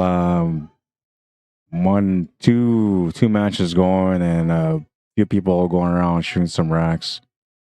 I don't know if I'm going to shoot any more racks now because I got to take my equipment down. I'm getting tired. But my cues are still out, and it's like a disrespect to pull out your cues and not use them a couple of times, right? I did run a few racks with it already today earlier. And yeah, maybe I'll just be patient and use them tomorrow again. By the way, while I'm here, and if there's any quiet times where I'm not streaming, if you see me here, like, shooting some racks on the table, don't be afraid to come up here and ask me to shoot some games. I'll shoot against anyone. Doesn't matter what level you're at. I'll play against anyone. But just know that if you come play against me, I only have one mode, and it's consistent. Just try to play my best every single rack. Try to perform the same way every single time. So that means that if you're not bringing your A game, you're going to be in a little bit of trouble if I'm on my end. And I say F because it took me quite some time today to find my A game. Carrie looking for a finish here. She's right there. She's so close. Needs to make the 6, get down for the 2, and then the 8 ball's waiting for the finish. Good time to maybe walk around here, take a look at the 2 ball to see where you want the cue ball to be. Because then that will help her decide what to do here. But it looks like she's just playing off the top rail and back down, trying to keep it simple. Probably the best choice right now. Nice little pace on it. And it's going to stop perfectly for her to make it to the court. To the corner. All she's got to do here is just stay composed. Stop shot is all that's required. You don't need to draw. You don't need to put no sides. Just got to make it and just put a little bit of, maybe below center. That will do. There you go. Now she's got the shot to the corner for the win.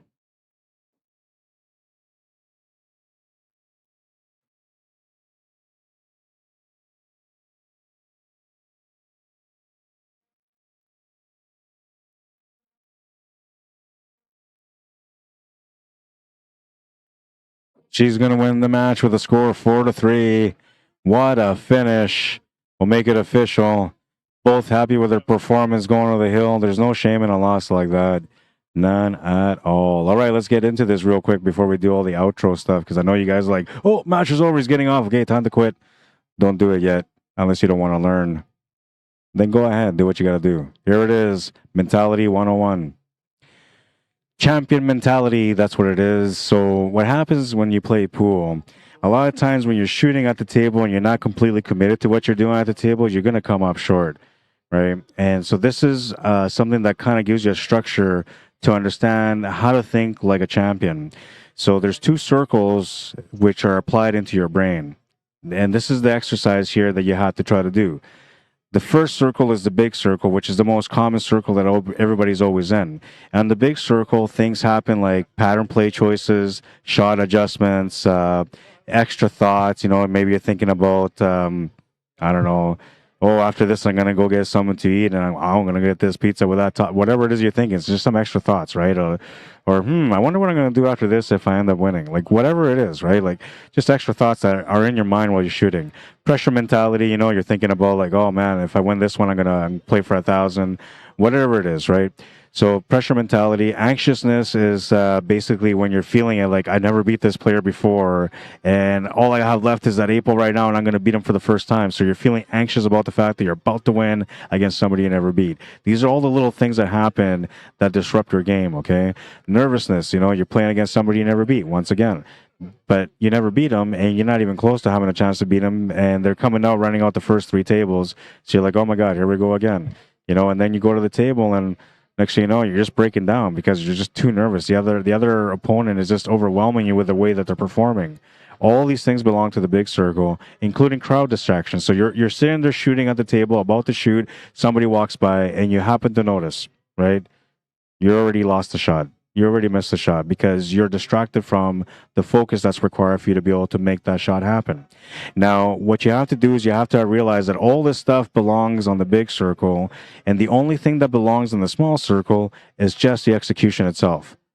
So when you're going to the table to shoot, if you have any of these thoughts that are on the big circle or any of the things that are happening on the big circle, what you're supposed to do is tell your brain and to recognize the fact that you're in a big circle moment. And instead of doing it, you stand back up, you reset, right? Maybe take a little walk around the table, the chalk walk like they call it, and then you go back in. And when you go back in, there should be nothing in your mind except for just the shot itself. Once that's there, all that's left is just execution, and that's it. Percentages go up, way up. Like, I mean, I'm talking like way up. If you're like a 60% potter, this will take you to 80 and even 90% potting accuracy, because the only reason you're missing all those shots is because of little things that are happening in the big circle. And you're not able to separate them yet because to you, in your mind, this is all part of pool. But the reality is it's not part of pool. Learning how to control this, separate it, and understand it and make it your bread and butter is the key to success and the champion mentality that you need to be able to go out there and win big events with no pressure on your side. I'm telling you, the more you try, at first it's going to be awkward, right? But the more you get used to recognizing the big circle moment, when you're in a small circle moment, you will stop doing it, and it's going to become a habit where you're always going to be balanced. You'll know that when you go to shoot, you're thinking about, big circle, I better stand up. You're just going to know. You're training your brain. Just like you train your brain to aim and shoot and make shots, you're training your brain to become the champion within. You can't do it without the mentality, and this is your first lesson on mentality. All right. I'm going to talk about this again tomorrow. So when I tune in tomorrow, or you guys tune in tomorrow, and you guys see me talking about it, you already heard about it, you can walk away. No big deal. You already got your lesson today.